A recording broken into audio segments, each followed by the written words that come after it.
stream key. I think it's normally the same, but like sometimes it doesn't be, and that's annoying to like restart and things. So I'll just do it. Okay, we pressed it and we started. Start streaming. Okay, we're live again on YouTube, guys. Live again on YouTube. Let me show it's working. Wait, why hasn't it started? Guess we're not live again. Oh yeah, we are live again on YouTube. Pop it up. Put it on here. Oh, that's the old one. Let me take that one off. So the YouTube is live again on the YouTube. Put this here.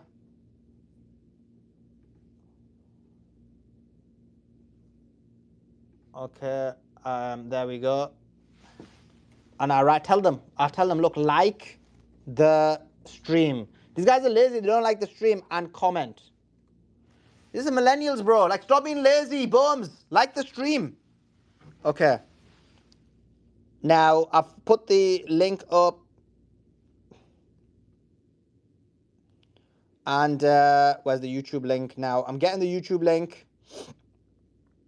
I just got a Twitch notification that you went live. I've ended it, Josie. Oh my God. It says you started it. See what I mean, bro? This is because you Israelis are getting smashed up so badly. You don't even know what time. You don't even know what day it is. You don't even know what time it is. You're getting smashed up. You're thinking the day is the night's the day. It's all merged into one for you Zios now. Unlucky, Josie. The TikTok ended. You guys can't get up to us now. You don't know what time we start. You don't know what time we end. You don't know what time we're doing anything. You don't know what time the missiles are coming. You don't know when they're coming, how they're coming, where they're coming from. It's not a good place to be, is it, Josie? Did they have a missile in those TikTok gifs that I can like make land on your head? Let me see. Maybe I can just put a See, hat on your head. wait a sec. Join the YouTube and add to. I just want to explain Actually, to there is everybody. one. You know what? It's disguised as a lion, though. Yeah, but look, I just wanted to explain to you guys the psychology of these Jewish Zionists. So normal human beings are like, oh, Suleiman, like, how can we help support your work? How can we send you a gift? Or they'll be like, oh, you kind of annoyed me. I kind of disagree with what you said. But what did these amazing, these Jewish Zionists immediately do? It's all immediately back to mayhem, destruction, and harm. So now this Jewish Zionist, what does she want to do? She wants to send a rocket at me. They never change. They never I change. was like 2 years. your top. I was your top gifter on TikTok for a minute. These 2 years ago and a half, maybe 3 years ago, these Jewish Zionists put my name on a missile in Palestine as a threat to me and in order It to was harm probably children. Josie. And Did now you this Josie chick is saying the exact same thing. did you write a book by any Yeah, chance Sully, titled it was "Why Women probably Deserve Josie. That's what Less"? she's talking about. Okay, guys, I've got the YouTube link in the nest. We're live on YouTube, I, and the YouTube link is in the nest. I think they're sending So, you the first of all, missile, guys, but one just second. We've got a couple of super chats. Weston says, how much to kick Josie? $100 to kick Josie. USD. USD. I said that. I said $100. And then Sandy says, been with you for 12 days and 12 nights, and Beatrix nights, Sully, Beatrix, and Andrew are legends. Appreciate a huge super chat. Huge super chat. What currency is it though, ZAR? What currency is ZAR? South Africa. Is it? Yeah, Okay. South African rand. And you know what? I'm gonna make it 130 because YouTube takes 30%. So I want you to get your hundo. No, Bro, she's becoming like a Jewish Zionist again, trying to add the interest onto it. Okay, guys. Back to the news. Back to the news. Let me read the news, guys. Let's get back into it. Let's keep it professional. I think they're sending you the rocket. By the way, when they wrote your name on it, you were promised it 3,000 years ago. They're just being fair. Fast What? flight. So, such a funny joke. Josie? Josie's a Okay. female misogynist? That's what they're saying. Okay. Trump Hell Um, said yeah. the. Okay, guys. Back to the news. Axios report. Trump said the war with Iran will end soon, but he did not give a precise date or a specific time frame. So he is already looking for an exit ramp. They already lost the war. They lost the war. They lost.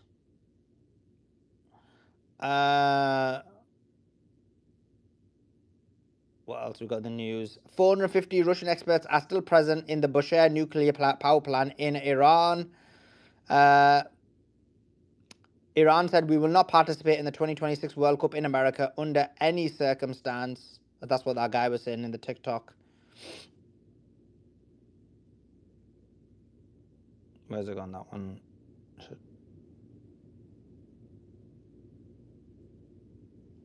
Okay, 1 second, guys. Let me just send it.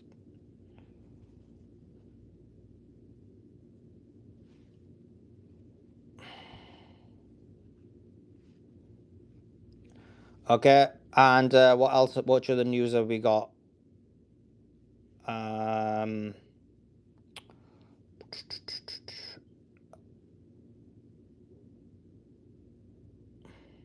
Sultan of Oman Al Busayri said Iran has pledged not to possess nuclear material that can produce a bomb and store enrichment. Yeah, we know they said that, but that didn't matter.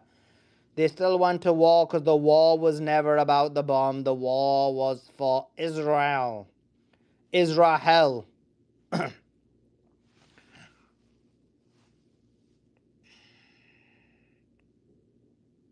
Okay. Cool. Okay, that's the latest news. Let's go to Spid Go ahead, Spid. Get in there, Sully. Get in there. Bye bye, GCC. Bye Fucking, you're on bye, it tonight. You're on it GCC. tonight. I tell you that for sure. Say again? You're on it tonight. You I'm on had it me every almost night, pee my G. I'm myself. on it every night, my G. Oh fucking hell! I was dying laughing. Quick one. Just a question for the panel. The Obviously with how we currently stand, it looks like I think it's well, unless something unusual happens,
sort of a response, the attack by Israel and America on Iran is sort of a response to what Trump did in Central and South America when he came back into the presidency in 24.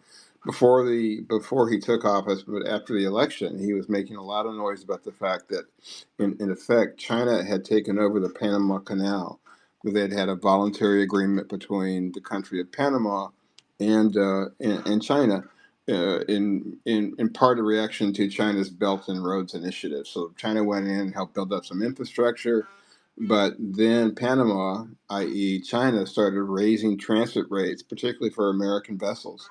So Trump, took China out of Panama, and then what we did in Argentina is really sort of a reinvocation of the Monroe Doctrine, that being that this hemisphere is ours. So they now learn that the Middle East and that part of the world is not ours any longer. Uh, Doc, thank you for that's a great segue, which was going to be my next question was, does that mean with all those assets that were once um, put as a tripwire in the Middle East, would that be now refocused on Brazil because that's the biggest influence in the sort of Southern America, and they'd love nothing more but to kick China out of that Brazil sphere? Is that what we're looking at now? I became very, very familiar with Brazil and Brazilians. I took a master's degree at a school here in California called Pepperdine University. It's the number one university in America for mediators and arbitrators, which is what I do professionally. And we had a special relationship with Brazil. We actually had clinics down there, and they had participation in our clinics up here. Um, and the consensus is that the election down there was stolen. And there's been support by Trump of the former leader, the reason, the real leader of Brazil. But in terms of will they turn to Brazil, I mean, I don't know. I got to go, guys. Hang on a second.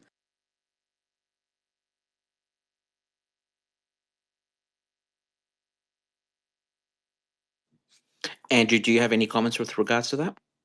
Yeah, not on Brazil. Doc is an expert far, but that's not. I don't have any knowledge to speak on that. But back on the military, the United States Navy Fifth Fleet. Most folks didn't realize what happened, but a very earth-shattering event happened when the U.S. backed out of the Fifth Fleet headquarters there in Bahrain. Virtually, what happened is the entire Persian Gulf, that is a critical area for the Middle East and the dynamics we're watching in this Iran war. Iran had it figured out day one. They're fighting an existential war. Please do your homework, folks. Look up that word existential and study it in depth.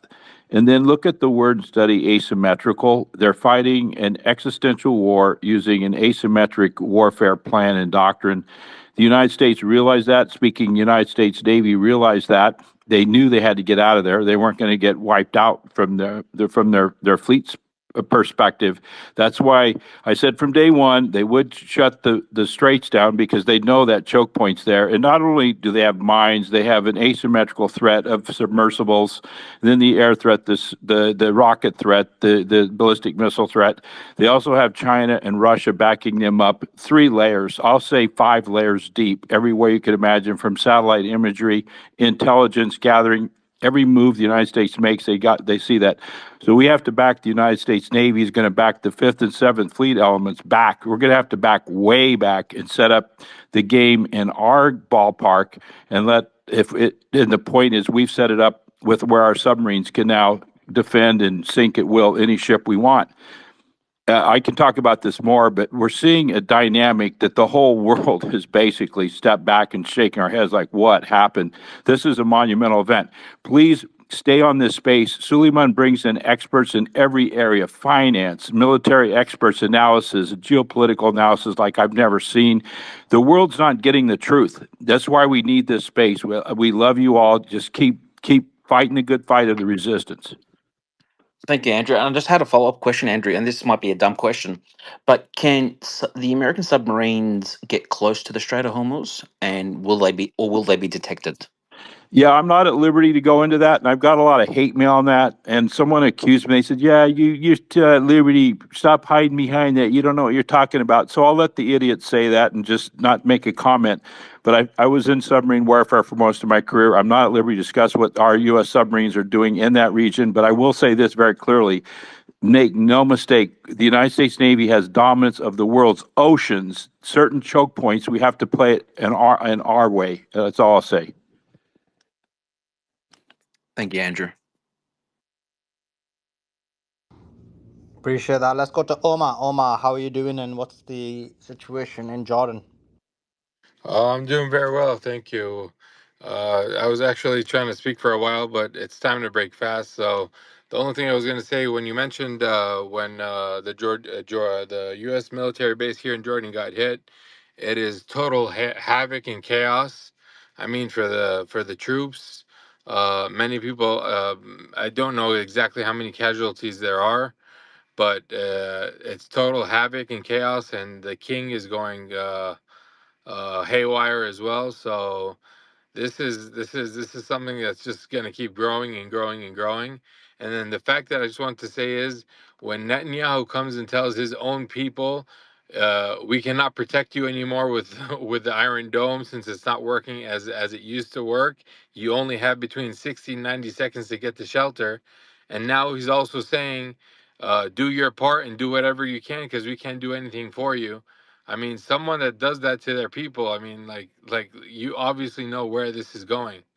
I mean, I'm sure Josie's heard this and seen this and or something, but it's all over. Everybody's talking about it and everybody's living it.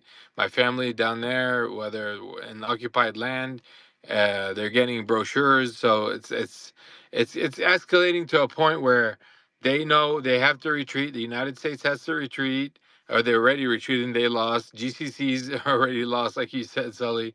I mean, things are just escalating so much. Unfortunately, I have to go break fast and have a lot of notes that I wrote down. So when we speak, I can speak in an articulate manner and just get my point across in the right way without wasting time. So I'm going to break fast. And if you guys are still on and would have me, I'll definitely speak my point.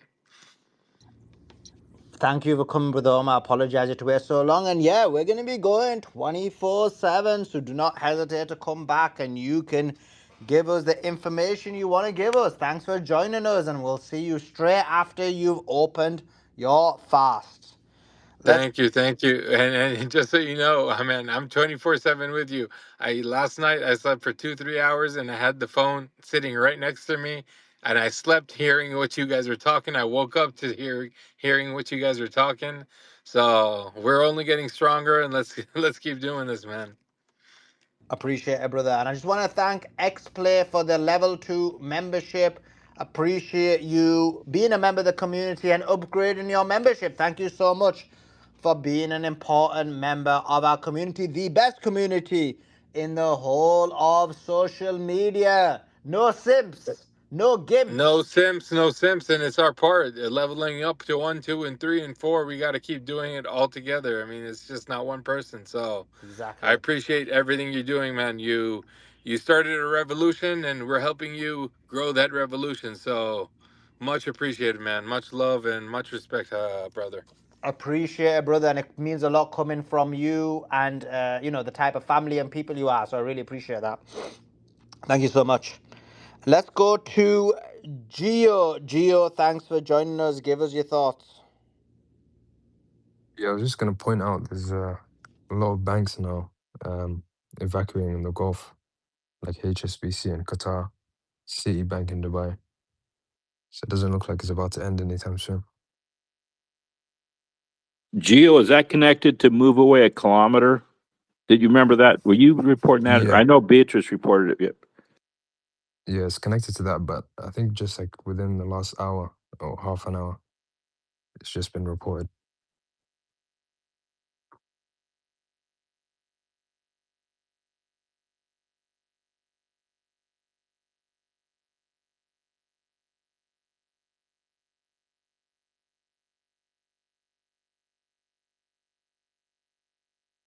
Suli, you there?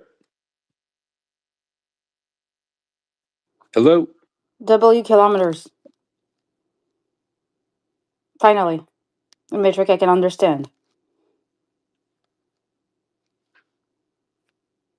Is Slim out there? Or we gotta filibuster Yeah. this? Can you, Go Josie, is ahead, that Andrew. you? Oh, yeah. Can you? Yeah, we thought we lost the space. You're there, right? Yeah. I had it on mute, but I didn't realize.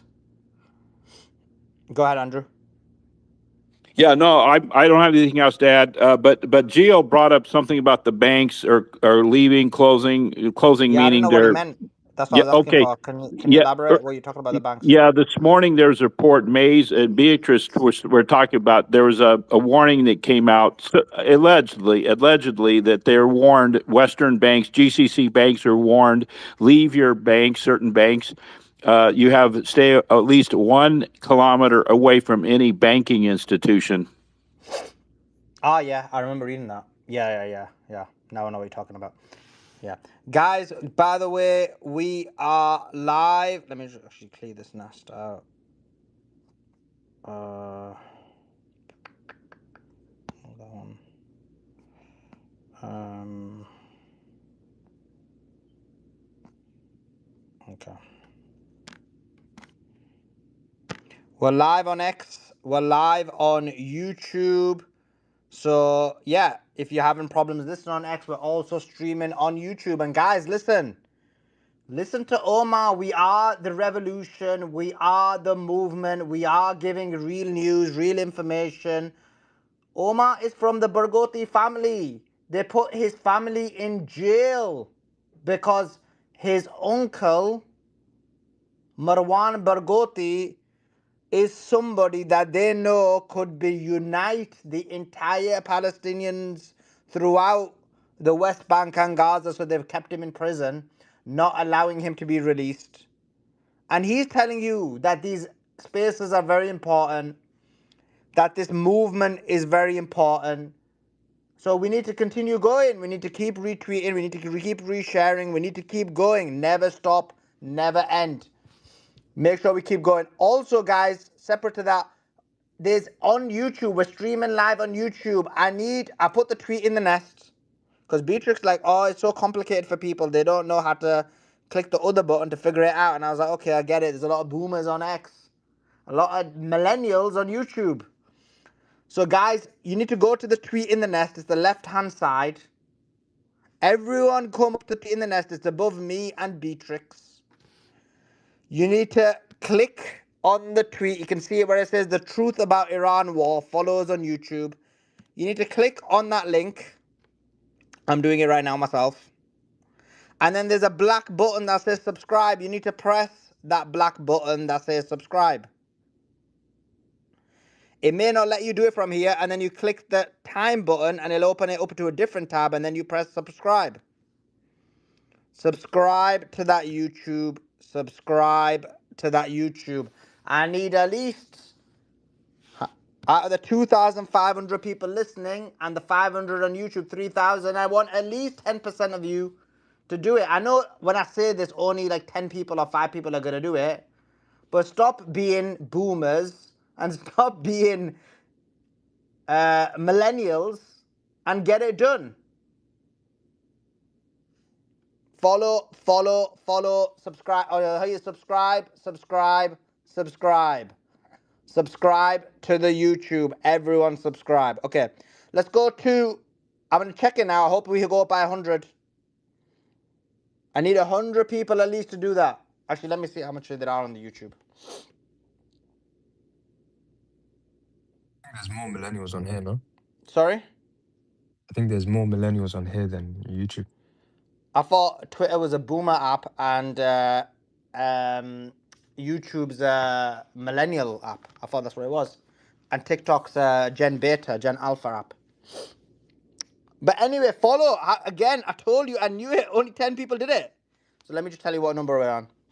Okay, we're on 47,354. And I want that to be 47,500. Suleiman, Yeah. I got some pictures for you from Salalah Port. My mate's day just gave it to me. How can I share it? Just send me a DM. Yeah, I just did it. Oh, okay, let me check.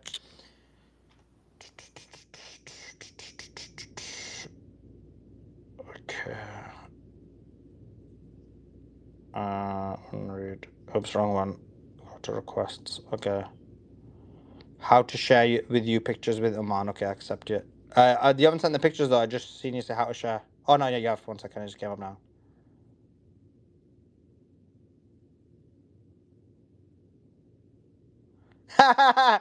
So I just got a message from someone in the GCC. Hilarious. So someone said, Brother Suleiman, Ramadan Kareem to you, and we love you in the GCC. Oh my God. Damn. So the GCC know I can't be bought. The GCC know I can't be honeypotted. But they know my weak spot. They know my kryptonite. It's when people praise me. Oh man, these guys are too clever. They're better than the Mossad. The collegiate intelligence is better than the Mossad. The Mossad never figured it out, but they figured it out. If you praise me, oh my God, you might turn me. Oh, damn. Okay, and then someone else said, I love the way you dealt with the mislead Aisha from the UAE. That's hilarious. I've just gone into the other section because I was...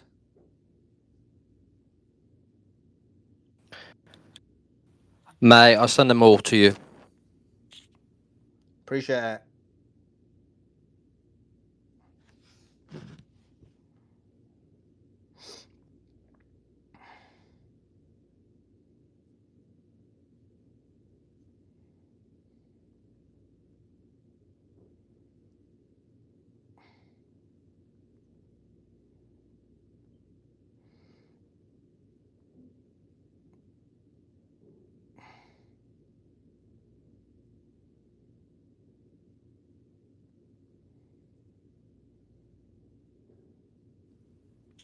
These are just a material like few yards away from the explosion.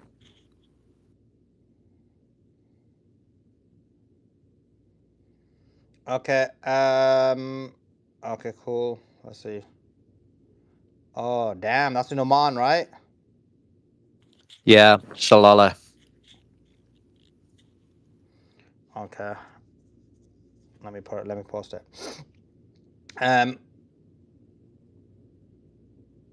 Sweet. Not sweet as in it happened in case Aisha's like, oh my God. No casualties. No casualties. Awesome. Yeah, you don't tell me that, tell that honeypot. Okay, Your beloved Aisha. okay, let's go with this, copy. Is that picture better? Is that picture? No, that one's better. Okay, let's post this out. So this is Oman, right? That's right. It's south of Oman, one of the most important ports. But that's where Abraham Lincoln was just there, you know. The Naval, it was like there. So, like 2 weeks ago, they were parking there.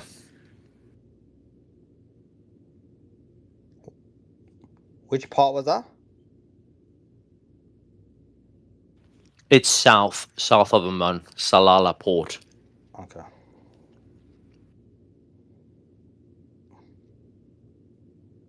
Oh yeah, okay. Yeah, Reuters are talking about it as well. Okay.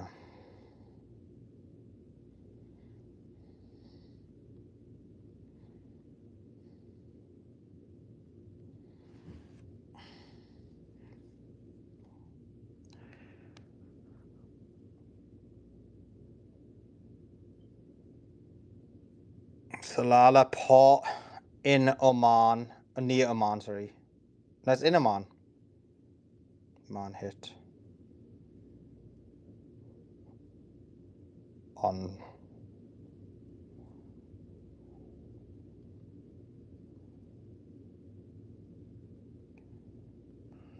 Iranian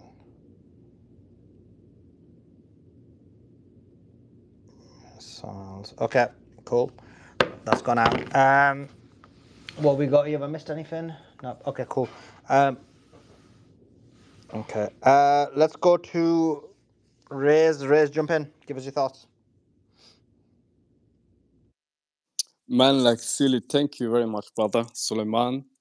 And I always listen to your spaces. It's like a radio for me in the morning and even when I'm about to sleep. Anyway, I have a news for you. I think it's fresh, and it's all the major outlets they are reporting it. Basically, the Israelis, they want to involve and the East African countries and especially the Somaliland region into the war against what they call the Houthis or Yemen. And I'm actually here to speak against that because there's a lot of red flags and misinformations. They want us to involved or to be involved in that war, and we the people of Somaliland, even as East Africans, we don't want to be part of that nonsense and chaos and destruction. This reminds me of the French and the British wars, where they basically take their wars to other continents only to bring destruction and chaos to them. And so for us, we are totally rejecting this. Yesterday, I think the Houthis, they captured an Israeli-owned ship in the Red Sea. So now today, especially the Bloomberg, they are reporting this, and they're saying, and Somaliland is the best place that basically Israel can attack, and they're actually preparing, and they had a lot of Mossad agents in the region to prepare for the situations. And so this doesn't make sense. I know that uh, many people they read about this stuff, but they really don't understand. First of all, Somaliland are not prepared for these situations. We don't Okay, have raise, iron raise, domes. raise. The space not Mm, about Somaliland. We can do another space about that. I'm not really concentrating on that. But I okay. appreciate. But obviously I've done a space on Somalia and Somaliland before, and obviously the next time there's some Uh, news on it, we'll talk about it. But yeah, I appreciate. Brother, I'm only here to reject that war and that narrative. I'm not here to talk about Yeah, but Somaliland. you It's keep just mentioning it. So just about Iran, specifically about Iran. What's your thoughts? about Iran. Mm. I'm not against Iran. I'm with the Iranian people, I guess, and I want their best.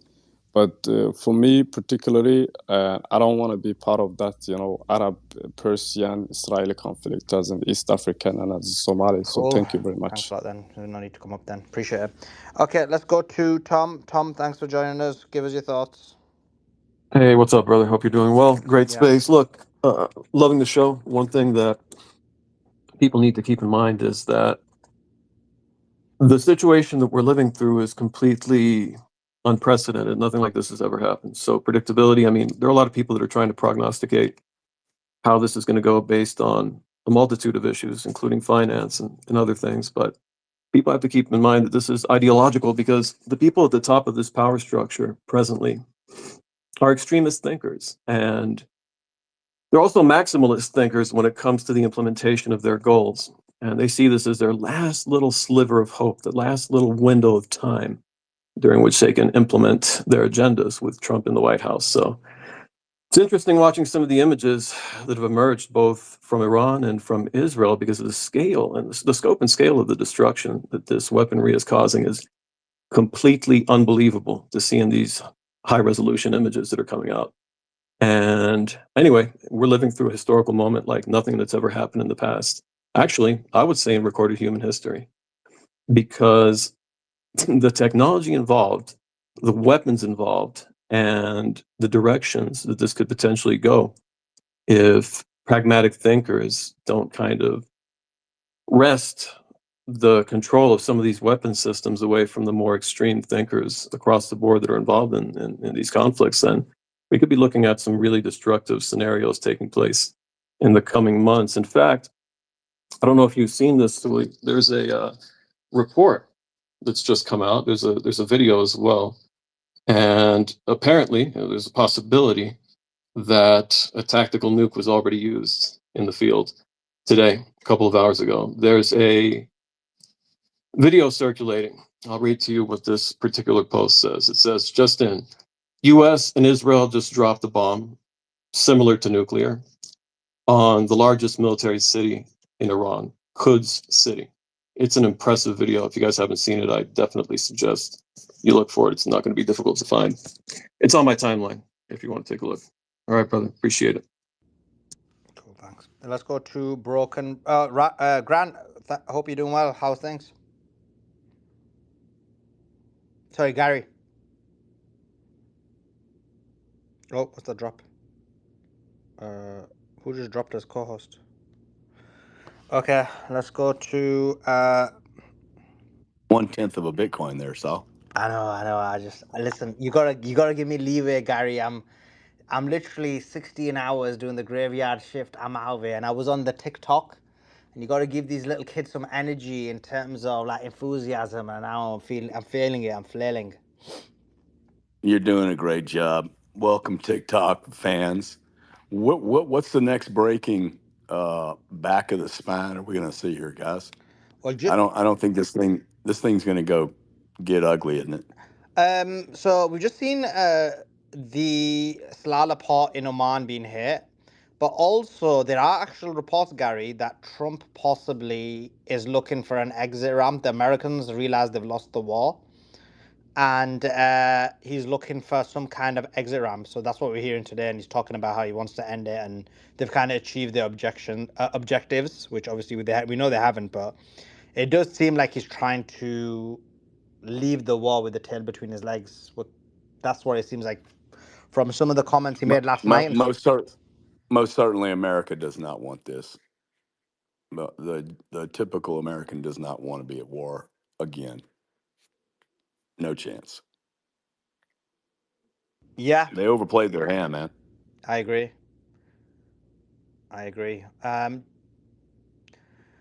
What do you think he obviously knows he made an error, but I guess the question is, how do you think he? I mean, how is he? Do you think? I know he'll obviously play it out as a victory, but do you think he'll convince the public of that? I don't think I don't think this administration is going to convince the public of anything. I mean, this guy was supposed to be the turnaround hero. Uh, so I don't know. You have to have the other side on this. Iran has to agree. I mean, if they don't agree, which I'm not sure why they would agree right now. If I'm negotiating right now, I feel like I've got some cards here. Um, I mean, I think people get a little too personal sometimes about how these play out because the truth is, uh, they're playing a game. I mean, this is, the constructs of this is no different than a game that you and I would play in our house, except there are real people involved. So, I just don't know why, and I don't know much about Iran at all, but I don't know why Iran would surrender here. I think I'd push the envelope a little bit more, see how much control I really do have. See, I think for us, I don't really know what's true and what's not true right now. I mean, how many bases have been absolutely hammered, or is it just fake news? Are these people dead in Israel, or are they not dead? I mean, there's just so much fake news everywhere, or unqualified, unconfirmed news, shall we say? I don't know how he walks away from this one, bro. I don't, and I don't think it happens this week.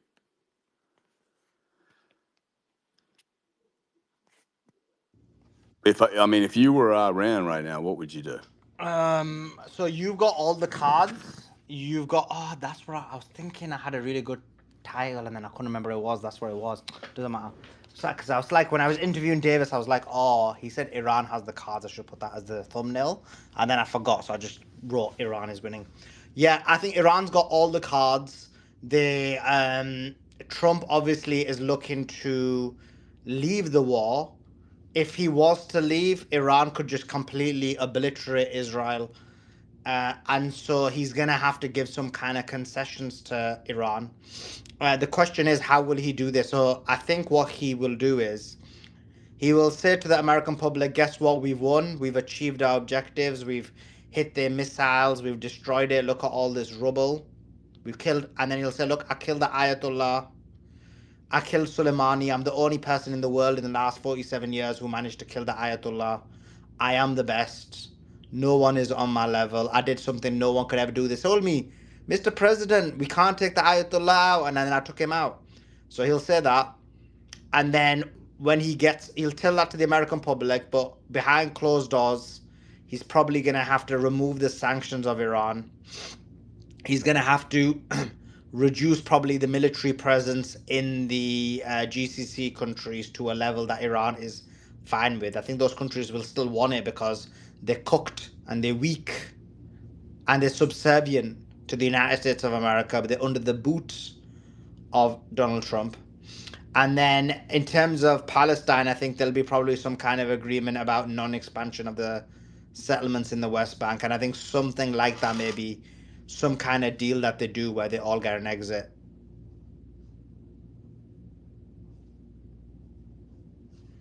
What do you think, Gary? Sounds like a lot of moving pieces to fit on a very small fucking table, dude. I just don't know how this. Well, if that You doesn't know, there's happen, Gary, if that doesn't happen, then there's only two other choices. One, exactly. yeah, one is nuclear bomb, and the second is American boots on the ground. And you've seen now American boots on the ground in Iran, you're going to have a lot of Americans go back home in body bags, much more than anything that ever happened in Vietnam. And can the Yeah. American public stomach it? And at what level do you end up having a revolution, a rebellion, the overthrowing of the US government in the United States of America? Like, how many Americans will need to die before that happens? 10,000? 20,000? Well, I don't think we'll ever get there, though. I think you just stop at option one, The deal. the nuke. Yeah, yeah. This is what I think as well. I think I've been saying this for a week, and people are like, "Oh," even Simon's like, "Hey, I don't think that happens." I'm like, "Oh man, these people are psychopaths, man. Somebody else, someone in the background is also moving pieces on this chessboard. It would be that person that would be like, "Hey, let's put a dirty weapon somewhere, and let's blame somebody else." That's the other thing we don't know. Hey, who's the guy in the wood pile that's stirring all of this up, man? Just moving dry wood from one little fireplace to another. I mean, it doesn't take much, to fuck the world up right now. So that is my concern, is that they have their backs, whoever they are, their backs are so far up against the wall. They're getting ready to be exposed on a level that we haven't had exposure in 500 years. And I think, those people are really dangerous because they yeah. don't care, man. Yeah, I agree. What do you think they want?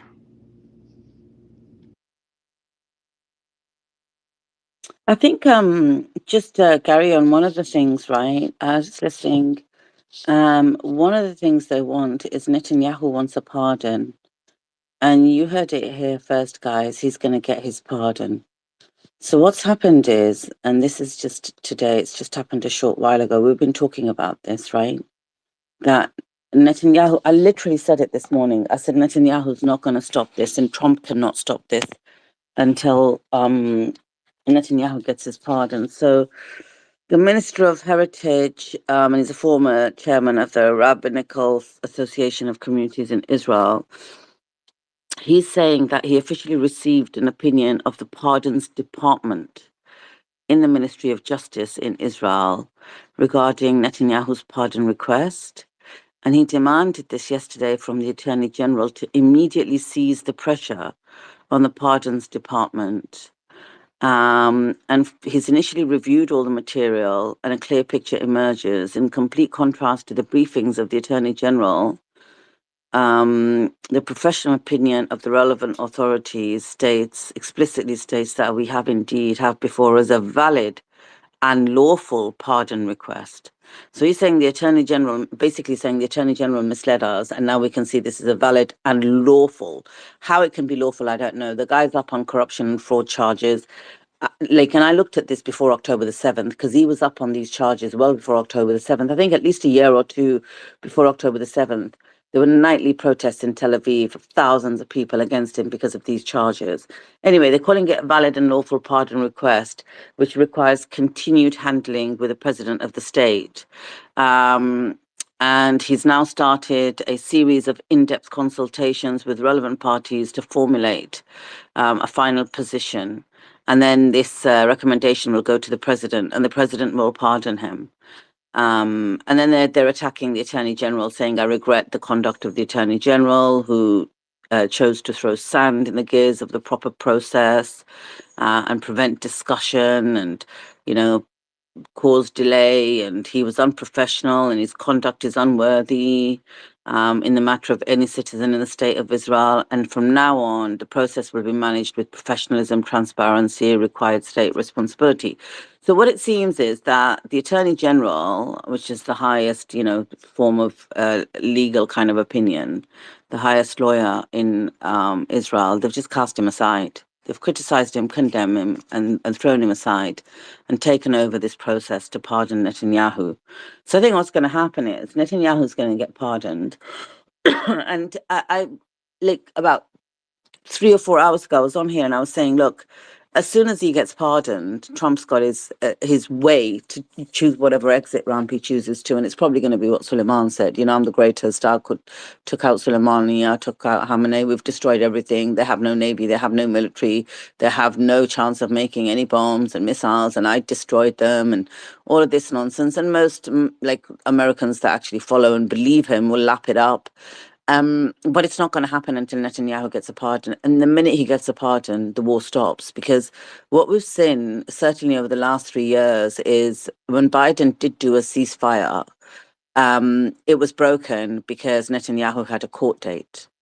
At one point, Netanyahu started bombing Syria and Yemen and said, we're in a wartime situation. I can't go to court. And he started bombing Syria and Yemen, I think it was, to avoid going to court. One of his court dates, he was like, oh, Trump has demanded to see me. I have to go to America. I can't go to court. His court date 3 weeks ago, or 2.5 weeks ago, he was like, his lawyer went to court and said he can't come to court because Modi, the Indian Prime Minister, is coming to visit him. One of his court dates, he ended up in hospital with something or another and said, oh, he's too sick to come. So he either creates war or chaos or carnage every time there's a court date. And I was saying about 3 or 4 hours ago, I wonder what he's going to do for the next court date if he doesn't have a pardon by then. So I think he's going to get a pardon, Gary, which is just disgraceful. That he's killed hundreds of thousands of people to avoid going to court, and literally has done this. And then Trump will get his off ramp, and then I don't know what they're going to have to do to pacify Iran, because they've committed horrific war crimes against Iran, and not just Iran, but across the region now. America's funded it. We're part of it now, the UK and certain European countries and Australia. We're all chipping in and chiming in with a few personnel and a bit of military here and there. We've all got blood on our hands. And I think after this, the region will not look the same. One of the American analysts on was saying yesterday that the biggest Navy military base, the American Navy base, is in Bahrain. And it's the 5th Command base in Bahrain, and it's the biggest Navy base. And he said it looks like Gaza. It's completely destroyed. And today they're estimating figures of 200 million. That's not going to be rebuilt. So a lot of the infrastructure that America had in the Middle East is gone. It's over. So I think it's going to have a whole new picture of the Middle East. I don't know where that leaves Trump's future, because he has broken his pledges to his people. He has lied, and he continues to lie. Every press conference he does, he continues to lie.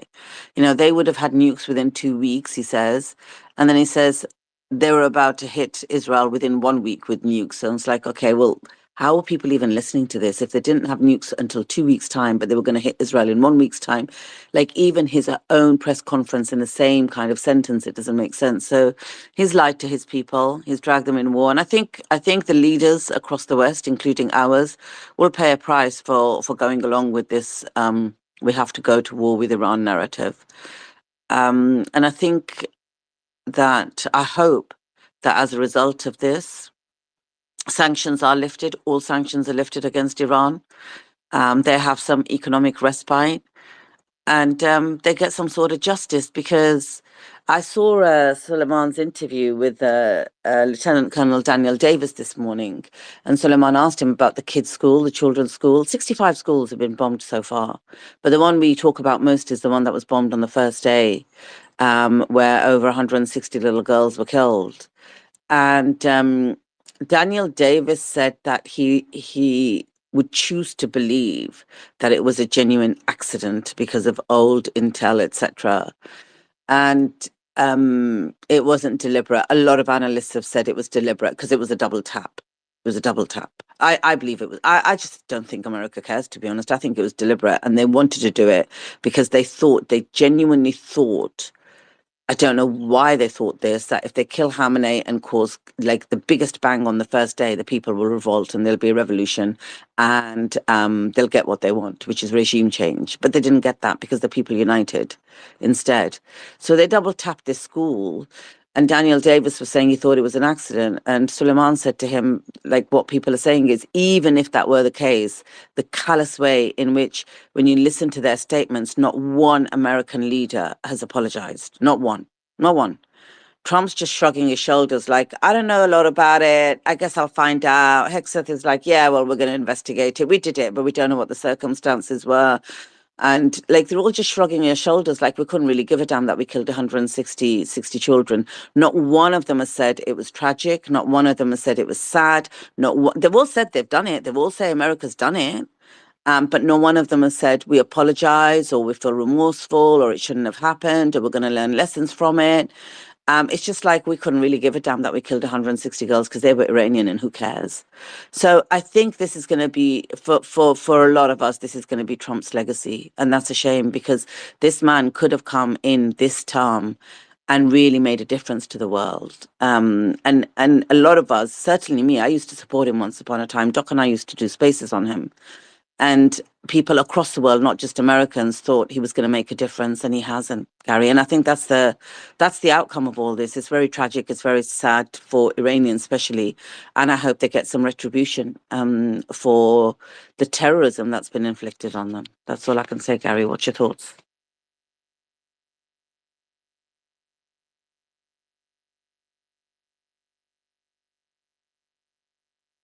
Oh, I don't think we can hear Gary.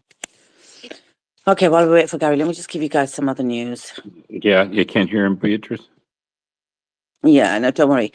I've got some other news as well. So Lindsey Graham, Lindsey Graham, was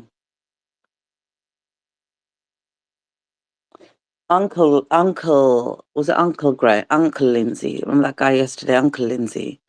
Says, I was just informed that the Spanish government has permanently recalled their ambassador to Israel. This is hard for me to absorb. Spain is a member of NATO, and the United States and Israel are in joint operations against the Iranian regime, who openly call for the destruction of the Jewish state. They don't. Attacks against the West and to seek to purify Islam in its own image. That's nonsense. The religious Nazi regime in Iran is the problem, not the Jewish state. I hope Spain's actions will not encourage the tyrannical, fanatical regime in Iran that abuses its own people to hang on. Time will tell. So he's crashing out as well. Okay. Pass it back to Suleiman.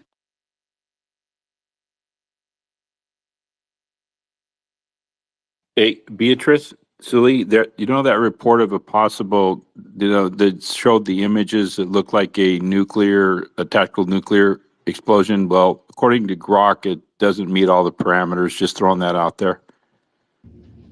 Yeah, And I didn't think it was either. and also, there's a DM in there. I sent you a DM. Just check your DMs, okay, Beatrice, right now? Thanks.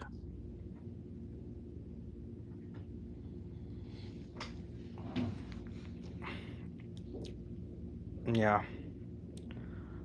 Okay. Let's go to Josie. Go ahead, Josie. Sorry, I had a sticky button there. So seems like the moral in Israel is not doing so well. So I don't know if it's just my circle. I'm sure that there's people that are still pretty optimistic about it, but there's a lot of damage, and people are kind of like, okay, that's no fun. That's no fun. We done. We're done. And this is the And beginning, Josie. uh, yeah, it's oh well. Hey, As long Josie, as you they're said, not bombing the U.S. yeah, yeah. Hey, Josie, you said moral, and we could say moral and morale, right? I think so. Yeah, but I'm just being, yeah, but no, no one, no one wants to see anybody suffer, for God's sakes. And just to make it clear, we're not, yay, boom, boom, Tel Aviv. No, the reason behind this is the hell that this regime is placed on tens, hundreds of thousands of people, to the millions of total. I'm talking total. It's like justice has to be done. So God will not be mocked. And you know where we're coming on that, Josie. Yeah, I was talking to my mom actually earlier this morning, like just even a few hours ago, and my mom. So yeah, and she even said something to the effect of, yeah, they're uh, they're kind of getting hit hard, huh? I'm like, and the other countries too. And I'm like, yeah, but as a joke, I reply, we could kind of look at it as one deserves it more than the other. And she said, yeah, that guy is, she said, a crédule, which means it's a bit of a greedy behavior. I never thought I would hear my mom say that. I was like, holy moly. Let's just say I did not grow up looking at Muslims from a very good lens. And for me to hear her say that, I was like, oh, okay, this is bad. This is bad. Wow. Wow. Cool. Okay, let's go to Henry. Henry, is there anything you wanted to add?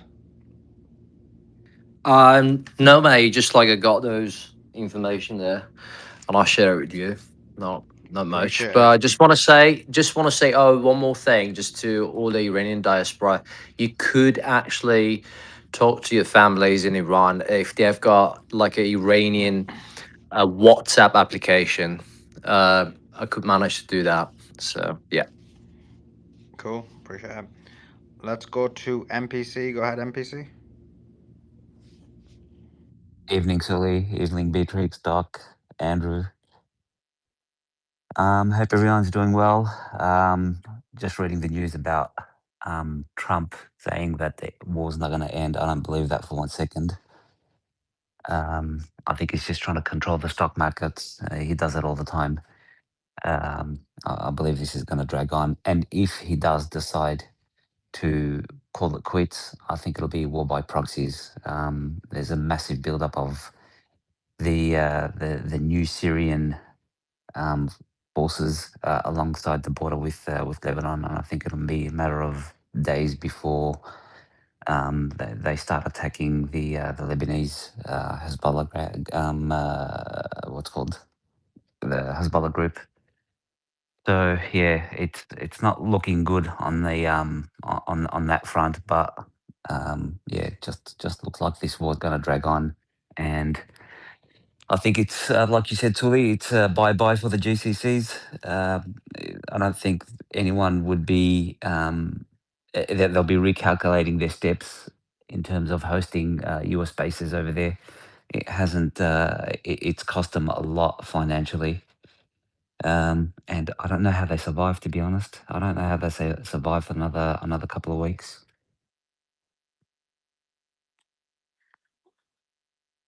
Yeah, I think the US is struggling. I think they don't know how to survive.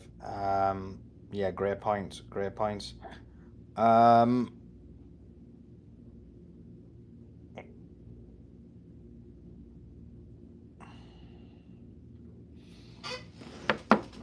the So, are you seeing any news regarding the buildup of the Syrian forces? alongside the I border did see with Lebanon. some claims, but I think they were unverified, which claimed that basically Jelani was allegedly planning to go to war against Hezbollah as well now. I don't know if Yep. that hasn't been verified, but I did see that. And I think if he did that, it would be like the biggest evidence that he is a paid agent for Israel more than anything else. So we'll have to wait and see if that is the case. Probably needs a bit more verification on that. And I was reading one of the one of the leaders or the military leaders of the um, the popular Iraqi resistance. He was saying that today's make sure that you eat your iftar and then watch the skies because today's going to be there's going to be a show on, Who said that? and he's referring it back to being Laylatul Qadr. So he's saying it's a special night for everyone. Who said that? I forgot what I didn't pick up what his name was, but it came from one of the sources that I monitor closely, and he's usually pretty accurate. I'll give you the exact details of his name. Cool. Sounds good. Sounds good.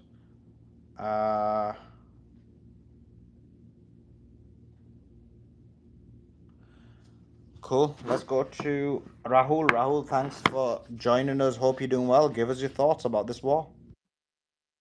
Yeah, hey Suleiman, hey Beatrix, hey guys. Listen, earlier I was on the space just for a few minutes when you just started it earlier in the day, and one of the things that you were before I get to answering your question, but you were looking for a name for your engagement platform, and you were talking of the Simbusters. You know, I was thinking, Suleiman, what about the Simpsons? Maybe be Homer Simpson or something like that. I don't know. You know. Oh my But God, Rahul, that's so lame. Oh my God, that's sort just your in jest. life out. You've been rejected by the Gen Alphas, the Gen Betas, and the Millennials. Maybe that may work with the Boomers. Yeah, no, I'm just joking. Listen, so the oil price is going up again, as I'm sure you would have seen. So remember, it went up previously to 100, and then Trump came out to say that this war is not going to last long, and then it went back down to below 90, but now it's above 90 and climbing. Which, of course, and I'm sure you may have mentioned this earlier in the space. I wasn't on, and if I'm repeating what others have said, I apologize, but maybe it will just No serve to problem, because we reinforce always got new the people coming in and out, so it's always no harm in repeating. okay, no, fantastic. And then the IEA has said that they're going to release 400 million barrels from their reserve in order to try to effect the market so that the oil price comes down. But the fact remains that the Strait of Hormuz is still closed, and Iran is vowing that it is not going to reopen it, especially if whatever passes through there, whether it's oil or not, but if it's to the benefit of either Israel or the USA or its allies, it's not going to. The other point, I'm not sure of the official communication. However, there seems to be a warning that has been issued by Iran or the IRGC that they're going to start targeting Western banks that have offices in Kuwait Rahul, and can I just Bahrain and the interrupt you there? UAE. But I'm going to give it straight, well, So, not straight back to you, but I'm going to give it back to you because I do want to hear what you got to say. I think it's going to be very interesting. But I got to do sure. a quick plug. And I need to put it in the nest to do that. So let me just quickly put it in the nest. Here we go. So, guys, as you know, because you heard it live a couple of hours ago, but some of you may not have heard it live. If you heard it live or you didn't hear it live, we've got the interview with Lieutenant Colonel Daniel Davis in the nest. If you can do me a favor and click on it and open it on a separate tab, that would be very much appreciated. And I'm gonna be in there chatting with people as well. Let's try and get as many people in there as possible. And the reason is, first of all, it helps push the YouTube. It's really important people are aware of this. You heard what Omar had to say. We are the online revolution, the online resistance. We need as many people on there as possible. In addition to that, many of you guys are asking me, look, can we get this person? Can we get that person? And obviously, some of these people I've got is because I've got a relationship with them. But that being said, for many others, they're like, oh, like what's, what numbers have you got and how many people are watching and how many people are viewing? And I'm like, okay, I've got this much an X. And some people, that's enough. But others, they look at your YouTube channel and see if you've got enough views on them. And so I put the link in the YouTube chat as well. So if all of you, and so when you say to me, oh, look, can you get Jang, or can you get Kiriakou, or can you get Mersheimer, or can you get Cassandra, or whatever his name is, Cassandra, or whatever his name is, or can you get McGregor, or all the rest of them, X, Y, Z? Well, it can't get them unless we all work together. And part of working together is everybody clicking on that tweet, opening it on the separate tab. You can put it on mute if you want to carry on listening to the space, or you can even, if you've not listened to it, it's a great interview. He's very much pro-America, but he gives a very balanced perspective on what's going on. So do come there. I'm chatting in there. Hi all. Hope you are doing well. We've got 55 people who've moved across.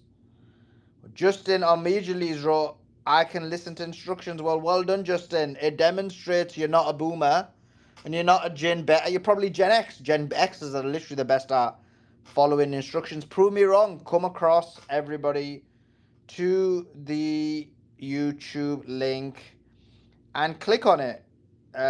Follow it. I normally need a chick to do this, but not chicks on the space. This is like normally these guys listen to the chicks, bro. Like I try my best to make us sim-proof, but they kind of do listen to chicks. But because there's no chicks here, just listen to what I gotta say and open a separate tab on the link and give that stream a support. Come across. Okay, Rahul, jump in, but I'll probably interrupt you in like a minute, and then you can then carry on without being interrupted. Yeah, no, all good. I won't be longer than a minute anyway.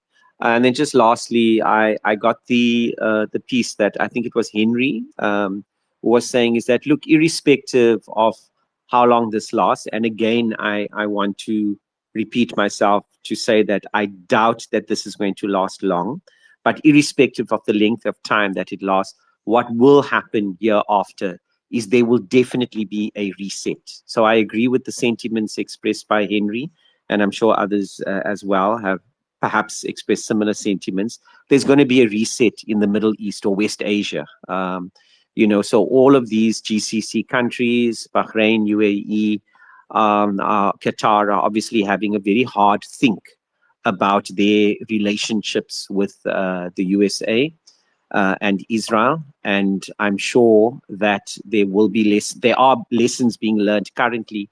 So I'm looking forward to that reset. In whatever shape or form it is, that detail we'll soon see, but there will definitely be a reset. I'm pretty sure of that. Thanks, man.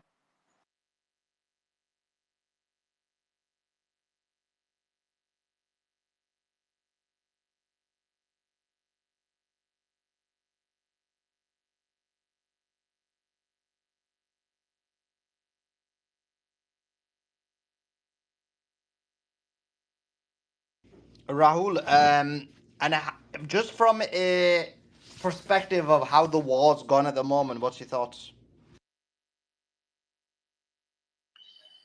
Yeah, again, America, in its arrogance, undermined Iran.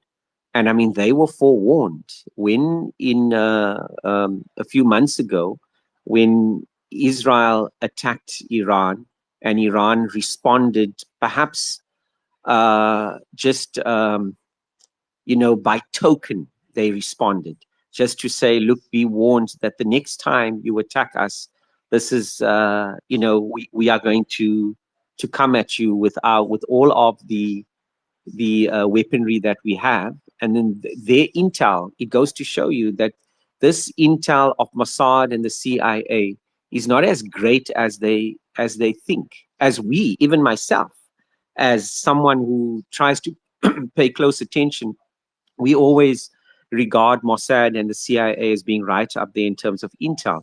It didn't work. Remember as well, Suleiman, that initially they tried the old playbook of saying that there's a popular uprising in Iran. They actually deployed agents of Mossad to go and stoke unrest. It didn't work. So for one, what it says to us is that this much lauded intel on the part of Mossad and the CIA is not as great as the movies make it out to be. Secondly, Iran is not a country to be fucked with. They've shown that quite clearly. Thirdly, as I've said, the GCC countries have been shaken to the core.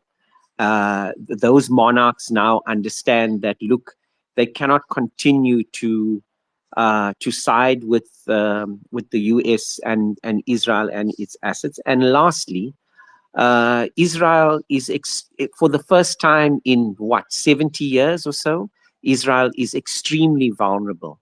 So briefly, that's my take. And then, of course, I'm pretty sure, Suleiman, and I can't absolutely give a guarantee on it, but I'm pretty sure this thing is going to end soon, because it's the longer it takes, the worse it's going to be for everyone who is not on the side of Iran. So yeah, that's my input briefly. I don't know, we can engage, if people want to say, listen, Rahul, you're talking a lot of nonsense, no problem. Let's engage, let's talk.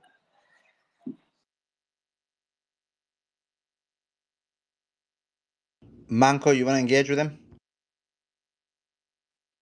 Yeah, I mean, anything I say on this topic is going to be very unpopular in the space, because overall the space in the YouTube comments are overwhelmingly pro-Iran. And I think everyone is engaged in unbelievable levels of cope, just absolute cope. No rational person can look at this war and think that Iran is winning. Israel and the United States are bombing Iran with impunity every single day. Iran is completely incapable of defending itself. We talk a lot about how Iran gets a small percentage of the missiles and drones that it fires through and hits a few targets in the GCC countries and Israel. But 100% of the bombs that Israel and the United States are dropping are getting through. Not 5%, not 10%, 100%. And they're doing it every day. And bombs are very cheap, and planes are reusable, which means they can continue doing it for months and months and months if they have to. Whereas Iran has already reached a relatively low level of attacks that it's making every day compared to where it started. So if you're looking at the volume of attacks, you're probably looking at more than 1,000 attacks from the US and Israel every single day, and you're looking at a few dozen attacks from Iran. And you stretch that out and you say, well, let's look at a week of that. Well, the numbers just get magnified, get bigger and bigger and bigger and bigger. And we don't see a lot of the attacks on Iran, because we only see, like, if there's attacks on Tehran, then obviously that's much more likely to get leaked and shown.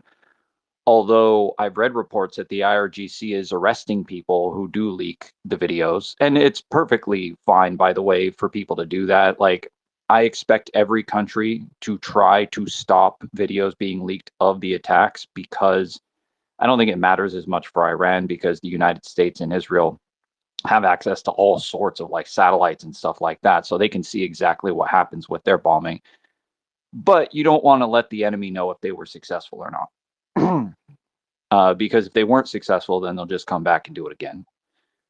So the point is that Okay, Iran so is let's getting, hold on, Iran is getting hit very hard every single day. And this seems to be something that is going to continue indefinitely. Whereas Iran's ability to hit things, I mean, you'll see videos where it's like, oh, look, a missile came down and you see a fireball. You see that there was an explosion. But what damage was actually done? Like, if you actually tally up the things that have actually been destroyed, it's not that much. There's a handful of things that the people on the pro-Iran side can point to and be like, oh, we hit that radar, we hit that radar, and we hit a few buildings. It's not very much. It's not like they're taking out like dozens of targets a day. It's mostly like civilian buildings and things like that that are getting hit in Israel, not like specific military targets. So it does look to me like Iran is getting absolutely dismantled. We know there's videos coming out every single day of launchers getting hit, of ships getting hit, of various targets getting hit.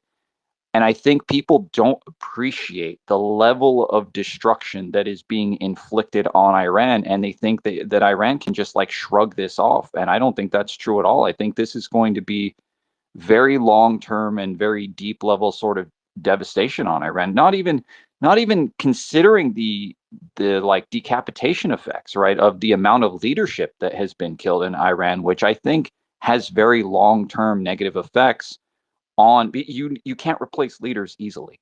So that's all. Okay, so let's just say, for the sake of argument, that everything that you say is 100% true. Let me concede that and accept that and say, right, okay, 100% Iran is being pummeled. There's 90% of the strikes by Israel and the US is getting its targets.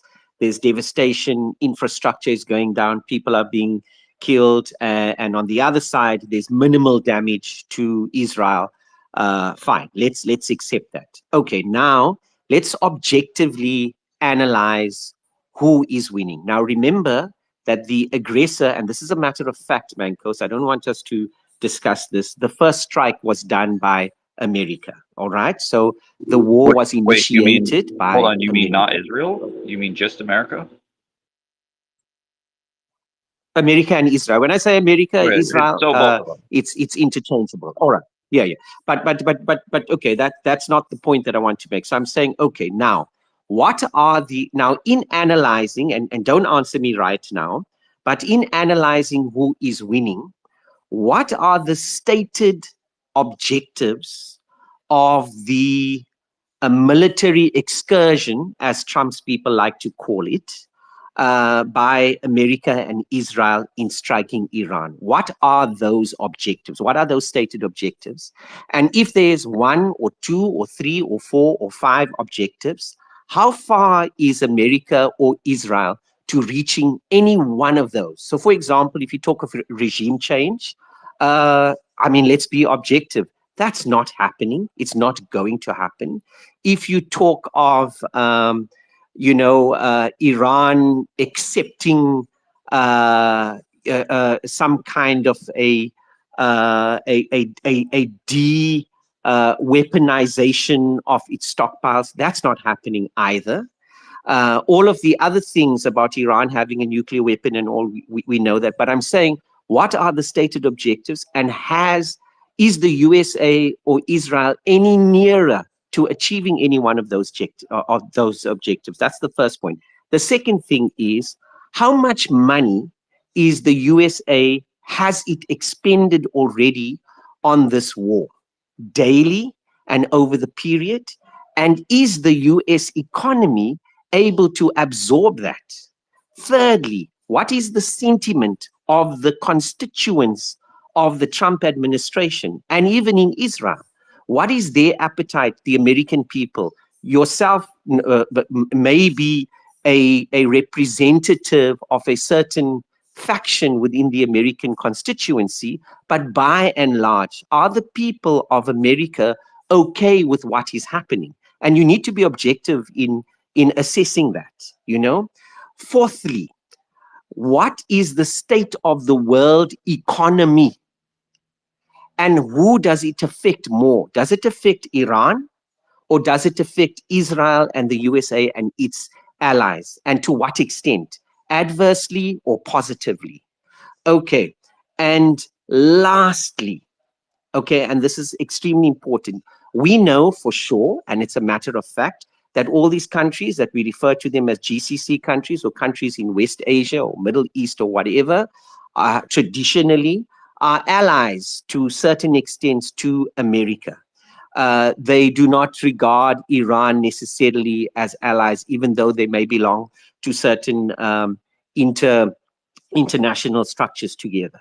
Now, can't we see that objectively? I mean, switch on your TV or radio or wherever you get your news broadcasts from, all of it being Western media anyway, but they themselves are showing us every day, all of the time, that all of these countries, Qatar included, UAE, Saudi Arabia, Kuwait, Bahrain, they are all having a rethink. They are all, they're not coming out boldly to say, hey, listen, we are sticking with America. That's not happening. So in each of these things, we need to ask ourselves objectively, how is it if you say that Iran is losing, but what are the objectives of America and how far are they from winning any of those objectives? And when the dust settles, whether it's tomorrow or in a month's time, and I reckon it will probably be sooner than that, then who's going to come out better on the other side,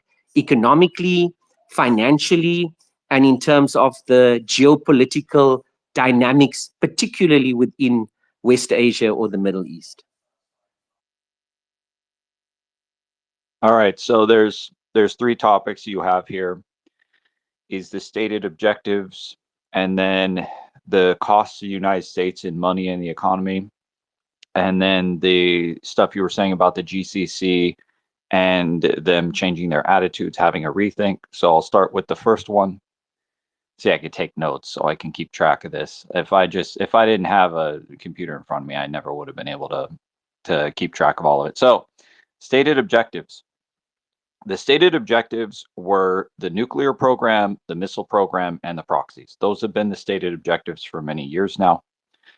I think it's pretty clear that all of those stated objectives are being met. Number one, Iran is in no position and is not going to be in any position to be helping its proxies anytime soon. It's got its hands very much full, and it's suffered a lot of destruction to a lot of its infrastructure that would enable it to supply the Houthis and Hezbollah. So I think that has been met completely for now. And the effort is being made to bomb out the infrastructure as much as possible so that it can't be resumed after the war. Number two is the nuclear program. The nuclear program, you know, I think as far as I know, the intelligence right now is that the amount of enriched uranium that was refined to 60% is deeply buried, and Iran made progress in tunneling down in there to try to dig it out. And it's unclear whether they actually reached it, or if they did reach it, whether they would move it, because it's probably a bad idea to move it, because at least being that deep down, it can't be bombed directly. Whereas if they move it, you know, the Mossad might be able to find it and then it might be bombed, etc. So it's probably still down there somewhere. That's an open question that is yet to be resolved. And there was some media speculation that maybe Israel and the United States will have to do some kind of a special forces operation down the road somewhere to try to recover that or something like that. Who knows how that's going to work out. But when it comes to the rest of the nuclear program, all of the buildings that are capable of being bombed and all of the infrastructure for it and all that stuff, that is all being absolutely savagely bombed, and all of the nuclear sites are being hit very thoroughly. So the nuclear program is being greatly degraded at this point, and it won't be easy for them to reconstitute that.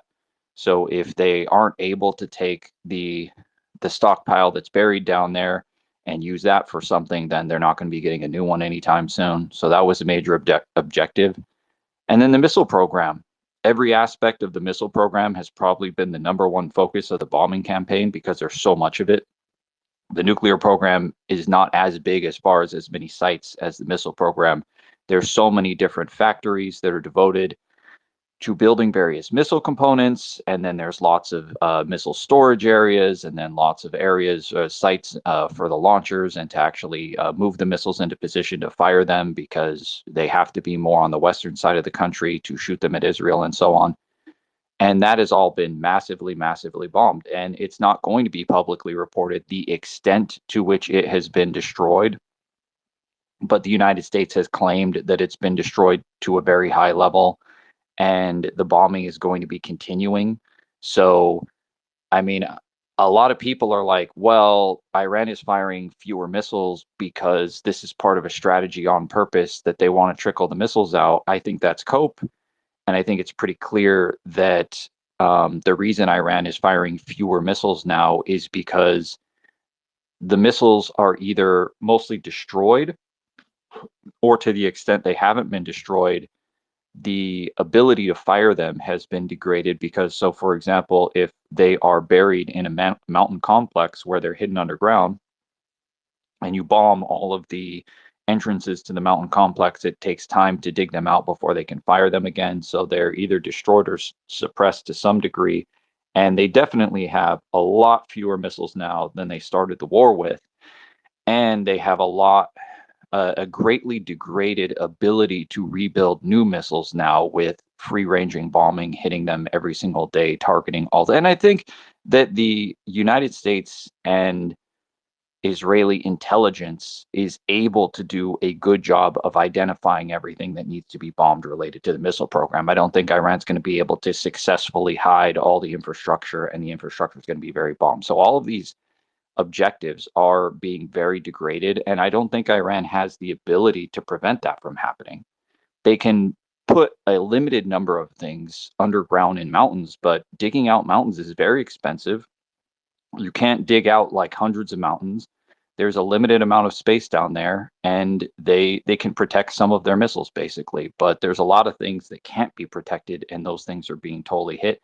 And even some of the missile bases that are underground are being hit. There's been video showing like these mountain complexes with very heavy bombs hitting them and being able to cause like sort of deep explosions in them and stuff. So maybe some of the missile bases are deep enough that they can't be hit with the bombs, but other ones can, and so on. And we're not going to know the full extent of the sort of review of the damage until probably after the war.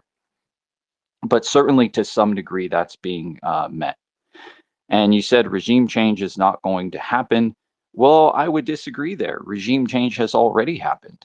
We went from a Iranian government that was maybe more of a balance among different strategies to a total seizure of power by the IRGC.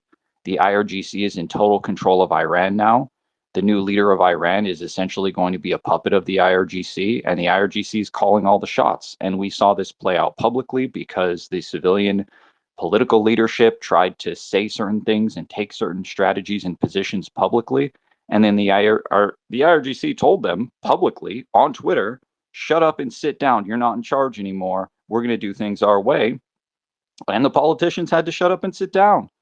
So the IRGC is running things, and that's very significant. And it is a regime change.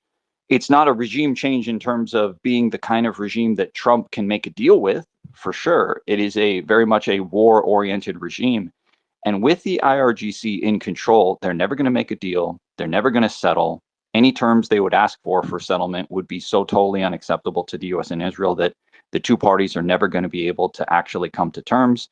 And that means the war is going to continue. And I would predict that the war is going to continue for quite a while. The only way the war isn't going to continue would be if Trump unilaterally said, well, I'm just going to stop bombing because I'm going to declare victory. But even if he does that, the IRGC isn't going to let him do that, because they're probably going to, all it would take would be for the IRGC to continue making attacks after Trump declares victory, which they very likely would. And then Trump will be like, okay, well, I guess I have to go back to bombing them again. And it'll just keep going on and on and on and on.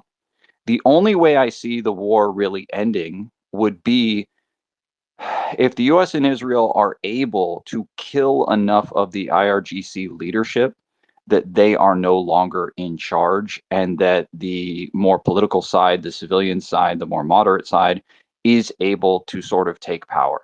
That's not going to be easy.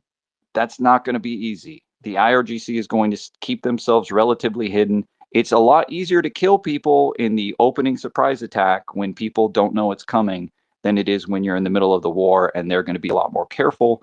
So I'm not optimistic that that's going to be happening anytime soon, but it's an outside possibility. And it would be good, very good for Iran if that happened, because the worst thing for Iran is the IRGC. And the best thing for Iran would be if the IRGC lost political power and was subordinated and was no longer running the policy of the country. Because as long as the IRGC is in charge, Iran's political strategy and military strategy is going to be to try to conquer and dominate the Middle East, to try to subordinate and vassalize the GCC countries. They have absolute contempt for the GCC countries. They do not want to cooperate with them. They don't want to work with them. They want to dominate them. They want to control them. They believe that they are entitled to do so.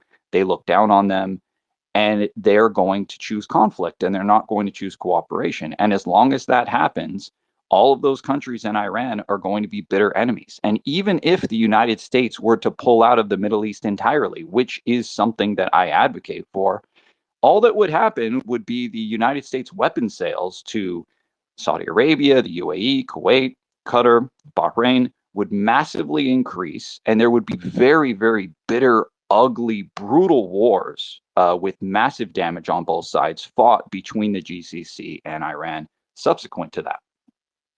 So I think that's a very bad path for the Middle East, and I think it would be very bad for the Middle East. And what would be very good for the Middle East would be a more moderate Iran that is able to ally up with the GCC and cooperate with them and sort of wedge the GCC against Israel, because that's ultimately the IRGC is massively benefiting Israel, because the IRGC is pissing off all the GCC countries to the point where they move closer to Israel, because Israel actually has a lot of military power and can actually do a lot of damage to Iran. So stuff like the Abraham Accords and the expansion of that are being spurred and driven by the IRGC. And if they weren't acting the way that they were acting, and they weren't hostile and they weren't presenting a threat, I don't think the GCC would be cozying up with Israel at all. And I think a moderate Iran plus the GCC is the best path to marginalizing and isolating Israel in the Middle East. And I think the United States would be much better off, and I think we will in the future, if this happens, favor all of those countries acting as a bloc over Israel. And it will no longer be Israel first for the United States in the Middle East. It will instead be all the other countries first and Israel isolated. That's what I would like to see. As far as the next question of how much money has Okay, the okay, US this is spent, going way too long. Like, I'm not gonna let you two literally, And it's like a that was 30, Monkus from Fox News. it's literally like a 30-minute monologue each. It's like flipping out. I'm not gonna let you guys debate again. That was just ridiculous. I was like, is he gonna end? Is he gonna end? Is he ending? And it carried on going on for like another 20, 30 minutes. hey, that's quality content there, Suleiman. I don't think it is, bro. Like, people don't like, people like, No, that's Fox News. It's it's Fox like, News. Absolutely Fox News. so, guys, just quickly. Funny enough, I'm on the Daniel Davis chat, and people. One person was like, "Yeah, I prefer listening to Daniel Davis than listening to Mankos." That was hilarious. But that's still going live. That tweet's in the nest. If you want to go to that YouTube, I'm gonna quickly respond to some of the points. I'm gonna do it fast because it's like that was just killing me, the whole discussion. So this is just like in Manko's entire position is literally the Israeli position.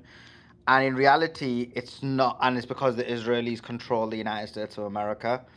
In reality, let's be clear on this. It's quite clear. It's not just like small hits. They've taken out the entire radar systems in the Middle East. The radar systems were clearly important because they spent 1.1. Sully, thank you for humoring these deep state nerds out of Langley. They're not sending their best. That's hilarious. So that's super chat. So coming back to it, so they've taken out all of the GCC radar systems. They've absolutely obliterated all forms of defense that they have. They've basically gone through a large proportion of the defense interceptor missiles. And what that has done is made the GCC realize that America is not protecting them, but they're actually choosing Israel over them. So obviously, if they weren't so cooked, they would realize that they need to move away. But because they're cooked, I still think they won't. But others think that because of this, they may go to other countries, which is the reduction of the American empire. There's been no changes in government. They just replaced Ayatollah Khamenei with the more younger version, his son, who literally has the same ideas, views, and positions as him. Some argue he's more radical. I don't think so, but even if you go that position, then they put someone even more radical in place. So I think he's just a not even more radical or liberal, but he's actually the exact, almost replica of him. So no changes in that regard. Um, Israel has been using a huge amount of defense interceptor missiles, and they've completely got to a point where they're running out. And we know that because they now have moved, I was reported before, they've now moved their defense interceptor missiles from South Korea to Israel to defend them. We know that the United States of America has bombed. Obviously, they've killed a lot of kids in schools. They've killed a lot of buildings. They've hit a lot of buildings. They've hit some basic military outlets, but actually the more advanced ones that have actual strong radar systems, they've not hit any of them. To be fair, there does seem to be, I think Daniel Davis agreed with me on this, there does seem to be one that looks like they did hit. So they've hit one out of a possible 200. So that's like a 0.5% success rate in actually taking out the ballistic missile program, which is the sole reason they went to war, because the nuclear deal would have been a deal. I said this many times. They weren't that far off with the percentages, and actually the Omanis came out one day before and said actually Iran's agreed to the percentage. So the thing was never nuclear. The agreement with the nuclear was already done. The thing was only ballistic, and ballistic 0.5% success rate is horrible. And for that 0.5%, they've lost the U.S. empire. The entire Middle East knows that the U.S. couldn't defend them. Israel's been hit up hard. Israel's run out of defense interceptor missiles, and yesterday, for example, despite using less missiles, they were hitting Israel harder, thus demonstrating that Israel's not able to defend itself. This is the reason why reports are coming out that Trump is looking for an off ramp. He knows he's losing. We all know he's losing. Why would he look for an off ramp if he hadn't succeeded in his mission?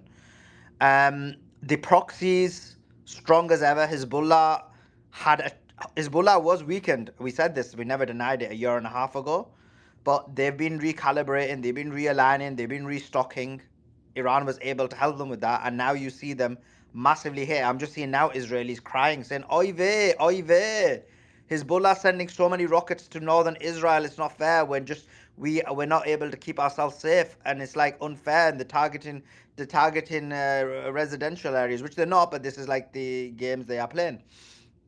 So all in all, when you look at what's happening, if you look at actual firepower, that's it. It's probably, I think, Iran shading it in terms of actual hits. But if you look at like goal-driven situations, then it is that America is nowhere near achieving their goals. And this is why it's coming out that America is like thinking, what can they do? Like boots on the ground, we don't want to do nuke. But they've not mentioned nuke themselves. But boots on the ground, we can't do. But we're never going to be able to achieve our objectives. And so you're left with a quandary where America can't achieve its objectives. They've not been able to. They've lost this strength of the American empire. I actually thought America would do much better than they did. I always thought, wow, like American military is still the best. So they should go there and really harm and bomb Iran really badly, and then Iran would need to soak it up. Now they've done that to an extent, but America's not done anything like it. Yesterday there was claims that America even tried to use the B-2 bomber, but had to reverse because um, the anti-radar system that the Iranians have from China was able to detect it. If that's true, then that shows that when they actually get to real military sites, they're not able to do it. They can hit Tehran full of children and civilians, but they can't actually hit the military sites that are actually expansive throughout the whole region. So what we're seeing is actual bombing of Tehran. So yeah, there is bombing going on. There's no doubt about it. Now, Iran has a decision to make in that bombing. Like you can't. It's actually from a military perspective, it's not a smart decision to stop every single bomb, because what happens is then they're aware of where your location of your specific defense interceptor missiles are, and so you have to make like a decision on what you want to do. And for them, they're ready for a very long war. They don't want to. And the main thing is to protect their missile stockpile and their launch pads. And so that's what they're doing. And Iran hasn't, and America and Israel haven't got anywhere near to getting them. You got 0.05%, when that was literally, I would say, the number one real objective of this war, because they had an agreement about the nuclear, really, but that wasn't good enough for them. And so coming back to it, this is why Trump's going to take an off ramp, and this is why everyone knows that the only way this war ends is if actually Trump takes an off ramp and just pretends he wins without any objective being achieved. Now, if the US ends up going and starts hitting many of the ballistic missile locations, which are deep underground, then it's a totally different story. But at the moment, Iran now has the ability to nuclear enrich. Iran now has 99.5% of their entire their missile capability intact. Iran has Hizballah that is dominating Israel on the ground. They've now taken out how many Merkava tanks? I believe 10. They've stopped how many possible incursions? They've possibly got an Israeli soldier hostage. So Israel on the ground is getting smashed up, and then over the air they are again bombing northern Israel quite hard. Now, what Israel again is succeeding is bombing Beirut. Like, you just see the same story. They're the best. There's no doubt about it. If you say America's winning, what they're winning, America and Israel are winning, what they're winning in is killing civilians. Yeah, they're the best of that. There's no doubt about it. Killing children, of course, they're the best of that. No doubt about it. But actual military targets, so Hezbollah hasn't been hit. This is why they know that through the bombing in the air campaign, they're not actually succeeding in taking out Hezbollah. So that's why they've claimed that they've gone through the ground invasion, and that's not succeeding as well. So all in all, I just see this as the only way, and so I agree with you this aspect, the only way this war ends is if Trump pulls out. And there are murmurings that he's gonna, because this has gone completely not the wrong way. And how we know it hasn't is because the evidence is the aircraft carriers. They only sent one into the Persian Gulf. One was meant to defend Israel. They realized this was meant to be a quick smash and grab, and then deal with any kind of overlaying consequences. And then when the war has continued, because they didn't achieve their objective, they've moved the other carrier to the Persian Gulf, and now they're trying to bring another one or two as well, because now they realize this war is going to take a lot longer.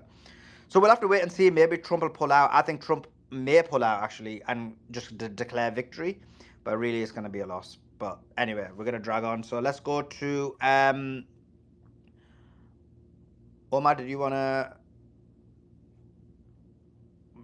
unmute your mic? Don't know if you did. Okay, I can't hear you if you did. I don't know if he's speaking. Is he speaking? No, it just shows that he's unmuted, but Okay. You need to doesn't reset sound. then, Omar. Let's go to Andrew. Andrew, thanks for joining us. Give us your thoughts. Yeah, hey guys, how's it going? Thanks for the mic. I just want to, because I wasn't able to join the spaces when Simon was here, I wanted to push back on him and call him out on the lies and whatever he was saying for the past few months. So is that okay? Well, he's not here, but he'll be back, isn't it? So why not just come then? Yeah, the problem is when he's co-host, I got kicked out of the space for whatever reason. Why? Has he blocked you? Yeah. Why? Well, I called him out because if you remember, during the first 12-day war, he said the war wasn't going to happen. And then the war happened, and then it's theater, and then the second war won't happen. Well, I'm guessing. So One second. I get it. Sorry, go ahead. Finish your point. yeah. So my point is, I have an issue No, with but I don't him want. I just because so you basically called him out during the 12-day war because he made certain predictions that were wrong. Is that what you said? no, the thing is, for But him, did it's you not just like? What prediction. do you mean by called him out though? Like politically, we have many people who come up here and disagree with him. Everyone on this entire space debates him and disagrees with him. So I'm guessing you probably were you insulting him? Were you doing something like No. that? It was I was posting and telling him you were wrong, and my issue with him is multiple on multiple shots. You just said he was wrong. You didn't go into the depth of it. So what do you want me to answer exactly? No, I just doubt that you were just politically disagreeing with him. You probably have a You guess. can. I posted on him. I said you were wrong. Last time before he blocked me, I showed him his posts where he was wrong and he blocked me. He posted clearly, and the issue is that before he tweeted me when I said I sent him a post that the United States was preparing a ground invasion, right? He quote tweeted me and he said the second war is canceled, there will be no more war, etc., with the usual narrative, right? And when I showed him his post again, he blocked me. So ever since this happened, every time I come to the space when he's there, I get kicked out of the space. Anyways, I have an issue with him because it's multiple fold. He lied and he's stealing from gypsy accounts narratives that don't make sense, and he's selling you bullshit. And my main issue is that he's piggybacking on the Palestinian cause and then selling you a narrative and giving you hope and then telling you to buy his shitcoin. This is why I joined the space today And in telling front of you to 2,000 what? people. What was the last thing you said? And telling you to what? Telling you to buy Bitcoin, which is clearly an op, right? So it's the entire value chain that he's proposing. Unfortunately, I'm Bro, really buying saddened that Bitcoin, do you nobody. know Bitcoin's over $1 trillion asset? You know how dumb you sound right now? He's It's a buying a $1 trillion shit coin. asset. Okay, Yeah, Simon's barely gonna make anything off of it. If 100,000 of his listeners buy it, it's gonna make. It's okay. not even gonna move the What's needle. the What are you intrinsic talking about? value of Bitcoin? What's the intrinsic value of Bitcoin? That's a separate conversation than you calling him, Exactly, essentially exactly. implying a scam that he's a scammer, Yeah, saying yeah, he's telling you to exactly. buy a shit Yeah, coin. Ivy is You're a right. Yeah, liar. because You're a liar. You're a disgusting liar. I'm That's why not he a banned liar. you. I called him That's why he out. I called blocked him you. out, and That's when I why he called him blocked you. out, We already we just you exposed yourself. We just saw listen. how You guys, disingenuous you you are. guys, you guys We just spend saw your how time on this space. disingenuous If I you can, are. You're a liar. if I'm allowed to complete Go ahead, my complete. thoughts, Go ahead. okay. My issue is threefold, right? You have him piggybacking on the Palestinian issue, him using game theory wrong, outright wrong, to sell you false narratives and sell you hopium, So can we right? let's deal with one issue at a time. So first of all, the Bitcoin thing, I think Abundance and Marco kind of pushed back on you on that one. I kind of debunked your position, and then you didn't want to talk about that. In terms of him piggybacking off the Palestinian cause, um, you could say that. I don't Let me know. address my issue with the Bitcoin. No, I but let didn't me say anything wait one because I second. I'm don't. going to address that point what you just said now. So, Okay. in terms of him piggybacking off the Palestinian cause, well, that's not true. I don't know who you are, to be honest. But and actually, let me just check. But I know that Simon, even though I disagree with many of his positions, one thing is for sure: he has been speaking about the Palestinian cause from immediately after October the 7th, when it wasn't very popular to do so. Many of the, and I know because I was running the space. I didn't even remember him. He just the first year when he used to come on the spaces, I didn't actually remember him that well. So I had to go back and check actually to see. I wonder when he actually came on the spaces, and it was actually very early, speaking about the Palestinian cause when his specific community is all full of Zios and it's actually not beneficial to do so. So, and he was on the spaces for a very long time, speaking about it, talking about it, highlighting it, and pushing back on it. So I don't agree with that point in terms of piggying back off the Palestinian cause. What was the other one? Yeah, so there's this. There's the other, piggybacking on game theory and ruining game theory. So I do this for a living, right? Ruining And you can game see my theory. Ruining game wait. theory. Please, let me finish, guys. You can make fun of me all you want. No, And he's Abundance, No, guiding but go you what ahead. do you do Go down for a ahead. false living path. that's with game theory? I'm a strategy consultant, and I've worked in defense and nuclear. Did you strategize before dropping this bomber stinker of Wait, of a Abundance, can you monologue? not, can you just stay quiet? Can I just hear what you got to say? Okay, so I do this for a living. Andrew, I'm Okay, just and looking at people your pay me account. I don't money know if it's me, but how come when I put in Gaza, nothing comes up on your account?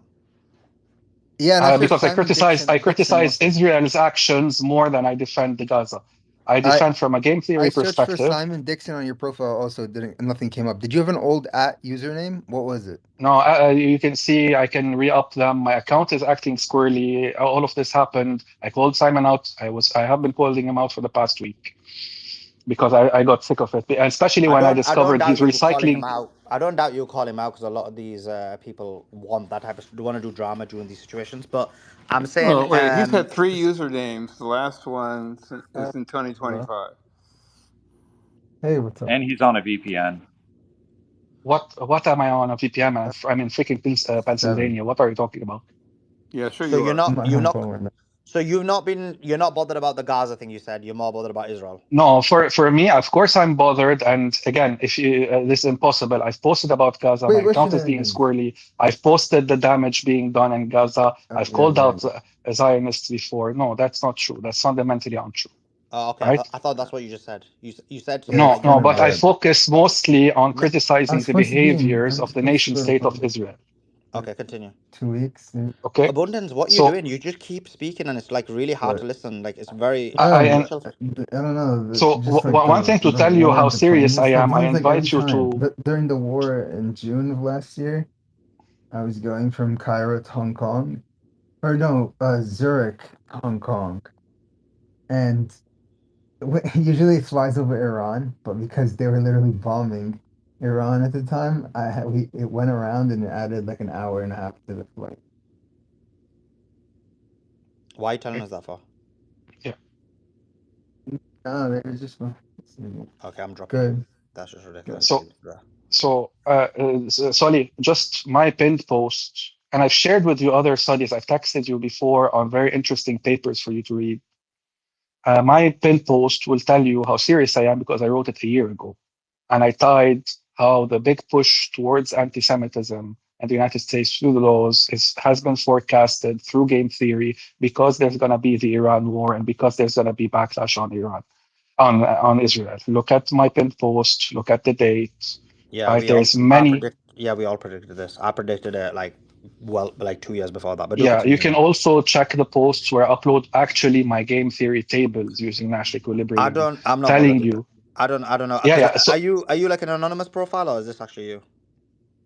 I mean, that's me, and I try to not I doubt it. use That looks like much an. because That doesn't look like you. That's AI. That's not you. What's your real information? that's me augmented.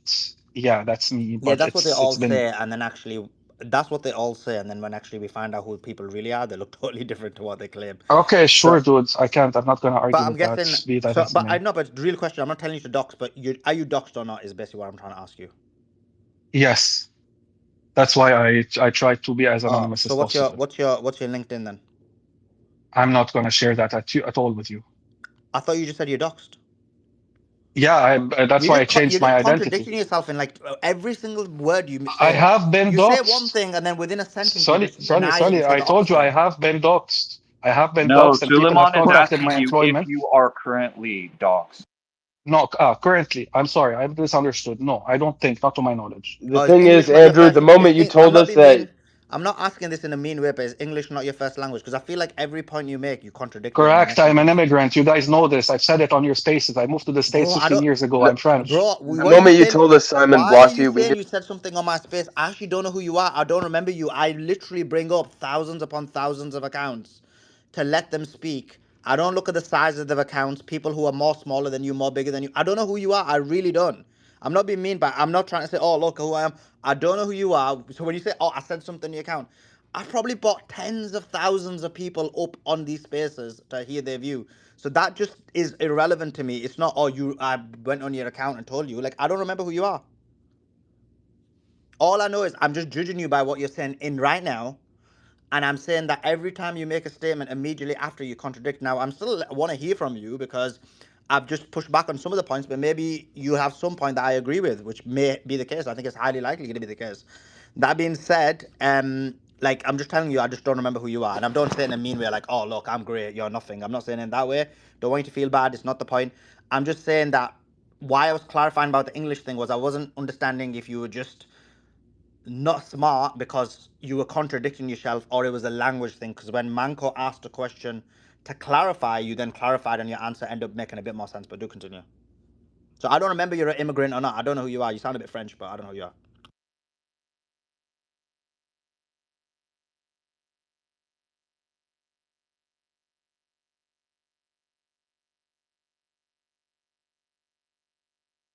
Has he glitched out? Is it me?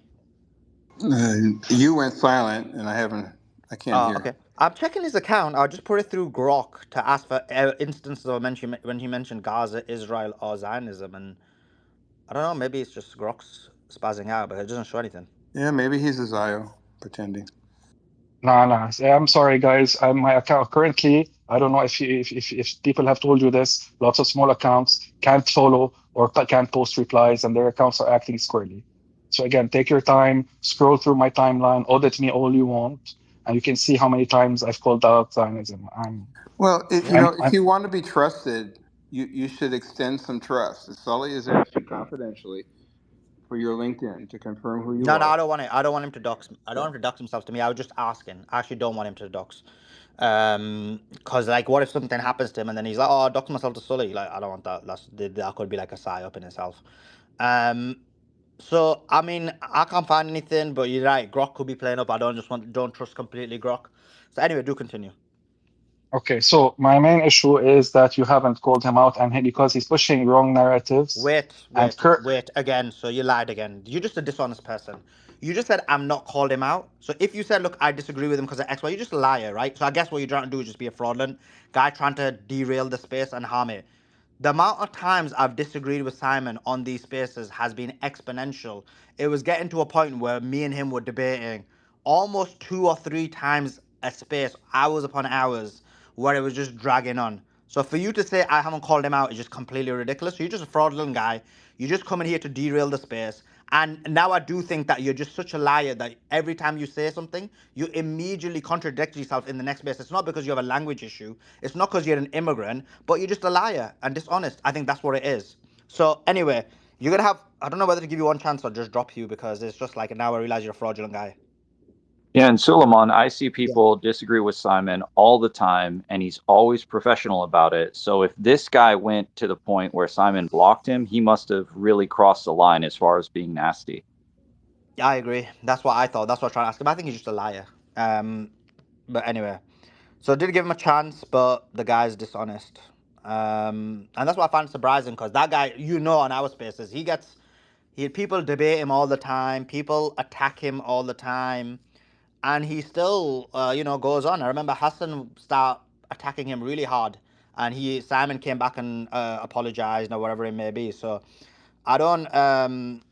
Yeah, I just think that this guy, I wanted to hear what he's got to say, but he was just being a fraudulent liar. And I think Yeah, what happens is a lot of these people send these accounts up on purpose to derail and harm the space. What it is they get worried that these spaces are doing well, and we're fighting against Zionism, and then they send people to derail them. So that's literally what it is. Like, why was this guy lying? Why not just be honest? He literally said a statement and then completely contradicted himself within the next statement. And I asked, like, is it a language issue? Maybe he doesn't know English, and he didn't think and this whole thing of he's basically lying. We don't know who he is. There's an anonymous profile because there's many people on X who say, oh, guess what? This is an AI version of me. And then later on, I found out who they were, and the actual real picture looked totally different. The real version of themselves was totally different to the augmented claims that they made. yeah. I had a couple of dates like that over the last 2 years. Dog, no way. So you got catfish, Doc. Well, after a fashion, you think someone's 50 years old and they show up and they're 65, and they're like, "Sorry." Why you like him younger, Doc? Damn, the chicks are still doing that at Oh that yeah, age. oh yeah. It's even more desperate at that age. You And the know. fact that, I mean, just to say, when someone wants to speak about something as men, I'm an old fashioned guy, so I've never spoken to about a person behind his back. So the fact that he's speaking about Simon whilst he's not here just goes to show that there's an agenda going on here. So This guy wanted to get the last word because whatever he did something to the point where Simon blocked him, and now he cannot come in the space when Simon is co-host, so he can't come back at Simon anymore. And so now he's like, well, Simon's not here, so now I want to trash him to everyone else. Yeah. Definitely, definitely, and let's not give him too much attention. Going back to brother Sully about what we were talking about the war. I mean, Yeah. one thing I do really think, honestly, is no matter what happens, they retreat or they put boots on the ground. I don't think that's gonna happen though. Retreating and saying they won and did whatever they want. Israel isn't going to allow that to happen because for them, this is an existential crisis. They know this is their final way and their final opportunity to exist in our occupied land. So there, even if Trump dies and they bring another vice president or they put another president, they're all puppets because every country has a deep state. So Israel's got so much blackmail on every single person in this world, probably including myself and a lot of my family members. So that's just the way they operate, you know? So when you have a deep state and Trump's a puppet, a part of this deep state, whether it's here or there or there, Israel is in an existential crisis, and they know it. And then the fact that Benjamin Netanyahu is saying this war is costing us a lot of money and we need millions, then he reiterated and said, "Oh, sorry, we need billions," is just showing you they're out of money. They have no more. It's costing them a lot more to bring down these cheap missiles that Iran can keep building in these underground cities that really no one really knows about. Even if they close off one area, they have so many different areas to exit out of. And I don't really truly think that even if this war stops for a couple days or for a couple weeks, Israel wants this to become a regional war and for them to to gain that greater Israel. That's never going to happen. And but I truly believe they're really gonna instigate, create fitan, and do more of what they know how to do because that's all they know how to do, and create this into a regional Middle Eastern war. And the fact that GCC countries, I don't think Iran has a problem with the GCC countries. They have a problem with the fact that they allowed themselves to be allies with an enemy. Once they take those bases out and they become an actual Middle Eastern, Arab, Islamic, Christian, and Judaism country, allowed to practice all religions, but without these U.S. bases, then this is when this alliance. Now they're asking to form an alliance with the actual Arab nations inside the Middle East because they felt betrayed. So obviously, the United States might back out. They might put boots on the ground. But the fact that what I've heard, I don't know if it's 100% true, but I truly believe that the Navy ship that was on its way during the 10-month course period, on its way, making its way there, the U.S. soldiers started putting T-shirts and a lot of rags and things so they can so they can overflow the ship with excrement, so they don't have to fight. They were saying we don't want to fight. I mean, look at the IDF soldiers just in Gaza. They themselves were saying we don't want to fight. Most of them are on opioids. They go back with PTSD, and then they're saying these people are afraid to die. The Zionists love life, and in the Quran there's a saying that says لَتَجِدَنَّهُمْ أَحْرَصَ النَّاسِ عَلَى حَيَاةٍ. I'm sorry for speaking in Arabic, but it translates to they will live any kind of life. So they're not going to allow this just to be, oh, okay, Iran, oh, United States won, Iran won, nuclear weapons. All that's just a distraction. They want to create a regional war, and it's causing a lot of turmoil here in Jordan, a lot of turmoil in the GCC, a lot of turmoil in Iraq, and they're finally starting to form an actual Arab alliance. So no matter what happens, I think the tides are shifting and things are turning and people are realizing the truth, and United States will always be the United States. They have a great military, they have a great land, they have opportunity, they have great people, but the fact is they were naive enough to be played by Israel, and Israel is going to keep bleeding the beast. And once they're done bleeding the beast, they'll kill the country, as Netanyahu said himself, because that's what they do to countries they hate. So when someone's speaking like this, I don't think that they're going to come in a way where it's like, oh, okay, Trump backed out, we got what we wanted. What they really want is to create a regional war, and every single political analyst here and in our occupied lands, even Mustafa Barghouti, my uncle, everybody's realizing this is going to turn into a regional war, no matter whoever likes it or not, because Israel's last chance to continue doing what they're doing is this regional war. And no matter if they do it, they might succeed in the beginning, but at the end, Allah's plan is going to happen. And no matter what, that's what I truly believe. I may be wrong, but it's just like so kind of obvious.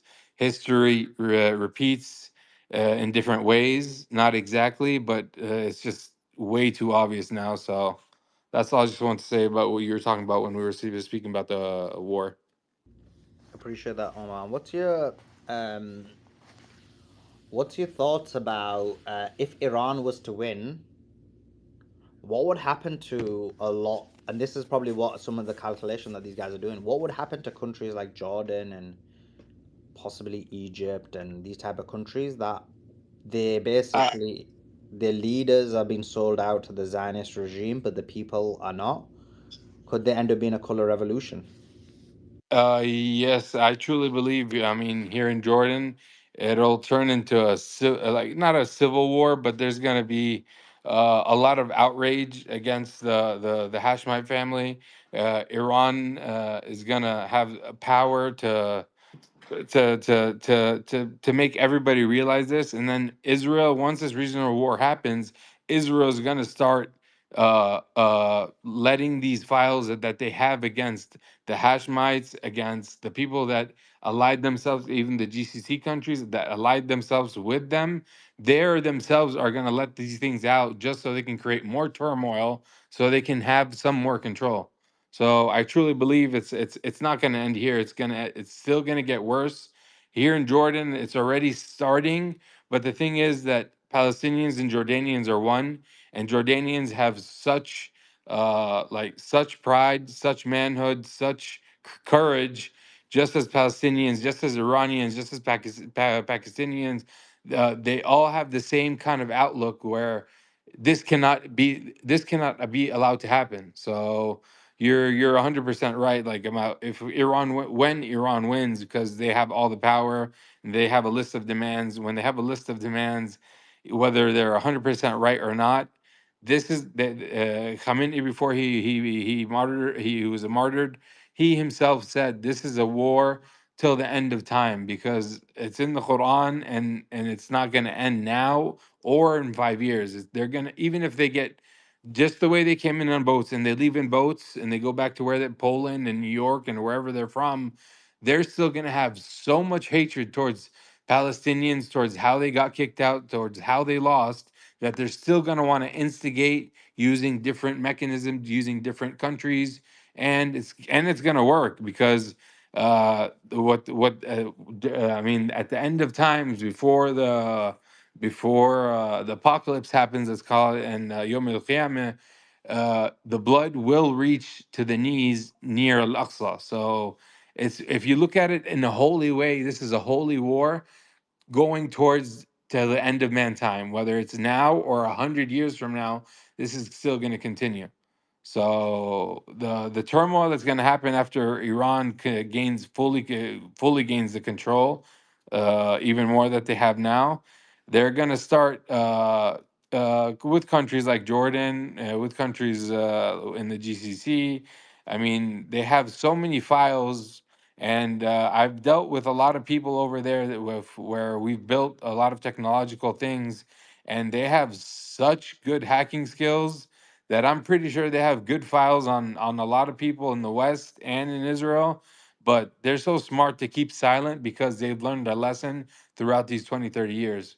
So it's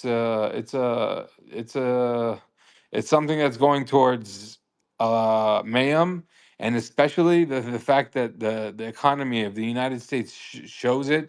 You know, like they say, show me the charts, I'll tell you the news.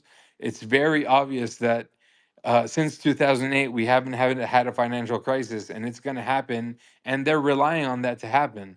So no matter how much money they print, no matter, I mean, the Department of Defense costs them $1 trillion, so they're spending more than, and then their interest is still more. So there's so much that they're relying on. They just have the patience to wait until it happens, so they can strike at the right moment. That's what I truly believe. Appreciate it, brother. Let's go to Sigon. Sigon, go ahead, give us your thoughts. Sigon? Okay, I just wanted to come up. Hello? Hello? Oh, hi, Sigon. How you doing? Hi there. I just want to say thank you guys, man. Everything you do, Suleiman, you guys have really kept me up to date with all the information going out there. There's so much fake news out there. You just don't know where to turn to, and we keep getting turned left and right. And I just like to give thanks for your time and effort. But what I wanted to say was, everybody keeps talking about when Trump gives up, or when Trump, wants to throw in the towel, or when he wants to off ramp. What if Iran doesn't? What if Iran wants to take this all the way, because they know, just like that previous caller just come on, they're going to take this all the way. What does that look like in the future? Like, where do we see ourselves 12 months from now? Sorry, I just missed the last sentence. What did you say about 12 months from now?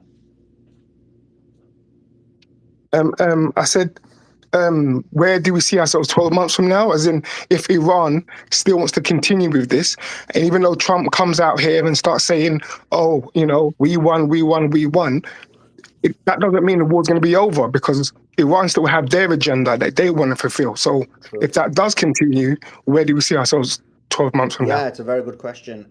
So Trump saying we won won't make a difference, because Trump can't pull out without an agreement with Iran. Because if he pulls out without an agreement with Iran, Iran just going to keep destroying Israel, and then the Jewish Zionist people who put Trump in power will literally impeach him and throw him in prison or kill him. So he can't just pull out and be like, oh yeah, I'm done with this, like you guys deal with it. He just can't do that. So the only way he pulls out is if he does an agreement with Iran, based on the things I said. So that's what's gonna happen. So that's if he pulls out. But do you mean if he doesn't pull out? Yeah, and then also, okay, so that's if he does pull out. What happens if he doesn't pull out? If he doesn't pull out, this is gonna be a long war. The problem they have is the US. Remember, they're fighting an offensive war in the air through bombing, and historically, you don't win a war through just bombing, because many people can just absorb the bombing. So if he just wants to bomb, and he thinks that's going to work, he's just going to spend a huge amount of money for nothing, while Israel and the Middle East continues to get plummeted. So that's just going to be a horrible decision. So I guess he's going to be forced to either use a nuke or get boots on the ground. That's the only kind of logical outcome to try and get some kind of conclusion to the situation. Okay. Thank you very much, Suleiman. Thank you. Appreciate it. Thanks for coming on. Appreciate you adding to the conversation. Let's go to there was this guy here. Where's he gone? Okay, must have dropped. Guys, if you're getting dropped from the space, apologies. It's not me. Obviously, the space is probably glitching. If you're getting thrown out of the space, that's not me. Again, the space may be glitching. This is why we're streaming on YouTube as well. How many people are on the YouTube? Check, bro. Did I post that? Hello? Yeah. We've got about 400 people on the YouTube. So we're Hello? live. 1 second, bro. Can you just mute your mic when you come up? So we're live on the YouTube as well. So we're live on everything. So guys, you need to do your boy a favor. There's a wait, did I put it twice? Tweet in the nest, and you'll see it. It says the truth about Iran war. Follows on YouTube. Follow. Like I tell the TikTok kids, follow. If you're following us, you're doing a good thing. And help support the movement, help support the online resistance, fighting against Zionism. Look how many people keep coming up and saying, look, we're the only place they come to for news. We're the only place where they get real news and get real information. So you can also help with that by following that YouTube channel, the Tweet in the Nest, and I'm looking at the channel. It's got 47,397. If we can at least get from our 3,000 people listening, 100 people who can follow. I know we got boomers on who are like, what's a YouTube? We're on Twitter. What is this YouTube? And how do you press the button on subscribe? You just go to the tweet in the nest, you click on the link, and there's a black button that says subscribe. You press it with your index finger. I know there's a lot of millennials on the X, and they're like, oh, you know, my older brother normally does this for me, and I can't be bothered, and life's so stressful, and I just want to chill. But just get out of that mode. Click on the tweet in the list and subscribe. And the good thing is we're not on TikTok, so we got none of these Gen Alphas and Gen Betas, so they're not gonna spaz. Well, I can't say spaz out because somebody else was crying about that earlier when I was saying that. They're not gonna basically start crying and going through emotional distress because I'm telling them to do something while they're trying to looks max or whatever they're into nowadays. So basically, moral of the story of this is I want at least 100 people to follow the YouTube. And if you don't, you're lame and gay. Okay, let's get back into the conversation. The guy who was struggling to unmute his mic because I'm guessing he's a boomer. Go ahead, give us your thoughts.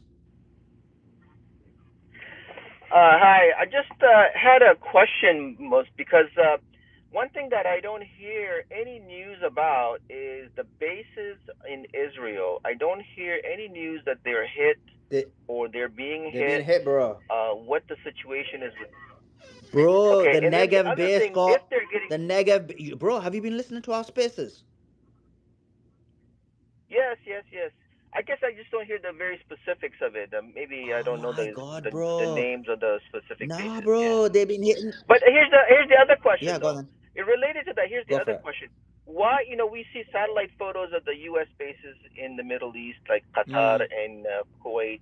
Why are we getting any satellite photos from China or whoever of these Israeli bases? As far as I remember, I'll have to double check now. I'm pretty sure there was because I remember seeing it, but I'd have to verify. But I'm pretty sure those did come out. Yeah, because before the war, there was a lot of satellite photos of the bases with all the airplanes parked in the In the hangars, yeah, runways there and was. such. But after that, I haven't seen any. I'm That's like I'm just curious pretty. why China would not release those. Yeah, it's a good question. I'm pretty sure I did see I did see them, but don't quote me on it. I would have to double check. And the fact that I've been up for like 17, 18 hours, I'm a bit I can't bother checking right now. But I'll definitely check for you. And then when I'm back later, I'll let you know. Okay, thank you. That's all I want. And I want to thank everyone on the space. I've been coming on and off, and Appreciate it. very interesting So are you conversation. a Thank you. boomer then, or what are you? I'm not a boomer. I'm just I don't know what a boomer is actually. Okay. So How old are you? I'm 50. Okay, it's kind of like a boomer. Okay then. Appreciate you coming on. Appreciate you giving Thank your you. thoughts. Thanks for coming. Okay, there's an Indian guy. I can't bother with an Indian accent right now. Let's go to this guy. Yeah. Okay.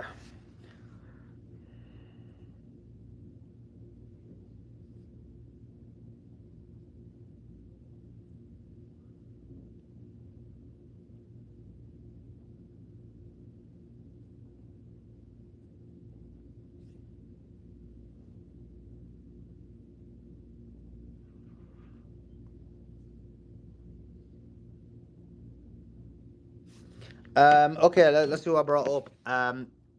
Obiro Jr. Go ahead, Obiro Jr. Hey, wait a minute. Can we stop with the boomer hate, please? Please. BLM. Is that what you said? No, I said no, end the boomer hate. Yeah, so BLM. Boomer lives matter, man. Hey, can you guys hear me? Not for long, though. Not for very long. Yeah, okay, let me just give you some more Sully, can you hear news, me? guys. More news coming up. I can hear you. Yeah, just give me 2 seconds. Let me give the news and I'll give it straight back to you, yeah? Yeah, sounds good. So, sorry? Okay. Trump says he hit Iran harder than any other country in history. Okay, let me mute your mic. This guy must be another boomer. Trump says he hit Iran harder than any other country in history that's been hit. He said, quote, "We've hit them harder than virtually any country in history that's been hit, and we're not finished yet." He said, a journalist asked, a new report says the military investigation has found that it was the United States that struck the school in Iran. Do you take responsibility? Trump said, I don't know about that. I've mentioned that one already. IRGC commander Ali Fadavi said, we have missiles that are launched from underwater and their speed is 100 meters per second.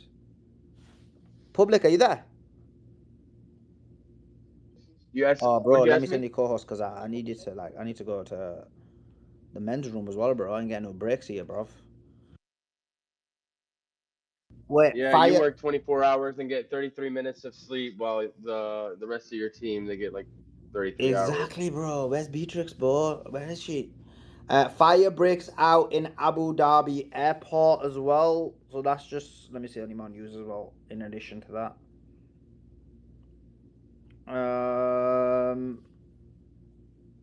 Oil's going back up this morning, up Yeah, how much is 5%. a doc now? 91.47, $91.47 on the Brent index. Interesting. Solly, can I pop in now, or are you still gonna get Yeah, more go news for it, coming? bro. Jump in, bro. Jump in. Okay, awesome. Yeah, first and foremost, man, thanks for spending all the time for Hold on, just tracking really this. quick before you go. It showed that Beatrix was trying to come up, so the space might be glitching, but Oh yeah, I see her. it's Let me okay. send her the call. Sorry, go ahead, Shreds. Yeah, no worries, man. Yeah, thanks again for just tracking this whole situation since the 12-day war. I think where I want to move this conversation is about how there's two different opposing sides here in terms of who's looking at this military operation. You have the boomers who are like, "Oh, this is gonna be 2003 shock and awe all over again. We're blowing a bunch of shit up." But then you have the people who are more initiated with actual military experience. They're saying that asymmetry now has basically changed the actual modern landscape. It started with Ukraine and versus Russia, and now we're basically starting to see it now in Iran, where you're basically looking at the actual economics of drone warfare, basically taking out more modern technology, but the math is just simply not adding up. And I think what's really interesting to see is that, Iran has a strategic game plan in terms of being able to do this in phases. The first thing they had to do was essentially, blind the enemy because they had all these GCC countries that were basically kind of surrounding them, for lack of better words. Once that is basically taken out, which I believe we're almost near the end of it, I think then the next phase is going to be basically moving all eyes onto Jordan and then Israel. And the other thing that we need to also talk about is that Hizballah has very much basically resurged to a point where even the Israelis are like, what the fuck is going on here? Because we thought we basically dismantled them. I think the end game here is going to be basically a ground war where it's not necessarily you see Israelis in Lebanon, but you actually see Hezbollah and the Iraqi militia basically coming in from the north. And we're starting to see that now where the Iraqi militias have basically threatened I believe the Sunni militias about Julani in terms of him basically kind of threatening Hezbollah on that end. So I just wanted to kind of share that perspective. I've been tracking this as well. You guys have been doing a really good job, and I'd love to hear your thoughts on that.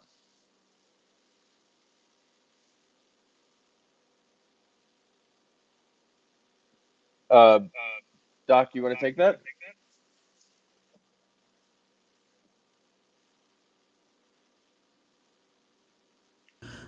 Okay, Shreds. I can What was the actually hear last who thing you was said? speaking. The last thing I basically said is I think the end game is what you're going to see is basically a ground war in Israel with Hezbollah and Iraqi militia basically flooding in. It seems to be like a three-phase step plan in terms of how this is all kind of happening. GCC first, suppress the air force to an extent where you can take the pressure off of Hezbollah, open up that northern front, and then from there we're in a real quagmire situation. Yeah, good one. Okay, interesting. I'll come back to you in a second in that one because I'm just doing something at the same time. Let's go Yeah, no to worries.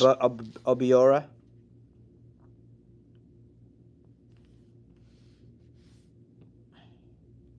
So Awesome, anyway, let me awesome. ask you some Shreds. Where do you think this goes now? Then you explained what you think from a holistic perspective, but from an hmm Trump perspective, do you not think that he wants to pull out? I think it's pretty obvious. I mean, Trump has always had a history of not liking long-term wars. He wants to go and get the job done, take the W and basically declare victory. And we're starting to see that now with basically through these other, middlemen who are basically reaching out to the Iranians asking for basically, a ceasefire or negotiations of some sort. The problem is that you have to understand with Shia ideology, it's all about martyrdom. And if you take out Ali Khamenei, well, now you've basically galvanized them to an extent where now they're going to go to the end. And the other thing I also want to mention is that Muharram, I'm not too sure if you guys are initiated on that end, but basically it's a Muslim practice where they basically commemorate the martyrdom of the Imam Hussein. That's going to very much drive people's further motivation to continue to see this through. The reality is that Iran knows that this is not going to basically be a situation where they fight, they stop for a little bit, let them rebuild, and then repeat the whole process all over again. That's off the table.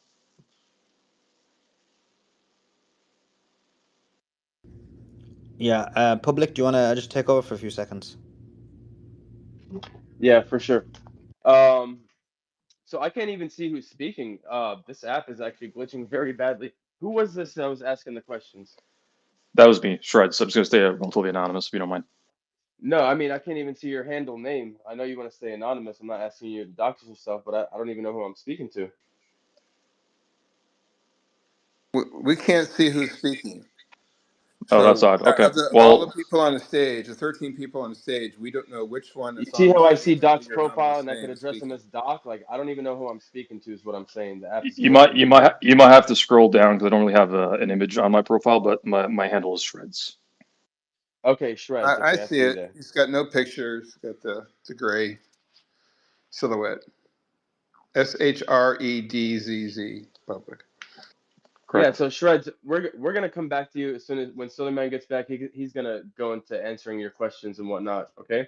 But in the Sounds meantime, we good. are gonna bring some people up, and until we bring people up, if you guys could help us by retweeting and sharing the space, um, you go down to the purple pill bottom right hand corner, and the little arrow up and down sign. You hit that, and you hit that retweet button, and yes. Is there anybody up here with their hands up? Because I also can't tell if people do have their hands up There's no or hands not. up right now. Okay, cool, cool, cool.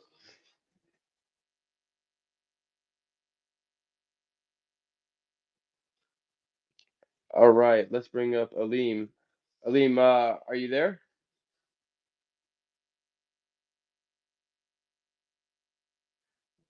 What's going on, Aleem? Are you there?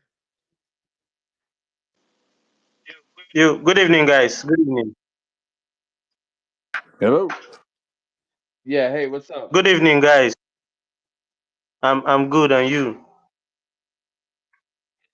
Good, good. What's going on? My name is Diego Junior from Nigeria. Awesome. Okay, What's your what take? do you want to add? What do you want to add about the Iran war, or what's your input? No, I don't want to add anything. I just wanted to greet. Okay, okay. Well, guys, if we bring you up, put your hand up, and then we will go to you. Okay. Public, do you want to just go back and forth on the stuff that I brought up until Sully gets back here? Well, let him have that back and forth with you because he will be back shortly. Okay, he's just taking like a quick few-minute break. In the Yeah, sounds meantime, good. we're gonna go to Omar because he's got his hand up. And yeah, just stay put, Shreds. He'll be right back shortly. Okay. Yeah, thank Copy you. you. I just want to talk to, I mean, hear Mankus's opinion because he was talking about his views and he seems like a very intellectual man, but there's a couple things that he said that I really want to kind of like debate over. So if Mankos, could you state your opinion on what's going on in the war and the United States? Just because it was so many people talking, I really couldn't hear what you were saying. Well, I mean, I already said it. So you wanted to debate something. What do you want to debate? I want to debate about the fact that you're talking about that the Iranian regime is a puppet, and then the son of the Khamenei is another puppet, and in reality, and we have the United States, the biggest demon puppet in the world. So, what are you basing your analysis on? Well, I didn't say the regime was a puppet. I said the regime is now controlled by the IRGC. And you said the IRGC is basically what? I mean, do you know what the IRGC is? I mean, brother, I'm I'm not gonna really tell you. It sounds really, I mean, degrading for both of us to say, "Do you know? Do you know? Do you know?" When we both know what the IRGC is, and we both know what's going on in the world. I'm not here to Well, here's the challenge issue. you. I You said really I want to accused him of understand. being a puppet, so that's not an accusation of being a puppet to say it's controlled by an IRGC, the IRGC, because that's part of the government. So I don't know where you're coming from on this. Okay, so do you believe? Okay, let's say IRGC, in your opinion, are they do they have strength, or are they just puppets, or are they people that are they a government that's oppressing the people? What is it that exactly I you're mean, I basing your said they're in opinion? charge, so they obviously have strength. Oh, okay, then I maybe misunderstood you because I heard something else. I apologize. Cool, cool. AES News, what's going on, man? We brought you up. I'm good. How you guys doing? Thank you for everything, guys. What I want to say here is kind of interesting, and most people don't look at how the United States is just being exceptional, and they just feel that they can do whatever they want to any country and just walk away scot free. And they've been doing this for decades and attacking countries, destroying their people, and with no consequence. I think even if Iran loses, if that is plausible, if they lose, Iran have shown the world that there are countries that can stand up to the United States. And one more important thing that people don't take into consideration is whenever the United States want to go to war, they have to rally around with their NATO allies and gang up on a particular country. And Iran have proved to the world that they are fighting NATO on the other hand, and then they are fighting United States and Israel, which is the most powerful countries when it comes to military in the world, and they are proving to be very, very effective. And even if they absorb the heat that is the air power of the United States that is inflicting on the Iranian, and they are still resisting and they are still launching missiles. It just tells us that we, the ordinary people around the world, that we are being held hostage by this Epstein pedophilias, and we can also resist them in a way that they can't imagine. And but the point there is they are just afraid that when we organize and it will be a problem. So this is why they are using this fear tactics that whenever people want to organize to come out and challenge the status quo, you're going to face a consequence. And this is why they bring the censorship on the media. This is why also they bring laws that whenever you try to organize and come out against their government, it's like you're anti-Semite and all of that.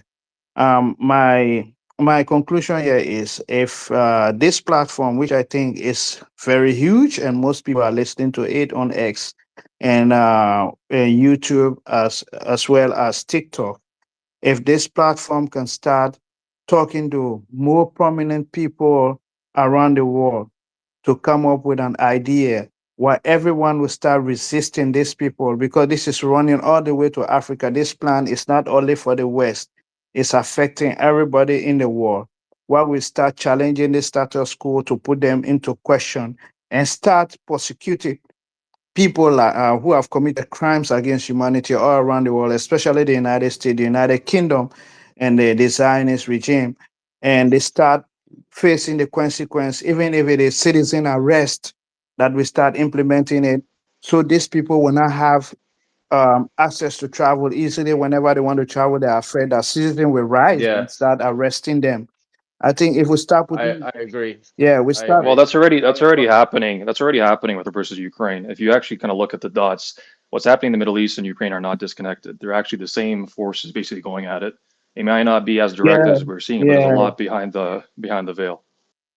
I think the citizen arrest where citizens will mobilize whenever they attend conferences and other they just keep the government busy whenever these people travel to countries where they already committed crimes around the world that they should be held for it. I think we'll start making huge progress and huge changes. They will start getting afraid. If you see people like For Lindsey sure, Graham, for sure. AES, I got a couple tweets here. Let me read them out, and then we could go back to this shortly. okay, So we got right here. First thing first is Turkish President Erdogan. Um, our stance on Iran crisis is very clear and unequivocal. Turkey will always stand on the side of peace, not war. Okay, and then following up with that, he also has this to say. Netanyahu is the worst thing since the Holocaust. Even the Israeli public, who spend every night in shelters, are now openly saying that the greatest disaster to befall them since the Holocaust is Netanyahu. True, true, true. He has Such a big not done. accusation to say while they're still supplying them with oil.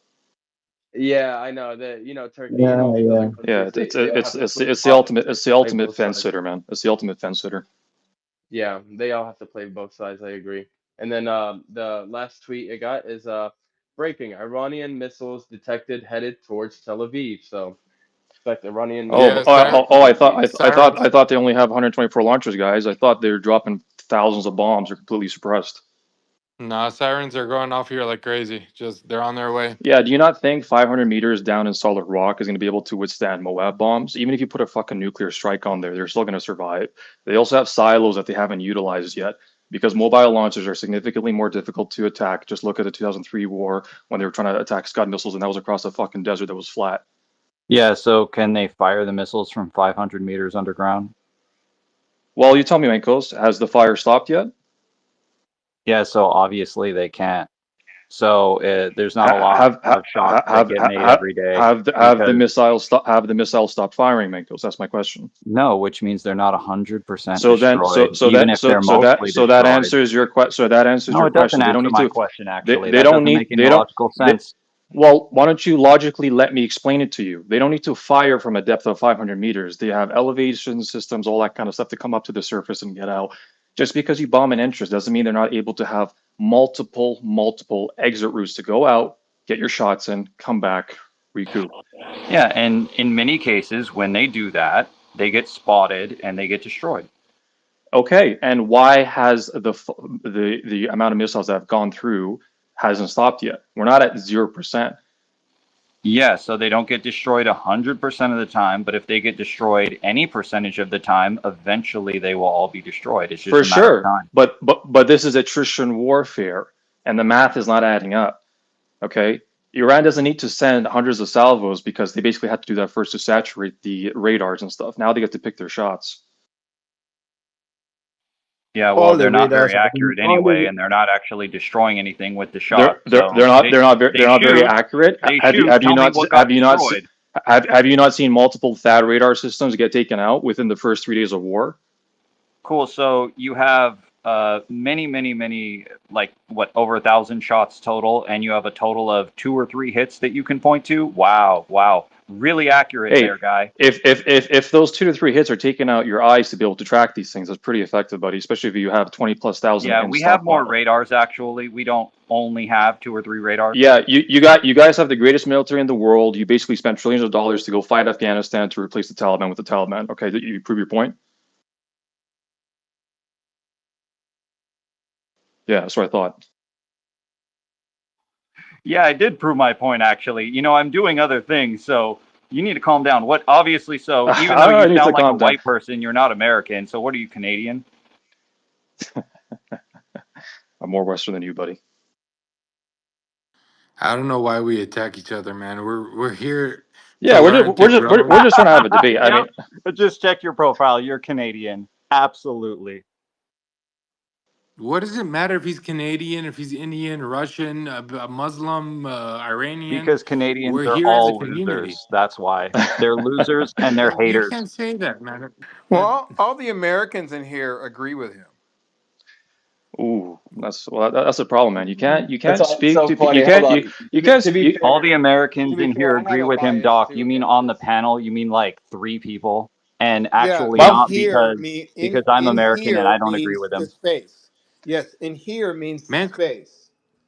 That's right. Mankos, you Correct. have the right to say whatever you want, and you say a lot of good things. but like I say, some good things, and maybe some things I say are retarded. Now hold on, So Ahmad. We're within our right to hate on the Canadians. You know, you'd hate on them too if you were American. I mean, I'm an American citizen. I'm a Turkish citizen. Guys, who gives a shit if it's American, Canadian, Indian, who gives a fuck? Right now, we're talking about a legitimate war that's actually occurring. I'm just joking, by the way. It's all just jokes. Yeah, fair enough. But what I did say is backed up, and that's actually coming from basic. Like, I'm not military, but the people I've listened to, like Douglas McGregor, Daniel Wilkerson, like fill in the blanks. Those guys have actual experience, and they're all saying basically the same thing. But then you got these guys over here are basically just like, no, it's just shock and awe. We have the best military in the world. We're taking them out. It's like, dude, this is supposed to be a fucking 48-hour operation. Where are we now? Oh, it was supposed to be It was immediately as never soon as we supposed to be killed 48 hours.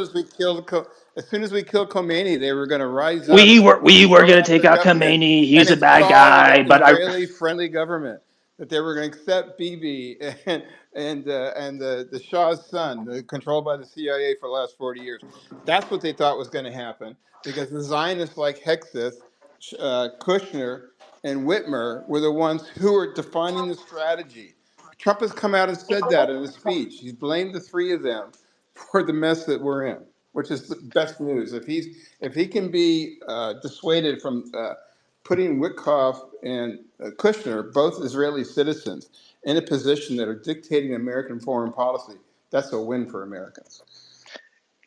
I would like to kind of go back to what I was talking about, though, in terms of the actual, military strategy, in terms of what's actually happening on the ground. Um, I don't know if Um, Sully's back yet or not. he'll be back soon. But just before we go there, and just before Sully comes back, I just want to say hello to Gary and Puncher, and welcome you guys to the stage. How you guys doing? Doing great. Thank you. Good, good. I see Puncher, Nope. you had your hand up. Go ahead, bro. Yeah, just a couple things. Just for background, I was a fighter pilot in both the Navy and the Air Force for 25 years, multiple combat deployments to the Middle East, planned and executed more missions than I can possibly remember. Planned a lot of missions that never got executed in Iran, obviously, but no, very familiar with the territory, the land, their strategy. Um, just for cred. A couple things. From a political standpoint, if there is no leadership in Iran that we are willing to accept, and apparently the terms are unconditional surrender and a leadership structure that we agree with, I would suggest to you that this thing is, I don't know how we get there, quite frankly. Those things are not logically consistent, uh, or there's nobody to negotiate with. So I would put that in your planning kind of calculus for how long this thing could potentially go on. The second thing is the world's most powerful navy, with all the money we spend and Couldn't all take the out the power Houthis. protection, couldn't take out the Houthis, and Thank we you. are unable to open that narrow pass in the Straits of Hormuz. So what does that tell you about the effectiveness of asymmetric warfare against, albeit the most powerful navy in the world? It's not very effective. So those two things tell me that this thing's going to go on a whole lot longer than anybody suggests. The idea that it's going to be over in a week or two or a month or two, I think, is silly unless one It's of those two nonsense. things changes. That's nonsense. And things are breaking. Forget about whether they take out THAAD radar systems or any other systems. You know, 20% of the world's oil comes through there, plus a whole lot of other stuff.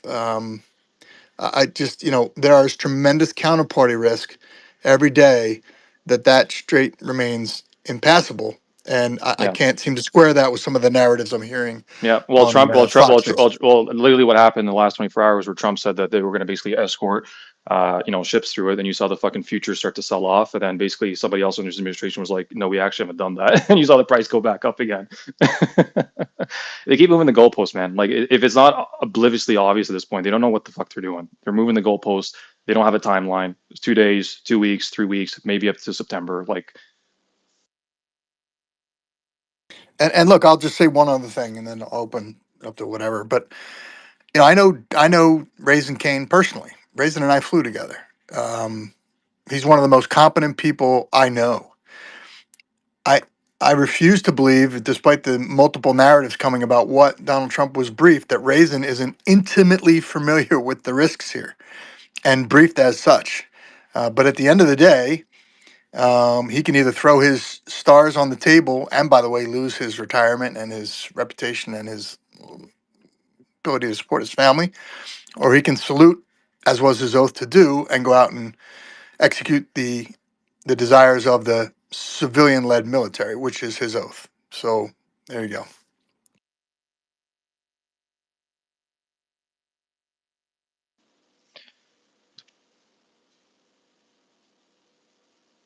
For sure. Thank you for that.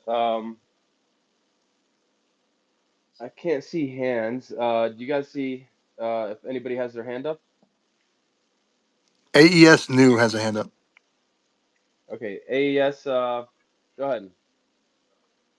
Well, I just want to stress on, I'm not saying all Americans are bad people. There are a lot of them who are good and they have good heart also, and they don't want to see what is happening around the world. And they are not happy with most of their government policy.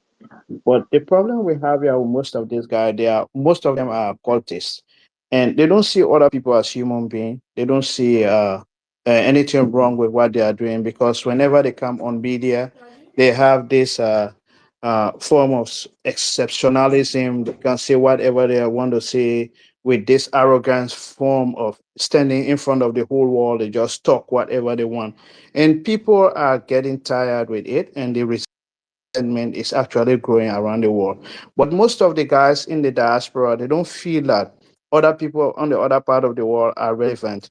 And most of the politicians in the West, they just feel that the other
lost limbs in my last tour. And I assure you that a lot of our soldiers are really patriotic, but they really are misinformed. Just a little bit of background. I am a Sunni Muslim. I'm married to a Catholic. In my family, we celebrate all the holidays together, and we don't have any religious bias. What's going on in Wait, Iran is Ashley, are you heartbreaking. American? I am American by citizenship. I am from Kosovo originally. I was born there. Okay, and you're there now? I'm in the US. I live in the US. I'm visiting my ill father back home and I cannot fly right now. Well, thank you for your service, Um, and please continue. thank you. What I'm trying to say is that what's going on in Iran is actually tragic. we are led by a pedophile president who truly doesn't think about the soldiers at all, nor their families. And somehow they're all under his spell due to them watching this propaganda in the Fox News and other media, and they just don't read. I mean, and I don't blame them. Whatever you see in the US is just basically like Zionist propaganda. It's heartbreaking. Um, what bothers me the most about this, it's seeing the Dubai and all the surrounding Arab countries just basically vouching for the Zionists. I just don't get it. I mean, I understand that there are sects within Islam, but what they're doing, it's absolutely unforgettable. I don't know if I can say that they are less of, they're less evil than Israel because they are aiding Israel to conduct terrorist attacks in Palestine and now in Iran. I am at loss for words. I just don't know what to say and what to do. As far as the war ending, I mean, based on my experience, I just don't see it happening. Not in the short term, No, because unless Pandora's box is open now at this point. exactly. I mean, Trump's ego will make it impossible for him to give up unless he just propagates another false declaration of, oh, I'm a winner and all that. And I just, That's not going to I happen when don't missiles are still going off. exactly. But then people are watching Fox News. I mean, I have family members who are like totally brainwashed, and you just cannot. Convince them otherwise. I mean, thankfully, about like I would say half of them are in the right side of the history, but the other half is just impossible to win. But all I'm gonna Well, say is you thank have you you have to guys. understand paradigm shifts Mhm. don't occur all at once, right? So usually they're very much Of delayed. course. And what we're seeing right now is the fact that Iran didn't basically fall within 48 hours, but also is progressively pushing the West further back. And again, just go back to the GCC countries where you're starting to see evacuations now occurring. Why do you think they're all censoring this stuff? Why do you think they're not allowing people to record it and basically going to imprison them for doing it? Because it's paradigm shattering shit. It's a population control. I mean, it happens in the U.S. It happens in the European Union. It's just like look, they put so much effort into brainwashing people that they're just not going to let the Pandora's box to fully open. It is open, but not fully open, and as a result, Goyim continues to worship, and it's really really sad. Look, thank you guys for everything that you do. To me, all of you are brothers and sisters, even those that I disagree with. I just pray for peace, and I hope that God opens the eyes of those that cannot see. And I'll end there. Thank you so much. Thanks, Ashley. Appreciate you and appreciate your message. So, guys, just based on that, right? As in this is really interesting. So let me tell you, uh, this guy, give me 1 second. A bit of conflicting news going on here. Come on, open up.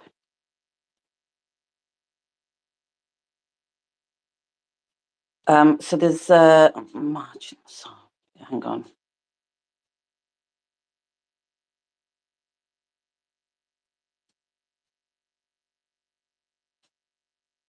There's a guy in Iran. I'm just trying to say. Oh, there we go. Here we go. What's his official title?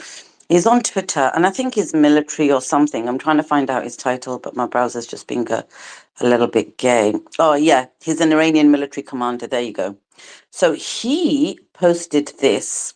Mr. Trump, order CENTCOM to show you the intelligence and satellite images before and after the Iranian missile and drone attacks on the bases Al Dafra, Ali Al Salem, Arifjan, and the fifth base. It's worth seeing. The fight continues. So he's challenging CENTCOM to show the real. Let me just mute everybody because people cannot keep their mics mute. So frustrating. One job, keep your mic mute when I'm reading the news. So order CENTCOM to show you the intelligence and satellite images before and after the Iranian missile and drone attacks on the bases. I'm going to read this again now. So blame the person who kept opening the mic. Ali Dafra, Ali Al Salem, Arifjan, and the fifth base. It's worth seeing. The fight continues. So he's challenging CENTCOM. Then Barak Ravid, Axios, right? Axios outlet, newspaper, Zio controlled, whatever, he's posted. President Trump told me in an interview on Wednesday that the war with Iran will end soon because there is practically nothing left to target. Little this and that, and anytime I want to end it, it will end, Trump says. So Barak Ravid is quoting verbatim that President Trump told him this.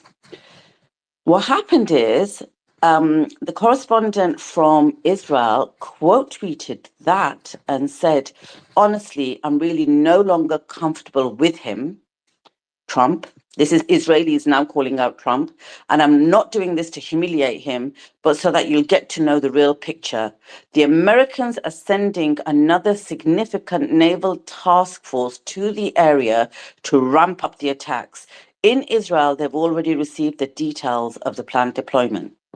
So now Israel is exposing Trump by saying, look, he's telling these guys in the media that this whole thing's going to come to an end soon and I can end it whenever I want to.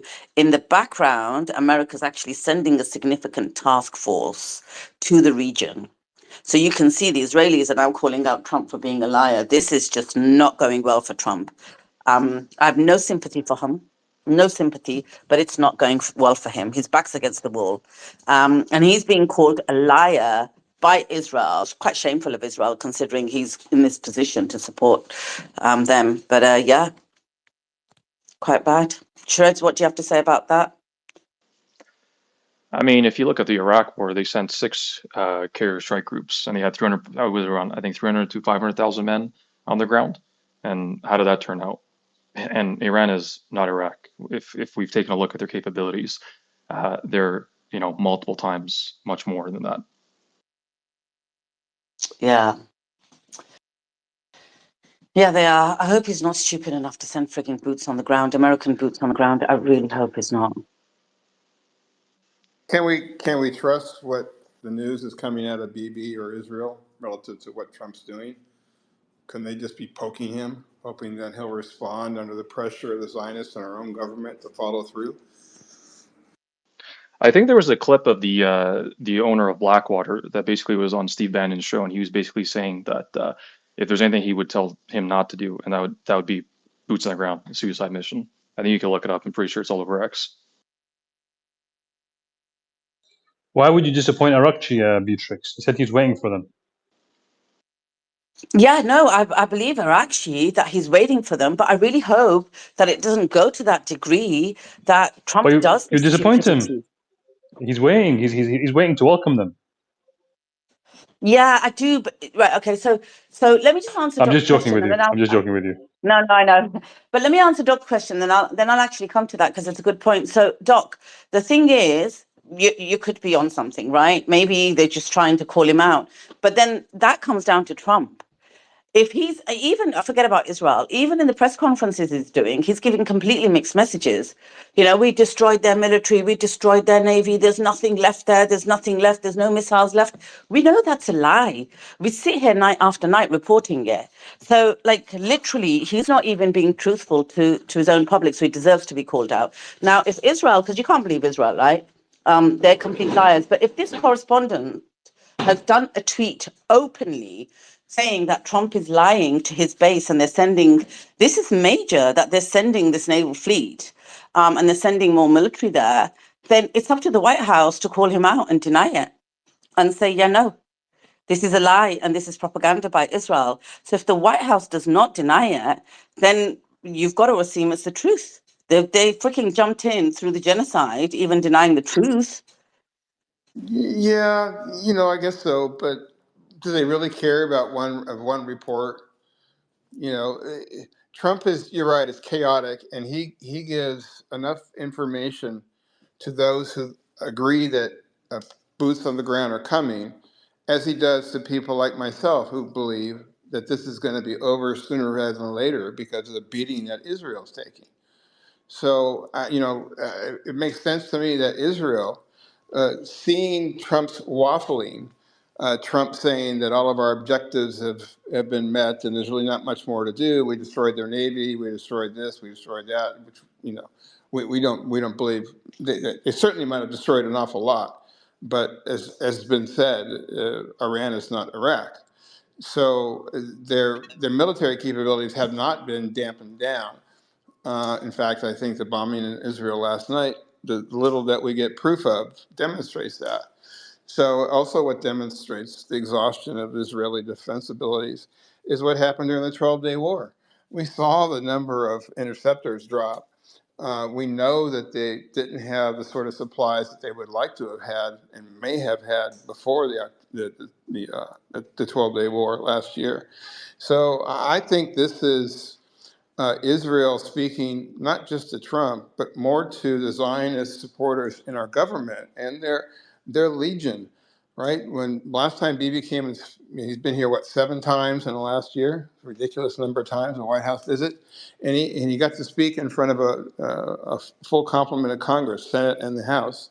And he had 57 standing ovations. So there's a huge amount of support within our government to continue to support Israel in every way possible and continue this war. And there are some like Ted Cruz and Senator Lindsey Graham who are advocating for boots on the ground. So it becomes political at that point for me. And what Trump is most concerned of, in my opinion, as a narcissist, is his legacy. And the way things are right now, with a 180-degree shift, conservatives like me, and I see more and more of them every day, are not going to vote for Trump. They're not going to show up, and the Democrats are going to win the House back, and we're going to see impeachment start all over again. So it'll be back to 2016 and 2020. And I think Trump wants at all costs to limit that, to continue his legacy. And what you see mostly coming out of Trump right now is support for passing the SAVE Act, Save America Act. This is an 80-20 or even maybe a 90-10 issue. All Americans support the SAVE Act. And the SAVE Act, for those who don't live in America, is the requirement that in every state, in every national election, every 2 and 4 years, that citizens have to prove their citizenship and the right to vote in a particular state. And that cuts the legs out under the Democrats because that's what they've built their popularity on. It's a completely fake astroturf sort of support. So with the SAVE Act passed, Republicans have some hope if Trump's persona and his support among some conservatives, that'll grow if the SAVE Act is passed in some respects, because we won't see the fake and fraudulent votes from the Democrat side. But their calculus right now is more on national politics than it is on international success in this war, in my opinion.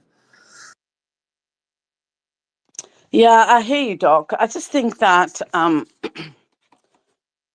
I think at this moment in time, Trump is just lying to everybody, and he cannot be trusted. This was the guy that said he was doing negotiations in good faith and then authorized the killing of the Supreme Leader Khamenei and started the war. So I would not trust him as far as I can throw him. And this Israeli correspondent, as much as I hate to say it, could well be telling the truth and just calling him out. And because they like to boast about their crimes anyway. For you, Brother Hassan, I just want to say that I do believe Arakshi, right? I think it's going to be a grave mistake if Trump authorizes boots on the ground. Huge for America, but I don't want to see it happen. I don't want this to turn into a long battle on the ground. I don't want to see the kind of bloodshed because it's not going to achieve anything. For what? It's not even for a moral or noble cause. For Israel and America, there's nothing moral about it. It's going to be another illegal invasion. It's going to be full of war crimes. They're going to shed blood. They don't care who they kill, and I don't want to see that. I just don't want to see that. And it's all for Netanyahu's lust and Israel. And today, earlier on, for anybody who wasn't on the space, I read out a post. We were saying this morning on the space that this is all about Netanyahu getting a pardon for his corruption and fraud cases, which have been long running since before the genocide. I firmly believe that's why this whole thing has happened. Every time he had to go to court, he started bombing a country. Once he even came to America to say, I have to go to America to see Trump, so I can't go to court. Once he ended up in hospital, I can't go to court. He broke a ceasefire under Biden because he had a court date and said, we're at war, can't come to court. His most recent court date, he was like, his lawyer went and said, oh, he can't come because Modi's coming from India. So he's dodging all these court dates. And then Trump's been pushing for his pardon. And the president has taken advice in Israel from the Attorney General. And the Attorney General says he can't have a pardon. He's up to his neck in corruption and fraud, and is his wife. So now they've actually set up a separate committee, and the head of the committee has called out the Attorney General. This is how you fix a system, guys. This is the utmost corruption. Never call Israel a democracy. And the head of this committee has said, well, the Attorney General basically didn't know what he was talking about, and he's pathetic. And I've now had recommendations for the pardon, and we've set up a separate process so that we can recommend his pardon. He will get pardoned. And I'm hoping what's going to happen is he's going to get pardoned no matter what, and until he does, he's just going to carry on killing people across the Middle East until he gets his pardon and striking. This is why this war happened, and I think that's what he's got over Trump, because in a wartime situation 3 or 4 days ago, Trump was harping on about getting him his pardon. He's written to the president previously. He keeps harping on that, this is a wartime hero, Netanyahu. Can you believe it? Give him a pardon. I think the minute he gets his pardon, which will probably happen sooner than later, I'm hoping Trump's going to call a halt to this. And then, Iran will be in a stronger position to say, this is what we want. These are the things that we want. Sharity, your mic is on mute. So if you could just keep it mute while I'm talking, that'd be really helpful. Because it just makes me lose my train of thought. So I think that's what's going to happen, but I don't know where I was going with it, because this is just annoying that people can't keep their mics mute. Brother Ziad, Brother Hassan, jump in, and then we go to Brother Ziad. Yeah. Unfortunately, that's not the way empires ever behave. Historically, it's never happened. An empire has just willingly said, "Yeah, we'll negotiate our kind of demise or our weakening." It's always going to do everything it can to cling on to that power. And also, empire is an addiction, right? You get once you've had power, once you've experienced that thrill or that kind of ability to say to the world, we are the boss, we are the ones who control the world. You can't really negotiate your way out of that. And the Republic has now said very clearly that there's no chance we're opening up the strait to America, Israel, or its allies. And that means that basically, I don't know how to look at this other than if that continues, they will become a superpower, a global superpower, because they're the ones who will dictate to the world who has access to oil now. Because up till now, they've been playing it nice. Look, we want to be friends with everyone. We want to trade with everyone. But just leave us alone. Don't we just allow us to be sovereign. And now it's like, screw that. You want to play this game? You've been nasty to us for 40 years. We're gonna be the boss. We're gonna be the new sheriff. There's a new sheriff in town now, like it or lump it, and that means that American empire will never accept that, and the Republic will never back down from that position either, because it's also existential to itself. So there's no, if you look at historic patterns, and you look at also who's in charge. Trump is very similar to the image we had portrayed of Hitler. I don't know. I don't believe that it's true, but that the image we portrayed of Hitler. But that image of somebody who's a psychopath who goes around killing and murdering and expanding his empire and invading places, whether it's Venezuela or he wants to invade Cuba or Greenland, or this is exactly the kind of behavior that we were told that Hitler was about. And that doesn't end well. And the pattern of behavior in empires is this kind of this towards the end of an empire. It's on the decline. It's like a life cycle. Everything has a life cycle in life. You talk about software. You want to talk about human beings. You want to talk about processes in life. So the natural life cycle of America is that it's fighting to retain its control, and it's lost control. I mean, how can you just think about this very simply? You've just lost control of the keys to the world, the arteries of the world, the supply of energy. You're not dictating terms. Somebody's come in and said, even if it's for a week, even if it's for a month, even for 2 months, Someone's come in and said, no, we're the ones dictating, and Chinese oil is flowing. Iran's still supplying oil to China. The funniest thing is they hit a bank in the Republic. The Republic doesn't even hit anything back. It just says threatens to hit, and they close down all the banks. Like, what can you see the difference in power here? One is it's asymmetrical in one sense in terms of like the ability to create destruction, but it's also asymmetrical in the sense of who calls the shots. This is like a monumental change. So there's no way on earth America is going to sit back and say, yeah, we accept this. We accept that the Iran is powerful, and we're gonna allow it to trade freely, and we're gonna negotiate a fair deal. No chance on earth. Not gonna happen. Yeah. God, even Manco gave you 100 there. Freaking hell. Miracles happen. Just doing a little Yeah. housekeeping real quick.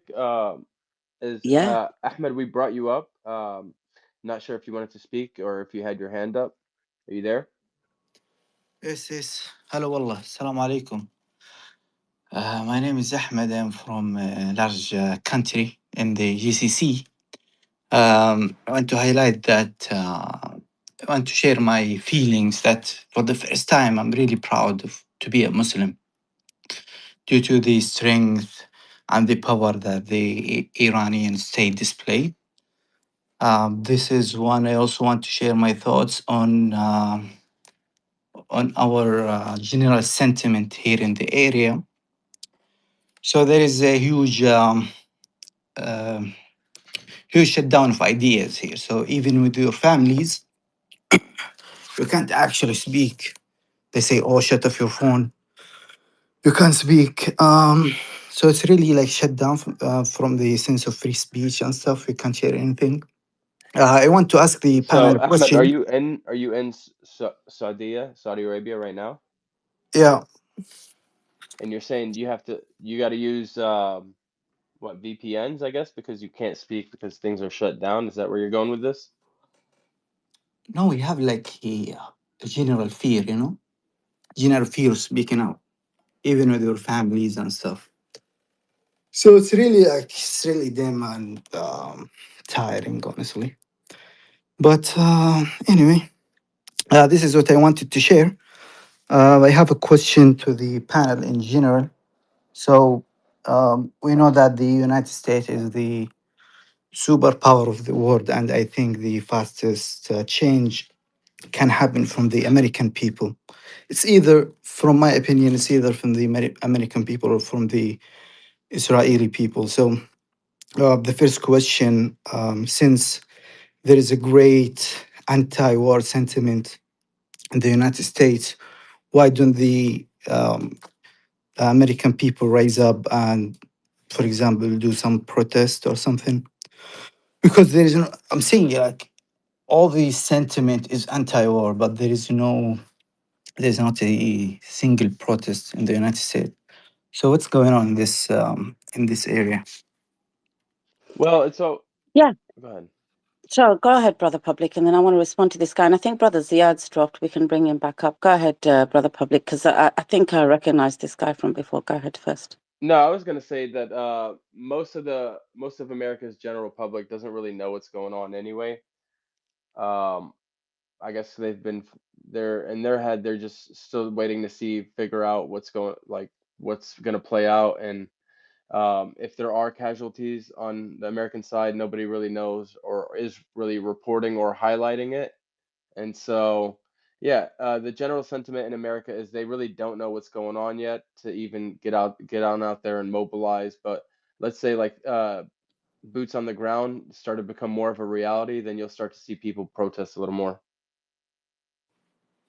Yeah, I agree. Okay. I think puts in the ground will really like pressure the administration. Anyways, that was my question. Thank you all for. So Ahmed, let me Yeah. let me just jump in, and I think then Brother Hassan wants to jump in. So, firstly, I'm amazed that it's the first time in your life you feel proud to be a Muslim. Secondly, there are protests in America, and you just have to just even put it on Twitter or search it in the media. There won't be widespread coverage of it, but the Americans have risen up. They're protesting in New York, they're protesting in London, they're protesting outside Capitol Hill. Thirdly, you say it's very tiring for you because you're not able to talk to your family in Saudi. I mean, with all due respect, there are literally people losing their lives and fighting. You're being censored and you're complaining about that, and yet you're asking for the American people to rise up and protest? What are you doing? And you're the guy that came up last time and ditched off because you were swearing on our space at Manco when I No, came no, no. up and you left. I wasn't swearing. I wasn't swearing. So You called him a mother effer. I heard you as I came up. no, I didn't swear. This is the first time I come in this space. Yeah, sure you did. Okay, I recognize your profile, but go ahead. What else have you got to say? Yeah, I don't You're understand calling on why. the Americans to rise up. What are you doing? Yeah, I'm really confused. Why are you mad? This is the first Because time. I just don't understand This is the why first you come time. up and talk about how tiring it is for you This is because you can't speak to your family. And then you're telling people who are already protesting that they should do more. What are you doing? yeah. Please don't cut me off if you want to go to come at me with this energy. So the first thing, this is the first time I come this No, space. actually, you were cutting me off. I was trying to respond to you, but go ahead. Thank you.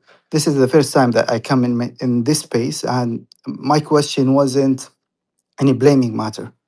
I was just wondering why is nothing going on.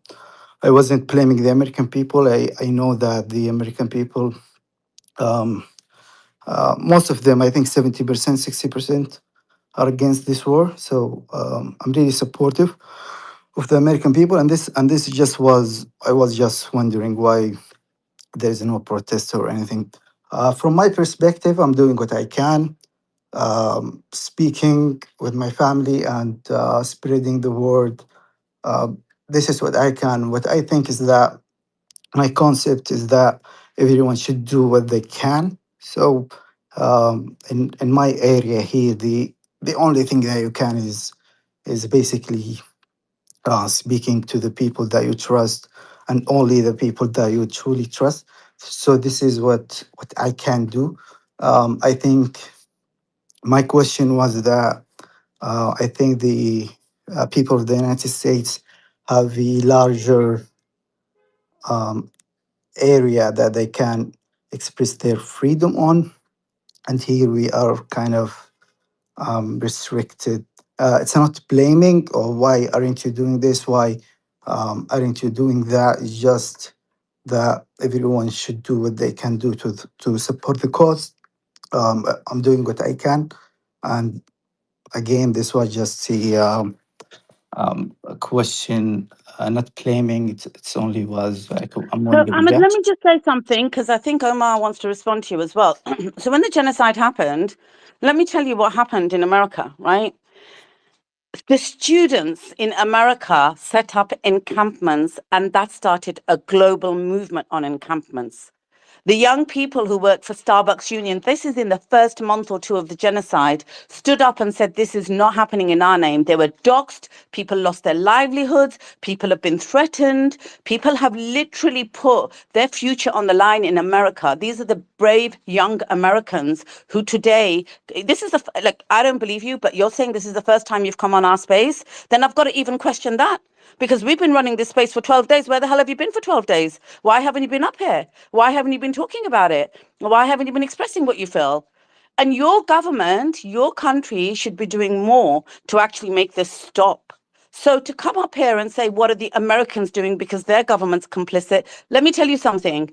With the exception of Iran and the factions, the resistance factions, every country in that region is complicit, right? I Including agree. America and Israel. I agree. But let me go to Omar because no, wait, I don't want you to respond to me because if you respond to me, put it this way. Let's just Omar respond. It'll be better for you. Go ahead, Omar, and then Brother Ziad, you can jump in after that.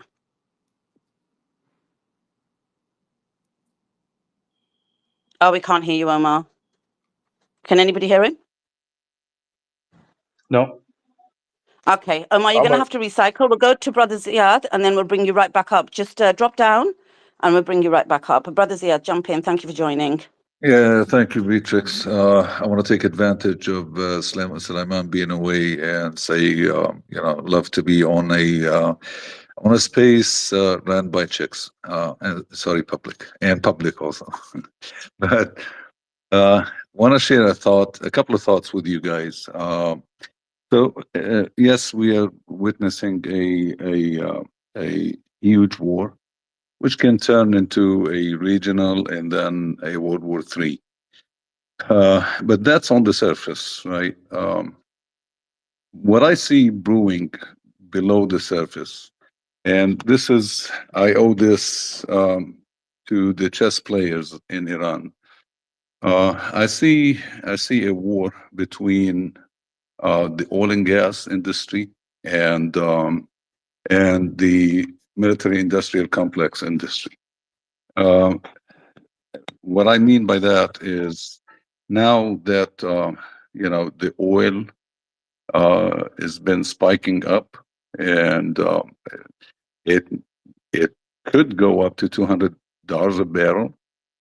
Uh, I don't know. I see it as a threat to the interest of the oil and gas, which might ignite a war with between them and the industrial complex. Uh, so that's, in my opinion, if I'm correct, that's a huge play by the Iranians. Another huge play was their announcement of not negotiating specifically with Trump.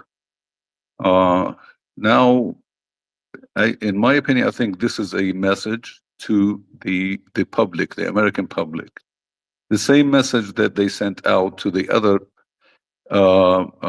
citizens of the world when they told governments that if you expel the Israeli and American ambassadors, we will let you have your share of the oil or whatever.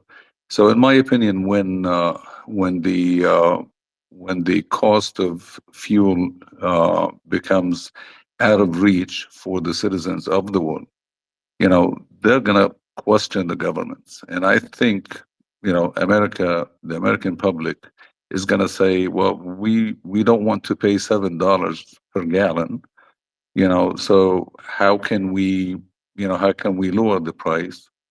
And we can't, because the war is not stopping, because the Iranians are refusing to negotiate with Trump, who always goes back on his word. So, in my opinion, I think this is a huge strategy by Iran. And if I'm correct, then utmost respect to these people. But one more.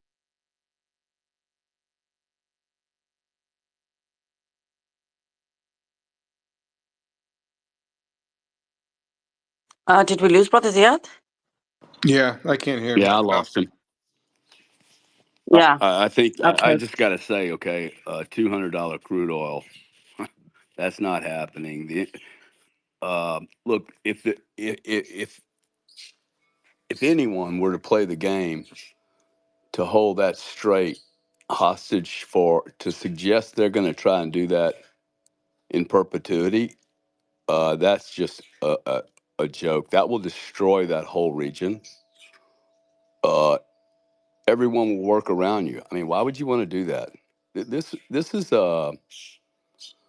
war for none of these people makes sense. It may make sense for one group, but it makes no sense for that area whatsoever. And you're not going to get $200 oil, dude. If you get $200 oil, you're going to go to 10 a month later. So What happened when Bush was a president? Didn't it three go three to 160? $147. Okay, Yeah. and that was excuse me, sir, 2008, and it lasted for less than a month. Okay, that's not a market. You know what the kind of market that is? That's a market where people don't want to invest in it because they get terrified of, hey, I mean, Exxon will literally lose money through hedges they've done. And then they're going to make a shitload of money for what? For doing absolutely nothing.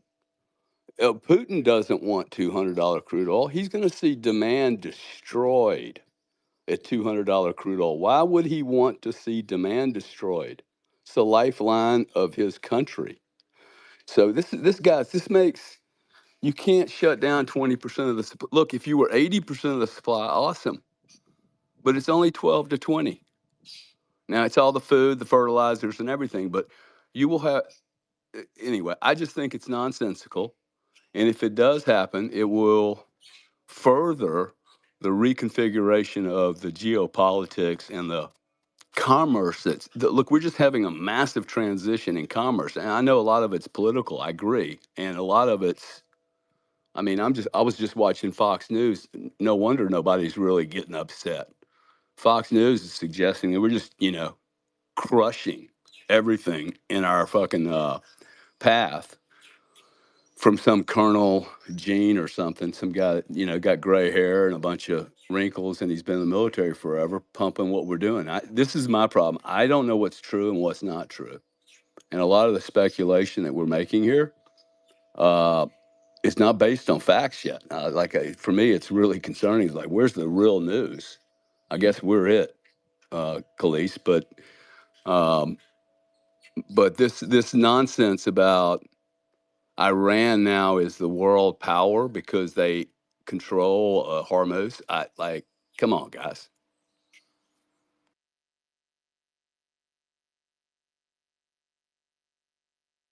But you know what, Gary, it's the leverage they have, right? When you're being bombed simultaneously by Israel and America, and you have a leverage, and it causes, if you think about the West, England, America, France, Germany, Ukraine, we've all sent military support for this war. And now, if it's hurting us, well, we've made ourselves a target. And they've said that any European or Middle Eastern country that expels the American and Israeli ambassador, we will give them safe passage through the Strait of Hormuz so we can end it Yeah. just as Hey, easily. no, listen. It's no different than the tariff that Trump put on people. Hey, I'm going to charge you if you're my enemy more than I don't. I got it. It's literally a tariff. Okay. But look, the second thing the gentleman said that I just totally disagree with is, sir, I'm not going to ever pay $7 for gasoline. None of this impacts Americans except that it just, really makes the underlying global economy highly volatile. First off, California, who are idiots, are already paying $7.36 to my $2.89 in Florida. So they'll just end up dying because they won't be competitive. Can't be competitive and pay 3 times as much as I am for gasoline. Secondly, we're a net exporter of energy, all energy.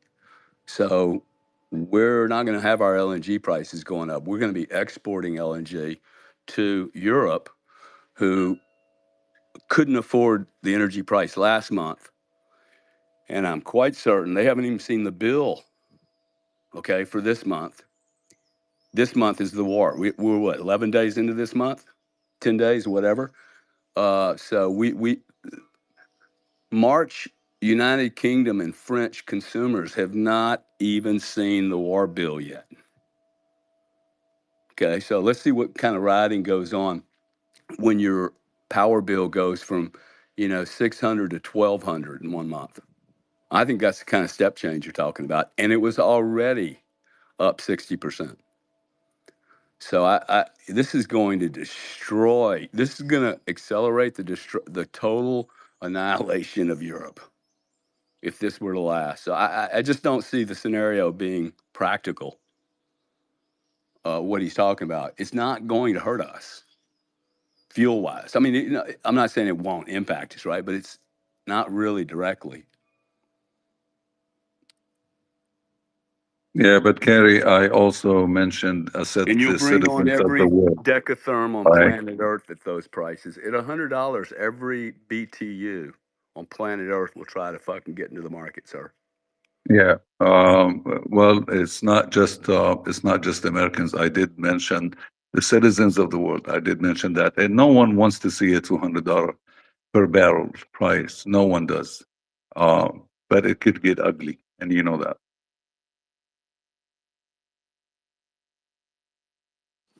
Nothing better to fix a problem than price, because price really, it's almost like touching your hand on a hot stove. Price really fixes so many things. So let's get it. If we're going to go to 200, I'd like to see it. We failed miserably. Okay, we hit 116 and then just collapsed. That was the greatest 2-day swing in crude oil I've ever seen, ever in the history of crude oil, guys.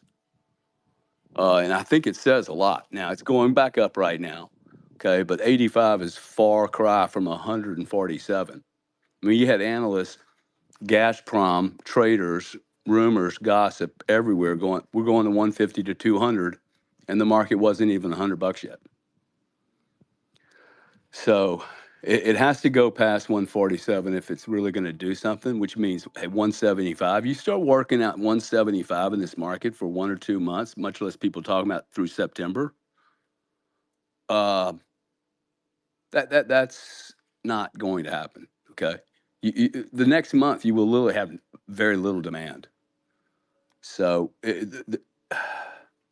I just think we might be getting ahead of our skis, thinking that the game is now, Palestine. We have complete world domination because we control 20% of the energy. I don't get it. Maybe somebody else can explain it to me. No, I understand what you're saying, but let's say 20% from this port of Hormuz, and you also have Iraq, so that's another 10 to 20%. So let's average it out at 30%. And then when you're saying Iran is not a source of extreme power, I kind of disagree with you on that, because I know the United States military is one of the strongest militaries in the world, and they have the best technology and they have the best surveillance. Although people do not want to die for a cause that's not their cause. These Iranians are ready and they're chanting in the streets, just like the Yemenis, we are ready to die, we want war. It's not because they're crazy, it's not because they're lunatics, it's not because they're Muslim, it's because there's a cause. When you believe in a cause, you're willing to die for that cause. And that cause is your land, your freedom, and what you believe in.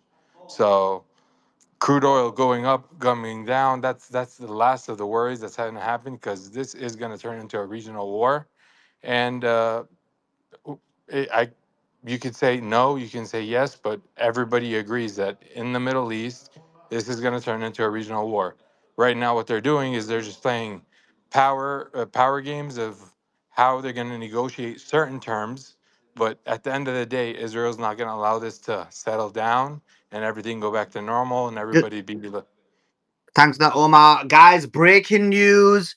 Breaking news. I had to come back. Boom.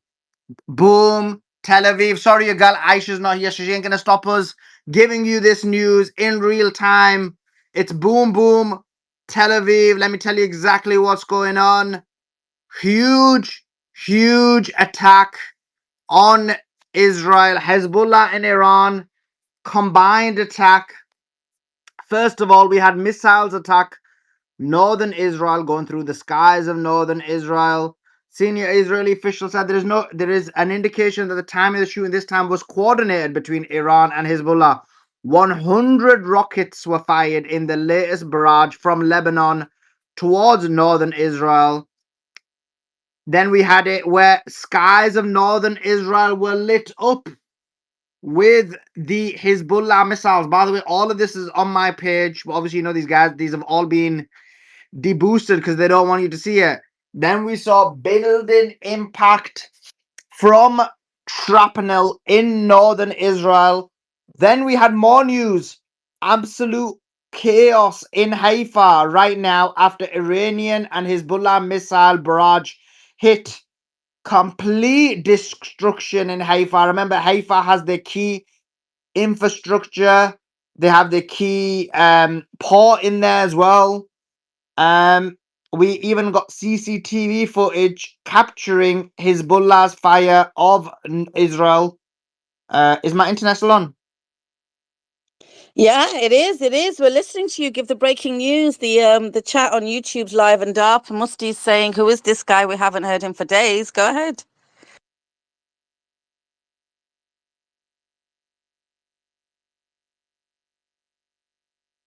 Oh no, he glitched out. Guys, we've had a massive attack on the space because I've seen Brother Hassan drop shreds. If you're there and you've dropped, do request to come back up again. Hassan Ahmed in Saudi, who's having such a difficult life because he can't speak openly to his family, but had not one word to say about the poor Iranians that are suffering. Please, you're welcome to request as well because we need to finish your conversation. But guys, if you get glitched out, just do request and come back up.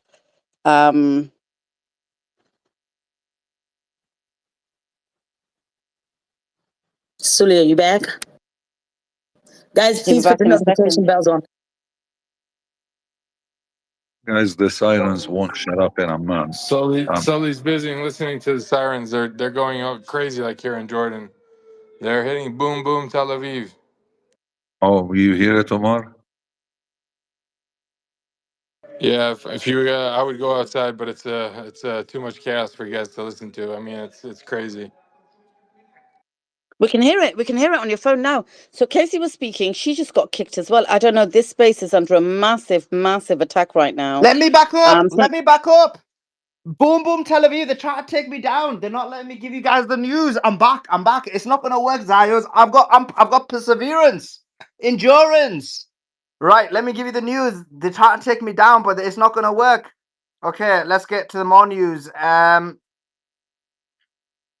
We've got damage in northern occupied Palestine, or basically Israel, after Hizbollah's shelling. That's happening right now. 1 second. Where's my thing? That's happening right now.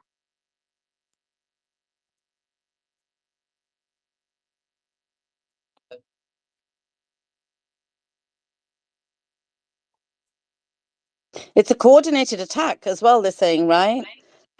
Between Hezbollah and Iran, and Israel can't cope with it. Beatrice, I have an update. If you Massive, guys don't massive mind. attack right now. I can see. Wait, I'm at. Can you not hear me? Yeah, we can now. You went quiet for a bit. We can hear you now.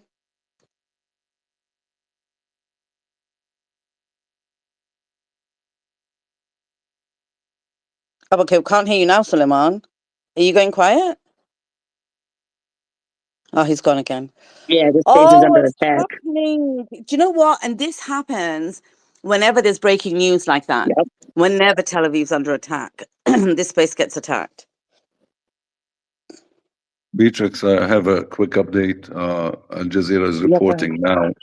Al Jazeera is reporting now that Iran just put out a statement saying that if Trump makes another mistake, another strait will be shut down.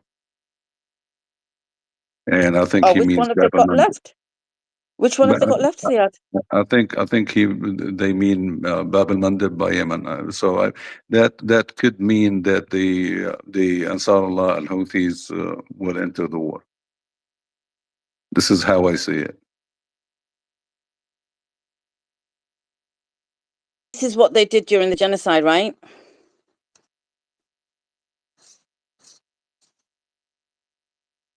Is that the one? Say that again, Beatrix. This is the one that they shut down during the genocide, right? Yeah, by Yemen. Yeah.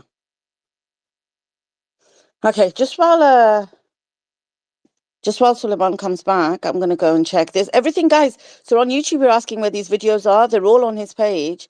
And I'm looking at some of them. And there's heavy missile barrage from Iran and Hezbollah in the skies of northern Tel Aviv.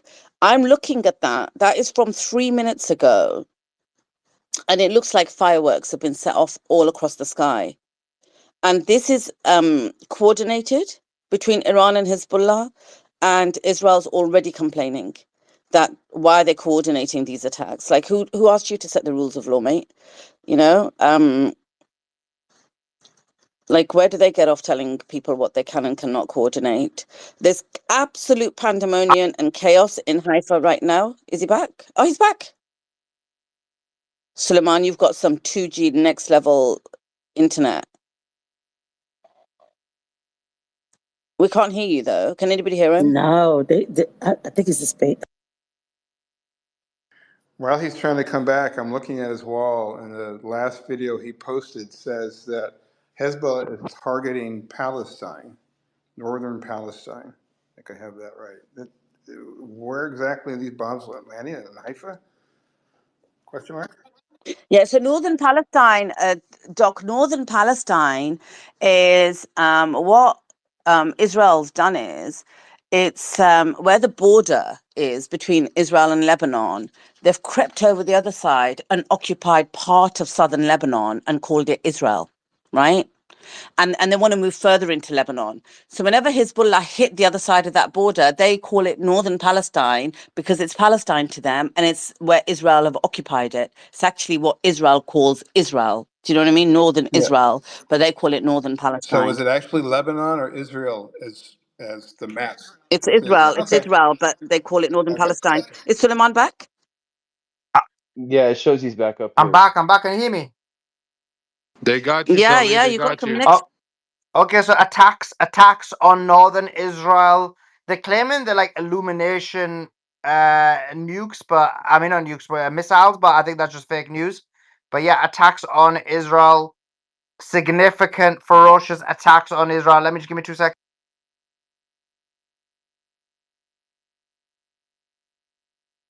Sirens in the Golan. Sirens in the Golan.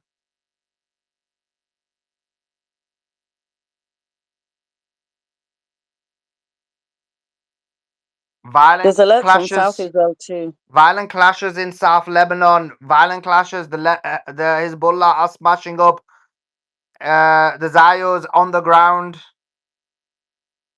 I'm not gonna miss this boom boom. I was given the night shift. I was given but it's not gonna happen. I'm not missing this boom boom. You cry how much you want, Aisha.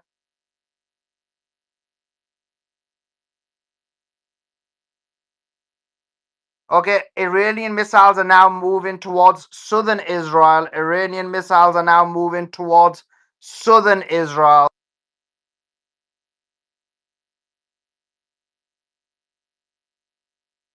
10 injured, according to Israeli media. 10 Zayos injured, according to Israeli media. Hey, Solly, how accurate is this information proven to be? I could tell you it's 100% true. They're flying right over us. Yeah, it's accurate. It's accurate, Omar, Gary. where are you, Omar? Maybe I missed that. I'm in Jordan. I'm between Jordan and Turkey, but right now I'm in Jordan, and it's crazy. I mean, it's not just right now. It's at least every 2 3 hours we're hearing sirens for at least 20 30 minutes. So this Alarms has been in Beersheba. Alarms in Beersheba. Sorry, Omar, go ahead. no, go ahead, go ahead.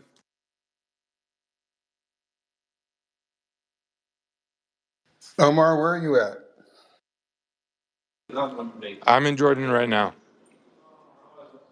Zayos crying. Zayos crying. Jokes, that's just from me.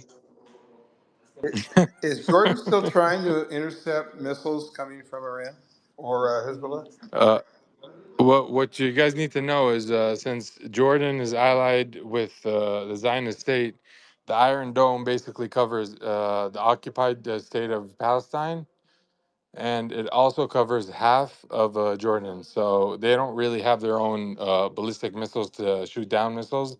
They rely on the Zionist Iron Dome, which is failing.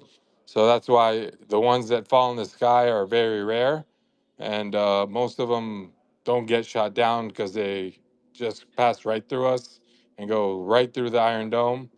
And they just shot the military base here, and it's total chaos and havoc. A lot of troops are injured.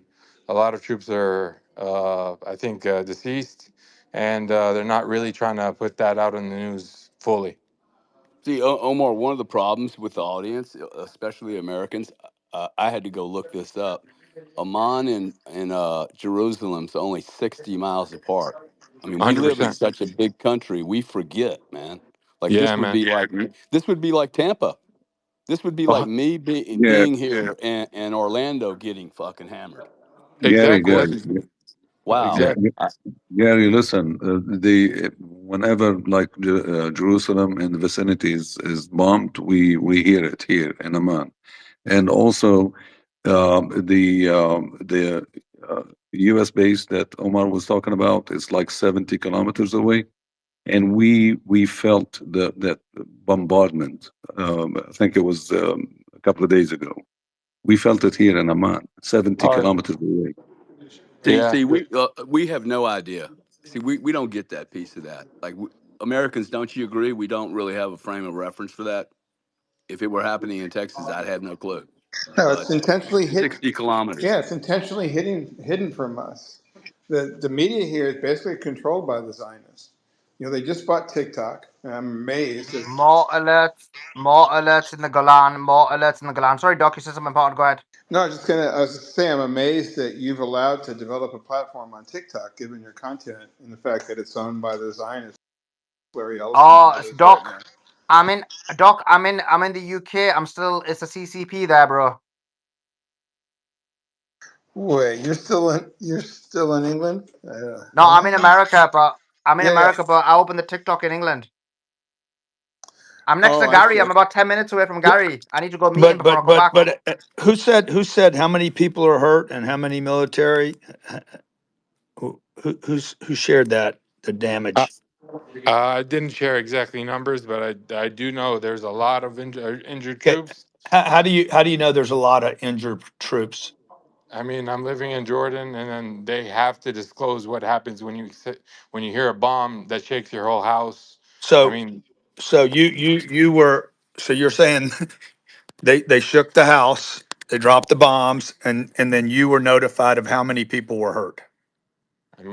the news in Jordan shows that, and if you really don't want to believe that, that's No, up to I just you. want to. I do want to. I want to know what's true though. Like when you say a lot have been hurt.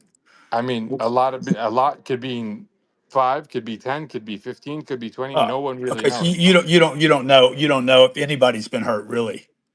Oh No, no, I know Gary. they're. I know they've been hurt, and I How do just you don't how know do the you know exact how do you numbers. know that?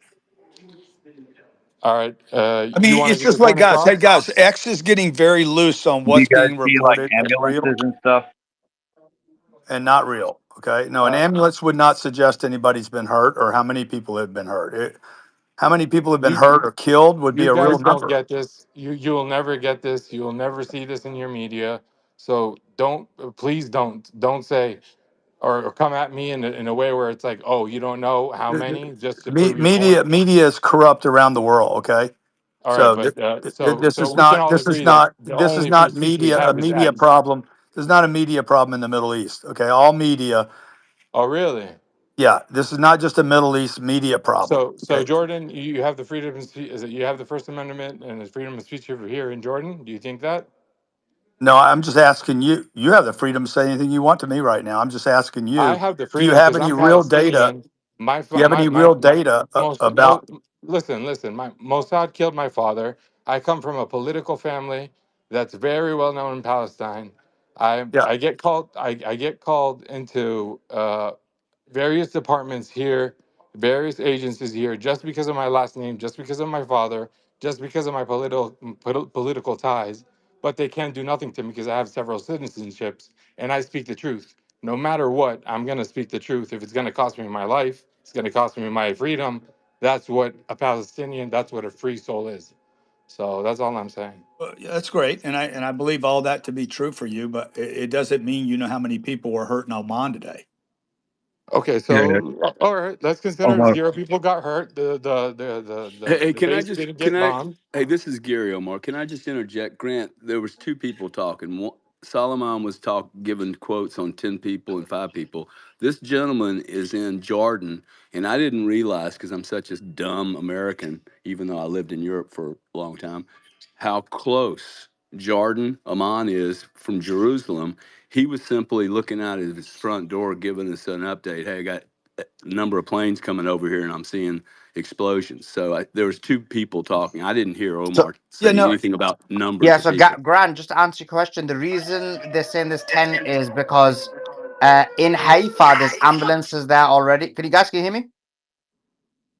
Yeah, Yeah, yeah. that was Omar. So when he unmutes his mic, you can hear the sirens and the missiles going over him. And he did unmute his mic earlier just to let us hear that. So back to you, Suleiman. Yeah, so the figure of 10 what I mentioned is from in Haifa that's already been hit. There's already ambulances there. So that number is from basically those medical services that claim there is. That's why it says injuries. Obviously, some of them Yeah, might end up dying later, who knows? And they may, and obviously when they say maybe. 10 Yeah, normally, when it's a figure like 10, it's probably going to be more like an estimation because you'll hear 5, 6, 7, 3.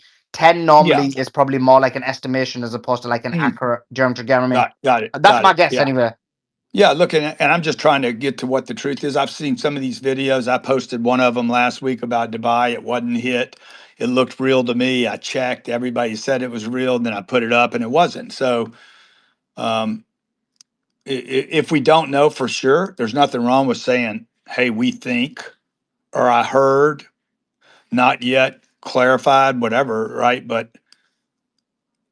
so there's a lot of false data going around on X right now. Oh no, you're Yeah, definitely for 100. sure. There's yeah, no, you're right, 100%. So in reality, like when we're given when we're given this breaking news, we always say, look, some of this information needs to be verified. Some of it we're aware of. Some of it the Israelis do not allow this information out. So it's like a mixture of content, especially when we're giving it live. And then other things, what happens is after like 30 minutes, an hour, 1.5, 2 hours, you're able to verify or further verify some things and you're able to. So like some of the videos, like you go and leave real time, you'll try and look at them, you'll try and see quickly, if it looks legit, if it's now, if you've not seen the video before. But like, yeah, sometimes some repeat videos will come out as well. We all know, like, no one's perfect, especially when it's given live updates. But generally speaking, the aim is to try and relay what's actually happening in an accurate manner, even if some details might be slightly off in real time info.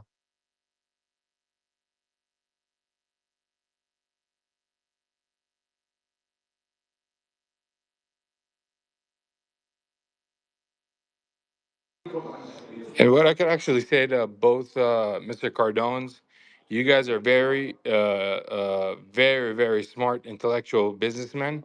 I've learned a lot from you guys, and I have no problem saying that you guys taught a lot of people a lot of things. But it's time for the truth to prevail, and I do agree that a lot of things need to be 100% accurate and 100% authenticated. But the thing is, once you're living in the midst of a conflict and you see things going above your head, shaking your home, you see people, and my family in Palestine, I think I've almost, since last week already, I've lost seven cousins and an uncle. So I'm living in the midst of all of this. I'm not just saying that, oh, I know. There's a lot of things I don't know, but there's a lot of things that you're living that are actually reality. They're right in front of you. So you have to accept them. We do have Just to some breaking authenticate them. news. Just some breaking news. A rocket has hit a building in Galilee in northern Israel. You can see the fire personnel over there. We also have rockets over the skies of Beersheba. While he's flipped out, Omar, I found it very useful for you to walk out your front door because, uh, last time I remember even being close to that was in 94, 95 in London when the Ireland, went off and they started blowing up buses. And it was like, wow, this is what it really is like to live in a war zone. I mean, I had my management in Houston calling me up going, maybe you need to come back to Houston for a while. Uh, I found that when you open your door, I was like, fuck, dude, how would that be to be living like that all month long? Yeah, it is hectic, but a part of you gets used to it because you know where this war is headed, and it is a regional war, and I don't think it'll turn into World War III because it's in nobody's outcome, nobody's best interest to have a World War III economically, and this whole thing with nukes is just so overdated that it's just being used as propaganda for people to scare each other, but in reality, it's a digital war. It's an economical war, and that's World War III. But what we're living is a regional war, and that's going to happen very soon, and we're already living it, and we're already only on day 12, and day 12 have Skies passed. of Israel are completely lit up. Skies of Israel are completely lit up. Major bombardment. They just can't deal with it. I told you they ran out of interceptor missiles. They're just gonna get tapped whenever they want now. This is the end of Israel. This is the end of the American Empire. And the GCC countries are realizing quite fast that they're beneath the foot of Trump because they don't even care about giving these guys any defense interceptor missiles. A reporter just asked him, you said it was an incursion, you said it was a war, which is it? He goes, well, it's both. It's an incursion that will keep us out of war. For them, it's a war. For us, it's turned out to be easier than we thought. Trump oil said the market is holding up well. Prices are coming down very substantially. Oil will be coming down. It's just a matter or war, what that happens.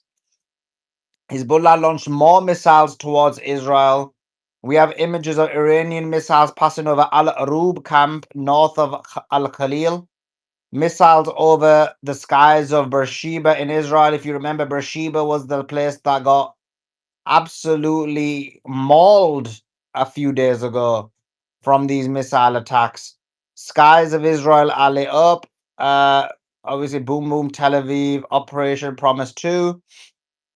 Siren sounding again in the capital of Oman and several other Jordanian cities. That's what Omar is hearing outside his house. Hezbollah announces the launch of Al Asf Al Makul, the Eaton Straw operation. We've got the aftermath of the Hezbollah rockets in northern Israel. As I mentioned, this is about 17 minutes ago. Ambulances everywhere, all over the place. That was due to a heavy barrage of attacks from Iran and Hezbollah that lit up the skies of northern Tel Aviv. Uh, the Iranian President Pezeshkian said, talking to the leaders of Russia and Pakistan, I reaffirm Iran's commitment to peace in the region. The only way to end this war, ignited by the Zionist regime and US, is recognizing Iran's legitimate rights, payments of reparations, and firm international guarantees against future aggression. Well, you might get those guarantees, but they're not gonna fulfill them.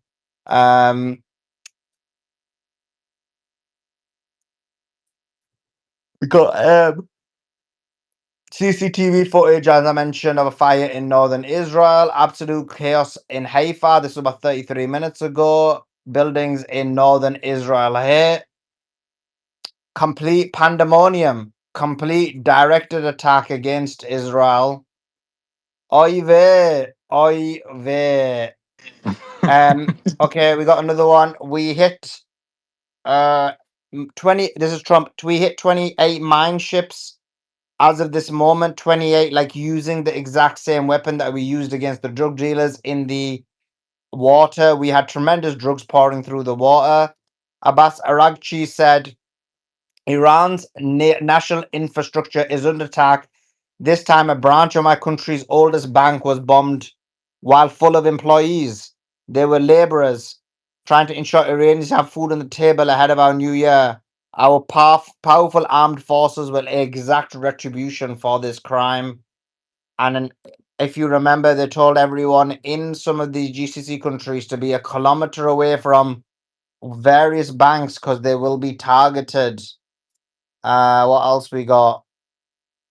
That was from Iran's foreign minister Abbas Araghchi. We also got a direct hit on Haifa. Direct hit on Haifa.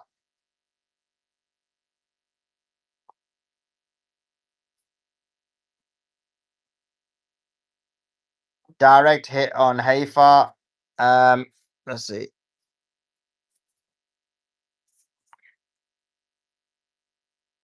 Boom, boom. Tel Aviv. Aisha in here, so she can't cry about it. let's see what else we've got. We got a super chat, Suleiman, from Jamie, and he says, "Great show, guys. I'm addicted to it and can't get any work done all day." And he gave like more of the he's given just over 50% of the super chat for me and 49 for you. So I think it's like, yeah. Yeah, this is what happens when I'm not on the graveyard shift. Well, I slam on it, imaginary thingy. This is what the people want. They want me on the normal info shift so we can hear the boom boom. I missed so much of the boom booms. So much of the boom booms were missed. Okay, northern Israel's lit up. Artillery shelling targets the town of Einatha. Raids target southern Beirut. Okay, mention this.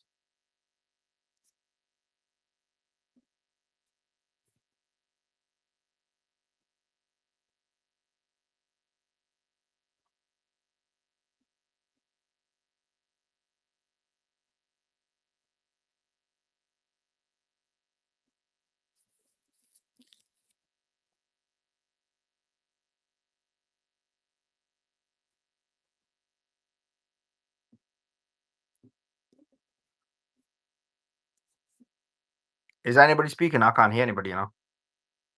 No. I'm looking at the YouTube chat. They're loving your Boom Boom Tel Aviv breaking news, Suleiman. Nobody does it better, to be honest. I have a question to Mr. Gary Cardone. I mean, you're one of the wealthiest people, and you're well known in the United States. Have you built a bunker? No, I have not built a bunker, and I don't think I'm that important either. Uh, and you know the reason I think it's a very good idea. The Hmm. problem is I can't be assured to be in that location when I need it. It's a very odd thing, this whole Yeah. bunker Yeah. concept. Unless you're going to just be like, okay, I'm going to never leave my home, Yeah. and Yeah. I'm going Yeah. to go down 500 feet. It's just hard to organize that, right? So no, I have not. I was just asking Very. because a lot of people here, I'm not sure I even want. I'm not sure I'd want to live like that anyway. I mean, it's a temporary living, let's call it, and hopefully we'll never reach there. But a lot of people here in the Middle East, myself as well, my sister is in Abu Dhabi, so we're all coming here in Jordan, and we're between Turkey and also between Miami. But we are building a bunker because if you go back to before Corona, when all these Hollywood stars started creating bunkers, it was because they knew what was going to happen because you know how the system works. There's a puppet, and then there's puppeteers, and then there's the people that follow what the puppeteers say. So they built these bunkers way before ahead of us. But there's a lot of people starting to build bunkers here because things are, I mean, at least here, turning into a regional war. And when Suleiman said about the end of the American Empire, unfortunately, if it wasn't the Zionist state, the American Empire would not be touched, and everybody would love it because it's just an amazing, and it's an amazing place before it got, I mean, demonic and controlled by the Zionist state.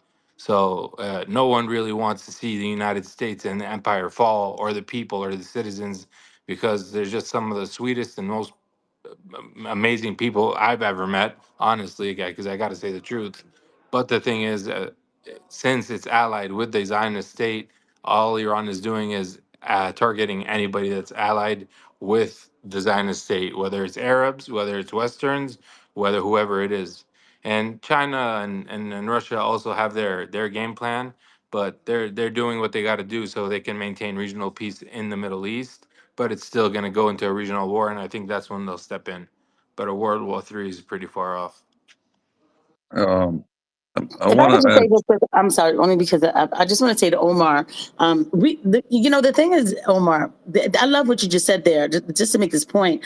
The reason we don't think about bunkers is because, like, let's keep it real. All of these places that they told us to fear, especially in the last 20 years of my life, they didn't have weapons that were coming to get us. They were not a threat, the whole bit, right? So the reason why you guys have bunkers over there is sadly because, yes, America, being, yes, a vassal for Zionism, has been bombing that region and destroying it. So that's why, unfortunately, y'all have to think like that.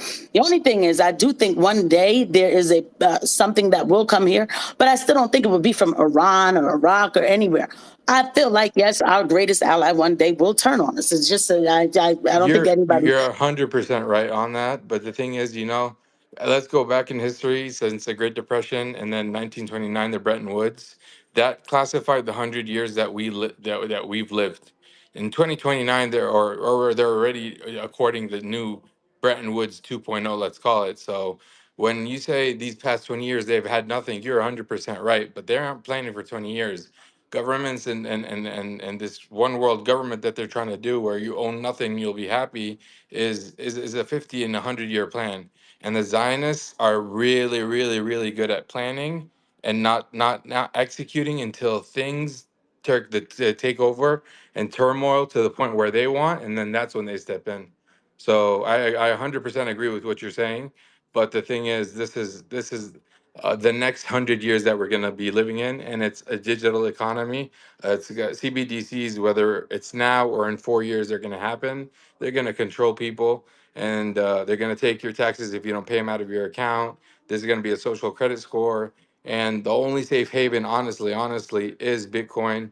And people really need to understand that if they want to get out of this system that's enslaving them, they really need to step out of the box and think and go back in history, because history is written by the victors. And I mean, look at Gaza. They made Gaza, they flattened Gaza, but they still don't know where Hamas is. And I can tell you personally, which I don't know if I should be saying this because I don't want to affect the chat, but there's over 500 miles underneath the ground in Gaza that they still can't have any idea where it is, even with the seismic technology that they have. So that just goes to tell you that this is a holy war. It's not what you want, what I want, what they want. This is something that's been happening for so long, and it's going to play out the way it's going to play out no matter what we want. And look, politics is such a dirty game that we can keep analyzing for days, and we might turn out to be completely wrong, and then at the same and look completely stupid, with all due respect. But at the same time, if you look back in history and you look at the charts, show me the charts and I'll tell you the news. The charts are showing the US economy is really tumbling, and Iran is waiting for that moment so they can strike. And even if they don't strike at that time, Israel's not going to allow any peace to have to be in the Middle East. And we've been living it for so long, to the point where they even have a Mossad office here inside of Jordan. There's Zionists here inside of Jordan. There's Zionists in Aqaba, and that's why I sold off my hotel in Aqaba, just so I don't have to deal with them. So there's a lot of things going on that the Western media and the West will never ever see, but it's happening. So it's just you gotta deal with it.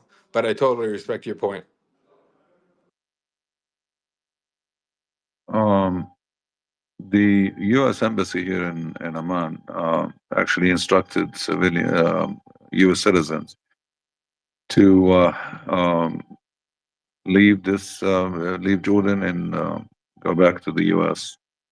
Um, and so far, tens of thousands of Americans have left, not just Jordan, but most of the countries around us, and went back to the U.S., disrupting their lives, in my opinion.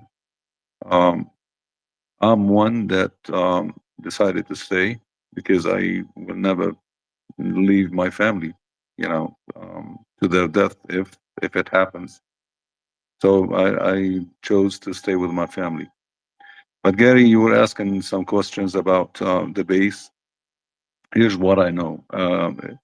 It's in the outskirts of the U.S. base called Muwafaq al-Salti. went through a renovation, major renovation a few years ago, about 7, 8 years ago. And some of my friends actually were contractors on that base doing the renovation. Um, the I don't know what was the cost, but it was like in the billions to renovate it. Um, and I visited yeah, around it. I didn't go in the base, but I visited that town. It's called Azrak, which is about 70 kilometers away from me. And all I saw are like lots and lots and lots of American soldiers just walking.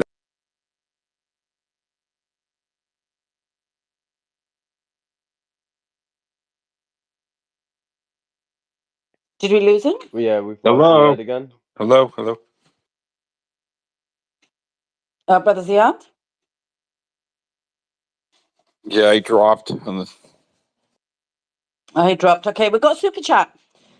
Thanks, Sully, Beatrix, Omar, and Gary for the great coverage and market insight. So people were enjoying that discussion between Gary and Omar as well. That's what it's all about, is, understanding things and looking at things from different people's perspectives. Send me my cut immediately. I don't trust you guys.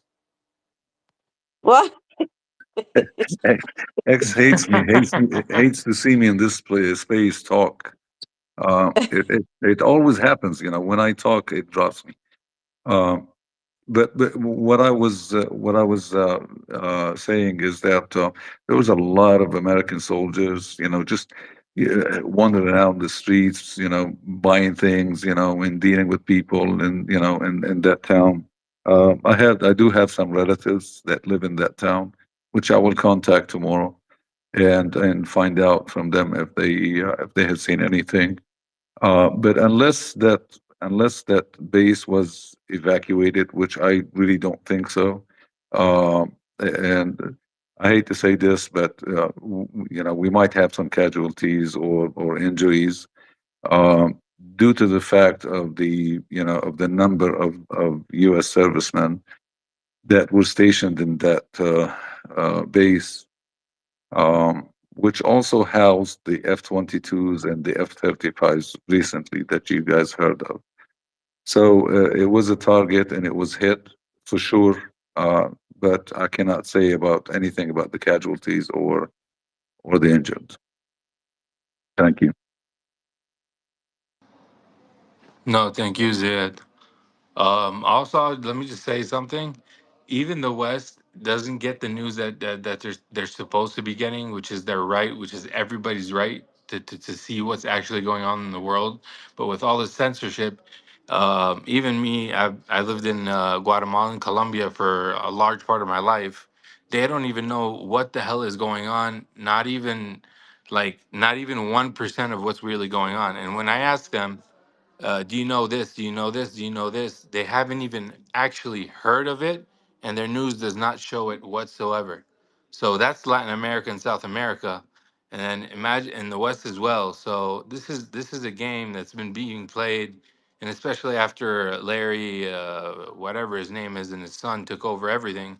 I mean, it's kind of obvious that if we don't stick together and make public spaces like this and keep them growing and share them with all over the world and share them with people we love, share them with people we don't love, share them with everybody, because this is how we get closer together, sharing opinions, debating, discussing. I might be wrong, you might be right. We can all learn something every single day till the day we die.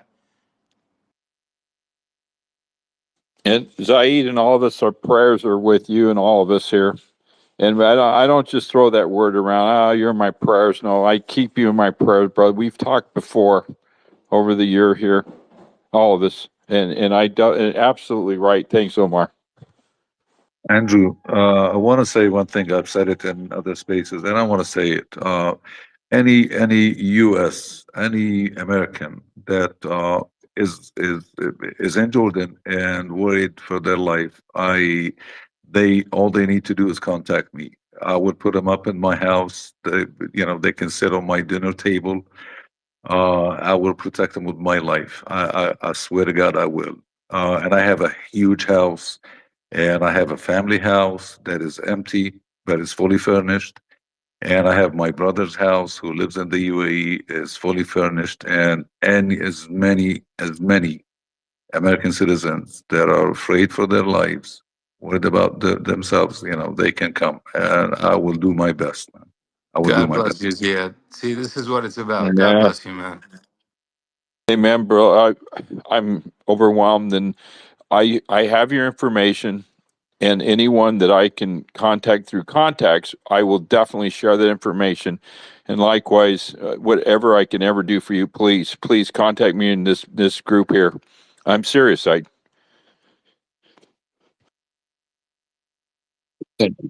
You're a G, Brother Ziad, you're a G. Look, this is not about, and this is why we get a lot of heat sometimes, right?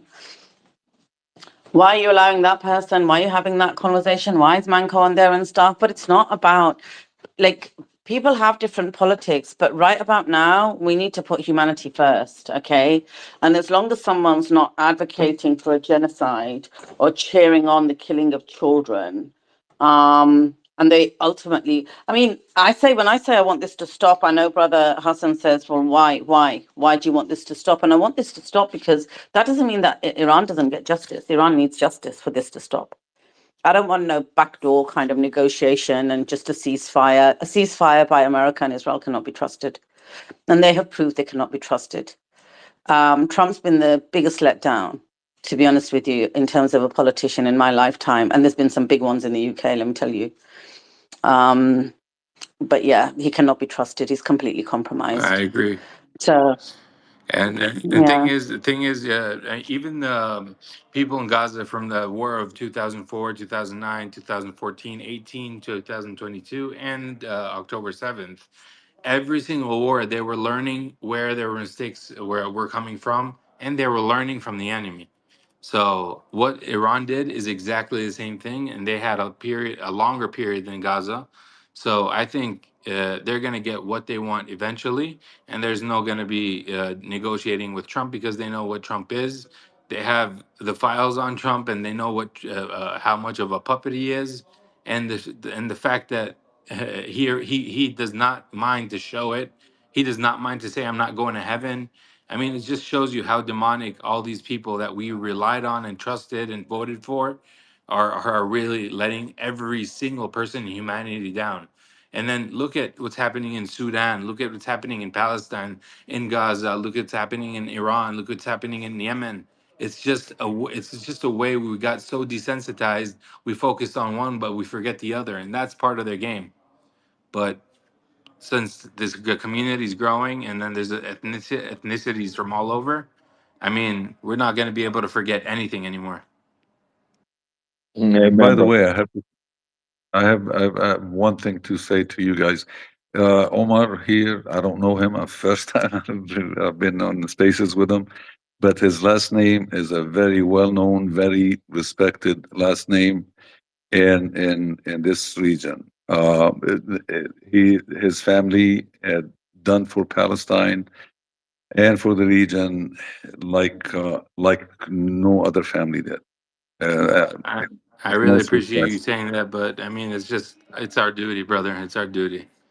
And you're doing the same thing. I mean, look at you with your generosity, with your words, with your eloquence. It's just what we got to do to keep things going, man. And I appreciate you saying that, and I appreciate you, and I love everyone here, man. We got to spread the word of love more. The word love needs to be said more because evil is never going to prevail. It'll take a little toll, but love will always win in the end. Amen. I got breaking news, guys. There's a major fire at Salalah port in Oman following an attack earlier today. Major fire at that port. That's on Suleiman's page. You can see it right there. The port is on fire. Israel says it's used about 200 munitions in strikes on Beirut, but it's still boom boom Tel Aviv. People are literally posting Iran is not my enemy. Americans are posting that Iran is not my enemy. Good on them. Trump has made a statement. He said the US has knocked out Iran's leadership twice.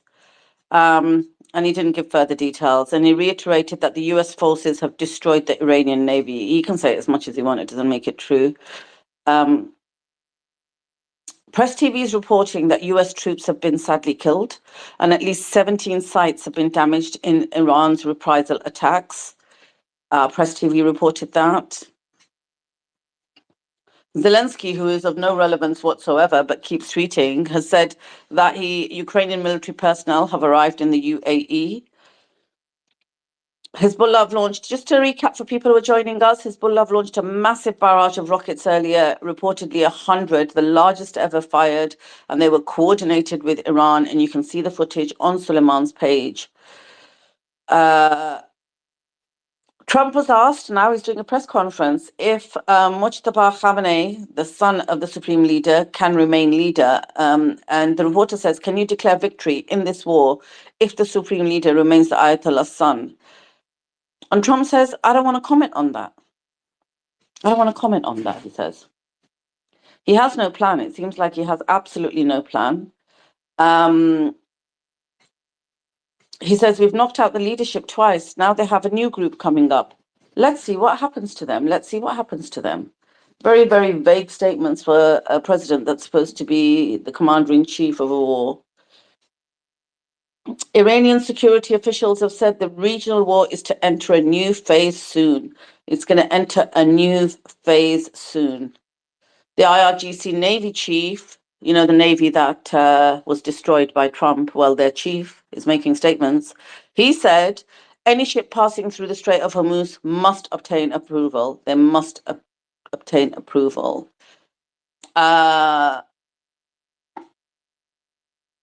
So Hebrew media is reporting that in the coming minutes, consultations will be held in Israel's security agencies to discuss Netanyahu's recommendation on the possibility of targeting Lebanon's national infrastructure and escalating the scope of attacks in response to the 100 rockets that were fired from Lebanon to the north.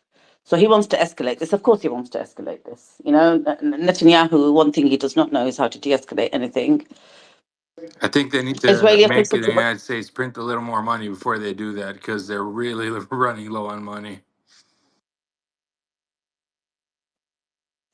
He doesn't care about Israel. He doesn't care about people. He definitely doesn't care about America or Americans. He just wants his pardon. So he's threatening to escalate this even more. Let's see how quickly they give him his pardon. I say it's going to last 48 hours after his pardon before he legs it from Israel. He'll resign. Once he gets his pardon, he'll resign and leg it and go. Hope it doesn't freaking come to Europe and he goes somewhere to the Far East. But anyway, Israeli officials have acknowledged there is no certainty the war against Iran will lead to a collapse of its clerical government. And this was according to Reuters. So Israeli officials have acknowledged there is no certainty again that the war against Iran will lead to a collapse of its clerical government. So basically, Israel and America have both now acknowledged regime change is likely not going to happen. Neither of them can say what the objective of this is. Neither of them can say what the plan is. They have zero plan. They never had a plan. They thought they'll go in, kill the supreme leader, bomb a girls' school, kill 160 kids, people will revolt, and he will make it Venezuela. He pretty much said so, right? We thought we'd go in and it would be like Venezuela. We managed to do it then. But Venezuelan people are not the Iranian people. He just does not understand the culture and the mindset they come from. They're going to be unified.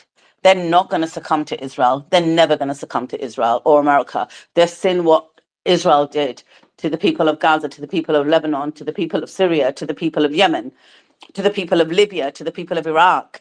Like, they're not stupid. You have to give them some credit. Some breaking news, possibly. So, I haven't heard it here on the space anyway. yeah, It's a statement from Trump. It's on video. I could play it. But the quote is, we could take out Iran this afternoon. We could take them out in an hour, and they'd never be able to build their country back. He's got to be talking about nukes there. he is, yeah. Well, He's got to be, because that's well, the I think only he's thing. talking about. So right now they're not hitting economic targets. Like they're not targeting a lot of oil infrastructure, things like that are being left alone. So I think he's talking about essentially escalating the war and expanding the target list. But it's vague enough to where it could mean both or either. Yeah. Yeah, that's very true.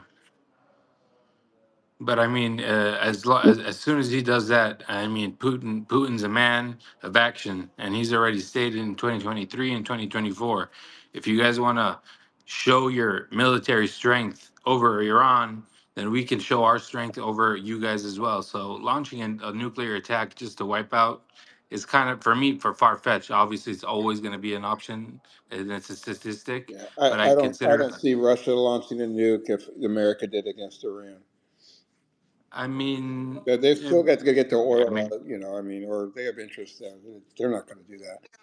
Yeah, I agree with Doc. I don't think Russia's going to jump in and launch. Look, Russia. One thing about Russia is, Russia's Russia first. Russia will make all the right statements against America, all the right statements against, the genocide and stuff. But ultimately, Russia will never compromise its own interests for any other country. Russia played, he played a game in Syria. When push came to shove, they cut a deal. You know what I mean? So Russia looks after Russia. Russia has no loyalty to any country in the world. I don't think they'll do anything. And I do think that statement's about nukes because they've already hit banks. They've already hit oil infrastructures. The HSBC branches in Qatar, in Doha, were all shut down and all the personnel were taken out of it today. I read that this morning because Israel went and hit banks in Iran. And remember, Iran has said whatever you hit in Iran, do war, but do it by like fair means. But if you hit anything of ours, we will retaliate and hit that back of yours. So now HSBC's been emptied. So they've hit banks, they've hit oil refineries, they've hit water plants. Like, what else is there left to hit? Like infrastructure, they're hitting that, right? So this has got to be about nukes. What Doc's Yeah, just read out, he's threatening nukes yeah, and against then them. Beatrice, let me just say this on this. Excuse me. Okay, the U.S. Navy SSBN submarine ICBM launch packages. All right, they have a series in the package. What I'm, able at liberty to discuss here. They have target packages plural. Okay, if this happens, that happens. If this scenario happens, that happens. Those EA6s that are communicating 24/7 with our SSBNs, we call them FBMs for short.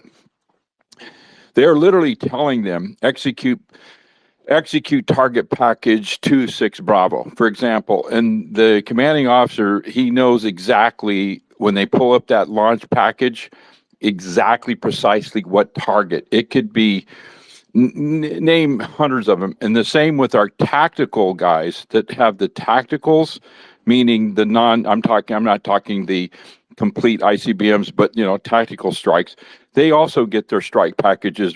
Every time we went on a patrol, we had our target areas mostly without going into detail. So every battle plan has packages, meaning they're not just going to blow stuff up at random. They have very, very carefully designated targets. So that makes sense. Okay, if you do this, we're going to strike that, whatever, target. It's going to be pretty close to quid pro quo escalation to the point of, eye for an eye thing. You take a bank, we'll take a bank. But yeah, it does make some sense there.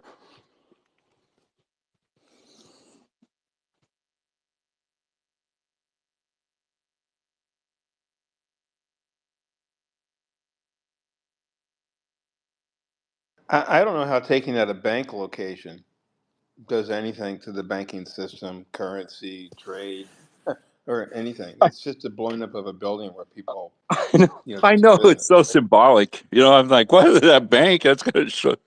It's like, That's because the Jews are just terrified of having a bank blown up. Where the shekel's going to come from? No, but they made a statement, Doc. 1 second. Hold on. They made a statement, right? I actually made a statement. Let me read it out to you. He says the enemy bombed one of the oldest bank branches in Iran while it was full of employees. And our armed forces will now avenge this crime. Like, it's about killing civilians. They don't care. So it was full of employees and they bombed it. So naturally, now Iran, because Iran's look, one thing about Iran is it's saying what it does and it does what it says. It warned them, whatever you hit of ours will hit back of yours. But the difference with Iran is it gives them warning. So now the HSBC branches have been emptied out of personnel to make sure that there are no civilian casualties. Whereas Israel and America just hit that branch when it was full of employees. Yeah, I don't mean to discount the deaths of anybody.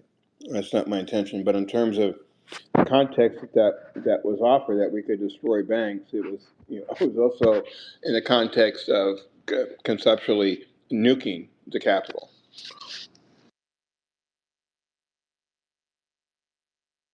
I mean, we've seen in Gaza over the last 2 years, and just historically, Israel will use the civilian population against their enemies. Bombing bakeries, churches, mosques, refugee camps, densely populated civilian areas. They did all of that, and their excuse was, "Oh, there's an Iranian, you know, Oh, Hamas. Yeah, there's a what's it? general there. There's this, that, or the other there." I mean, Israel dug most of those tunnels in the first place. It's just, it's just a joke. They don't care about anybody except other Jews, and even then, they only care about Jews that can help them personally. People have no loyalty other to themselves or to humanity.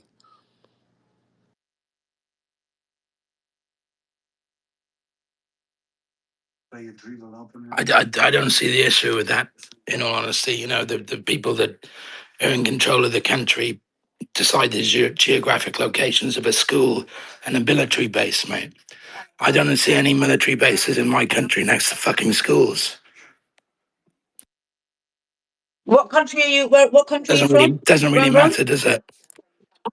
Well, if you're saying your country, then you better give the bloody name. And let me tell you something. You sound American, you moron. And in America, all the bases have freaking schools. So learn about your country before you come up here and try to chat shit about geopolitics. All right? Like literally, all the bases are they're like little towns. They have schools, they have supermarkets and things, all of it like that. So this, thank you for debunking that. This talking point of we don't put bases near schools and things like that. It's actually preposterous because we really do. They're like little towns. Like, stop it.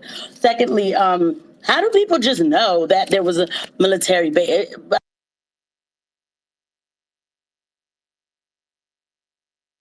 I don't know what happened there, Casey. Sorry, double mute, I think. Probably. I'm used to it. Everything happens to me. It's brother public. Blame him. Yeah. Thank you. I forgot Nah, you. nah, I'm the one. Yeah. I'm the one holding it down the past I didn't even, 24 hours, so to say. I didn't even hear your voice. I forgot you were on his face, but nice to see you, Yeah, brother public. because So, some of us guys work 24 hours a day, and so does some of us women. yeah, but I A know, woman's but this work is is a never marathon. done. Yeah, blah, Like, blah, blah. yeah. Continue on though. There is a statement here by the Islamic Resistance. Should I read it out? Which one? From which Islamic resistance? Actually, good point.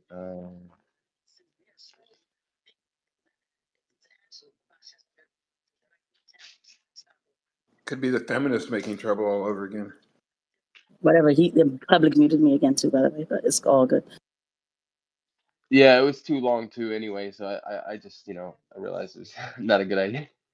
Just send it to me. But listen, I got news, right? So we're talking about Russia and China. There was a vote today. There was a UN resolution that went through the United Nations today. And it was a Security Council draft resolution, which was brought by Bahrain, I think. Yeah, Bahrain sponsored, right? And it was actually about it was calling out Iran. I'm trying to find the exact words to it. It was about Iran, Israel, United States, but it was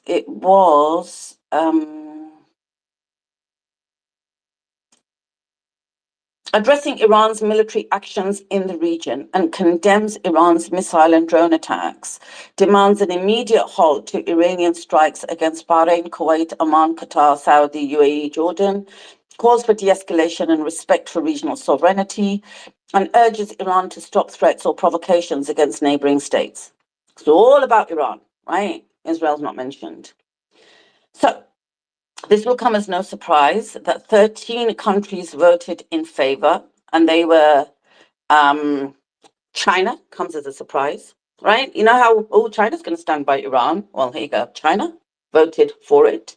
France, UK, US, Algeria, Denmark, Greece, Ghana. Who cares about them? Japan, Malta, piddly little island Malta, Panama, Republic of Korea, and Sierra Leone. I'm just surprised Fiji is not on that list, Casey.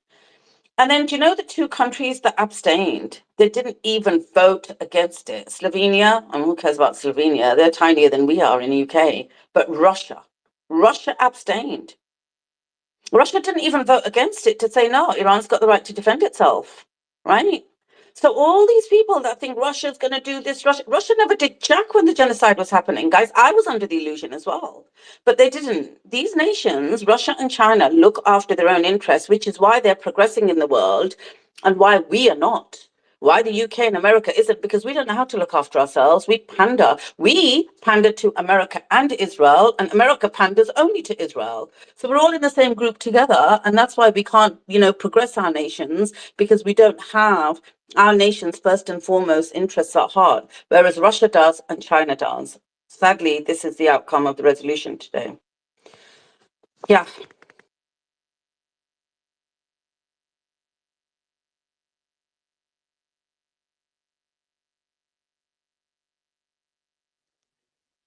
Excellent point. YK, what's going on?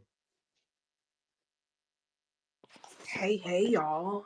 So this afternoon, I had got a chance to watch Solomon's video with Ryan. That was interesting, and I caught up on some other like geopolitical news with different people, and they're saying like all of the generals and stuff. They're saying that the stockpile for the U.S. is tremendously depleted.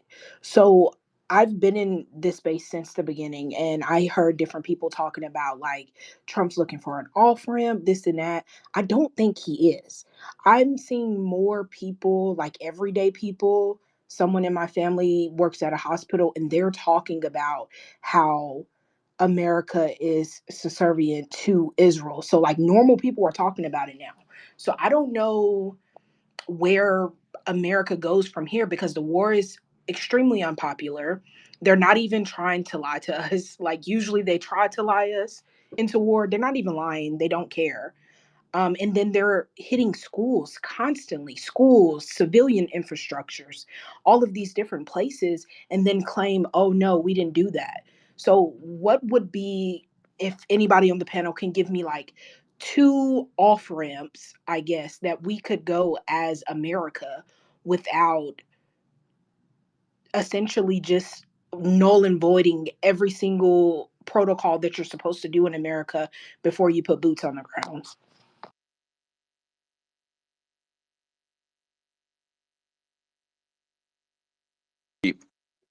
I think we've already beaten this, dead horse to death over and over again. There's no absolute, and never use an absolute, but we can say with absolute certainty, we do not have any infrastructure or forward logistic surge or maneuvering and forward pre-positioning of a massive force that would require or that would even begin boots on the ground. And I know I have to repeat this over and over again because many people haven't heard this before, but just don't take my word for it. Do the research. And the same thing. I was in Gulf War I in the Pentagon on the watch as a watch officer team. The surge, we had hundreds and hundreds of container ships. United Airlines, for example, we had several of their 747, their big wide bodies. We had them. They were working and contracted to the U.S. government for lift. We had massive numbers of divisions of forces being forward deployed in Kuwait. Doc talked about that this morning. None of that is in process. None of that is, even if the Pentagon were to be planning it today or yesterday, that takes months and months of preparation, pre-positioning. So none of that's in place. But the other thing we have are forward expeditionary forces. For example, the Marine Amphibious Unit, which now they call them the Marine Expeditionary Unit, MEWS, we had in Mao in my day. None of those are deployed in the area. So it's just, again, rhetoric. And I think it's just saber rattling rhetoric. Nothing was planned, nothing was set up. So that leads us back to square one again. The only option is the N word, pulling out a tactical, I believe, nuclear strike is coming to see more and more clear that that might be his only option to come out of this. So I know we keep repeating ourselves, but I think the reason why most of us or all of us actually are just kind of stunned, like what in the hell is going on? We are in unprecedented times, and I've never imagined. But I know one thing. While Vice Admiral Ketcher, I know exactly why the director, the JCS, I know why he was fired, because he spoke. The director of Joint Chiefs is responsible for the day-to-day operations of DoD. He said, "Hell no," and Trump fired him immediately. Same thing with a great man, a man's man, Admiral Alvin, and full four-star Admiral Alvin Halsey. He walked out. He resigned. Now, I know I've repeated this before, but the average person has no idea how significant this is. So what we have here is a madman. I believe he's a megalomaniac, psychopath, who is totally beholden to Israel. But it goes deeper than that. He's just evil to the core, run by military senior commands.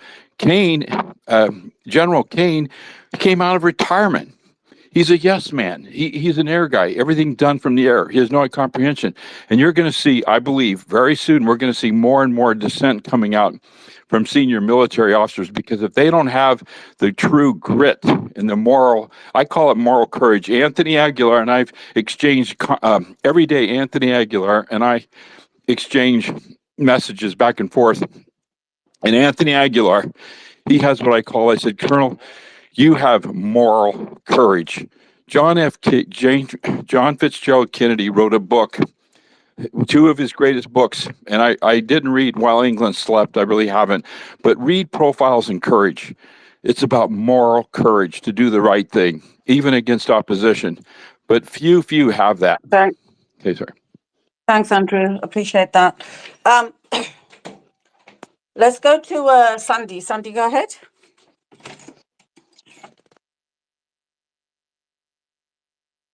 Sandy, we can't hear you. Can anybody hear us? No. No, I can't hear. I was going to see if I could just respond back to Andrew just quickly. And Yeah, if you respond back, and then we'll go to other speakers. Go ahead, okay. YK. I have been in the spaces before where you were talking about the different kernels and stuff, and I was also the one that came up here a couple days ago and told you about my friend kind of hearing, just in the rumor mill within the military, that like there's so many people that are not. I don't even think that they would take orders at this point because they see everything that we see. So this isn't back in 2001 where you can 9/11 happen and there's just a huge surge of people that are like super patriotic. And I'm not saying them not wanting to fight is unpatriotic. I would like to think that it's even more because what's happening on the ground. Like that this isn't necessary at all. So I'm also wondering if that's kind of what's going to come out with higher people up in the chain of command, if they're going to keep stepping down and stuff. And I think that'll kind of show the wave in America, because right now, to the outer world, America seems to be okay with this and the citizens are not. That's why this space is so important, because most of us in America, we are 100% against this, but on the outside looking in, they wouldn't know that, because of our media and stuff. So I'll shut up now, sorry. Yeah, thanks for that, YK. Appreciate it. And you're right. The average person does not know that. Guys, I've got a bit of a challenge here, and I want everyone to help me out on this, please. So when you go on your screen here on the space, when you look above where Suleiman's profile is and Brother Public and myself are, if you scroll up, there's two tweets there. You can see them. The one on the left-hand side that says the truth about Iran war, there's a link there. It's a YouTube link. What I'd really like everyone to do is click on that link. And when you click on it, press the bell icon. and subscribe. It's free. It doesn't cost anything, but subscribe to his YouTube. I want 200 people to subscribe before Suleiman comes back, right? From his 33-minute break. And we've got over 2,500 people on here. So we're looking at just 10% of you doing that for me. We're putting this space on 24/7. It's day 12 now. We've been doing it 24/7, and we do that so you can get the breaking news. Suleiman's actually, even when he's off, he's recording videos. He's doing interviews with other analysts to give you various different perspectives, so you can actually then make your own mind up about what's going on. That's what YK is saying, right? He's bringing the information to you. He's not monetized. None of us are monetized. I don't get anything for doing this. Suleiman's not monetized. Even TikTok told him he cannot get monetized. But he's still doing his streams on TikTok, even though he's not monetized on there, because for him, it's about getting the information out there. So the only thing we're asking you to do, please, and even the guys on the YouTube chat, you are on there. See if you can get a friend or a family member, or put it in a group of yours, a WhatsApp group, a chat group, or anything, and ask people to subscribe. It's free. Just press the bell icon. A lot of people ask, how can we support? How can we support? This is how you can support. Let's see if collectively we can get 200 people to press that bell icon before Suleiman comes back. So that'd be really appreciated. And I will ask you every so often to do that for me. Let's go to some news really quickly. Airstrikes targeting Lebanon's capital, Beirut. Now, I've been to Beirut many times, right? And it is densely populated, very densely populated.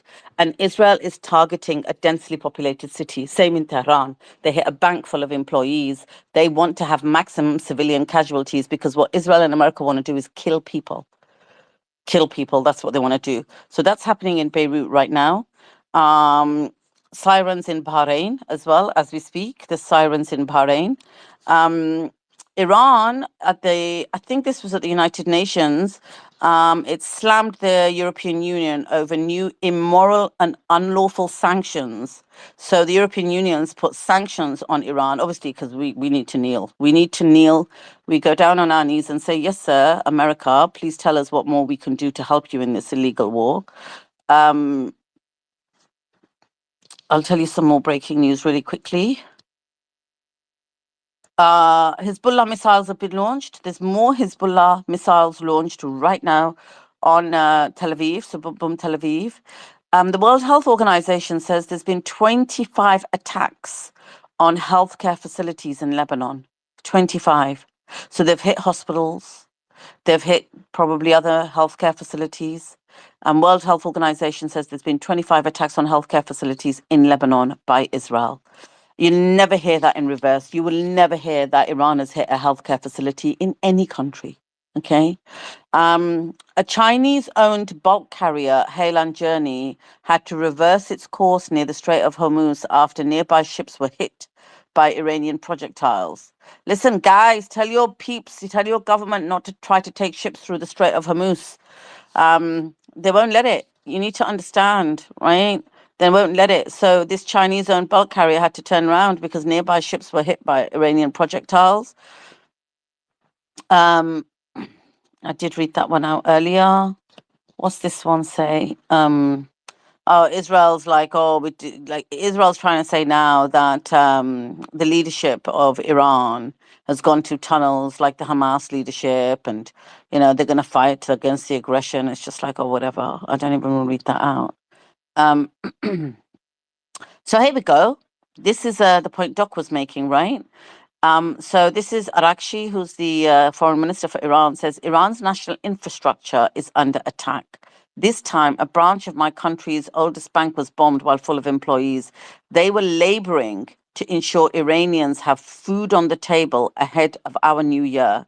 Our powerful armed forces will exact retribution for this crime. So that was his full quote. I read part of it earlier. So it's going to be, they're going to now defend themselves and do the same. Pezeshkian also said this war can only end with recognition of Iran's rights, payment of reparations, and international guarantees against future attacks. Now, that's not a bad deal for Trump to take to off-ramp. So give Iran its rights, of course. Why are you denying it? It's never done anything. Lift those sanctions. Pay them reparations. Of course, you've bombed and destroyed their country, not once, but many times over. You killed their leaders. You bombed their embassy in Syria.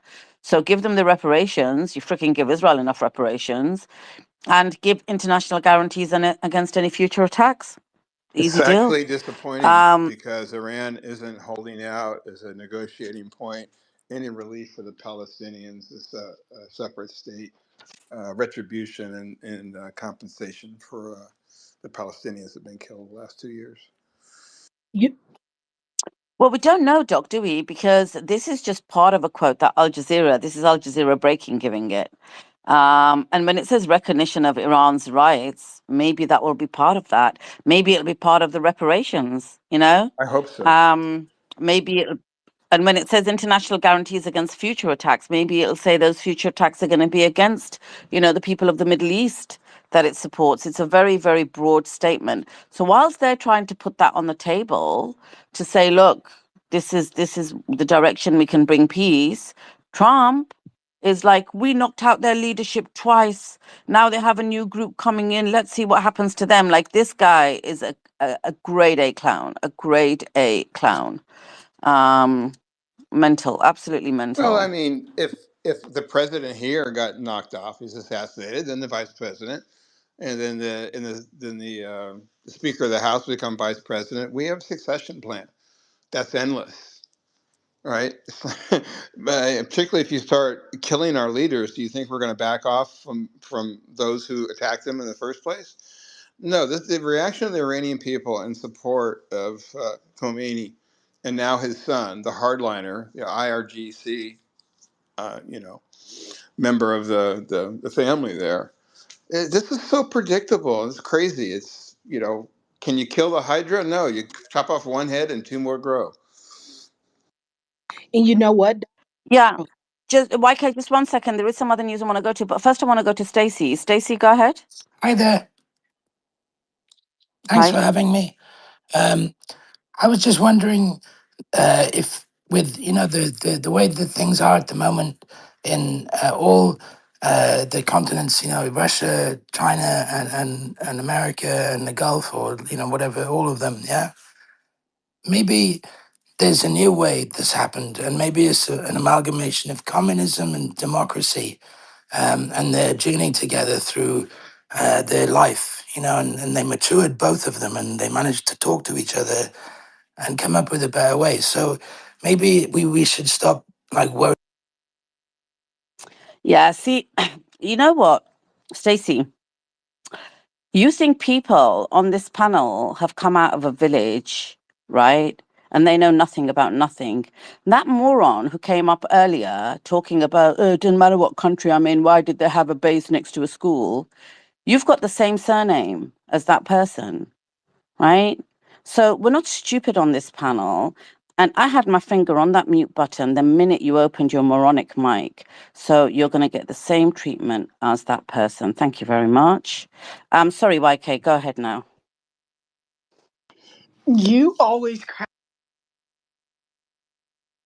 That's a double mute, YK. Okay. I think you Can you should hear me? unmute. Yeah. Can you hear me now?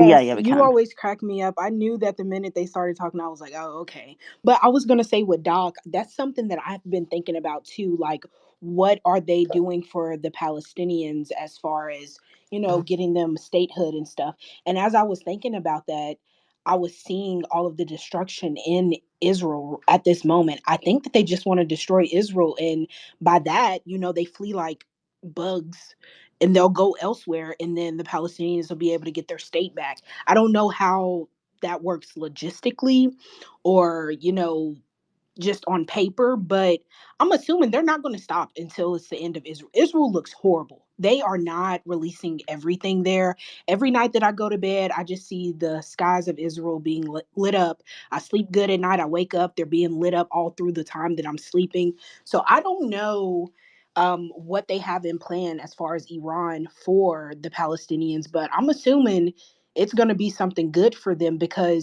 they have not stopped attacking Israel. The more that they attack Iran, the 10 times harder that they attack Israel. It's not even like, even though that they're hitting US bases, they're putting all their anger towards Israel. Yeah, So I'm interested to see how this plays. a couple other facts to consider. I'm sorry to interrupt you, but consider this. In the early days of this war, Israel attacked Gaza, right? Also, before the war, Saudi Arabia, and I don't know how this works because they're GCC, Saudi Arabia had said the final solution here has to involve a separate state for the Palestinians. So you would expect that the GCC countries would want that to happen because, in essence, that's part of this. The core of this conflict is Palestinians and the Jews imported from Poland over the decades are at each other's throats, and so the reasonable solution is a separate state with a right of return, as Khaleesi was talking about, because the Palestinians were driven out of the country at different points, said it would be only for a couple of weeks and they could come back. So it's a very complex, situation there, and that's why it's been so susceptible to, these colonial powers coming in and waging war over oil and other resources. But I'm just a little disappointed. And that's as far as I was going to take it, Beatrice, to say that this hasn't been talked about at the highest levels from the very beginning. Certainly, Iran has its own interests here. And they should be Iran first, like China should be China first, and Russia should be Russia first, and America should be America first. And that's what Americans thought we had voted for, was a president who was not going to engage in war and this sort of nonsense, and would focus on the needs of Americans. It's just not happening. So I just hope the Palestinian question comes to the forefront of any settlement talks. No, I agree. I agree. I think that there's things happening behind the scenes that we don't just know yet. I know last night that I think it might have been Omar and Hassan. They were talking about the Yemenis and or the Yemeni. I don't know. It's Yemenis. Just they're kind of laying dormant right now, waiting to attack Israel. So it's going to be interesting to see how this plays out towards the end of this, whenever the end is, because that I feel like that's the most important question. Because the reason for all of the beef between America and the Middle East is essentially off the back of them trying to exterminate the Palestinians. That is the main focal point. It's the Palestinians making sure they get statehood, making sure they get right of return, because all of them have been pushed out to different areas in the Middle East and some into European countries, American, and different stuff like that. So I think that's the main focal point of being able to figure out where do we go from here. Because if all of this is for nothing and they are still in the same predicament, this didn't even matter. You know what I mean? Like it isn't anything significant if they do not gain statehood or right of return. I think you know what? Look, you got to remember, you're talking about a country that actually was the only country in the Middle East that put its progress and its development on the line to support Palestinians, right? Without Iran, there would be no resistance, zero. So I think we've just got to give this time and see how it plays out. I think that every country in the Middle East has put its own interests before the Palestinians, with the exception of Iran. Even Lebanon puts its own interests. Well, actually, Lebanon just sucks up to Israel, apart from the resistance faction that's there, right? The government is lame. The government's as lame as our government. So the resistance faction in Yemen, for example, the resistance faction in Lebanon, in Palestine. It's these resistance factions that are the reason that Iran suffered decades of sanctions, economic kind of distress, constant bombing, constant terrorism, but it never ever gave up. So we have to remember that. And I just want to say, I want to give a shout out, right, to our YouTube chat. They're so on it. Do you know what they were saying? And I just noticed it today when that chick came up with the old communism, they were immediately calling it out, saying it's the same guy with a voice changer. It's the same guy with a voice changer. I didn't even recognize that. I just saw the last name and thought, well, hang on, they got the last name. What's that about? So shout out to our YouTube community, guys. And please look, I have to get 200 people before Suleiman comes back. I've got a bit of a challenge with him here. So please take that post that's in the nest above, where you can see Suleiman and Brother Public and myself. The first tweet you see on the left-hand side, there's a link there, youtube.com. Click on that link. Make sure you subscribe to him. Press that bell icon. It's free. Doesn't cost anything, but it's a massive way in which you can support what we're doing to get the truth out there. This can go on for days and weeks, and we're going to keep these 24/7 spaces running. But we need to make sure that we're actually building this movement the way we did after October the 7th and get the word out there. So please share that link with people. That would be great. I'm just keeping an eye on the chat as well.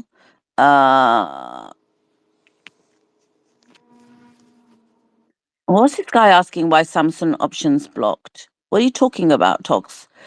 Why is the option of Samsung option blocked? Like, what are you talking about? Do you want I'm trying to figure out if you're a Zio or if you're just a nerd.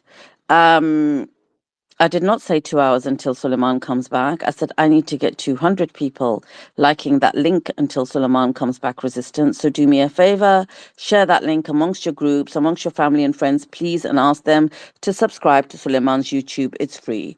That'd be great. I want to go to a couple of other speakers really quickly. And Omar, anytime you want to jump in on this, actually, Omar, what are your thoughts in terms of Iran not specifically mentioning Palestine at this stage? And any kind of thoughts that people may have about the fact that Iran's doing a Russia and a China and looking after Iran's interests first. I mean, Iran's been saying this is a holy war since 27 years, so they don't really need to mention Palestine.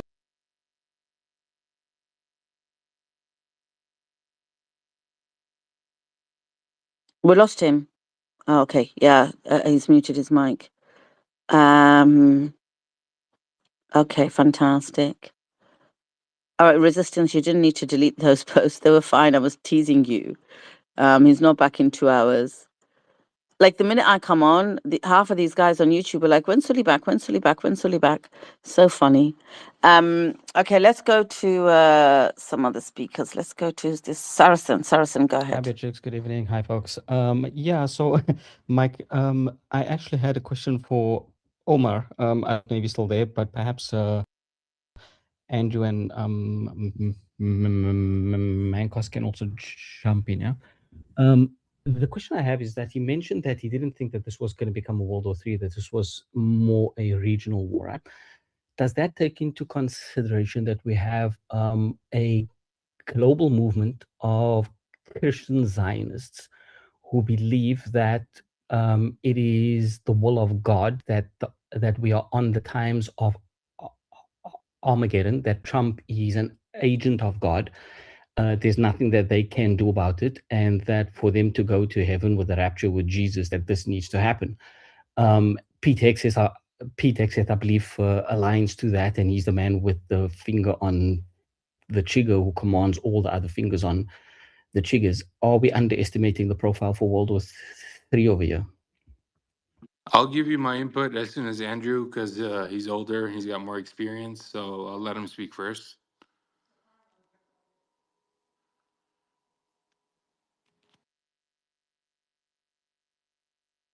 Yeah, thank I you on don't that think one, he's there Ed. at the moment. Yeah, well, Doc, Oh yeah, that's Andrew, great. you there? Go Yeah, ahead. hello. Yeah, Doc, you're very kind. In many ways, you're able to weigh a lot more and give a lot more broader aspect on that. This real short, just a real short summary from my point of view. First of all, and this is where Doc can really expound on it, Hegseth does not have his finger on the trigger. He's not even involved with the nuclear launch at all. It comes from the president, but he's got to go through an extremely rigorous protocol. There's a lot of things that have to happen before he can do that. That even includes on the other end, if it's an SSBN, which most likely it would be a nuclear submarine launching that strike because we have the most stealth in that. that commanding officer still has to go through a protocol. He doesn't just push a button.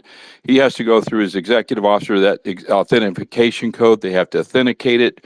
And even then, they even did a movie on this called, I think it was, I just drew a blank on it. Crimson. Yes, that's it. With Denzel, I'll think of his Denzel name. Washington and Gene Hackman. It's a great movie. It's my favorite sci-fi Yes. movie. Yeah, it's worth a watch. A long time ago I seen it, but it's kind of, well, it's realistic, I guess it could some way. But yeah, I'll end it there. But it's just not Hegseth, the madman pushing a button. There's a lot that has to happen. I'll end it there. Thanks, Doc.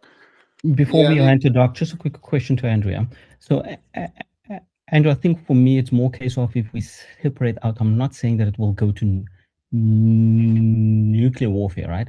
But I am concerned about more countries being drawn into it, making it a world war. So, in terms of the profile for this becoming a world war, not nukes, are we at a risk profile where this becomes not a regional war but a world war? yes, but I Oh, think we've backed. yeah, I think we backed yeah. off of that, and it's really from Simon's perspective that my mind has changed about the risk profile of turning this in from a regional war to a world war. And that would reasonably mean that China and or Russia or Europe would actually get to the point where they're sending boots to the ground and active forces, which they're not currently. Sending an aircraft carrier that can't do anything about opening up the Straits of Hormuz or project power in such a way that it could damage Iran's ability to attack Israel, for example. That's not in the cards because there's too much money to be made and lost by turning this into a global war, world war, and the parties that be, I think, have already tamped down the rhetoric in the sense that they would join in. For example, if Israel hit Iran with a nuclear weapon, the consensus in the room 20 minutes ago was that no, Russia would not join in to defend Iran in the event of a nuclear attack. Even if the U.S. was involved in it, I don't see Iran or China get involved. They would probably be thinking, well, these guys who aren't necessarily our enemies, but aren't necessarily our friends, particularly in an economic sense, if they want to blow each other up, go ahead. We're going to stay out of it. So I it's certainly possible. I've been worried about this more than anything, even before the war started. But listening to Simon and the Cardones, Gary particularly, about the effect of the profit margins here involved for everybody, it just has taken me off the edge as far as that concern goes. if I could just reply to Saracen and then Doc, he was asking about the Christian Zionism and this whole thing going on.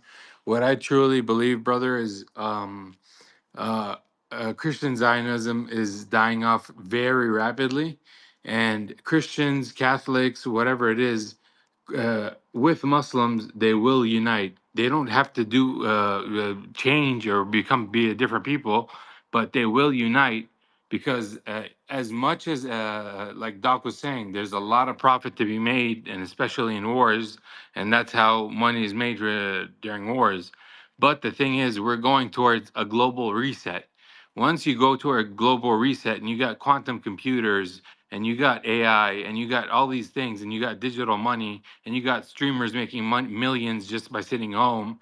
This is where universal basic income is going to come in, and you're basically going to do nothing for basically little chores. You're going to get money, or you're going to stream, or you're going to be a social media influencer. I don't even think that's going to last that much longer.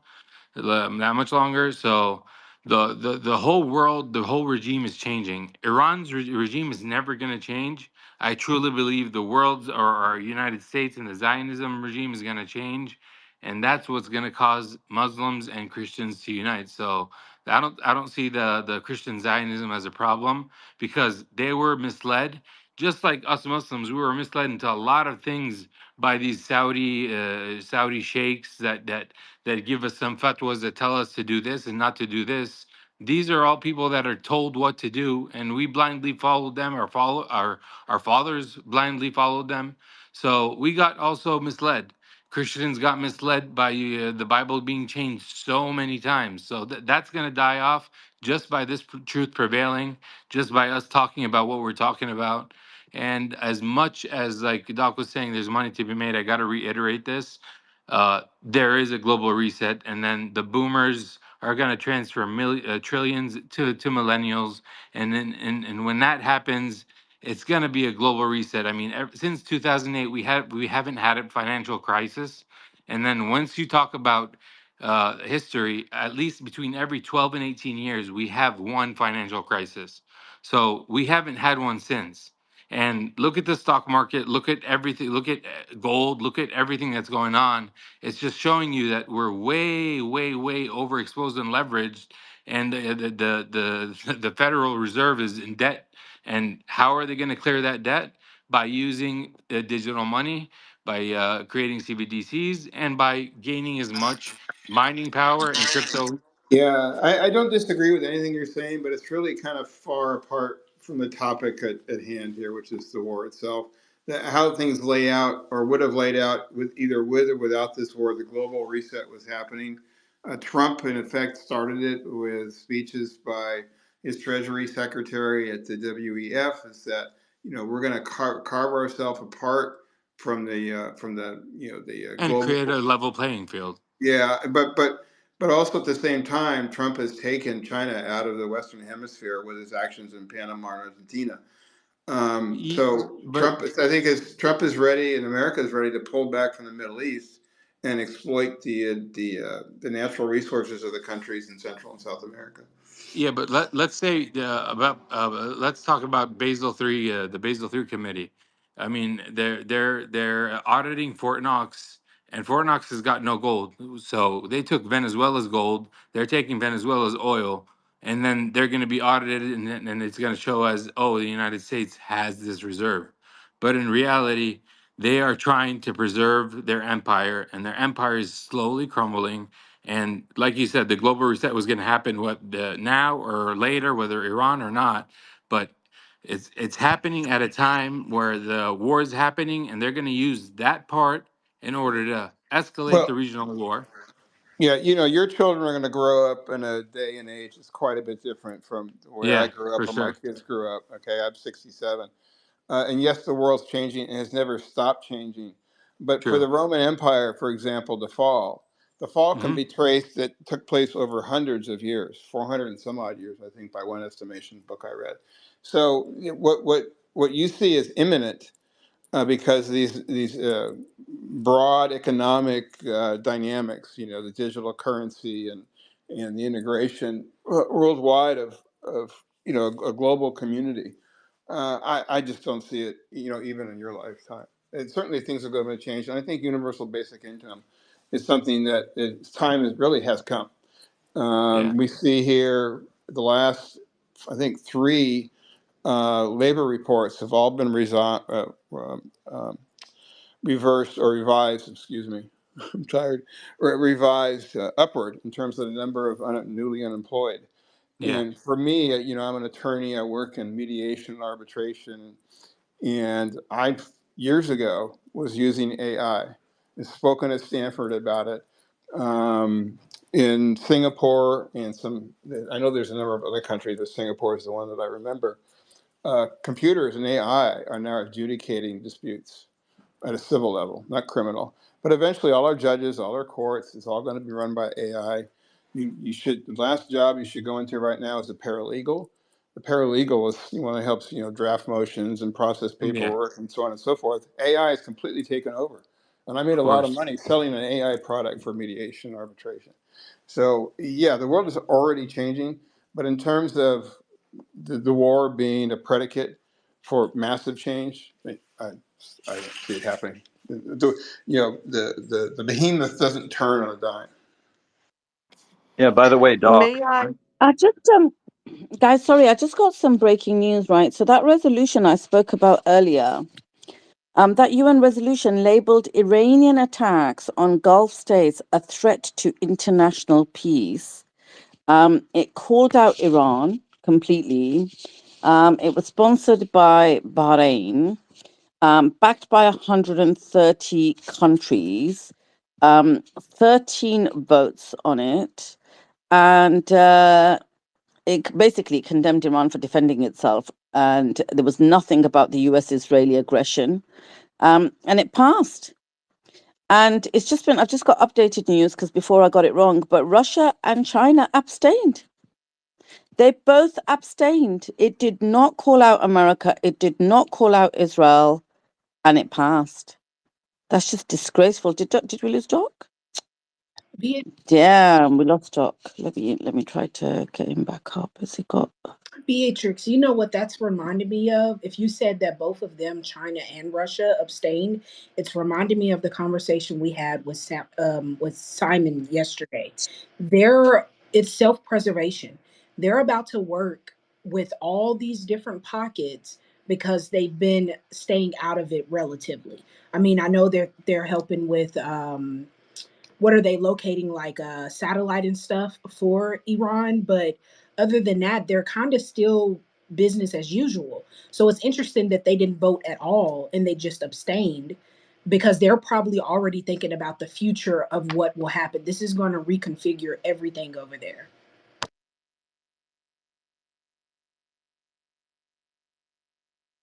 Yeah, I don't get it though, because if they really wanted a deal, I don't know.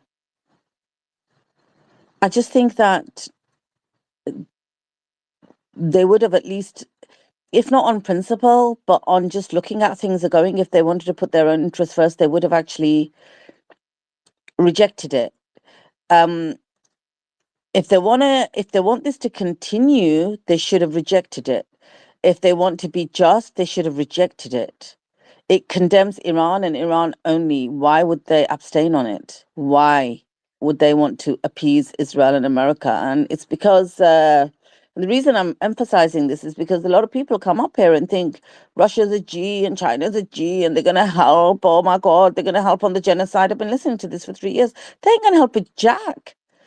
Russia's been destructive to the European Union, and I'm not talking about the Ukraine stuff. I think it's actually justified on Ukraine. But in terms of the money it's invested and peddled in UK politics, and it literally funded Brexit, it wants to weaken Europe in every possible way, and the United Kingdom. It's been destructive in our politics. And I know how Russia plays it, and this is just disgraceful. And I think it's good for Iran because Iran, right? Huge amounts of respect for Iran. Never went to Russia to ask them for anything. Never once did.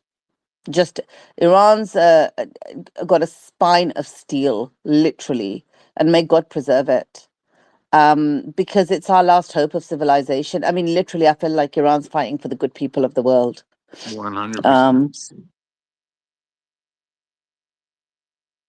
For sure. It's interesting. It's interesting that they didn't side with them, especially knowing everything that's going on. And there are people, because I used to be one of those people that thought that, Russia and Putin, because there's things that he's saying, I'm like, yeah, we agree with you. And there's things that Ping says, I'm like, yeah, we agree with you. But as far as on the political front of it all, they're protecting themselves. And that's all it is. It's self-preservation.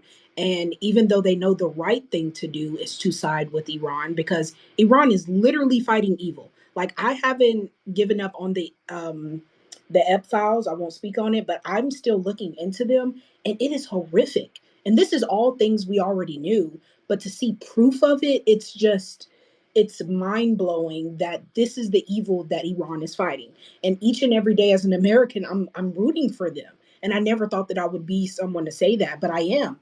I'm rooting for them because they're fighting legitimate evil. Yeah, yeah, absolutely. Bro, guys, I know people are being dropped off the space. It's just glitching. I just see everyone just being booted. But just request again, and we'll bring you right back up. Let's go to Broken Dreams, and then we'll come to you, Revolutionists. Hello, salam alaikum, everybody. Can everybody hear me properly? Because my mic's usually broken by nature. Yeah. Okay, thank you. I've actually been trying to come up for a couple of days, and I don't know, the space has been getting attacked constantly. So could everybody just share and repost? This is where the truth is. Now what I wanted to say was, and it's kind of going back to the to when Trump was giving that stupid speech, and you guys were having a discussion about the demonization of It's Muslims and so on. And something he Broken said Dreams. kind of reminded me of Your connection is. Can you hear me, Broken Dreams? Yes, I can hear you. Is my connection terrible? Is it broken? Yeah, your connection is I don't know if it's for everybody else, but it's Yeah, it's rubber banding. Okay, I'll try and come back, but thanks for bringing me Can you up. I'll just just Broken drop to Dreams? listen If and you try can come back. just maybe change your location, move into a different part of the room or something, because we're hearing every other word, and we do want to hear what you've got to say. Okay, give me a second. You can go to the next person, and I'll just go after them. Actually, it's working now. Whatever you've done, let's try it. Oh, thank you. Well, that's good. Well, I'm just gonna step outside of my house so I can get a better. I don't know if it's better now. But anyway, can you? Am I okay now? Yeah, Can you yeah, guys hear yeah. me properly? You're good. You're good. All right, fine, thank you. No, what I want to say was, you guys were having, I think it was like on the day of the speech, a little bit after the speech, you guys were having a discussion about how they've demonized and like vilified the Muslims and so on and so forth. And something he said during that speech kind of reminded me of that, because he said, we're bombing, like I'm paraphrasing here, I can't remember word for word, but he said Iran is attacking the GCC nations or attacking the Middle Eastern nations and Israel. And I was trying to figure out why, like, Israel is in the Middle East, or why would he differentiate? And then that just triggered something. And I'm like, yeah, because it's the same way they demonize Muslims when they bomb a Muslim country. They're like, oh, the country got bombed. But then when Israel gets bombed, it's like the innocents, they're getting victimized. They get like the whole victim mentality that they have. And that just reminded me. But anyway, sorry, I'm rambling right about now. I'm going to try and come back with more eloquency. But thanks for bringing me up, and it's a wonderful space as usual. Now, listen, you spoke really well, Broken. Don't say things like that. You're very eloquent. Suleiman would be proud. He'd be like a northern boy is coming on the space. I'm liking this, and you made some good points. He does differentiate between Israel and the Middle East, because when they say Middle East, they mean Muslim. And Israel is the greatest democracy in the Middle East. You know what I mean? So it's not the same as the Middle Eastern countries, because it's a democracy. Like hell is it a democracy? So yeah, you can stay on the panel and, have conversation with us. Just don't hang around outside if it's cold. But when you want to talk, just put your hand up and just make sure that you move towards the door. And will do. And once again, I would just like to say thanks for this wonderful space, and like people like Andrew and Omar and all the wonderful people that speak. I really appreciate what they say. And even me as a Muslim, I'm learning a lot from you, from like the geopolitical angle and what's really going on. So I just wanted to show you my appreciation on that as well. You're welcome. You're welcome. And we appreciate you listening, and we appreciate you being with us. And did you share the YouTube link? Yes, several times. Several times. Yeah, perfect. Thank you so much. I really appreciate that. Okay, stay with us. Let's go to Revolutionist. Go ahead, Revolutionist. How are you, Khaleesi? How's Suleiman? Everybody's doing well. I guess, what's happening, we see for last 12 days, very bad situations happening. We all know that. We all witnessing it. Today, they are bombarding them with big bombs. I mean, the huge ones, similar to nuclear ones, mini nuclears. We see over Tehran, they are really doing great jobs. But, I don't think this war is going to come to an end soon, because not Bush, I'm sorry, I apologize. President Trump made a big mistake. He miscalculated totally with the Iranians. Iranians are totally different than the rest of the Arabs. We know it. I remember in 2003, I said it before, an American general said it, taking on Iran is not going to be a joke for anybody. Look at the way they celebrate Ashura, the martyrdom of Hussein. What happened 1,400 years ago.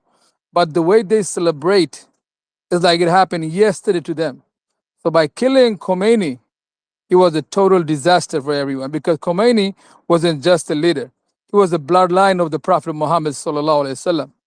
And I think the best way to come to a solution, United States should just let Iran take revenge on Israel and Netanyahu, and head for head. an eye for an eye. That way, I think this war will come to an end because this is not an easy game. We all know it.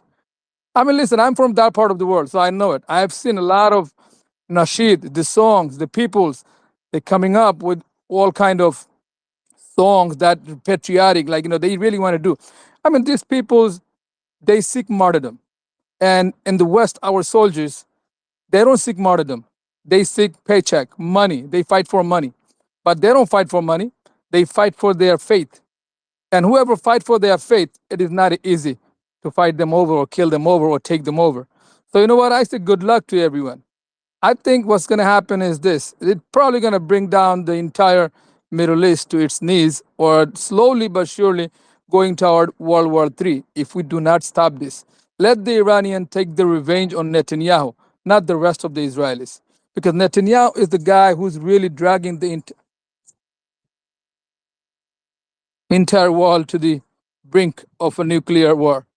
And Netanyahu is the only one that should be held accountable. Because President Trump is a dumbhead.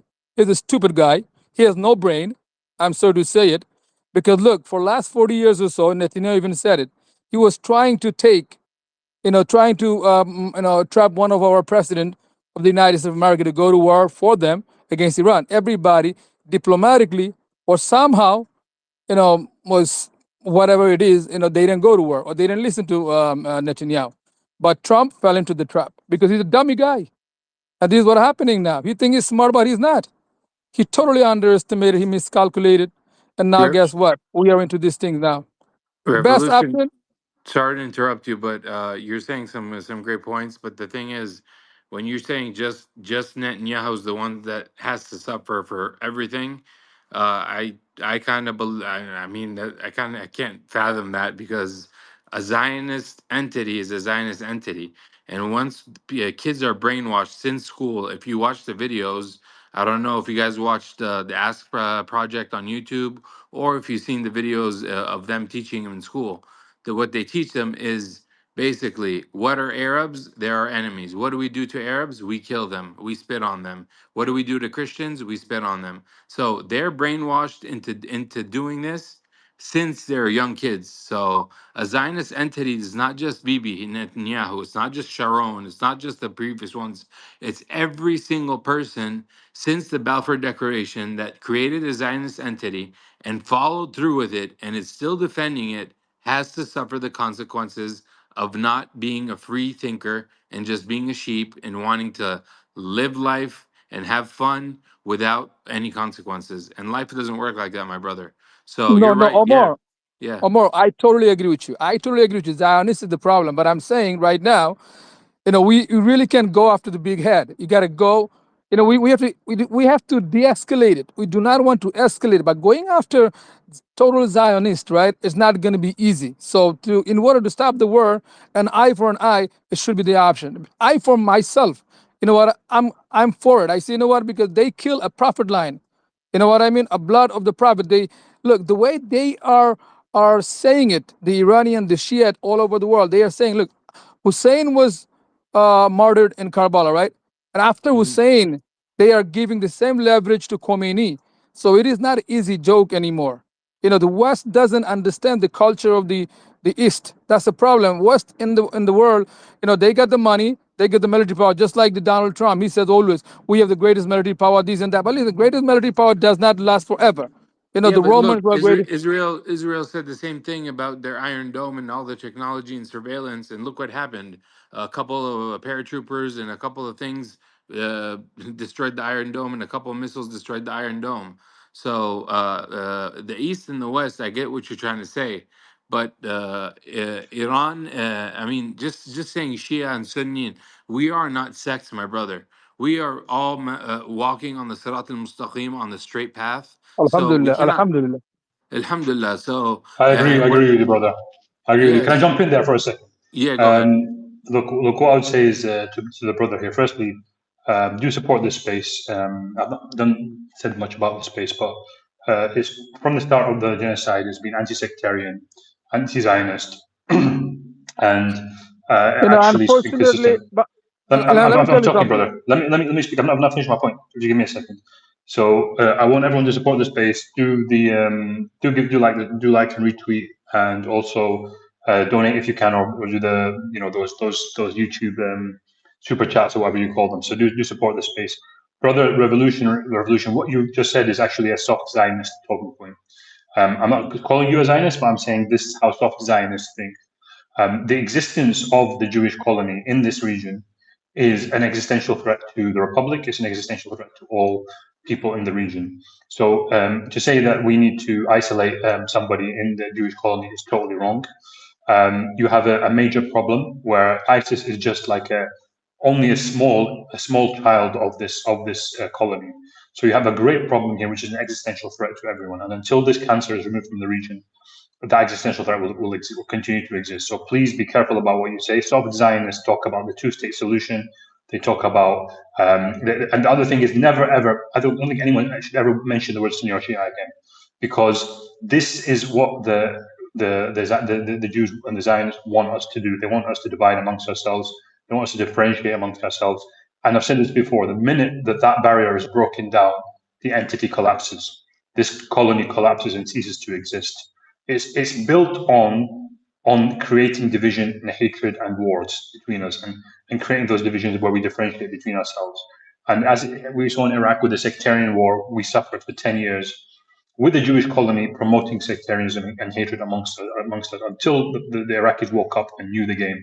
And now when you go into Iraq, no one's even allowed to mention Sunni or Shia anymore. So until we have that etched in ourselves that really there's literally no difference between us, we have to move on. We have to move on from this. And this is the only thing that matters now is if you want to be sectarian about it, you say pro-resistance, anti-resistance. If you're pro-resistance, it doesn't matter which religion you are, what sect you are on the right path. If you're anti-resistance, then you are with the colony and you're an enemy. So it's really that simple now. Well said, my brother. Very well said. Thank you. You're definitely well said. Yes, but listen, I'm not a pro-war guy. I just want everyone to live in peace. But because of Zionists, yeah, so that's Zionist. That's a Zionist talking point. That's how Zionists talk.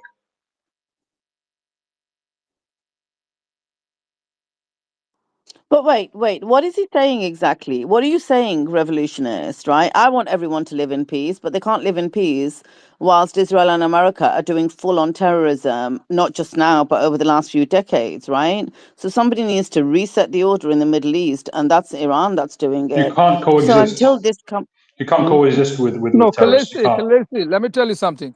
Superpower, you cannot change. You know, what they call it, United Nations, a toothless organization, OIC, Organization of Islamic Conference, right? The Arab Leagues, they're all what? They're all toothless organization. So something needs to happen in order for a change. So I think, I agree with you, what you're saying. You know, this time the war might gonna change the world order. You know what I mean? It is probably possible.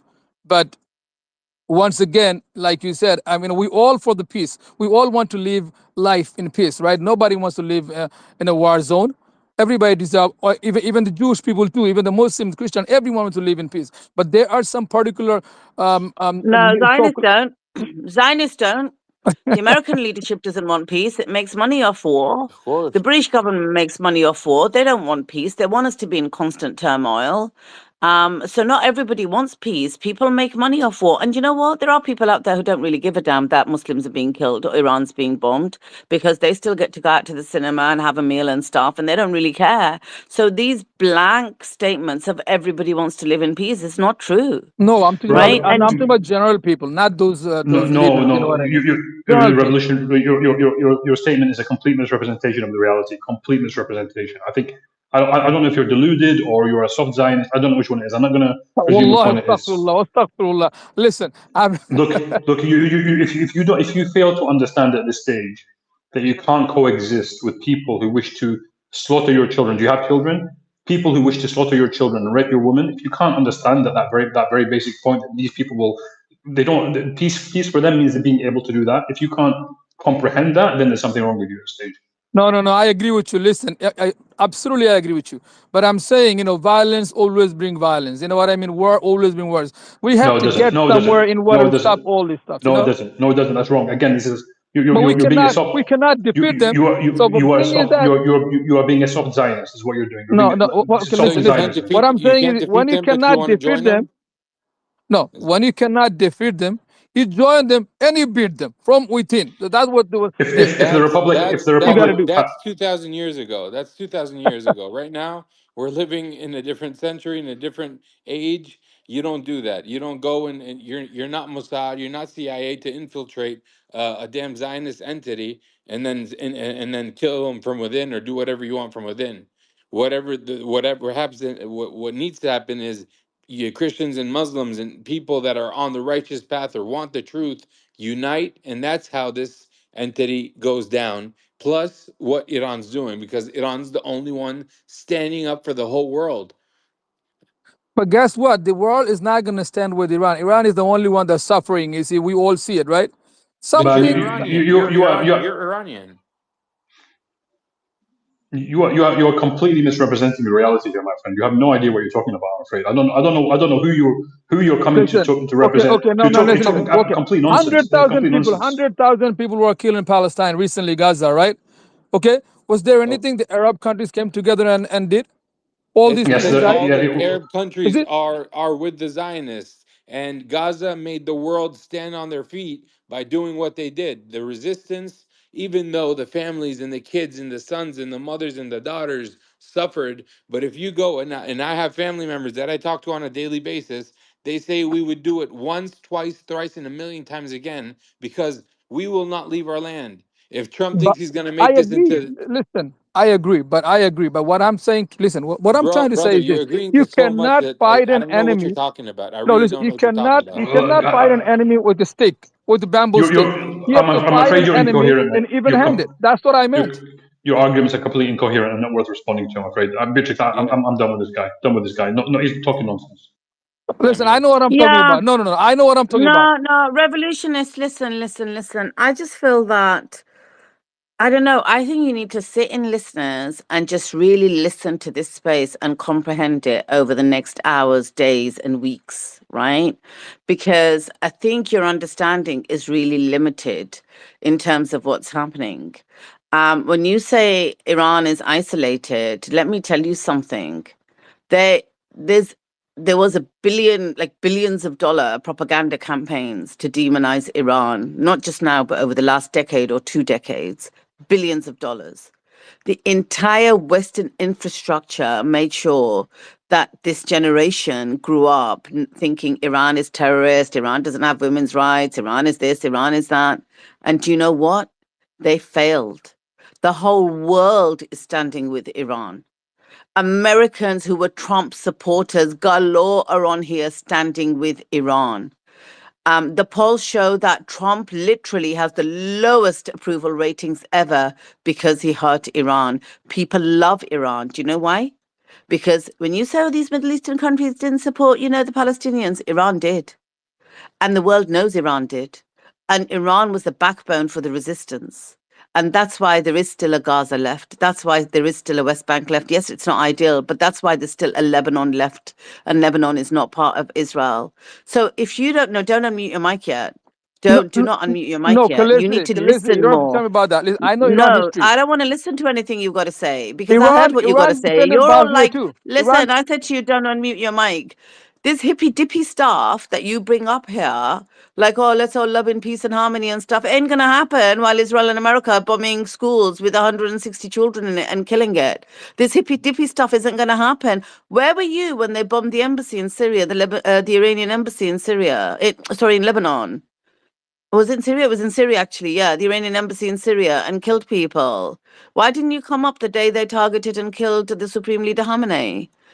Why didn't you come up then? Why didn't you come up and say, oh, we all need to live in peace? Why did you not come up and condemn Israel and America?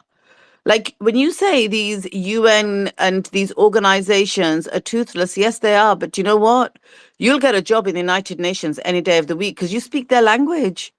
You're literally about two-siding everything, and it's too late for that. So Iran is fighting for all of us. I feel like it's the last fight of humanity. I'm not joking. I literally feel like no matter what religion, no matter what color, no matter what country, the good people of this world, this is our last chance at civilization.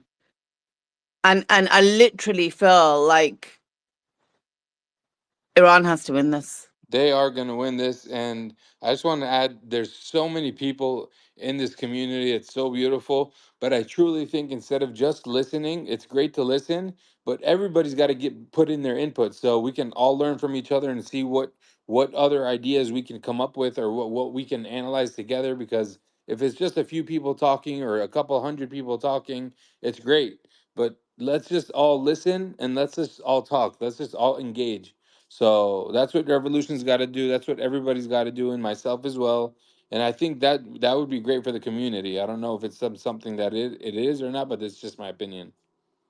I would like to add something to what both of you all are talking about. So, me as a young adult, my entire life I was raised not by my family, just by my environment in America to hate um, Arab people, because I don't want to just classify as Muslim because they do the same thing over here, but just Arab people in general. Literally, my mom's entire generation, they were scared of Arab people, whether they were practicing or not, because of the rhetoric that came out of America after 9/11. So I'm listening to this and I kind of hear what you're saying, revolutionist, but also it's one of those things where they've demonized the entire Middle East my entire life, and before me and my grandparents their entire life, and for everyone that I'm closely connected with to see past all the propaganda and to deconstruct all the indoctrination. That is godly. That is God at work, because they literally drilled it in our head. We even have laws at this point where if you speak up against something that you're seeing with your own eyes, you're targeted. So I understand the peace aspect of it, but these people, their conscience is attacking them themselves. It was someone up here the other day that were talking about the numbers of like suicide rates and stuff of the IDF soldiers. It's because they kill kids. That's all they're good at. They can't fight an equal fight with other people. They don't know how. Their entire existence is on terrorism. They were started on terrorism.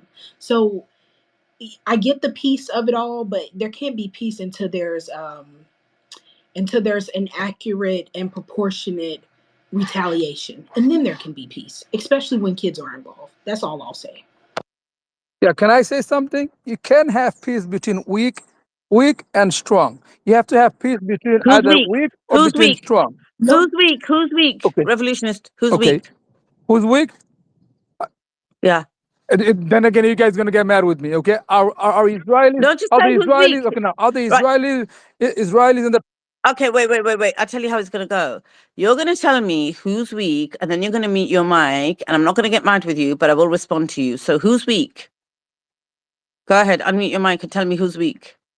Who's weak? from military point of view? Is it From military point of view, from resistance point yeah? of view, are Gazan, are the Who's Palestinians are weak? equal to the Israelis? Are the Gazan? You're not answering my question. I don't want a question from you. I want an answer. Who is weak? Militarily, the resistance is weak. So who's the resistance? The Axis, the Iranian, the Hamas, the Gazan, the Hezbollah, and all these Okay. people. Yeah. So right. Yeah. Okay. So Yeah. hold on. Yeah. Sorry. Okay, Go but ahead. what I'm saying, okay, can I finish it? No. You're a I told Zionist. you how this is going You're to a go. Zionist. I'm going to come to you. I'm going to, sorry. I'm going to come to you in 1 second. Brother Hassan, if you want to jump in. Revolutionists, you're going to keep your mic closed, okay? Because literally, I cannot believe you said that. So I'm going to take 10 deep breaths. I go to Brother Hassan. Brother Hassan, go ahead. So what's strength defined by? Strength is defined by the ability to resist and to continue to exist and fight till the end. That's what strength is, and morally as well. If you are morally strong, then you're strong. If you're morally weak, if you're an Epstein pedophile, then you're not strong. You're weak.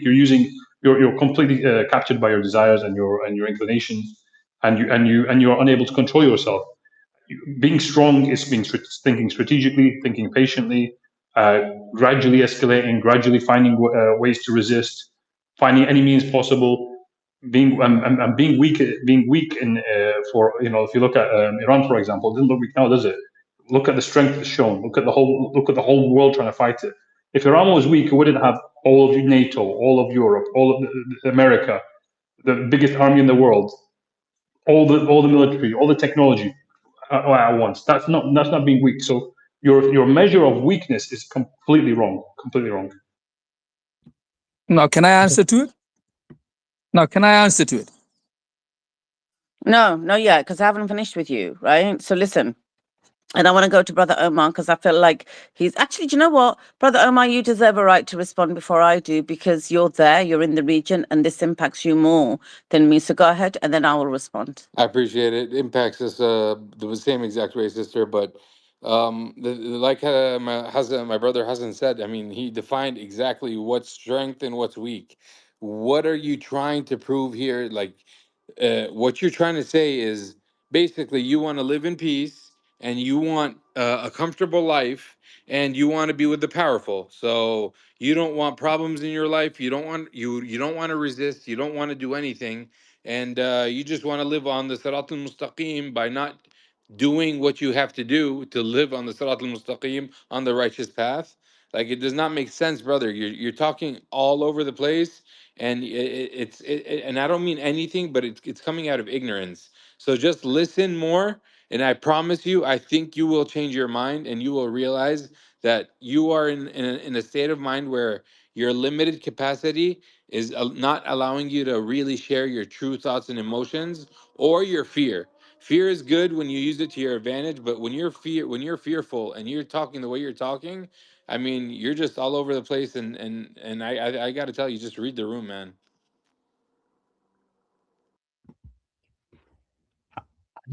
Yeah. So let me just tell you something, right? I just cannot believe that you've said that you think Iran is weak. It is taking the entire military might of America and Israel, and they cannot defeat Iran. And then they came begging to Europe.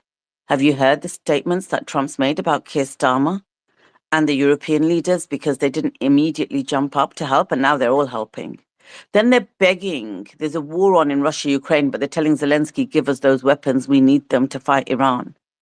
They have those billions and billions of dollars corporations and military companies supporting them with state-of-the-art weapons.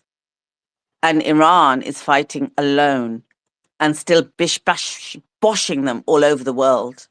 The only reason that Palestine still exists is because of Iran and the resistance. The only reason, and I feel like you didn't really comprehend this when I said it to you earlier, Lebanon exists is because of Iran and the resistance. Do you think if there was no Hizballah, there would have been a Lebanon there? There wouldn't have been. I've been there. I've been to Lebanon many times, right? It wouldn't have been there. So, like, what your idea of strength is, I don't know, but this is real courage and real strength. Killing children doesn't take strength. Bombing from the air doesn't take strength. But whenever they've tried to do a ground incursion into Lebanon, they've been handed their backsides on a plate and they've left running. That's what real strength is. Now, these people just committed a genocide over 3 years and killed hundreds and thousands of people. And do you know what? Hamas stood and Hamas resisted. They were completely moral. They were completely like, the way that they fought was by the rules of war, morality. They didn't harm the hostages. They fought to defend their land and their people. And you saw the way Israel did it. They had right to rape. They've got thousands of Palestinians still in prison. They slaughtered and burnt children in tents. And then you roll on here and say we should have peace because Iran's weak. I actually don't even think you're a soft Zio. I actually think you've come up here with Zio talking points, to be honest. But you're not letting Because me, I think it's but please, you're not disgraceful. letting me talk. You're just talking and you're letting other people bash No, me. you talked You're just enough. letting Listen, I other one listened to you bash and I me. listened to you and I listened to you in the beginning. I didn't say a word while you were going back and forth with Brother Omar, and I didn't say a word when you went back and forth with Brother Hassan, because I was trying to ascertain, is this guy for real or what's going on with this guy? Is he just mistaken? When you come up here and say Iran is weak, and basically what you're saying is Iran is weak and it should cave or come to the table and accept Israel and America's points, and then what happens? What happens is we go back to the status quo. We go back to Israel getting what it wants in Palestine, getting, going and doing its terrorism whenever it wants to. Have you been to any of these countries?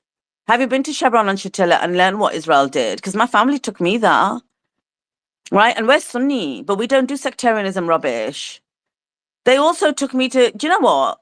One of the times, right, we went to Jerusalem. We've flown in a few times, but one of the times we did a tour of Jordan and then we crossed the border into Israel and then went to Jerusalem. And that border crossing is fully manned by Zios.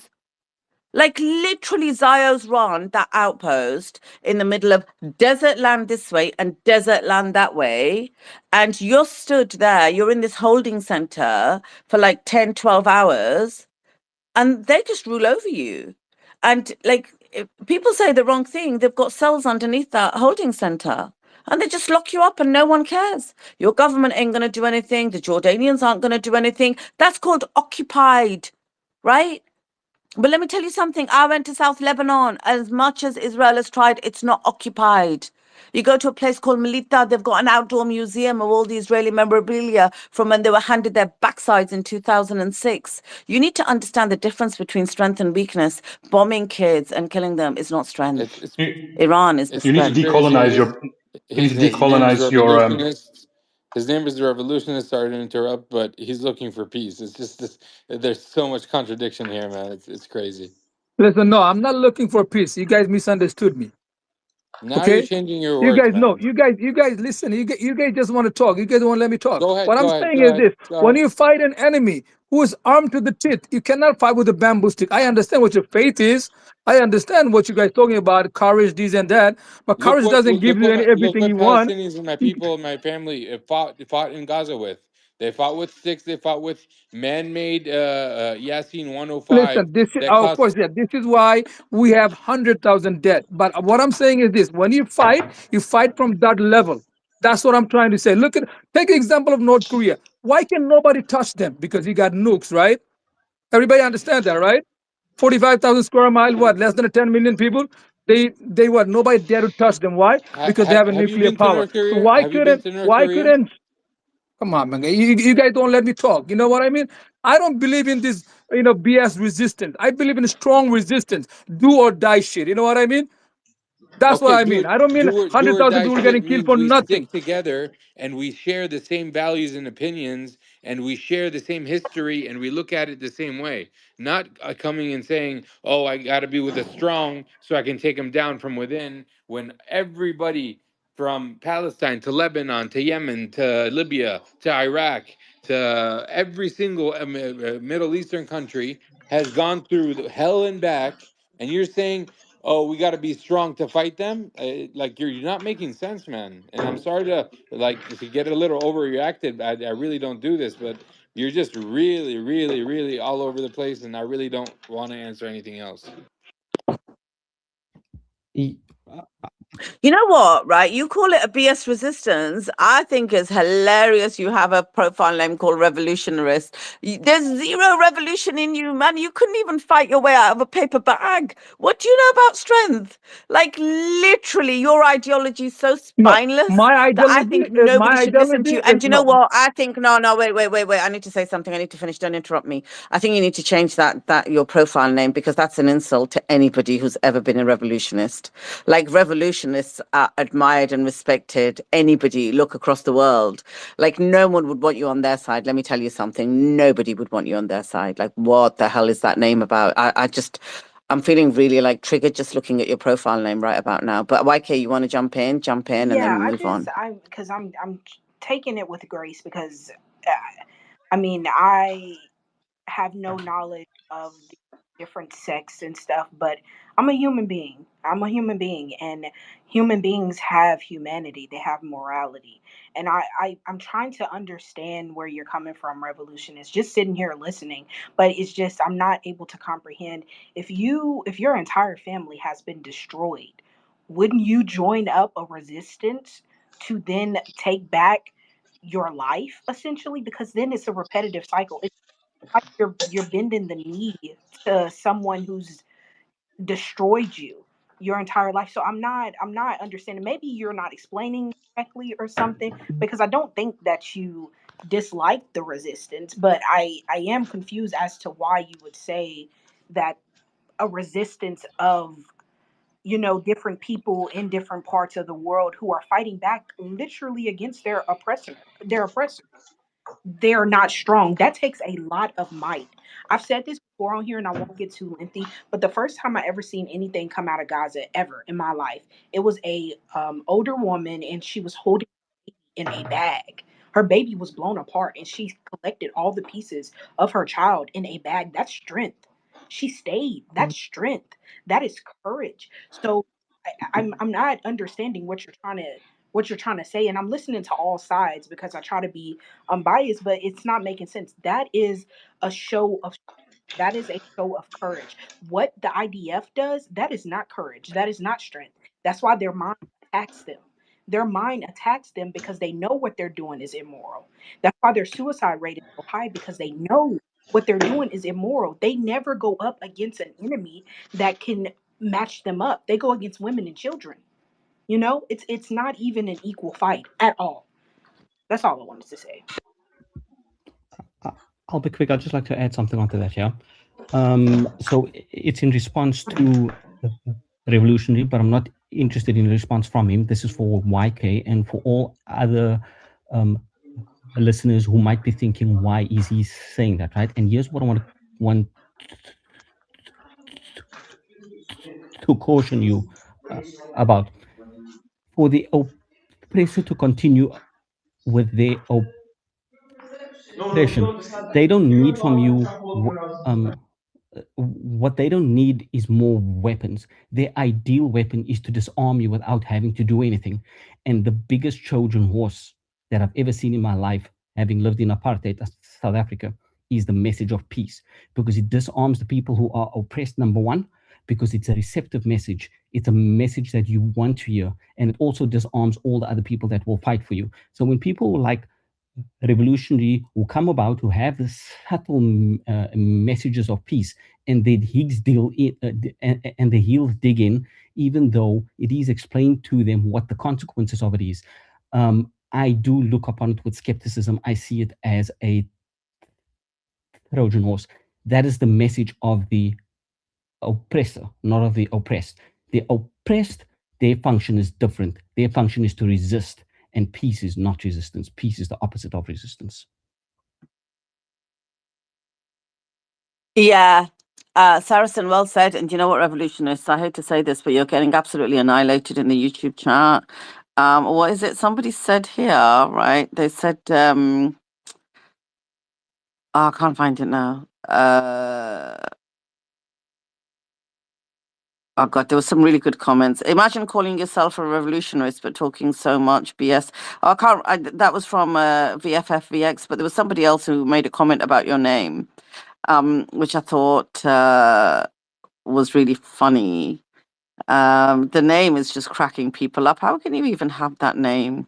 Beatrice, I'd like to add something else too, because I'm just sitting here and I'm thinking, I'm not going to say I'm as frustrated as you all, because like I said, I don't know the history behind your faith.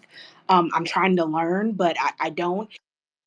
I just tell you 1 second, Mike, I'm coming to you. So it was No Name who said revolutionary, but I'm scared. I won't actually tell you what JP is saying, suggesting you change your name to, because it's a little bit rude. But Silver Fox is saying we are more revolutionists out on YouTube chat than you are. Like literally, I mean, that name, come on, you've got to be a master troll to come up and talk about strength and weakness with that name and be all hippy dippy, like you're sat in some freaking old woman's coffee shop having tea and wanting peace, love, and harmony. YK, jump in. No, yeah, it's funny because in order to be a revolutionary, you have to be willing to lay down your life. And these people are willing to lay down their life. I would say that is the most strength. And again, maybe I'm not comprehending. Maybe it's just little old me and I'm not understanding what he's meaning. But what you're saying, everything that came out of your mouth just now, is essentially saying, lay down to your oppressor. That's never been what a revolutionary has done, or a revolutionaryist, or whatever the word is. That's not what they've ever done. They've always put their self on the line for everyone and themselves, and that is actual strength. So maybe you should sit and listen a little bit more, or maybe you should go like watch people talk, watch people speak, especially the Israelis. Watch how they speak about what they do as if they're going up against the big bad. Meanwhile, it's women and children. So that it doesn't even measure up at all. No, no, no, no. What happened was that I didn't say lay down your arms against your oppressor. I didn't say that. I said you Hold on, hold fight. on. Sorry to interrupt. I just want to say one thing before you can speak. Um, are you willing to listen and to learn, or are you going to stick to what you're saying? Because honestly, there's so much to talk about that what you're saying is really not making sense. And everybody, we're not trying to attack you. We're just trying to like enlighten you. So, are you willing to be enlightened? Why not? Okay, What kind so of enlightenment are you guys talking about? Like, instead of talking the same talk about what's really going on in the world. Talk about what you're living. Talk about what happened in history, and then listen more than you talk, so you can get enlightened. But when you come and say, as a revolutionist, and then you're coming out and saying a bunch of nonsense, I mean, no one really no, wants to listen. attack I you. think it's a bunch of nonsense. Omar, is it Omar speaking? Yeah. Okay, Omar, I it's a bunch of nonsense. Well, listen, what my message is this: when you fight from a strong point. You don't fight from a weak. Like you see, they killed 100,000 of us, right? Of women and children. What did he do? How many did we kill them? This is what I say. You fight from a strong point of view. You fight with the nukes. You Brother, fight with when big you're arms. You don't strong, when fight. you're We don't got these strong, weapons to fight. listen, That's what I listen, mean. in That's what I'm war, frustrated for. and let me just tell you, in war, when you're strong, you show you're weak, and when you're weak, you show you're strong. So this has nothing to do with what you're truly saying. We've lost hundreds, not hundreds, we've lost millions of lives over the course of the past 50 years. So you're just talking about these 100,000. These 100,000 are martyrs, and they're living a better life, hopefully better than the ones we're living right now. Alhamdulillah, I understand. MashaAllah, good. Listen, I'm a strong believer. So All don't right. misunderstand me on my Yeah, faith. yeah. Okay, that's fine. Look, you know what? I'm hungry because it's 9 o'clock at night and I opened my fast, but I haven't eaten. And now I'm getting hangry, which is not going to be very good for you, revolutionary. So when you're talking about you fight with nukes, right? Let me tell you something. You know that little boy in the West Bank or in Gaza that stands up and picks up a little stone and throws it at a tank? That's called resistance. That's called revolutionary. You need to go and learn from those children what it means to resist. Now I want to move on with the news. That's it. I'm done with this conversation because you do not understand what resistance I'm getting is. scared, Beatrice. That You need to child eat is something. You're really resistance. hangry. I'm going to lose it. Like, man's like, fight with nukes or don't fight at all. So then what do we do? What do we do, Omar? That Yeah, child, you know, when they share images of those children that pick up a stone to hit the tank, that's revolutionary. That's it really inspiring. is, That's and what it's that's how we about. grew up. We would just cover our faces in tear gas, and we would just throw stones against tanks and rifles, and they would run away. That's how they have no courage, and that's how they are. So that's what we grew up in. That's resistance, not just Palestine. It's happened in so many countries. Even even in the United States, they resisted, but they got taken over.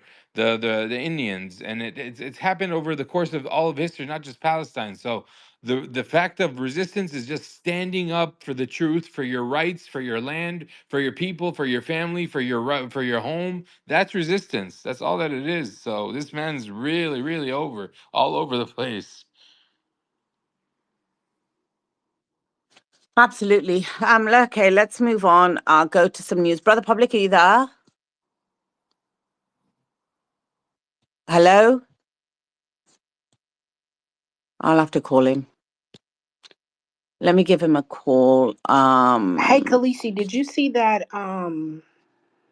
You see that strike that was done by, reportedly, it's done by the U.S. in Tehran. It's a big smoke cloud. I'm seeing it everywhere. Have y'all updated on that?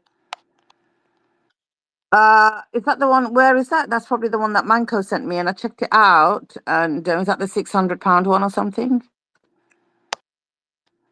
Yeah, I think so. I mean, it's huge. Like the Yeah, but I tried to verify that, and I don't know if I couldn't verify it. Okay, well, delete this from your brain, y'all, until she can verify it.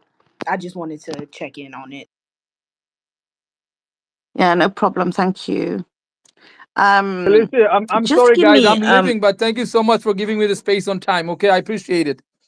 But I guess Good luck. but you Good All right, guys luck. all thanks. misunderstood my message. But anyway, it's all right. Thank Good you so luck. much, all. Bye bye. Stand strong, my brother. Yeah, we all collectively misunderstood your message, all of us, because we just didn't understand your perspective. We all got it wrong. Let's go to YK. Jump in while I call Brother Public. Yeah, I mean, I'm again just sitting here trying to be objective. I didn't understand what he was trying to say, and I don't know if maybe I'm just stupid and I'm supposed to agree with the people who oppressed. I mean, all of history, every time. I mean, even if we talk about movies, every movie you watch, you always side with the oppressed, not the oppressor. It's just the way of life. It's human nature. It's human Nah, but nature. don't say that, Not YK. You're me. not stupid at all. You're just trying to understand, and the guy was not being able. I was not. No one was able to understand him. So there's no side to take. There's nothing to learn from. So don't even feel like you have to even analyze that conversation or what just happened. We need to skip through it as if it never happened because he's gone, and let's just keep moving on because it's just a waste of time for everybody. Yeah, I understand. I guess I'm trying to rationale it. I mean, it's because Let you're me a genuine welcome. person and you don't want anyone to be attacked or bashed while you don't know why they're being attacked or bashed. But he was just all over the place. And then someone that's all over the place, you really can't understand. So don't even try to analyze or waste your time or your brain cells on that. Thanks, guys. Let me welcome David.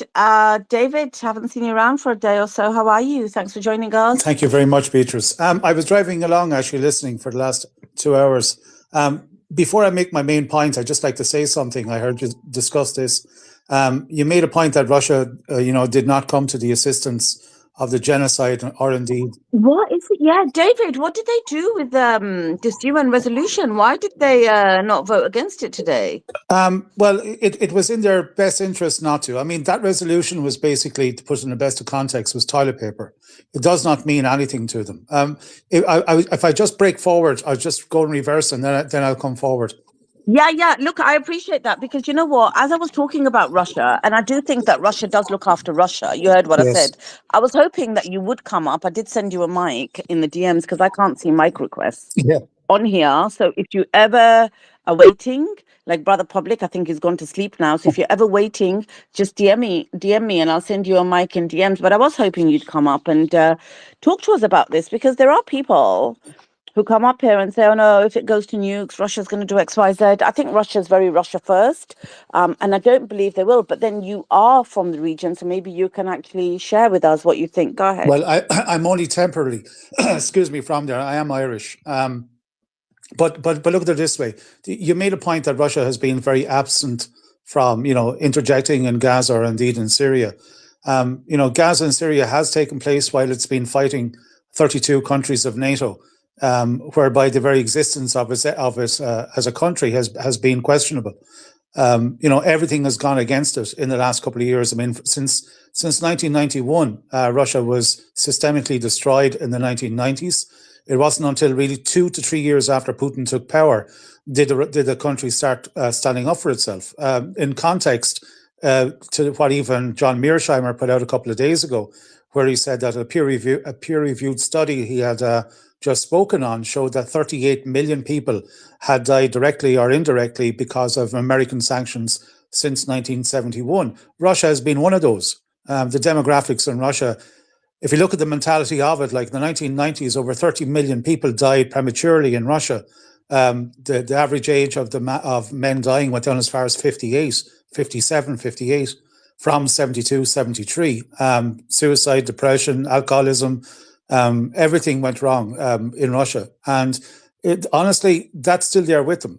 Many people my age, give or take, ancient guys like me would still remember what that was like. I was there in 1989 as a student. When it was still good as the USSR. The 1990s, it was like walking into a hellscape. That's the best way you can put it. Drug addicts, 10 cities. The entire society was broken. And they are very wary of that. That acknowledgement is still there, even amongst, young people who know of it. I mean, as children, they would have lived through it. Railway stations were full of beggars. Children were going missing. People were literally, the farmers coming in from the country on the trains and selling their wares to people in lines. The shops were closed. So they're very, very aware of that overextending themselves. And this war, and this is a war that they are doing with NATO. I mean, there's 2 million Ukrainians dead, 150,000 Russian soldiers, men and women, are dead as well, along with 17,000 civilians. So if you add that up, it's a sizable amount. And even the extension, going into Syria. I have met men who fought in Syria in the civil war. I've spoken to them. I've spoken to some senior officers in the last 4 years in Wagner and otherwise. And they said under gunpoint, they would not go back there again. If they were asked, they would not go back. I can tell you some stories that went on, but I think it's irrelevant to this. In relation to Gaza, anyone I ever met in Russia is 100% against Israel. Even Russian Jews, and I know many of them. They are simply disgusted at the actions of their government. Now, Putin did state that there's 1.8 million Russian citizens who are currently in Israel, or maybe some have left, and he was very aware of that, and that would have caused massive grievance in the chambers of powers, because they are there. And, what was he going to do? He was caught between a rock and a hard place. He's dealing with 32 countries plus 16 financial cohorts that are funding a war against Russia for the objective to fail the Kremlin, to put in their own guide, divide it up, and treat it like the 1990s on speed when everything fell apart. So Russia cannot extend itself. Now, the thing with Iran is completely different. The thing with Iran, is everyone knows, even Alexander Dugin has said 2 weeks ago, it raised a lot of eyebrows, and people became very aware of it, that if Iran falls, it is a second Ukraine. On 100%, they will ingress into Tartaristan, Uzbekistan, into Kazakhstan. They're already there in Kazakhstan. This Prime Minister of Kazakhstan, who is a flake, and I can say worse words, good, but you're here, Beatrice. He went to the Kremlin 2 weeks ago and insulted Putin to his face. He should have been caught by the neck and flung down the stairs if I was there. But that's what's happening. We are seeing the push coming on, and this thing in Iran is simply the second Ukraine. They're not going to let it fall. Absolutely not. Any of the, if you talk to, you can bring in, Suleiman can bring in Stanislav Kaprovic. He's on doing all the major interviews now as well. He is of the same opinion. He is speaking to existing officers and politicians. And he is getting the same feedback that, Iran is now a partner. Now, they may not have signed the same military partnership that they have done with North Korea. They supplied North Korea their ICBMs, and they upgraded their nuclear technology to where we see it now. But they are as close as, if not even more, with Iran. Behind the scenes, look, we're getting stuff in public. Do not believe that is all that is happening. It's much, much more. Much more. Putin himself has rightly stated this. He stated it last July when there was a talk of hitting Iran harder, and Putin said publicly, "We have 1,500 people in technology." He quoted there. Nobody can touch them. Now, he warned. Now, you may say a warning is no good, but in the last 48 hours, we've just seen one of the worst attacks on Russian sovereign territory by the British, when they sent 11 Storm Shadows into Bryansk and have killed 8 civilians on the street. Some of the videos are quite horrific. And I can tell you that a lot of people that were docile to Russian going full bore are not so docile anymore. They're absolutely livid and questioning, even though I do agree and I can see the worth in it, Putin still being cool and persisting in the war narrative and doctrine that he has. Now, going back to Iran, I'd like to finish on that. This United Nations vote today, if you look at the history of Russia in contentious votes before they abstain, you will not find them, I think, only in 2 cases of the last 40-odd votes that they have voted with, and they were able to, turn around in at least 12 months' time, and they were validated in why they did that. I would not have any seriousness to the point of that UN resolution today. We know that the UN is a bought-off pig of the United States and Israel. Everyone knows this. Everyone knows this. And there's also, I'm watching at the moment news coming from Australia where their petrol stations are now empty. People can't fill their cars in Australia. And this is only, what, 12 days? Now, I just want to go into the Iran thing, because we're hearing a hell of a lot coming from that, and especially in Russia. And I just want to add to it. If you were a chess player, and let's say Iran was on one side and Israel and the United States were on the other side, Iran has all 16 pieces. And at this moment in time, the other side has about 4 pawns. Look at where they are. You could not ask for a better military financial situation for a country to be fighting a major world power. They have all the assets in the bag. They are now going to cause, and because of the 42 trillion in absolute total debt that America is in, with failure imminent at any time, well, it's a ball bouncing that's going to stop. They hold all the cards. The Strait of Hormuz is going to cause the petrodollar to become non-existent. It'll stop funding the banking world. We're hearing rumors already within commercial banks in Europe that this is downtime. This is the too big to fail moment that should have happened back in 2007, 2008. Iran is causing all this. And so let's say it does go to war, and the financial collapse happens. I think people have bigger problems to worry about, like putting food in their children's stomachs and getting the mortgage and rent paid and getting the car able to go from A to B, even with a quota system on fuel, than worrying about what the hell Iran is doing. Like in any war, imagine if Russia were to control the Strait of Hormuz 4 years ago, before the SMO started, they would have pulled the pin on it. They would have slammed it shut, and they would have demanded nobody go in and out if they could utilize that as an asset in discussions, in talks for the capitulation of Kiev, which is what has been demanded by Putin. Iran is in exactly the same situation. It's a fantastic asset for them to have. Close it and shut it and be done with it. Blow it up.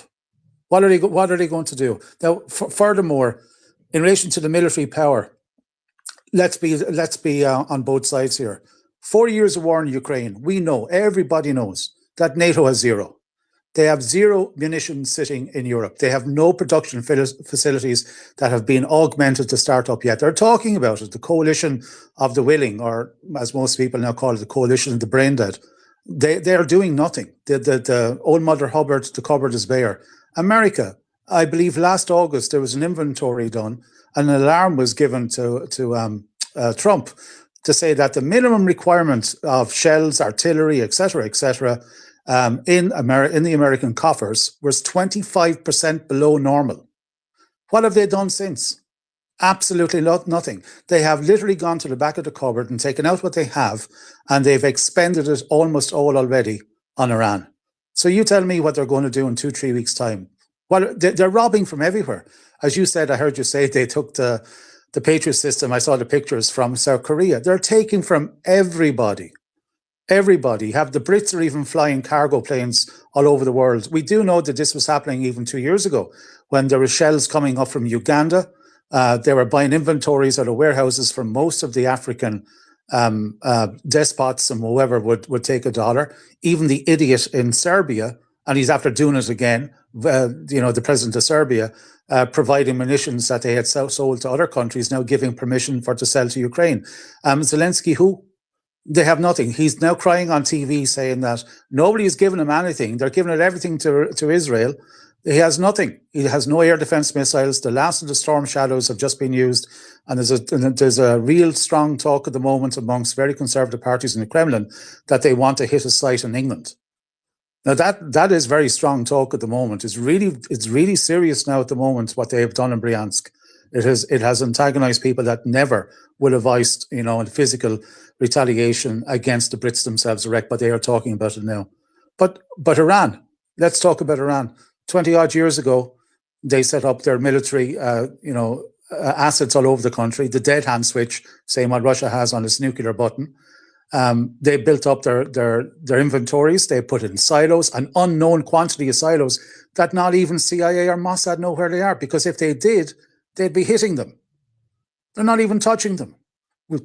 We've seen, I think, 3 or 4 that may have been hit. One certainly that was hit on the side of a town next to a village. I mean, if anyone thinks it was a covert, confidential military base on the side of a mountain with a semi-small city surrounding it, I have a swimming pool on the moon to sell you.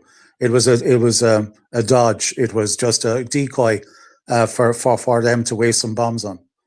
But again, I will state, if you were in a position, and there's a lot of talk amongst two majors, Rybar, Redvoco, a lot of analysts, Sasha Kotz, all of them are talking, and they're all stating, and even General Abdilovnov just did another little 10-minute face-to-face with the camera just a few hours ago. I'm about to subtitle and post it, where he says exactly the same thing.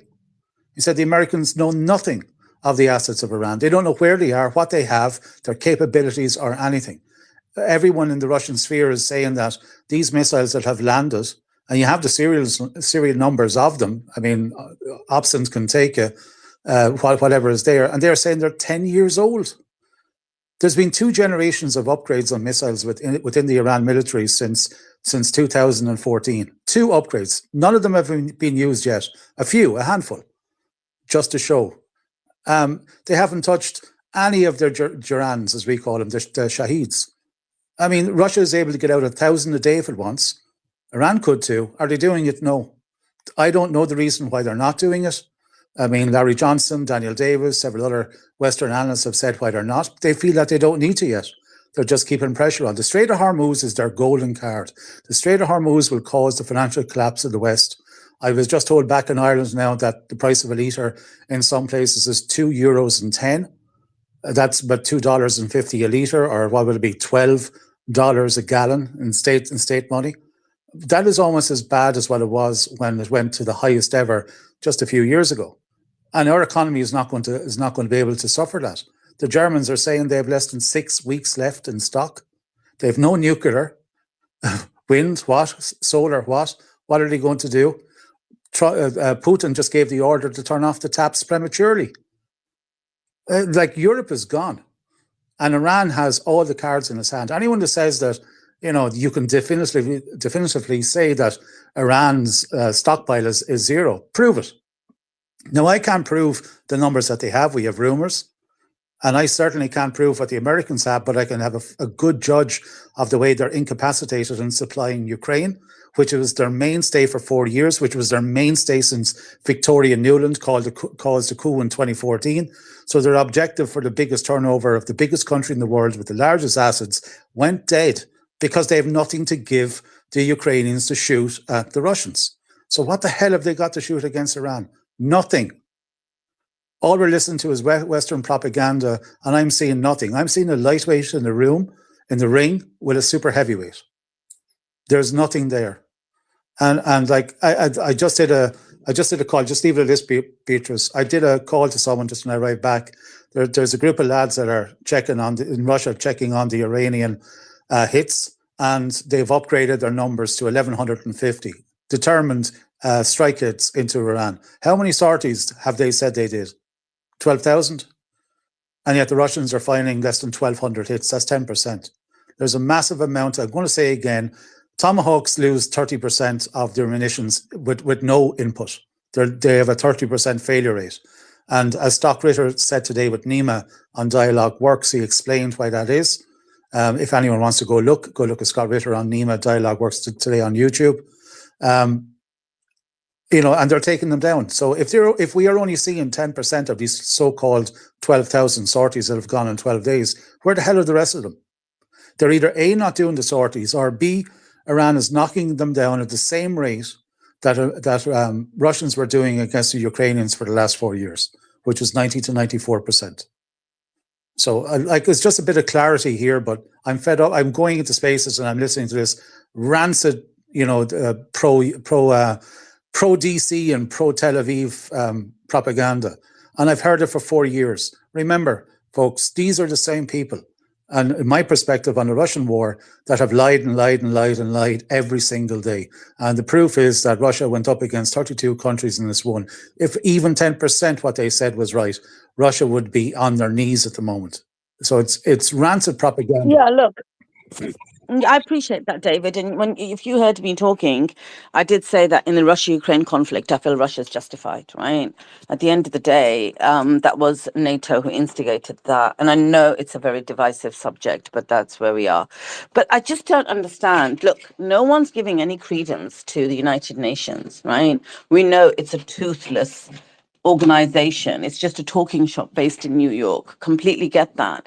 However, I think Russia and China not abstaining but voting against the resolution would have been massively symbolic today, to show where their allegiance is with morality, with justice, with the fact that, Iran has a right to self-defense. That's what they will have been saying.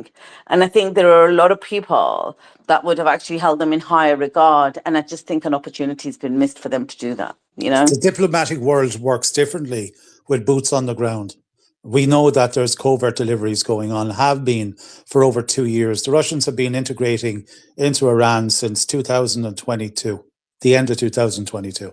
We know this. And before there's always been exchange, but they have ramped up since. Ever since the technology and the help was provided in the development of the Iranian drone, which is now 80% of the assets that Russia is using against the Ukrainians, 80%. That's where 80% of kills, armor hits, and takeouts are being done. It used to be either the flamethrower or the artillery, the king of war, it was called. It is now drones. It was the Iranians that helped to do that. Now, there was no physical exchange. There was talks of, Iran is providing missiles to Russia. That's like throwing a cup of water into the Mediterranean Sea. It did not happen. No effect. The Russians took their experience in developing certain traits of missiles, which they have developed themselves and upgraded the Zircon, Iskander, etc., Kinjal especially. But there have not been a physical exchange or delivery from Iran into Russia. They did bring in some of their engineers. That is true. They brought them to Moscow.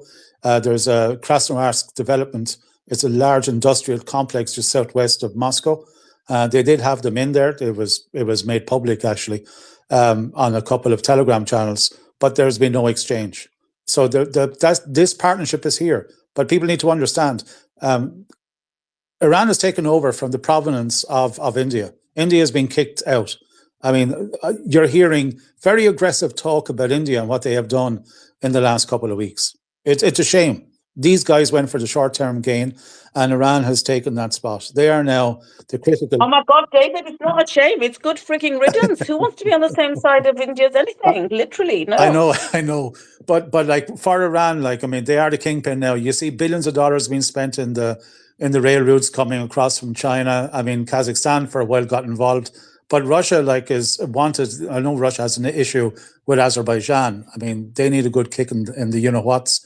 But the development of this trade routes, the new Silk Road, and of course the military position is a very big provenance to Russia. They will not have a Ukraine 2.0 on their southern flank.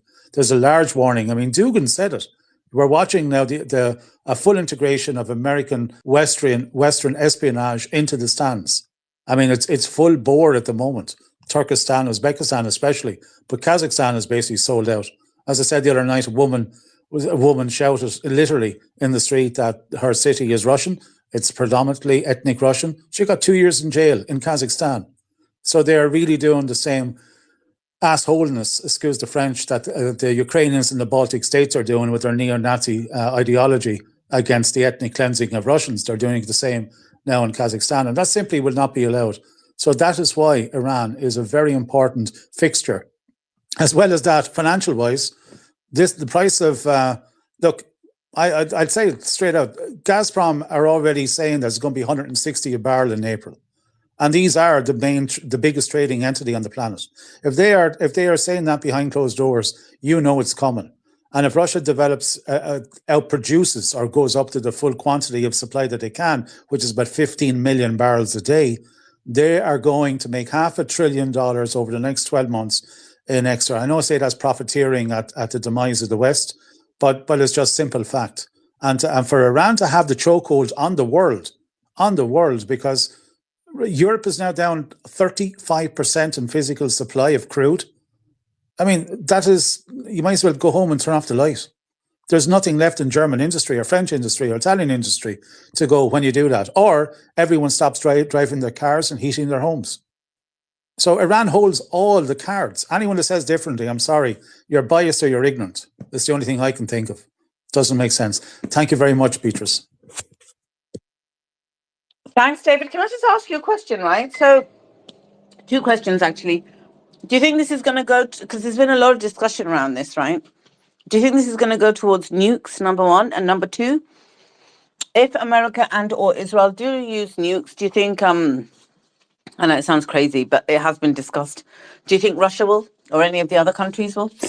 Well, go in reverse, Russia won't, but they do have a missile called the Rhetoric, and they have over 70 of them at the moment. So if Israel was stupid enough to do that, then the Russians, would have to protect interests of everybody, and their word is their bond, and they would do. Now, the good thing about the Rhetoric is it does not cause overground casualties. It's a deep missile that kills everything underground, which is predominantly where all the Israelis have their silos and in their warehouses, etc. So it's a precise weapon, and it is a conventional power of a nuclear missile underground, and that has already been proven. To say that on the first big space I went in, not in Suleiman space here, but in another space, I did mention that there's a high probability that Israel will use it, and that Iran should be thinking the same as what has happened in Ukraine. Ukraine has lost 2 million people. So the status is, are you happy to lose 1 million people? No, but that's a strong possibility. If Ukraine has lost 2 million in 4 years with a 40 million population, you have 93. I mean, this is a fight where you're standing up and not living your life on your knees. So are you happy to lose 1 million? That's my belief is that they will, Beatrice, yes. When their back is to the wall, when they have the Masada 2.0 that they will use, and they will. You think they will, Israel and or America? Okay, so do you think it'll be America doing it, or Israel, or collectively, or how? Like, if you had to take a punt on it, you think, what the thing is, because I've always thought America acts on behalf of Israel anyway, but I've always thought Netanyahu's a bit unpredictable, but then he's going for a pardon, and this is really the biggest concern. And I think the majority of people would probably agree with you. They do think that back against the wall, they would. I mean, I think Trump said it as much today, right? He gave some threat out, or Netanyahu, one of them. You look at the doctrine that was in the last months of World War II, when America were fighting in the Pacific and Iwo Jima and the other islands. They bombed and shelled the place to oblivion, that volcanic hill. And when they went in, they lost a couple of tens of thousands of men because the Japanese came out of the holes. This would be the same. So the order was thought of at the time. If we send, as MacArthur was saying, if we send 700,000-800,000 men into Japan, we will lose 90% of them fighting the Japanese if that's the way they fought on Iwo Jima. This will be the same. So they decided to lob the bombs. Well, wrongly, they should have put it on Mount Fiji rather than doing it over a civilian city and just show force. But, they decided that we're not going to lose our men and we'd rather kill women and children, and prove a point. Like, this is the mentality of these warmongering nutjobs that are persistent in Washington, and they are sick. And as I said again, Johnny Mearsheimer said it, and I had the proof of it in Russia. America has killed 38 to 48 million people since 1971 on sanctions.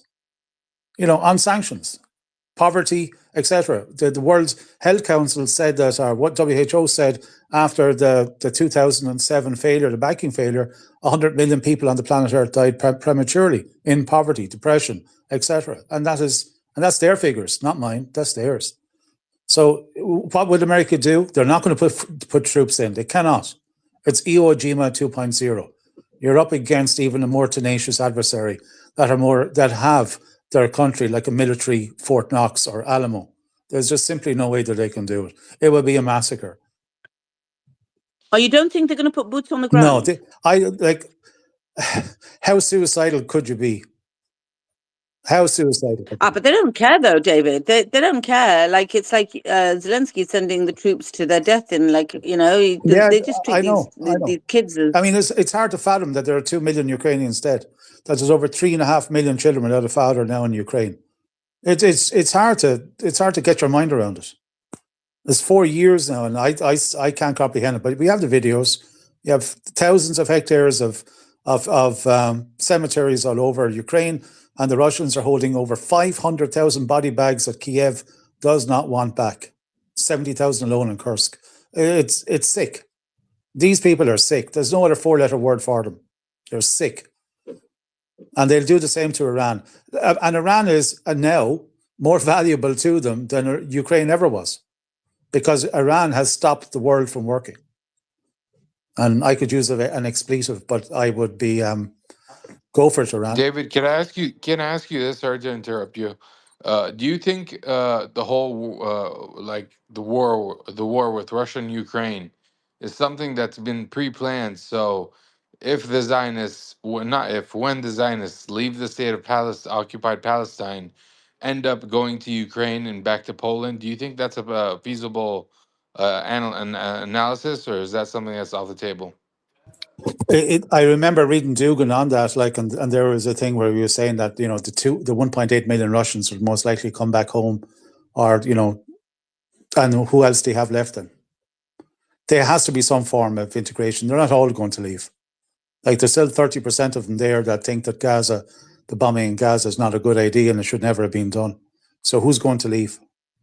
Well, I would only say that without the war in Ukraine, Iran would be in a much, much, much more difficult situation than what it is now. But it is holding every single card at the moment. All the military analysts in Russia are saying it. And these are people that have been involved in one of the most, in the worst wars between brothers we have seen since World War II.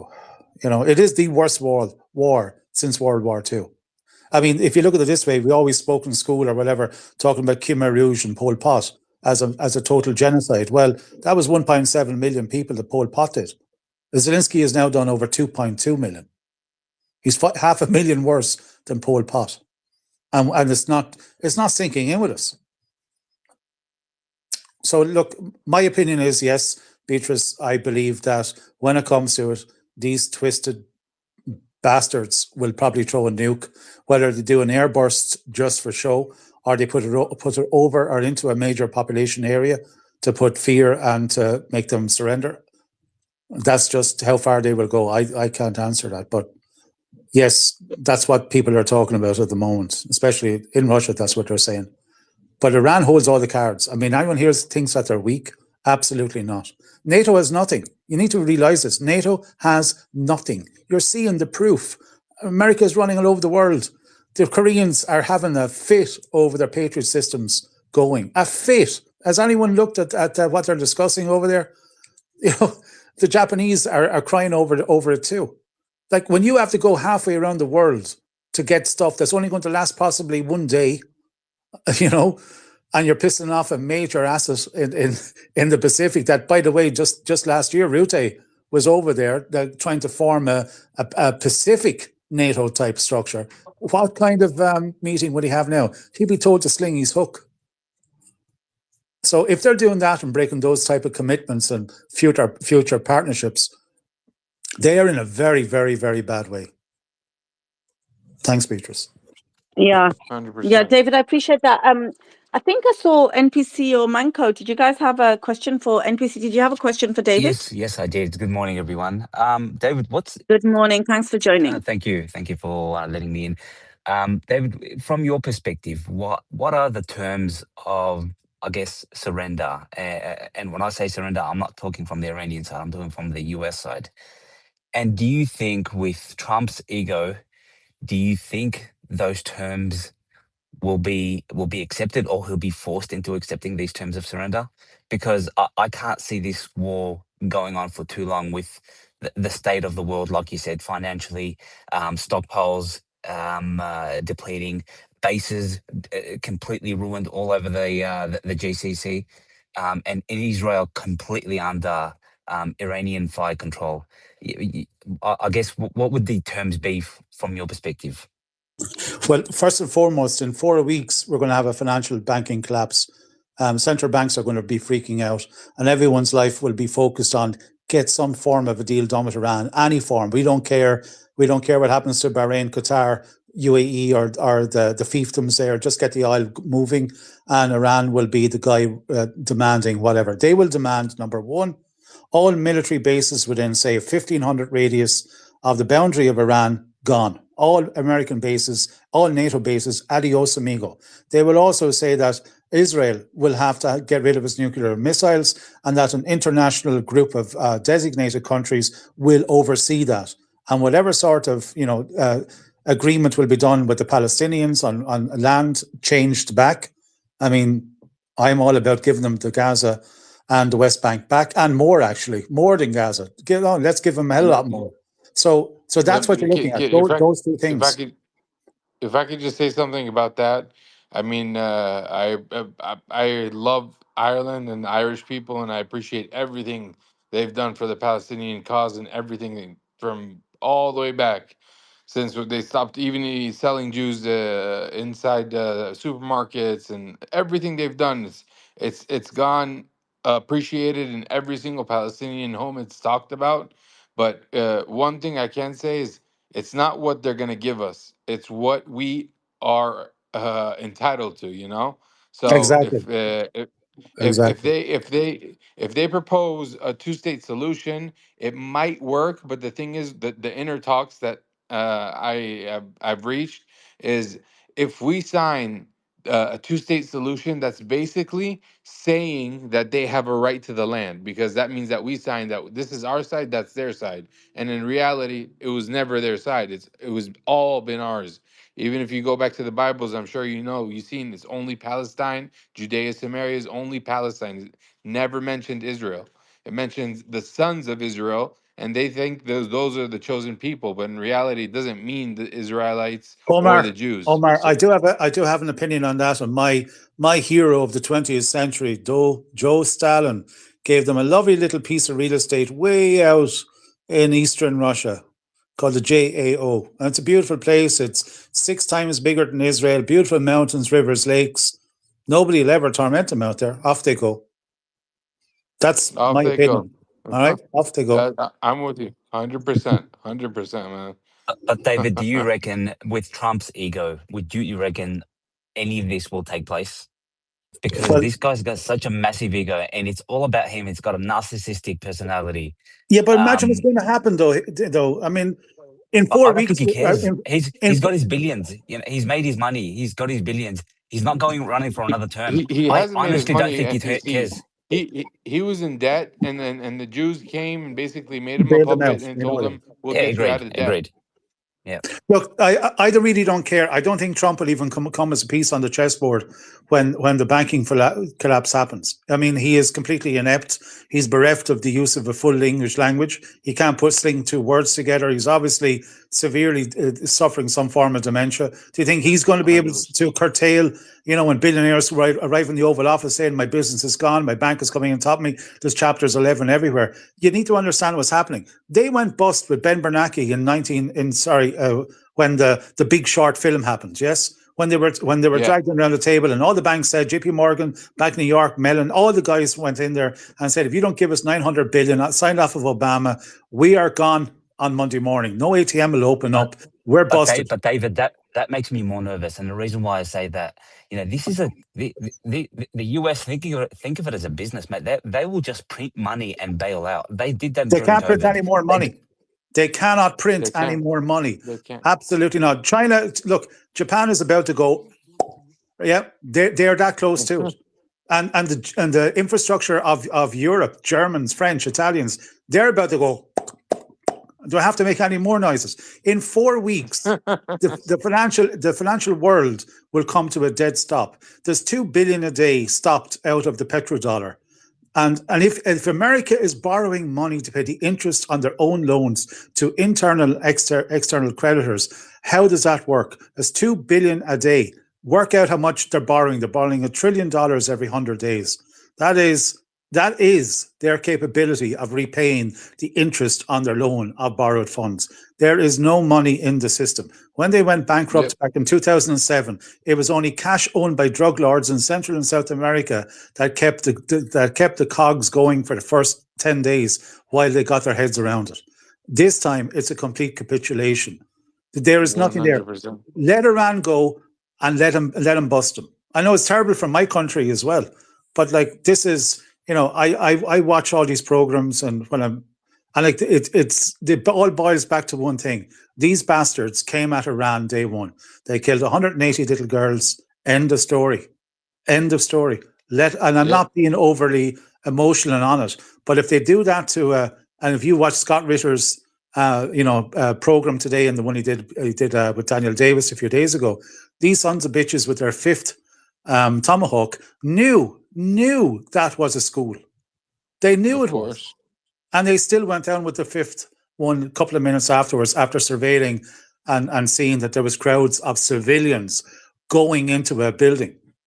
So the lie that they said that that was a military warehouse from 13 years ago, you don't have hundreds of civilians running towards a building and then sending a Tomahawk missile in there. Look, I'm not really going into it. Look, the basic premise here is that Iran holds all the cards. Let them close the Strait of Hormuz.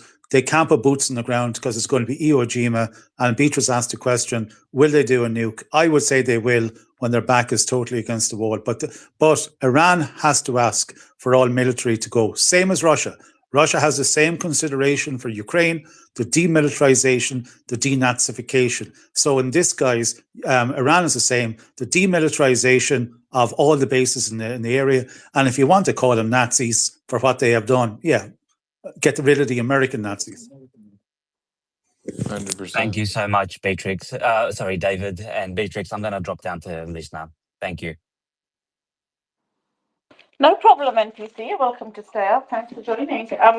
Manco's put his hand up, but then he left. Turing, did you want to say something? Hello, sorry. Was that to me, Beatrix? Yep. Yeah. We're having a conversation with David. If it's about something else, I can come to you in a bit. Otherwise, we can continue this conversation. Yeah, I was just going to ask, what do we think about Jared Kushner, Trump's son-in-law's role in this catastrophe? Environmental, humanitarian, financial? He's the new Epstein. Yeah, he is, yeah. And then going back to what David was saying, I just wanted to add one more thing. These devils, these demonic people that worship Baal and Baphomet and doing all these Talmudic things, when they bombed Gaza, they were targeting kids. It's because it's a part of their satanic ritual. When they bombed those little girls in that school, it's also a part of their ritual. And they did it on a day that was very, like, they have the Shemitah, and they have several occasions where they do certain things, and that's when they carry out those sacrifices and those rituals that make them purify themselves in order to gain more energy. And it's just something completely insane. And they know what they were doing, whether it's Trump. What should be done about Jared Kushner? Should he be taken to the ICC? Because his role is enormous. He's only a stooge. He's only a stooge. When he went with Witkoff to Russia, to the Kremlin, Peskov and so we're talking about him. He just sat there. He never said one word. Hello, handshake, and he sat there for hours. Goodbye, see you next time. He's just a stooge. He is the earpiece for his overlords. That's all he is. He's a nobody. He's an absolute 100% nobody. 100%. Another Trump, puppet. But he has Trump here. Trump listens to him. This is the problem. No, he doesn't. Trump was told to have him there. That was the condition. Yeah. You put him there, he will reiterate to us what's going on. He's like the spy that they all know about. So what about this where he was today at the WEF, talking about the new Gaza? I mean, what the hell? Ignore. I mean, look, sorry to interrupt, David. Ignore it, like he said, completely, because I speak to people in Gaza on a daily basis, and they're all, even the civilians are armed, and they say we would rather die right here in these tents, in this rubble, rather than leave to all these countries that they're allowing us to leave to. So they will never be able to create the Trump Gaza, or the Golan Heights that they're trying to create for Trump. It's just a way to make the same Jewish people inside Israel, or I don't even like to say Israel, inside our occupied land, to keep them thinking that, okay, we're expanding, we're doing what we're doing, keep following and keep doing, and because we're getting stronger and we're the chosen people. But it'll never happen, I promise you. There Inshallah. is no possible way they can inshallah, of course. Even the United Arab Emirates wanted to, one of the biggest companies, Emar, they wanted to come in and they want to rebuild Gaza. The Gaza said, no, we will rebuild Gaza. We will put the Palestinians in their specific let's say the Ministry of Agriculture is going to be a Palestinian. The one of Finance is going to be Palestinian. There's the one who are going to choose who they want in their country, and that's how every country should work. Not who's gonna, not Yeah, yeah, you know. So that's how it's yeah. never going to happen. I appreciate that, Broken. Broken, I appreciate that. David, one more question for you. Where do you see the future of Saudi and the Gulf countries after this? I mean, literally, those military bases, I cannot see them being rebuilt. What do you see happening? Are they going to become vassal states? This is what was being talked about yesterday. What's going to happen with them? Anyone I spoke to have said under new management.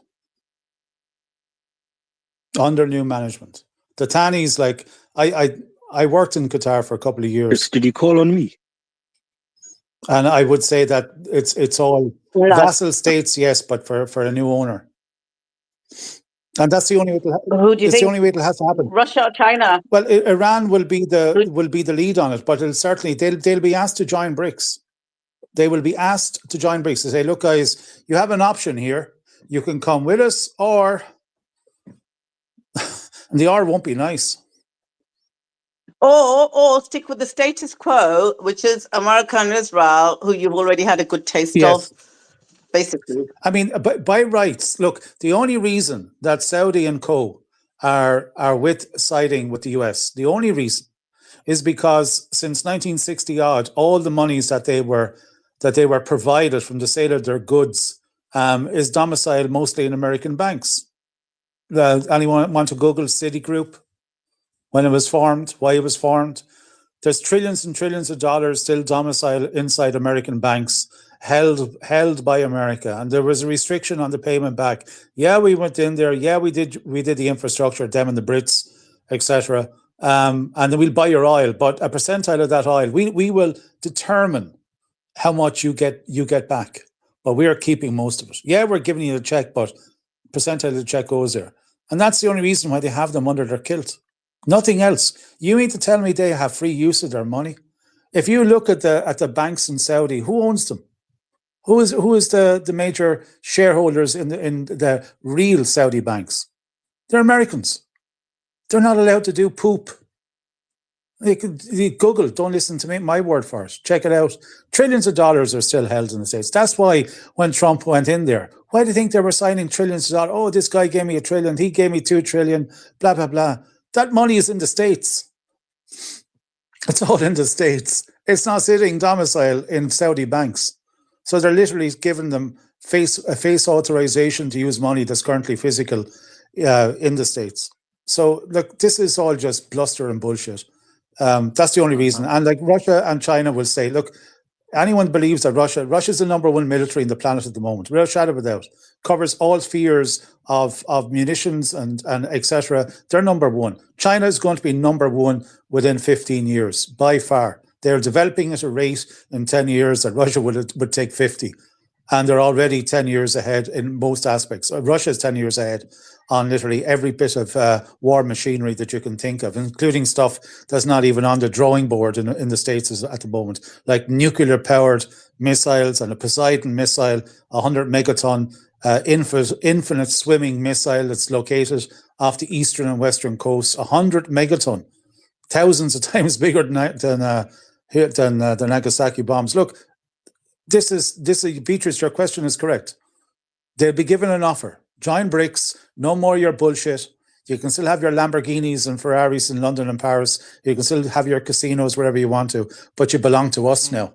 And there's no more of this OPEC shit and going against us. We are the power. You are the minions. We bailed you out, or you be burned at the stake. And, join or be gone.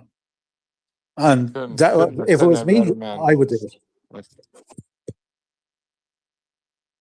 And the best thing that could ever have happened to BRICS, David, in my humble opinion, is that India's see you later, tata, goodbye. But you have a personal interest in saying that. I do agree with you.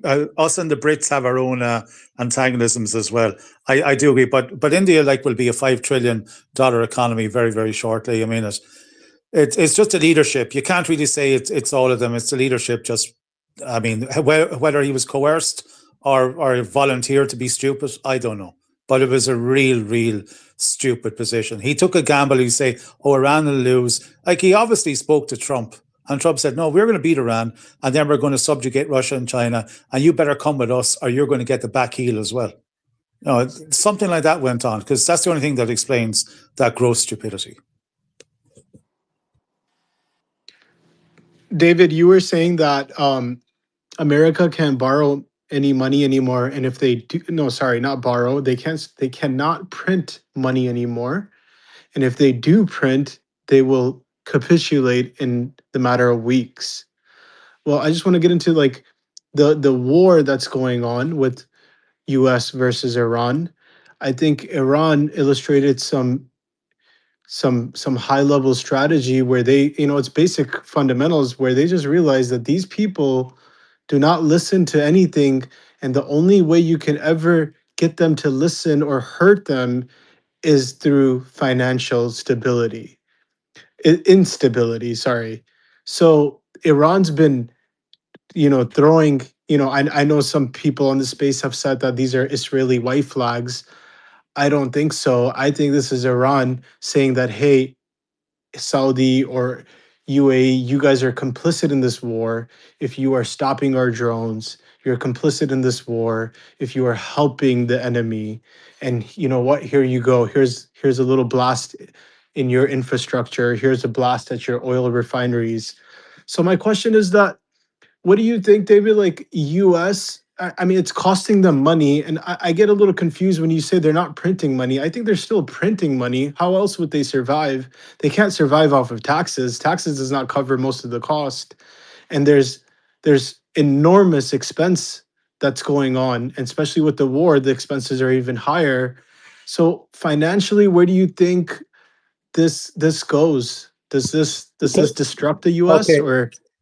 America currently is printing, what, 3.6 trillion a year.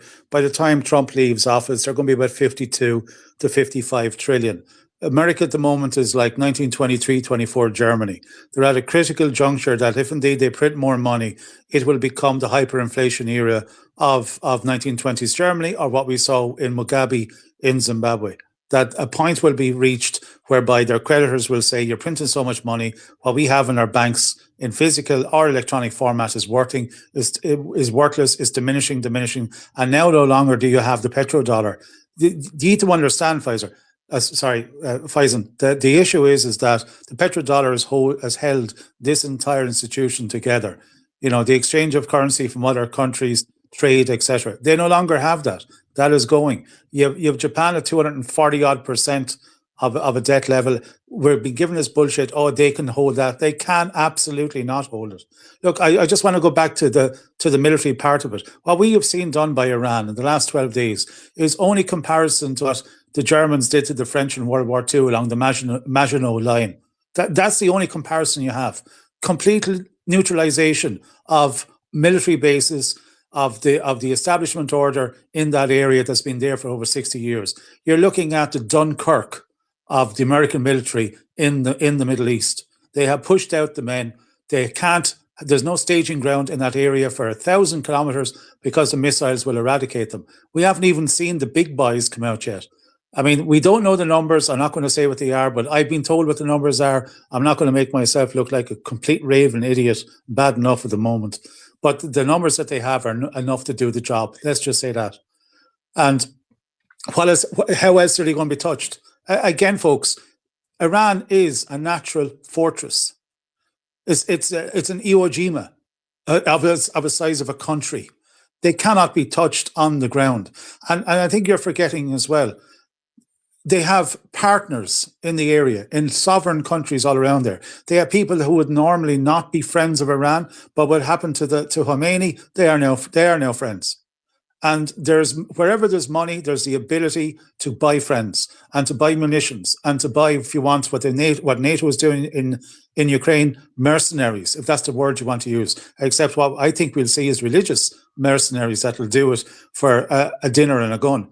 So it's completely different. This is a completely unknown entity, and I believe, as many are now saying, in and out of Russia, which I get all my news on, is that Trump has been sat down to and told, guys, it ain't going the way we planned day one. We're now on plan F, and it's still not working. There's no way they can undo the Strait of Hormuz. The financial collapse in Europe will take about 3 to 4 weeks. There's not going to be fuel in Irish cars. I know this within 2 weeks to 3 weeks. There's an Irish space on there now, and they're just talking about it. I listened to it for a few minutes, and it's shocking. The forecourts are now saying that deliveries could be extended, what you usually would get in 3 weeks, up to 2 months. So that means quota systems on your car. I mean, I don't know when the last time Irish people had quota systems, 1978, 79. And that had to do with Iran as well, by the way, with the revolution. So same thing, damn those Iranians. We'll all get fitter on bicycles and wetter in the rain. So what we're looking at here is a masterful construction of a methodology in military doctrine that we'll be talking about for decades. It is the same as what, I'll say this word, I can never say his name, Schittler did in Barbarossa, and it's the same what he did against the French in the Maginot Line. It's the same what the German general did in North Africa with the Corps. This is a major, major, major positive affirmation of power of missiles over not one infantry man has been lost on the ground. And they've decimated an entire military entity and not one bullet fired. I mean, what does that say to you? And they haven't even got one man on the ground. Not one tank has moved. Not one piece of artillery has fired. I mean, there have been some planes, but it's nothing. And the whole world has been turned inside out.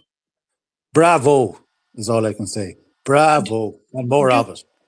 So, David, do you think that at the conclusion of this, we all know that, positions are going to change. America, we're in a downward spiral. It's nothing that we as just the normal people can do. So we just kind of wait, watch, and go from there.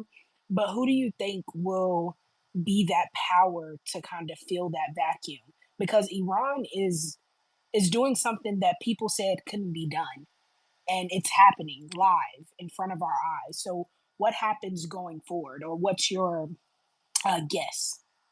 I wish I had that crystal ball in front of me. I do the lotto. I don't know. All you can say is that Russia and China, and you have to look at who China is. They are the quintessential intellectual in the room. They have the experience. They have the knowledge.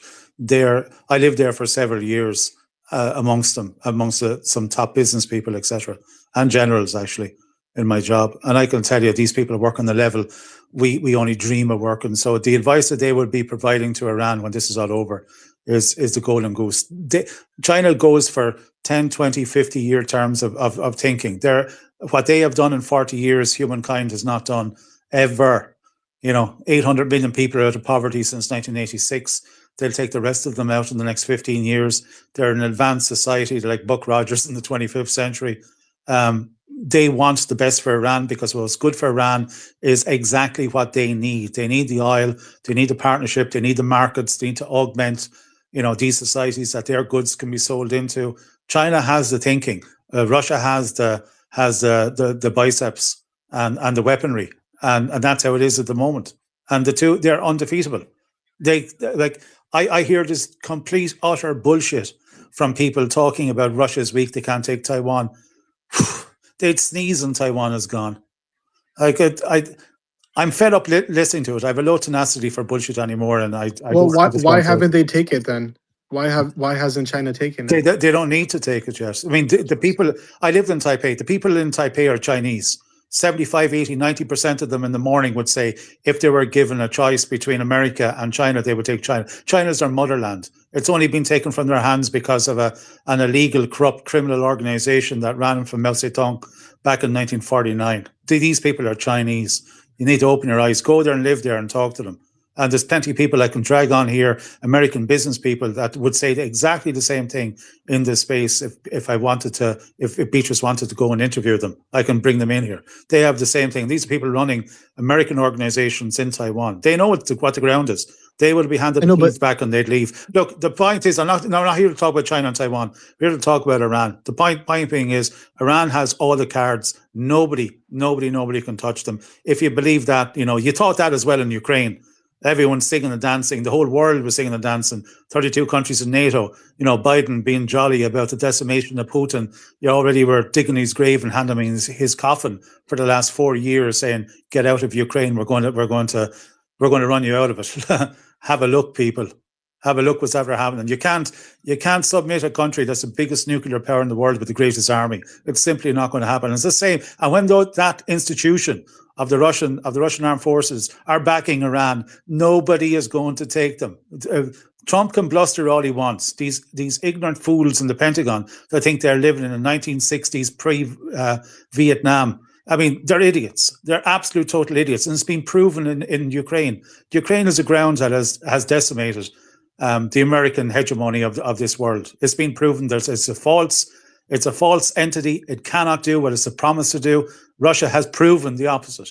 A little country, less than half the size, less than half the population, that supposedly has most people have an outside toilet, has actually decimated NATO. Now imagine what they're going to do with what Iran has in the fortress that it is. Wake up. I like to curse, but again, being Irish, Beatrice is here and I bloody well can't. Thank you, Beatrice. Oh no, we're loving it. I'm loving the Everybody's loving it. Well spoken, David, that's thank you so much for that extraordinary analysis and insights. Yeah, I was just wondering, is there sustained value in still having the TAD systems in the theater of war? Because if I look at how long it takes to produce them and what the cost is it not cheaper and less time to just let the missiles bomb what they need to bomb? Because you can't stop these hypersonics. So why? Surely South Korea and Japan have seen this. Why still the value attached onto these TAD systems? They just don't seem to. Because the military-industrial complex in America runs the world, or has up until this point. I mean, if you just go back, and I know this is going too far back, Eisenhower in his parting speech to Kennedy stated it. We should not be worried about external forces. We should be worried about our own, because what exists, and he coined the term military-industrial complex, is a much more fearsome adversary. If you read between what he said, and then 2 years later, you know, they shot the president. It was them that did it. And then 5 years after that, they shot his brother because he voiced against them as well. The military-industrial complex has caused the death of 50 million plus people since Kennedy's bullet. And they're the greatest terrorist organization in the world. They run the world. Operation Mockingbird runs your media. The power of the military, the American military, which is 800 bases, is the world's hammer, always trying to find a nail, because it exists for war, and they need the war with Iran because Iran is going to generate them between $5 and $8 trillion. If they go to war, that's what they will make. And that's what will keep them going. And how much did they do in Afghanistan, Andrew? Wasn't it 4 trillion, I believe the figure was, they made out of Afghanistan. They made a couple of trillion out of Iraq. It's war fixes everything. You know, America was still kind of in the Great Depression when Pearl Harbor was bombed. And then it went to 45, 50% war economy. If it wasn't for that, and that created the boom of the 50s and 60s. War fixes everything. Since Alexander the Great was being schooled by his father, Peter, war has been the end objective of anyone looking to extend, dominate, and gain popularity and wealth. War, 3-letter word, and that's what makes the world go round. It's certainly not love, and it's certainly not peace. It's bloody war. Blame the men. Yeah, absolutely. Just a quick one. Alexander's father was actually Philip, not Peter. But just one thing. Are you saying that these countries that still asking for the TAD systems are just running on the momentum of the habit of what they did before? They're an ancient system. Look, it has been proved now by Ukraine. If I just go back to what Ukraine is, everything that the American thought was a valuable asset in the war curtain has now been thrown out the window. Russia went 10 years ahead and has neutralized everything.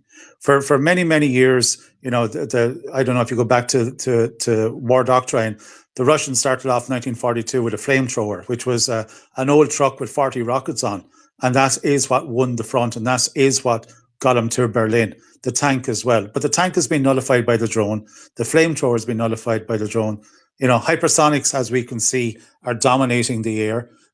This thing about having more fighter jets are now irrelevant. the S300, 400, 500 to 550, 600, and the soon to be S700 series coming out in 2029. There's no need for fighter jets. You know, this thing you have on Top Gun, the fighter jets going up against each other, shooting like machine guns. It's not Battle of Britain 1940s anymore. What the Russians have done is they have taken the war theater into a different mode. Patriot systems are dead. I mean, we have seen it in Israel. Two missiles come in. They're sending Patriots up as if they're confetti at a wedding. They're of no value. So everything that we know, everything we've read, everything we've been told, catch it out the window. I could say something like print it on nice toilet paper. You know, you get the picture. It's of useless, totally, utterly useless. The Russians have the Russians have upgraded everything in all the spheres of military engagement of assets. They're gone to a stage that not NATO and not the United States have even got it on the drawing board yet. Trump came out, is he spending what, $500 billion on a golden dome? I put a the day he sat in that office and said, we're building a golden dome, and Hegseth was standing behind him with a lovely diagram. I did a tweet. I said, the best thing that you can do now and save hundreds of billions of dollars is run over to Moscow and put an order in for the S-400 and 500 systems. Put an order in for the Su-57 and Su-75. Put an order in for the new radar systems from Russia. It will save Americans a fortune, and they'll have something that they cannot be able to build for another 15 to 20 years, because that's how far behind they are. And so I don't like it. It's all old. One last question. Do you think that we're going to see in this war that hypersonics are going to make the aircraft carrier obsolete? Will that happen? It already is obsolete. It's been obsolete since the first Zircon was fired several years ago. Like the Chinese, think about this. The Chinese have supplied a 14-meter missile that can be launched off the truck bed of a $10,000 Iveco on a beach, and it'll skim across the water at Mach 5 to Mach 6. Well, it goes up in the ballistic and then it comes down. It's coming at a carrier at about Mach 5 to Mach 6. Do you know how fast that is? It's on you in seconds. From 20 kilometers away, it's on you in 7 seconds. So from the horizon to where it hits you, it's 7 seconds. You cannot track it. You cannot get a bullet to it. You cannot get a missile to it. And by the way, it moves. It does not come in a straight line. It zigzags. At Mach 6, you cannot hit it. How much does it cost? A good Zircon at the moment, about $2 million to $2.2 million. And all you need is one of them. Well, they fire them in pairs. But all you need is one of them to take out a carrier. It's over. When the kinetic energy of one of those babies hits the side of a carrier, it'll blow a hole in it without even exploding. So it's already, that day is already over. Why do you think we haven't seen Iran actually take the aircraft carrier out then? Because they're in control. They're underground. They're in control at the moment. Why would you want to, bring something upon yourself? They have the dynamite stick in their hand. Why would you want to light it? They have no need to do that yet. As I said, they're in total control. This military doctrine that they are enacting is absolute perfection. I said it's comparable to the Germans taking the Maginot Line. The French spent over a decade with thousands and thousands of workers building the biggest concrete structure outside of the Great Wall of China across the northern flanks of France. The Germans walked through it. This is what the Iranians have done. Think about it. Not one infantry has been used, not one tank, barely a plane, and they've destroyed a complete military infrastructure that took 40, 50 years to build and $150 billion. There's no comparison to what they have done. Absolutely none.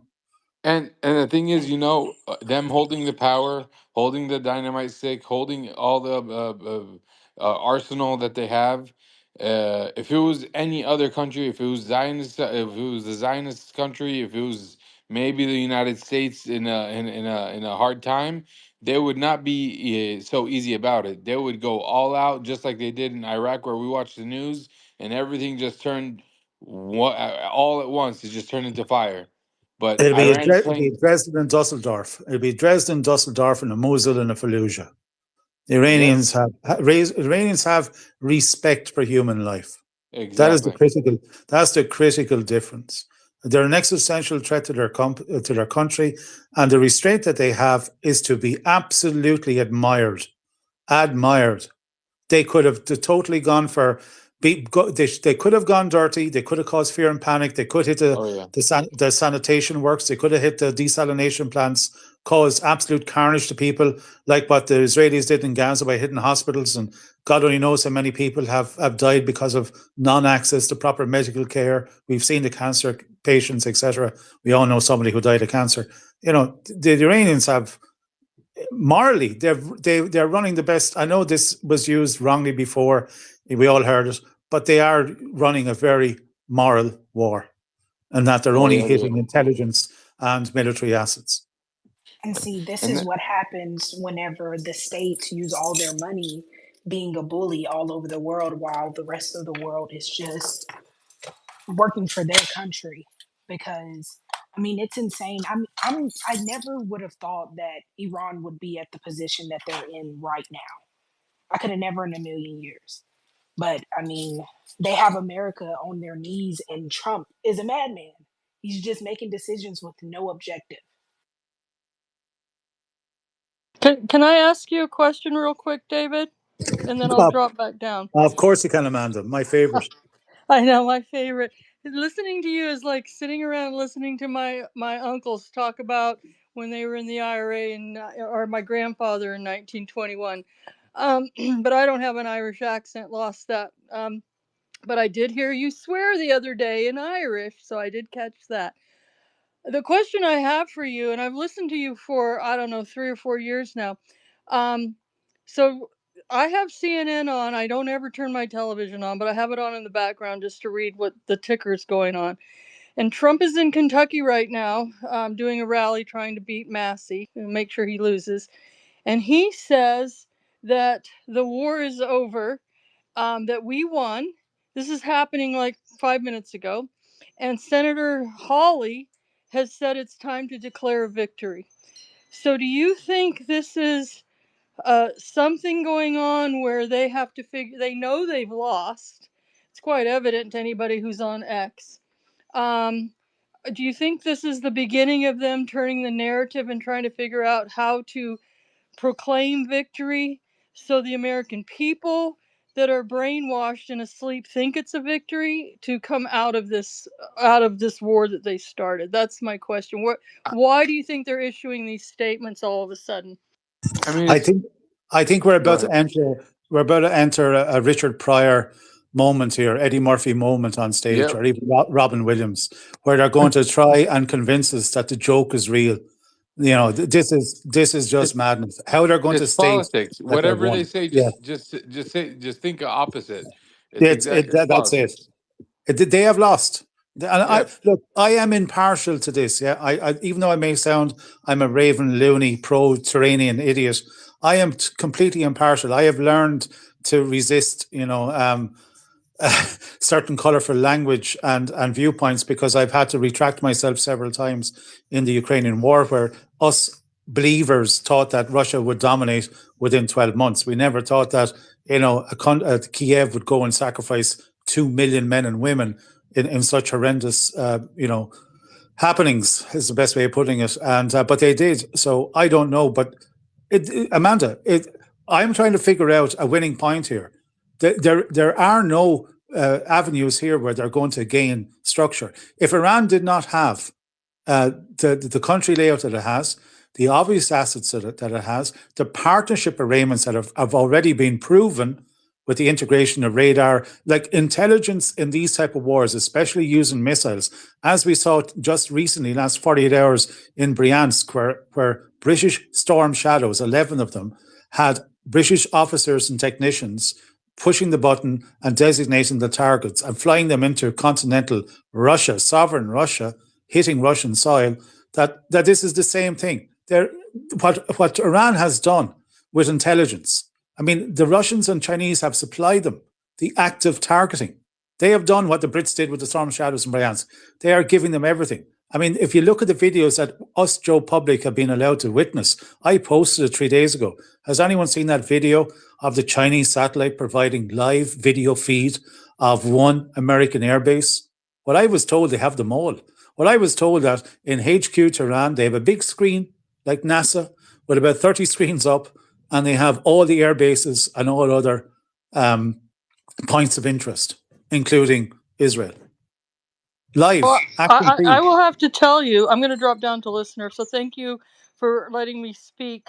I did not have, as an American, from a big military family, although that is finished, we are finished. The grandsons are never going to serve. Um, I did not have it on, and I feel like a slave, especially here in the state of Texas. It's the most Zionist state in the Union, followed by Florida. And so I feel like I am a slave here. And it was not on my bingo card that and I am also very traditional Catholic, but I didn't, and I love my brothers and sisters who are Muslim. I did not have on my bingo card that the Shia Muslims were going to save me. And for that, I thank them very much. And thank you so much, David. I love listening to you and Andrew and the other experts that come up here. It is the best space. Make sure everybody has retweeted it, and if you have a while ago, make sure you go back and maybe quote tweet it, and then follow Silly on YouTube. I don't I got rid of my what's the other one, TikTok, because as a boomer I never could figure out how to work it. But if you have TikTok, make sure, because I know Andrew I don't think has one either. But make sure you go over there and follow that as well. Thank you so much, and thanks again, David. I appreciate what you were saying. Love you, Amanda. Love you too, Andrew. Thanks, Amanda. Thank you, Amanda. Always appreciate you and always love listening to you. David, I've got a question, right? I didn't know this, what Amanda said, and that's quite breaking news, right? If he's going out there, well, it could be a couple of things. If he's going out there and he's at a rally and he's declaring victory, it could be just to get the voters on his side, and it's not actually something he's gone on mainstream media and said, and he's thinking it's going to stay contained. But then Amanda did just say she was watching it on CNN. It's at a So rally. He's saying this right now at the rally in Kentucky. I'm just trying to figure out what this is, because if he's saying it at a rally in Kentucky, we have to wait and see if it comes out officially from the White House that he's won and the war's over or whatever. I don't think it's going to come out officially from the White House. So I think he's just trying to fool. I mean, he's schizophrenic, isn't he? He just kept changing his statements and playing mind games with people. But I just think if it was true that he does come out and say it's over, this is Netanyahu's lifetime ambition. What I'm really scared about is a false flag on American soil to actually drag America into it where they have no choice to go back into it. I don't know. I'm just afraid of that, David. What are your thoughts? Because these are psychopaths, aren't they? Well, from my perspective, you can't believe a word he's saying. He has really put himself into a corner. This is a corner he ain't getting out of. What else does he have to say, Beatrice? That he's winning. The reality is it's quite opposite. It's quite. Oh yeah. So, I mean, what's he going to do? Stand up there and say, guys, I've made a mistake. All the promises I made to you in my electioneering campaign was all bullshit. I changed day one. I was bought out. I'm a puppet. They made me say it. I mean, that's the truth. You can't say that, though. He's screwed Pooch. And what I love saying this, what the Russians are saying is that, the Russians have a very good institution there in the basements of the old NKVD, the KGB, and they do psychological analysis, and a lot of people have opinionated on it. I mean, every person within that cabinet has been psychologically evolved by the GRU as they are today, and there's been analysis of this. I mean, obviously, there's public psychiatrists and psychologists that are talking about it, but they see a completely inept cabinet. They see a cabinet that's bought, paid for, and owned not only by what you perceive as a Zionist group, but I have a different opinion on that. My opinion is that, like, with 70% of American wealth in the hands of white Christian people, that they are the domineering power, and they're using the Zionists as their false flag. And that's been going on for quite some time. I can go into history of where the Jewish entity first took power in Italy in the 15th century, because they were allowed to be the accountants for the families of Florence and Vienna and Genoa, etc. And then they institutionalized themselves in Switzerland, Austria, and Germany. But what we're seeing now in America is that white Christian men who own the majority of wealth in America. They control everything, even though you may see them. And I've voiced this with some people that, of course, you would know. I'm not going to mention their names here on X. That voice this thing that the Fed and everything is owned by Zionists and everything. I absolutely know that's not the truth. But there is a point here whereby these people are making money on debt. For God's sake, it's simple. If you only owe 8 trillion back in 2007, when Lehman's and Bear Stearns went, and now all of a sudden you're up over 40 trillion, where did all the money go? Where are the thousands of bridges built? Where's the massive 100,000 kilometers or miles of infrastructure of high-speed rail similar to the Chinese? Where's all the cities after being rebuilt, Chicago, Detroit, etc.? There's nothing spent. It's gone into a casino where a lot of wealthy men have become a lot wealthier. How can one guy be worth $500 billion in today's society, where you have 10 cities and people using major streets as their toilets, where there's hundreds of thousands of people dying every year due to poverty, where 40% of your country is technically on food stamps? Where did all this money go?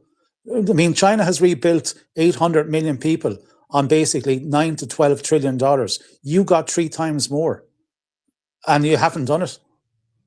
Like, this is an institution of billionaires. This is what happened to Russia in the 1990s, when oligarchs came in and destroyed the lives of 100 plus million people, where they were allowed to take everything by force, even though, when the USSR split up, everyone owned a piece of society. They bought their shares for crates of vodka and sacks of potatoes, and they robbed the country bare. Sure, how many oligarchs were kicked out and lived in London? How many of them got to jail, or how many of them were thrown out windows? They're not being thrown out windows in America. They're being brought into the Oval House and patted on the back. I mean, the worst thing ever we saw was when the tariffs happened. Everyone was awestruck by that, when Trump was backslapping billionaires because they had magically casinoed or guessed on when the tariffs were issued and when they were taken off and what to bet. His own son made $160 million on a Monday morning bet in a couple of hours. These people are absolute industrial criminals, exactly the same what the oligarchs did in Russia in the 1990s. And they're still doing it, and they control the realms of power through the military-industrial complex. That's just fact. It's not conspiracy. We're not in a flat earth. We don't have aliens. This is just fact, and it's right in front of your face. And like the Russians, Putin got rid of them in Russia. But it took him until 2011 to totally contain them. It took him a decade to contain them. But you're at a stage whereby they are completely running your society. Sorry to tell you, but they're also running my society in Ireland. They've destroyed our country, my country as well. Our politicians are now owned, bought and paid for by Brussels. We handle everything away. We have no currency. We have no right to our laws. We don't even own the fish in our ocean or the cows in our fields, by the way. We're told to give them up.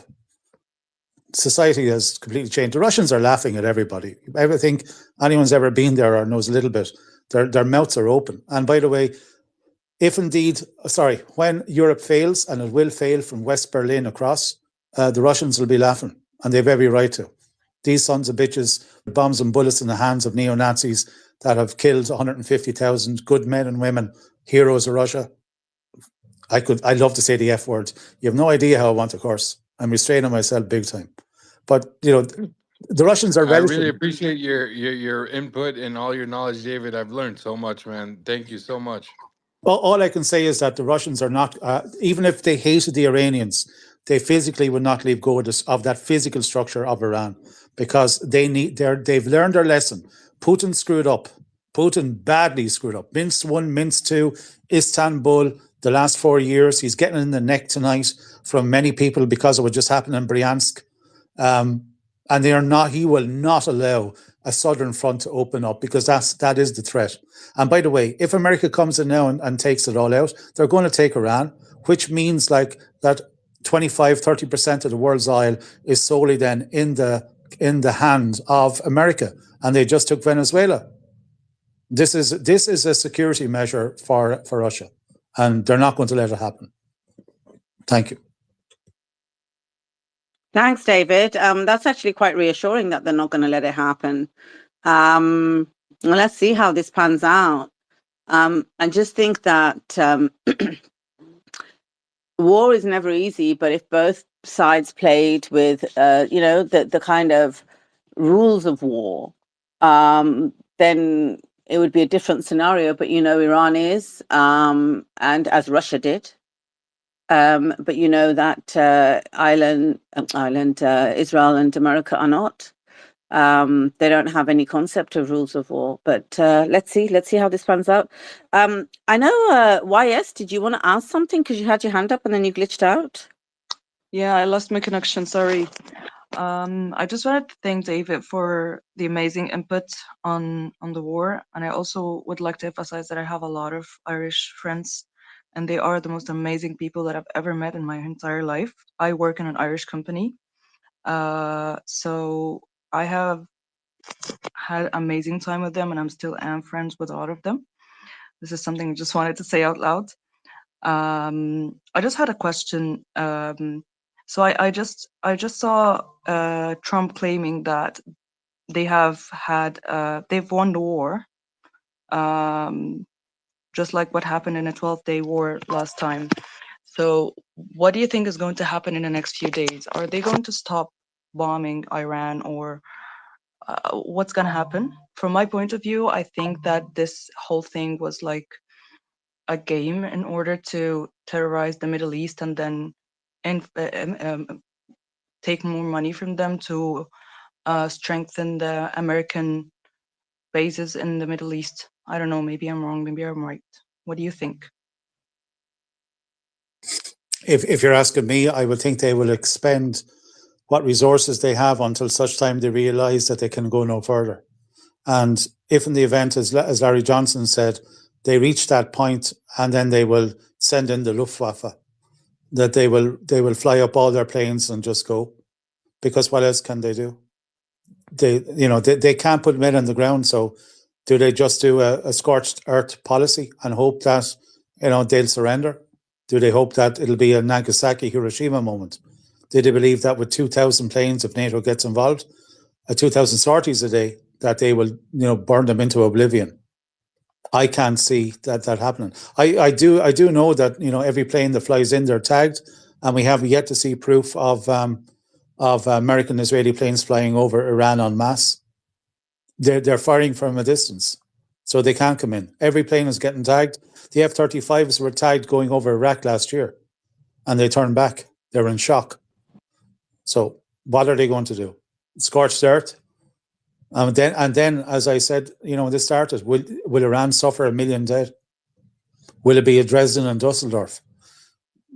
Look, as I said, these people are sick enough to do it. They are sick enough to do it. But when we're talking about a ground invasion in Iran, it's not really going to be the same as in Afghanistan or Iraq. The topography in Iran is crazy. They're not going to be able to cross the shores. Daniel Davis said this. I mean, he was in Afghanistan. He got kicked out because of his moral stance, rightly proven in the end of the war in Afghanistan was not justified, and it was impossible to win. I mean, even the Soviets tried. Before that, the Brits tried. Everyone's tried Afghanistan. Iraq is a worse place for an invader to try. He went through it on a podcast early last week. He was discussing it with McGregor even. I think it was he was on with his previous boss, Colonel McGregor, and they were discussing it. The mountains are higher, and all, look, they've had 20 odd years of a highly refined military in knowing that land for 10,000 years. Every nook, every cranny, every ravine, every cave is known to them. It is impossible to do it. And again, what sort of army does the American army have? It has it has an amateur army. An amateur. I think they heavily rely on like drones and long range weapons. So I don't think that they will be able to stand man to man in Iran. I don't think so. America currently has a working army of 470,000. Iran is twice that. And when you go to fight a man in his home, you need 3 of you to go in that front door. So they're going to need 3 million men. Where are they going to get 3 million men? We may as well be talking flat earth and aliens. I think and everyone else that I've spoken to believe the same. It will take them 2, 3, maybe 4 years to get 3 million men. It's after taking Russia in the middle of a war. At the moment, they currently have about 3.2 million men that have gone in and out of combat and contract in Ukraine. They're going to have 4 million by the end of 2029. That's the plan, because they believe NATO is coming after them. And that's why 80% of what they manufacture now is currently going into deep storage. Deep storage. The Ural tank factory, only less than 10% of the tanks are going to Ukraine. Everything is going to deep storage. And that is what Iran has done for 20 odd years. Whatever they have produced went deep storage. These videos that we are seeing from CENTCOM, oh, we blew this boat and we blew that boat. Like Syrian Girl just released that video today, which I copied and put it on. I think it's the second in my line. I was waiting for it. It shows not just 1,000 meters of tunnels lined up with boats and munitions. They have hundreds of kilometers of tunnels. They have an unknown quantity. And Mossad and CIA don't know. Also, to let you know that they have never really announced the number of ballistic missiles that they have. Just right quick. There's a super chat from Trader. It says, despite the IEA and the U.S. announcing their decision to unleash their oil reserves, the price of the oil is surging in the market. By the way, $92 on CL1. Market smelling like depression? Question mark. All right. Yeah, continue on, YS. Public, I said it earlier, Gazprom Bank are booking late April 150 to 160. I believe the contract is 160 at the moment. 160 a barrel. And you're talking about Gazprom Oil Company, the biggest on the planet.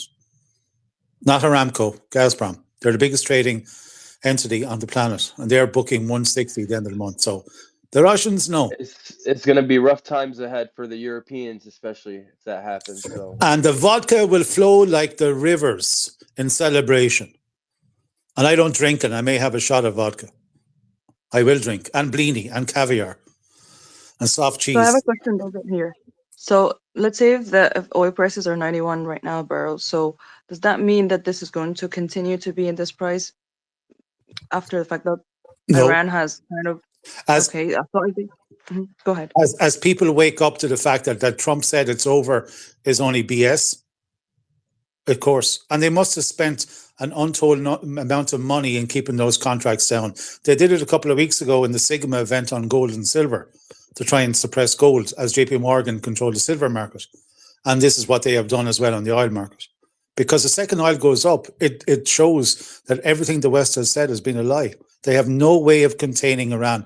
Look, BBC, Fox, all the continental media in Western Europe is saying that Iran is going to be finished off, and that Israel and America are going to be rolling up in the streets of Tehran in celebratory new overlords. It's not going to happen. I think actually I'm wrong. The Irish media is not saying that. It seems to be the only one that's not saying it, and I think it's because of Israel. Maybe the Spanish one is doing it too, but certainly the Brits are saying that Iran hasn't a hope. So no, it's going straight up. This is failure. It's simple. The too big to fail has met its crescendo moment. They've just printed $30 trillion in 17 years. Nobody's paying it back.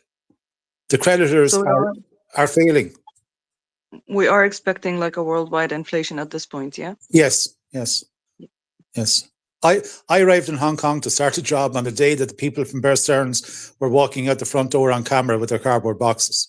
Everyone was stuck looking at it as if it was man had landed on the moon again, if they ever did in the first place.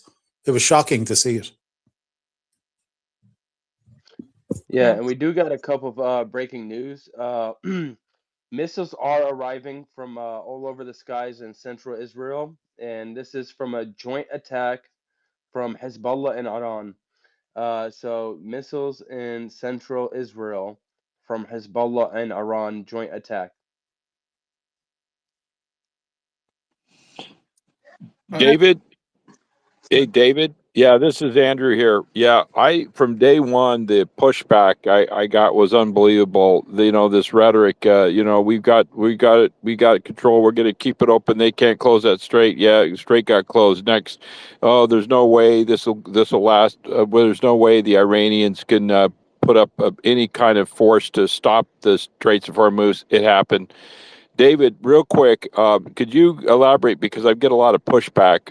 They think a lot of people come back and really actually believe that the Iranians are some ancient Neanderthals that are in little rowboats putting mines in there. Can you please elaborate on the on the asymmetrical underwater threat? I'm not talking submarines, traditional submarines. I'm not really going into that, but the drone type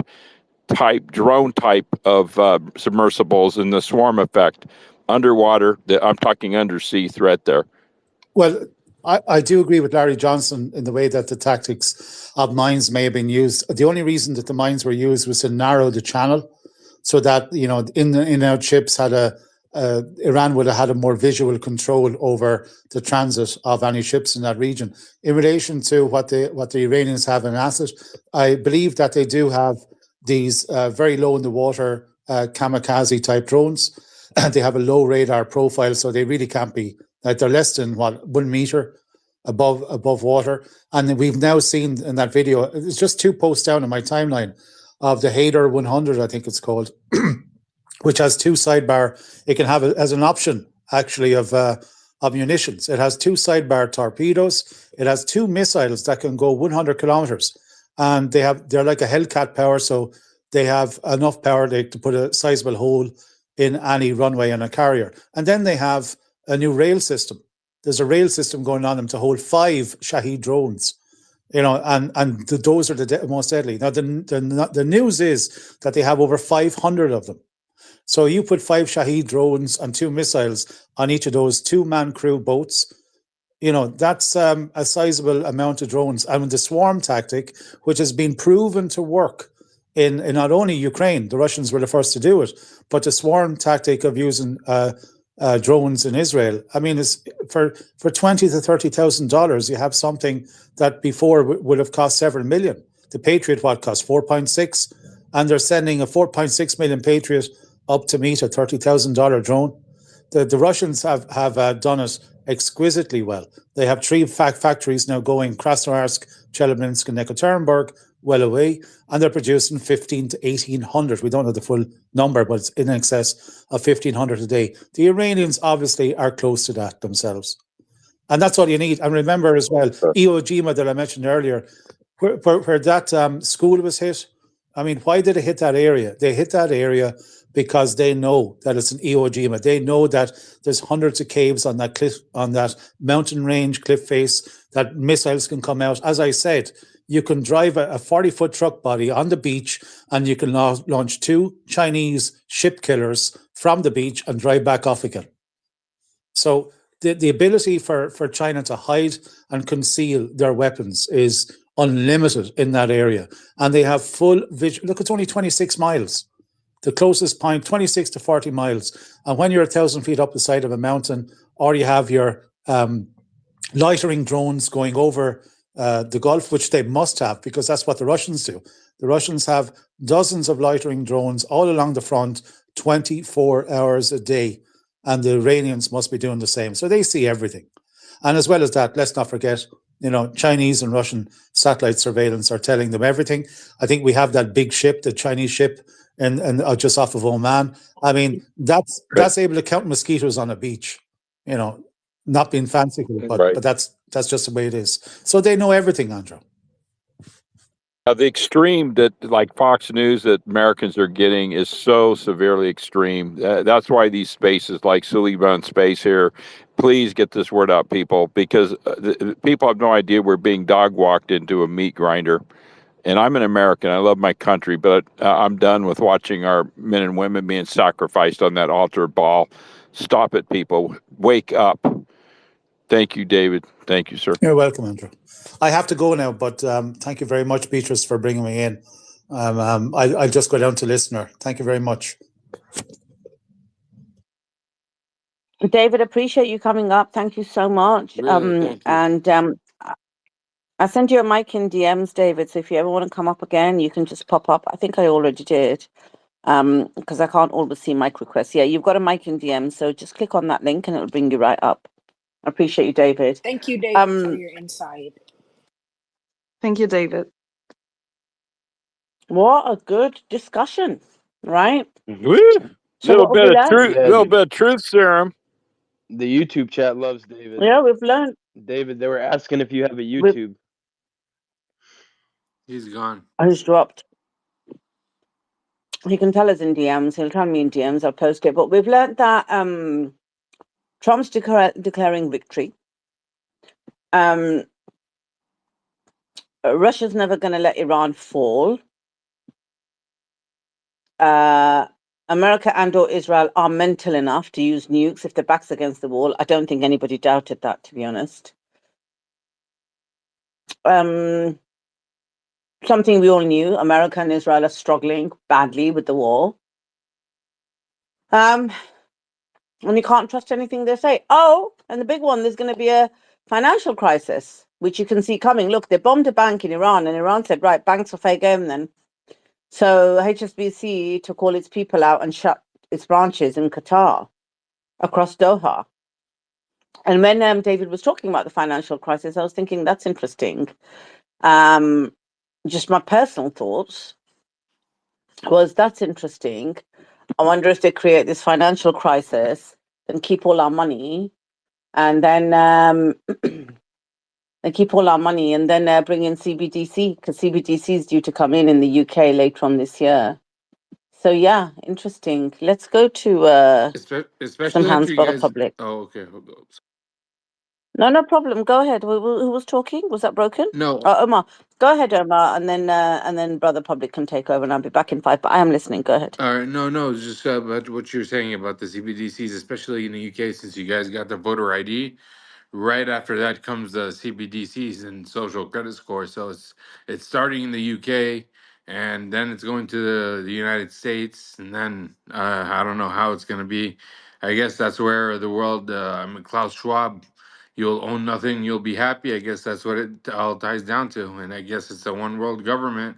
But I don't see any governments being able to just like accept on or agree on one single thing in the world, except all the governments in the world agree that Antarctica is a safe place that no one can visit. That's the only thing all the governments in the world agree to. So I don't know how they're going to do a one world government, but let's see, just see how this plays out. Let me pass it on.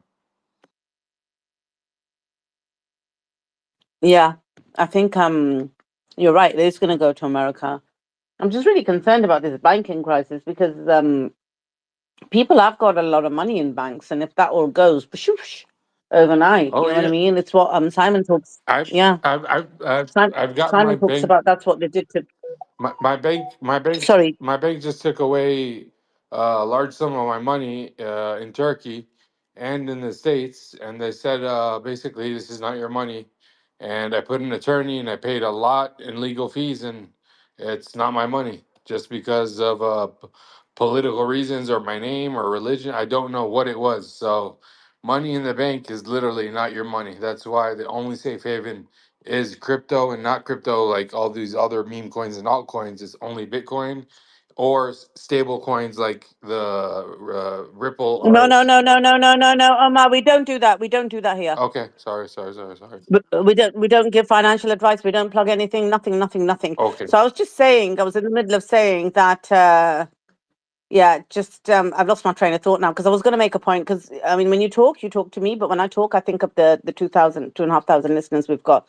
So I was going to make a point for them, but I've lost my train of thought. So broken, jump You in. were talking about the economy. Yeah, you can Yeah, I finish your was, point, but Peter. it'll come back to me. Sorry, YK. This is why, when you're doing this for 15, 18, 20 hours, it's really hard, and you just need to really do. That's why now I've started muting the space when I read the news out because people always jump in. So it'll come back to me. Don't worry. Broken, jump in. I apologize, Beatrice. All right, thank you. It's okay. I wish David was here because I actually wanted to ask for like his opinion on this, and you can jump in on it as well, Beatrix. Basically, like even is it CBS or NBS? I don't know which news station is, but they're reporting that the Iranians are planning to attack California with a drone. And I'm thinking, one, is that possible? And two, is that a false flag that they're like putting in people's minds so that when they do it, they can just blame the Iranians, and then that could galvanize the support for Trump and like get people to be more accepting of boots on the ground type situation. Like, is that why are they reporting this now and claiming that Iran is going to attack America and attack California and so on and so forth? Because I think the thing that could bring Americans together, because most Americans are now against this war on Iran and against the Trump administration, would be an attack on American soul. I think that would galvanize them and bring them together and be like, oh, we have to fight for our country and so on and so forth. So what do you guys think about that? And do you think that false flag that is perpetrated by the government or on behalf of the government by a third party is possible? Yeah, I think you know the answer, man. Yeah, you got the answer, bro. And we're not going to send boots on the ground. I mean, I'm so tired of telling people stop saying boots on the ground. I'm not saying we're trying to restrain you from saying it, but it's not only impossible, it's even unfathomable. Yeah, we don't have the numbers. I've completely erased boots on the ground out of my brain after speaking with Andrew. We don't have the numbers. The false flag, no one's going to believe it because majority of the people, like myself, is automatically going to blame our greatest ally. Automatically. We've seen time and time again that this is something that they do. They're trying to harness all the people like they did in 2011, and no one's going to believe it. So I don't even know how a false flag could happen in California and for them to speak about it now, but yet they say that they can't stop different attacks that, quote, attacks that happen. So I don't think anyone's going to believe it. There is going to be a group of people who will, and those group of people that do, it's going to be people who don't that outweigh the group of people who do. So I very much doubt that anyone's going to become more patriotic, I guess, because of something like that. And Trump's not going to get his way at all.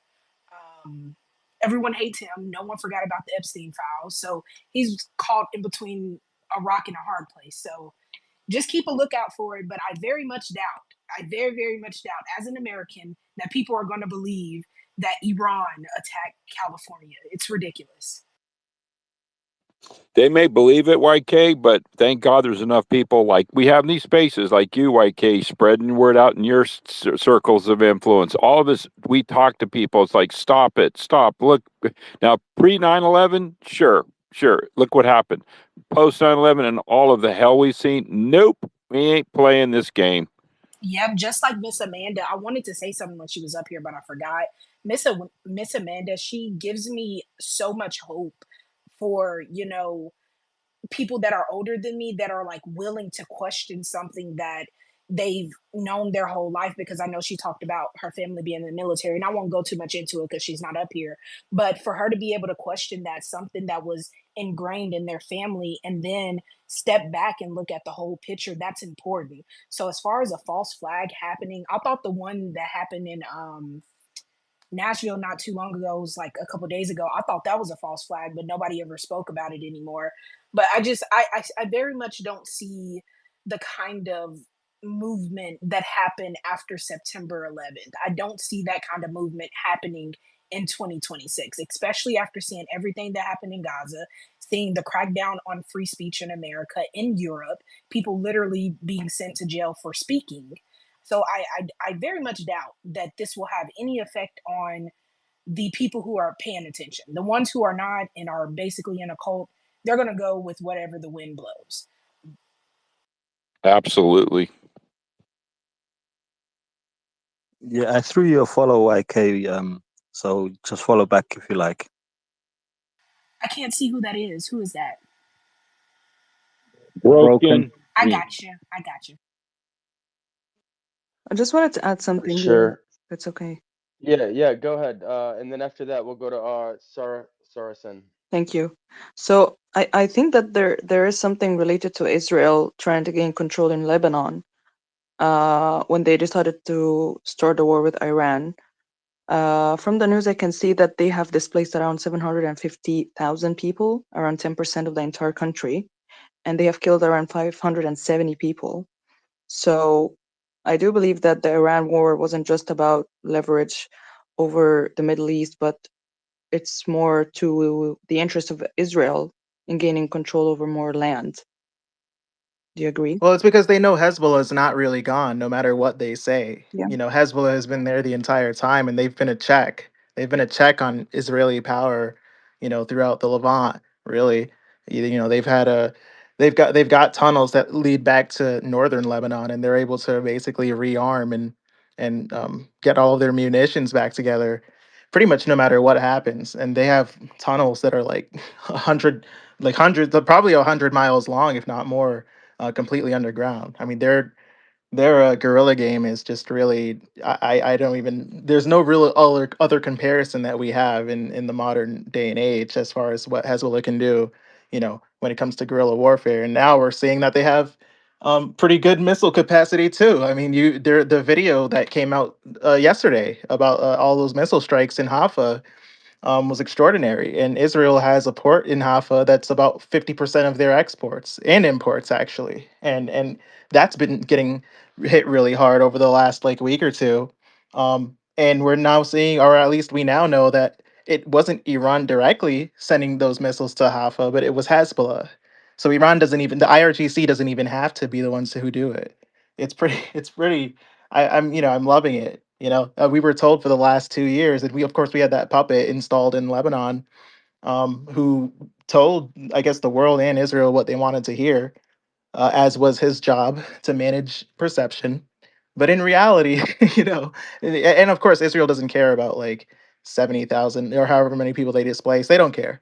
They don't care because they see it as their existential duty to eradicate um, Hezbollah, and whoever gets displaced is sort of just like a means to an end. That's, of course, that's how they always have done it. What was it, like 18 hospitals have been hit in Lebanon, right? Southern Lebanon alone, and Beirut's So constantly getting you bombed. lost count, Yeah. Omar. I mean, Omar, that's another thing too. I plead guilty. I honestly thought if you would have asked me even 2 months ago, a month ago, honestly thought Hezbollah was no more. Honestly, they just disappeared. They went ghost. And I said, well, they put up a pretty good fight for as long as they did, but we found out. Wow. Yeah, same. I honestly thought, I wasn't sure. And of course, we heard about the page, you know, the whole pager attack really killed like public confidence in Hezbollah too. That was like a whole thing. That was like they went around for months about that. Hence the golden pager. But yeah, no, I mean, to your point, YS, that is pretty much that was the whole idea of they've never really taken their eyes off of Lebanon. And you know, honestly, I think that's going to be a check that stays there forever, no matter what comes of this war. I really, there's no feasible answer for Hezbollah when you really think about it. There's no feasible answer from Israel or the West. I think they took advantage of the war in Iran in order to go deeper into Lebanon under the umbrella of ending Hezbollah. So um, I think that after the war stops, I wouldn't say it's going to end because I do think that this is going to happen again, maybe in a couple of months or a year or two, who knows. But I do think that they have taken really good advantage of this. They used the American resources to hit Iran at the same time Israel is hitting Lebanon.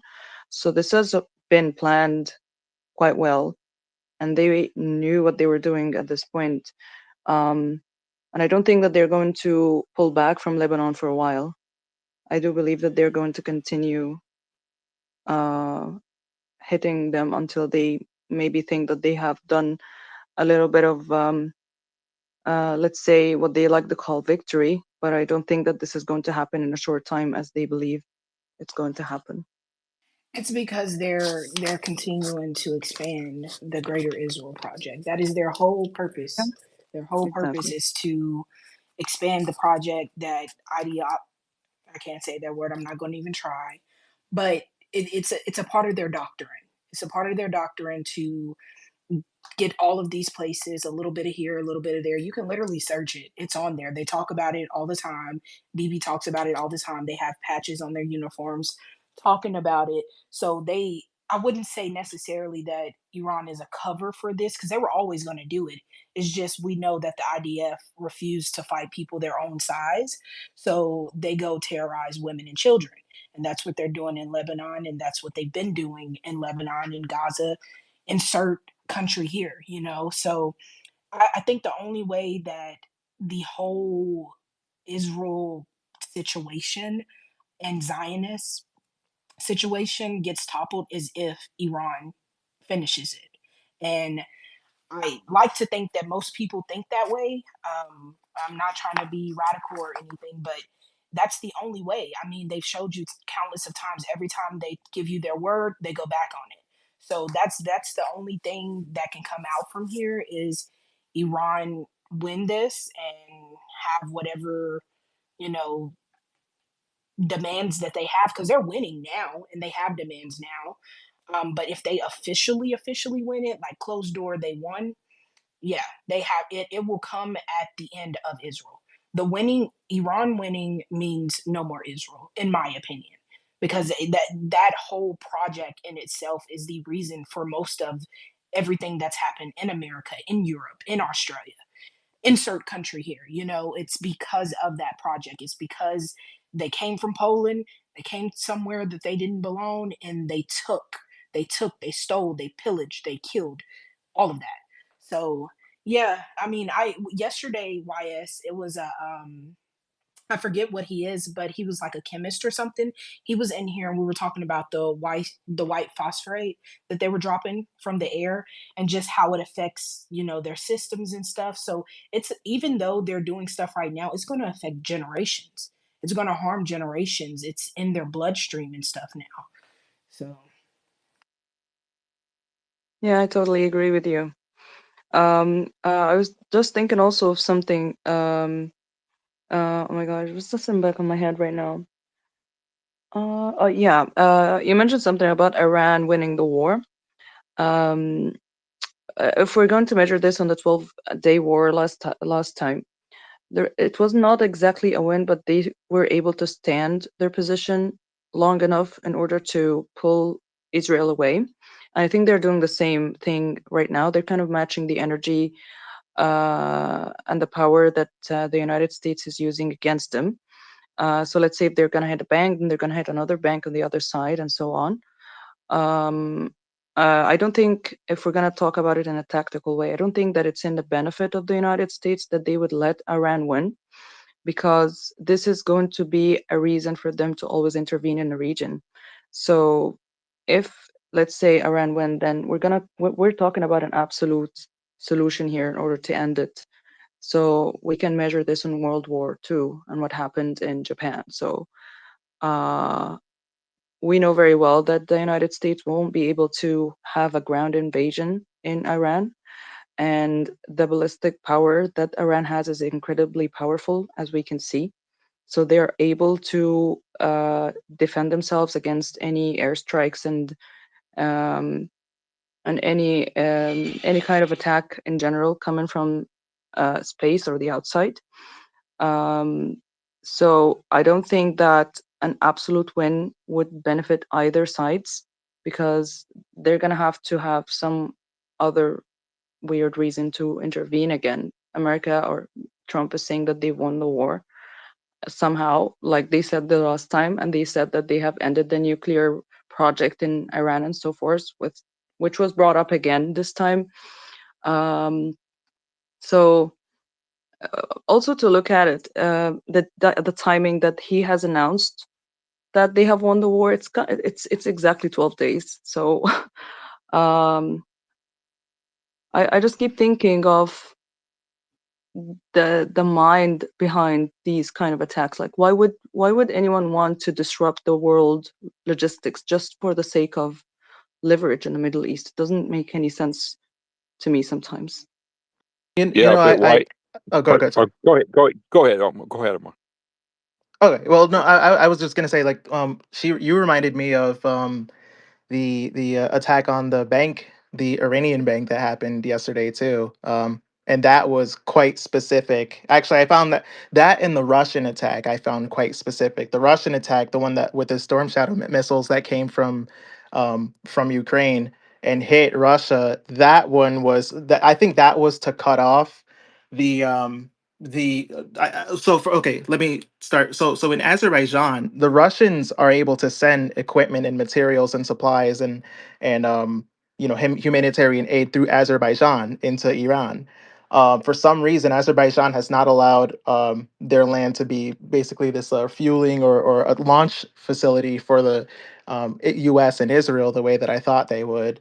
And a lot of those supplies do include components that Iran uses for their self-defense systems, like the S-300s and like the Bavars, for example, and I think a few other, a few other missiles that the Iranians have. A lot of those are just like reverse engineered from the Russians, and to their credit, they're performing pretty well, but their air defense systems are relying on that. And so when Russia was attacked, they were attacked in a production facility that specifically makes those components and the semiconductors that are used in a lot of these products. I think like that town specifically produces like 90% of the military semiconductors and electronics and other stuff like basically other avionics, for example. And so I find that interesting because okay, they're attacking from a supply perspective, and then they attack that bank, right? And that bank is, I think, that specific.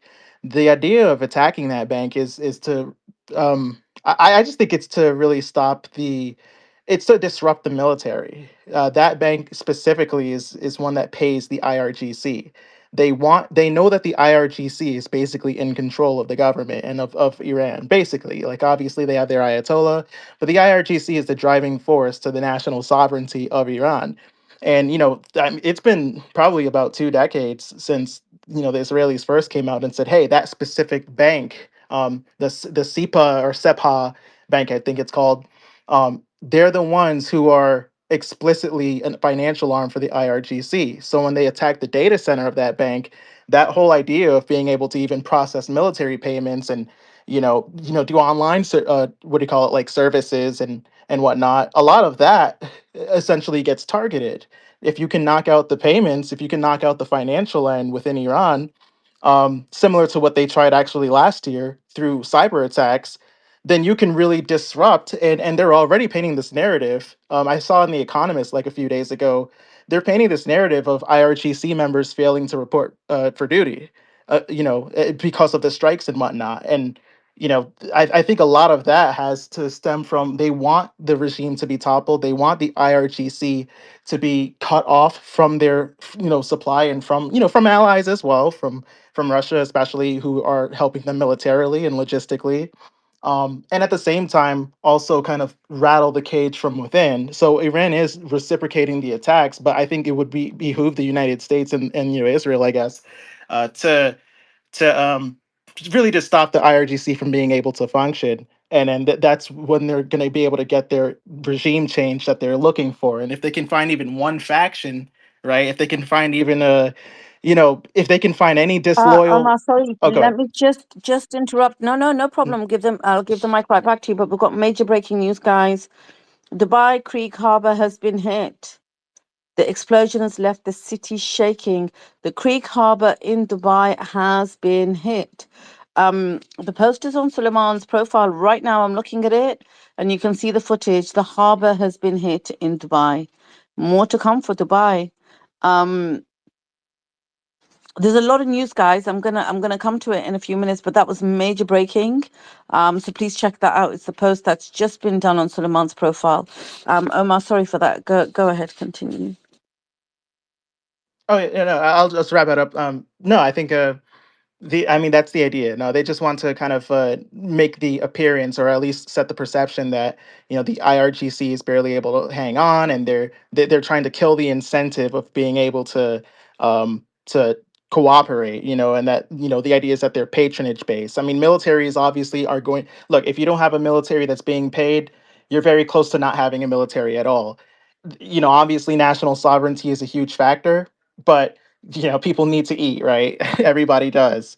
And there's examples in the past, like with Assad and Syria, where you see desertions happen a lot when salaries and are spiking and a lot of casualties are mounting. Even when the Shah was overthrown, the idea was getting the regular army to stand down once you can't patronize, or once you can't pay the machine, if you will, the military complex that they have, for lack of a better term. So that's all. I think they want that regime change. They want to stifle the RGC, and they're going to do whatever they can. And yeah, I just don't know I really don't know what the next play is, because everything else that they've tried has failed so far.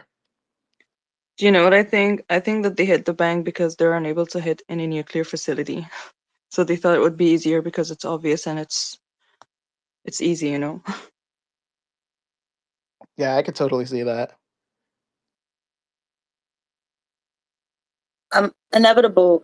That was that you speaking? Inevitable. Yes. Yeah, the strike on Bryansk. I hope I said that right. It's very also coincidental, if you will, when that happened. Trump just spoke to Putin, and I think they were trying to. I don't know.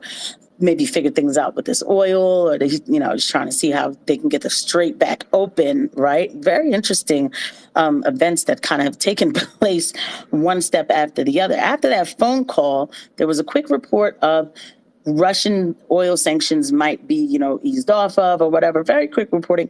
Then I see this attack in Bryansk, which would, as usual, and people are saying in order for that attack to happen, NATO would have to approve of it, right? So it's almost like a sabotaging moment, because it's like, I'm once again doing some sort of discussion with Putin or any leader, and then there's a strike somewhere, right? And then now I saw a report on Suleiman's page about the 400 million barrels of oil that's going to be released, even though Trump keeps trying to say we won this war, but now they have to do international oil releasing, which makes me feel like Putin probably was like, never mind. Again, that part is me just connecting the dots. So I just feel like there was maybe a sabotaged move there, because it's not a good look. What do you think? Casey, what do you? Yes. Can you elaborate on sabotage move? I think that, because look, I'm not trying to make Trump any kind of hero, but at the end of the day, his ego does mean something to him, and it's not good if the world is at this stranglehold with oil. I'm not blaming that on Iran at all. That is their leverage point. But everybody's looking back at America like, what are you going to do about this? Let's keep it real. And so I feel like at the moment where Trump has to call Putin, he hasn't talked to him in a long time, and have this business-like frank conversation. I read the readout about it, to talk about getting the Strait back opened up again. And then suddenly there's this strike in Bryansk at the drone factory, the same drone factory that's been there for the longest time, doing, selling, making all of the stuff that has been making. But that strike happens like, you could say, what was it, like a day after, maybe hours after. I feel like there's some sort of connection that was made to say, go ahead and do that. Because then it would make a strike like that now makes the leader of Russia, Putin, I would imagine, say, I don't know what kind of deals I can make with you to even help you out, because it looks like you either lost control or you're crazy, because in the middle of me having discussions with you, there's a strike being planned, in one of my cities in Russia. So that's a problem. Once again, America looks like they can't hold on to, their words or have integrity at all. Nobody's going to want to deal with this in these moments when this is how things are happening. So yeah, that's what I mean, Andrew. And I don't know, maybe I personally don't think Trump knew that attack was going to happen. I think that other forces inside the Pentagon, because I saw reports that we need to remove Mossad from the Pentagon. This is what I saw in reports. So what is going on in the Pentagon? You know what I mean? And then you have your strikes. This is me connecting the dots with the reports that I've been reading. Yeah, it's insane. Okay. I kind of wanted to clarify. That's what I thought you meant. Yeah, that is. I can't even wrap my mind around that. But we are occupied. We're an occupied nation. Mossad is embedded in our DOD, especially specifically our DIA intelligence agencies. It's very well understood, and yeah, it's we're living in surreal times, and I know they've got a lot of pushback and people accusing me. I've got some emailed stuff of accusing me of not being American, being, oh, you supporting, or you're a Hamas sympathizer, or why are you siding with the Russians, or why, you Chinese buddy. Hell no, we have to. Andrew, you say that, right?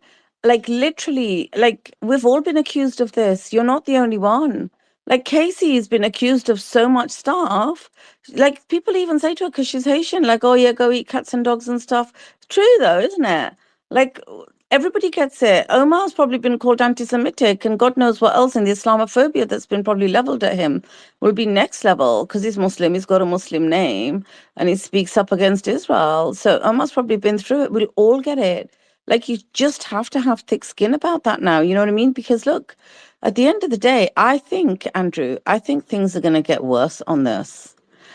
I think things are going to get worse. What you were just saying there about Israel being embedded in some of the government departments, I was thinking, the is it Homeland Security? Was it Homeland Security? Do you remember when they changed the thing on X where you could see where people were based, what country the accounts were based? It was based in Israel, in Tel Aviv. Was it Homeland Security, Casey? I believe Does anybody remember? It was, was, wasn't it? yeah, I believe it was Homeland Security because it freaked me out when I saw that. So yeah. Yeah, yeah. So as soon as they activated that, where you can go to someone's profile and see where it's based, you went to Homeland Security and it was based in Tel Aviv. The American Homeland Security was based in freaking Tel Aviv. And then you know what happened? Within like the hour, they got rid of it for all the government accounts. So you couldn't see where government accounts were based, only personal accounts. But we've seen it. We all seen it. So it's not just that they're embedded, they literally control the account, Andrew. So I think things are going to get worse. And, there are young people in America, when the genocide first started, they like literally lost their jobs, their livelihoods. I remember the Starbucks union kids, right? I say kids. I Yeah, don't know. They probably weren't kids. college kids. Yep. What was that? Yeah, college students. Yeah, Yes. they weren't, yeah, like about 2021. But they had like careers and jobs lined up. And because they spoke up about the genocide, they put their faces blown up on the side of like these trailer kind of things and paraded them around the city with their name being blasted out of a speakerphone. They lost the jobs they had lined up. The Harvard school kids as well. They were college, they were university students. They weren't kids, but they lost their jobs that they had lined up, the graduation, they were going to go and, start their career in other law firms and stuff. They were named and shamed. The family were named and shamed. So, like, this is the case. You're going to have this. If you stand for this cause or any cause where you want to make a difference, you're going to have that. We're all going to be called names. Like, I've been called an agent of so many freaking intelligence agencies, you couldn't even count them on one hand. I work for RAW, I work for ISI, I work for MI5, I work for, like, Casey, do I not work for all of these intelligence agencies? Like, they come at me with everything you can think of. I don't care. So you just got to have thick skin about it. Amen, sister. Amen. Yeah, and I think I think it was Casey who was mentioning yeah, like with those missiles too that were used. For one, Ukraine can't launch them without NATO approval. I think you had said that, and that's true. Like they need GPS, they need satellite, they need I mean they send them inertial too. Sorry, I received a call. So they fly pretty low altitude as well. And the idea too was that what's and I don't know what it's but the last got on a phone call with they try to kill him. They struck his just what for now they do. Interesting, the least. Inevitable. We can't hear you. Inevitable. Sorry. No, I was saying the last time Trump and Putin got on. China's got 2G, Andrew. China got 2G. Can you hear me now? Oh man. Okay, Yeah, we sweet. can. No, I was just saying the last time that Trump got on a call with Putin, they drone struck his house like at the same day, basically the same time.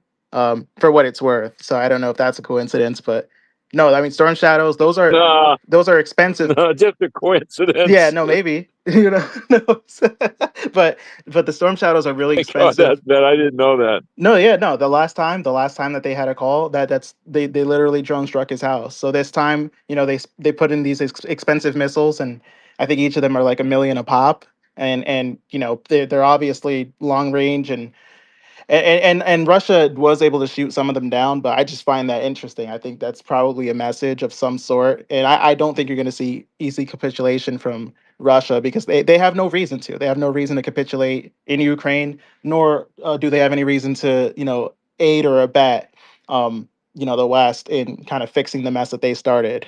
You know, Well, it could have been a profitable thing, right? If they removed the sanctions, right? And this is all connected to Iran, right? So it's not just that it just shows you how all of this mess just goes back to us starting this mess. But it could have been a profitable thing. Let's say for a second, maybe Putin would have thought about it because Beatrix made a point earlier that Russia thinks about itself. And I mean, that's true, right? So who knows? They could have probably said like, okay, cool. Well, what are you going to do? And you're going to release the sanctions. All right, well, maybe we'll work with you this way or we'll do whatever because people are going to need oil. So they could have maybe had some sort of conversation. But I truly believe that that's out of the question now with that strike. And that was done on purpose for a reason. And like I said, it's very sabotaging, and it is also to send some sort of message as well, and probably because of Putin, Russia helping out Iran in certain ways, but whatever it was the wrong time to do it, and that's the time they chose to do it. So it just sticks out to me. What, which strike? Which strike, Casey, are you talking about? So there was a strike in this Bryansk. God, I feel like my blackness can't make me say the word Bryansk. That's a bit racist, but go on. No, because I'm having this hard time saying this. I say all these other words and I can't say this one. I don't know why. But is Bryansk the name of the factory inevitable, or is it's that the the city. city where the Yeah, it's the factory? city. Yes, inside of Russia. And so this strike from Ukraine had to be green lighted by America. Even if they did use British drones or something, they've used like British equipment to do it. America still has to green light it. And then this strike happens basically hours after Trump gets off the phone begging Putin for assistance, and that's what I'm going to call it because he made the call. So he's begging for help with that straight. And then you get this strike. And so it feels like a very sabotaging moment, and a message being sent as well. Whatever it is, I highly doubt Putin is going to be like, okay, you struck my city. I'm still going to help you out anyway. I can't see how he does that. Yeah, there's very little incentive in general, even before all of this. Sorry, Beatrix, were you gonna get in?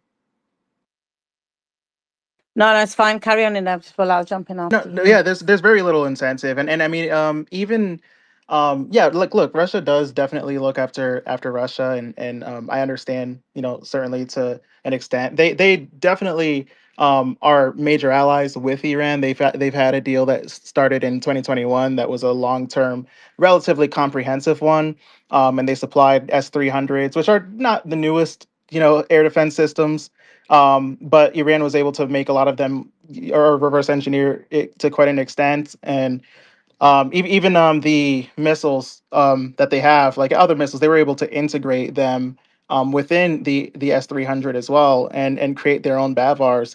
But I think from a diplomatic standpoint too, the Russia and China, of course, were pretty stalwart, when it came to last year, because the UN basically all collectively turned against Iran, and the idea, especially with those snapback sanctions in August, that didn't even necessarily need a vote. That was just a mechanism that was triggered automatically. And of course, the accusation was that Iran had non-performed the agreement for the JCPOA, but Russia and China pretty much led a high stakes diplomatic deal and said, look, no, we're going to draft a joint resolution and say we need to actually extend the JCPOA to April of this year, with continuing extensions, because the United States had reneged on the JCPOA. They backed out of the deal. And I think the idea was that, look, there needs to be breathing space for diplomacy. Everyone is rushing to conclusions. The Russians on their side said there's basically no legal bearing because the West had withdrew in the first place, and they made it pretty much impossible and counterproductive, and they've made Iran's compliance to the nuclear deal, they made it basically untenable. And then obviously when that joint resolution was drafted by Russia and China, it was shot down. So it was really just this like collaborative effort from the rest of the world to throw Iran under the bus for the bidding of, their Zionist masters. And I think it was voted down with I don't think it was completely voted down, but there were only like two other countries who joined Russia and China in that resolution.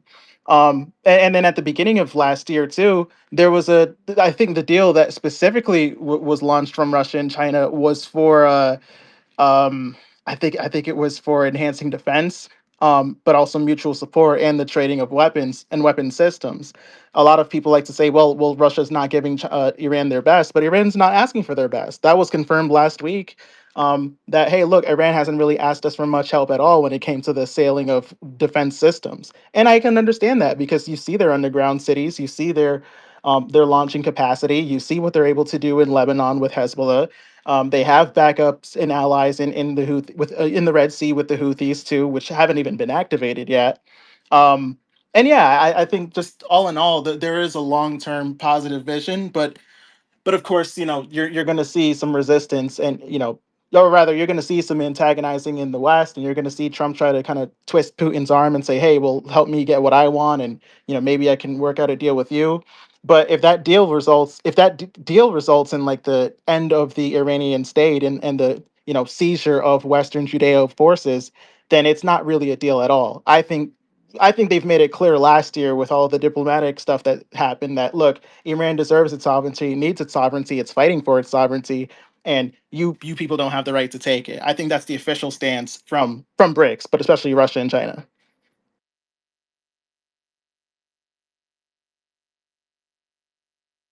Thank you. So just really quickly, right? Doc actually sent me the clip of let me just get it 1 second. Oh no. Of Trump declaring victory, and apparently he says, "We won the war. We've won. We won. We won. We won." And then the crowd I'm not joking, I'm reading it literally, right?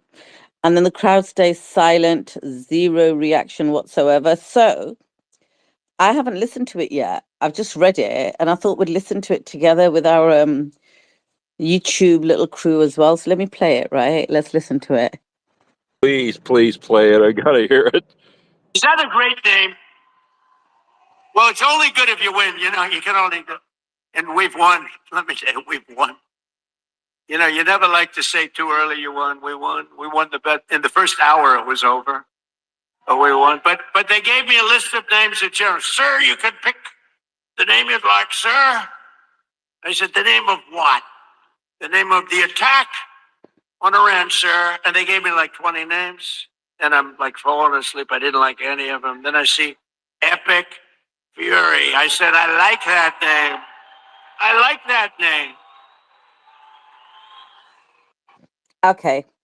So it's official. You have a mental man in the White House running the White House. Casey, that's your freaking president, man. What the hell? Well, if I could back you up on it, it's not just him that's mental. It's even the crowd behind him. The fact that it looks like they stayed quiet, but you can kind of hear the little bit of the woos and all of that. That's mental, right? And you look at these people, they look at Trump like he's going to save the world. He's not going to save the world. People have to wake up out of that.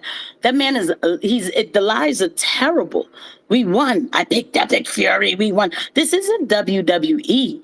This is a real war with a formidable force that is not here to play games, that have studied us, and they're ready to take whatever hits they need to take and do what they need to do to keep claiming their sovereignty. It is sick the way Trump just lies.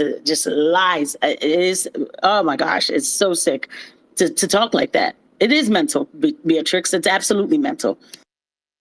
I gotta say this. I can't believe you said that, Casey. You know what I was thinking? WWE, like some freak show. It's like he's at a WWE match, doing a promo. I'm serious. Exactly. I thought the same thing.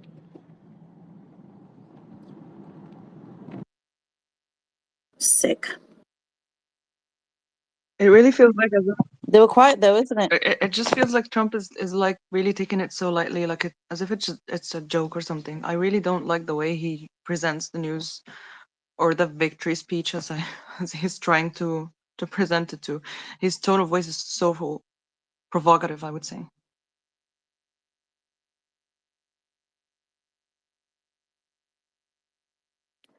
Everybody. Yeah, but I think look at even the crowds were like silent. You know what I mean? They were just like, okay, don't know what to say to that. They cheered for his epic fury.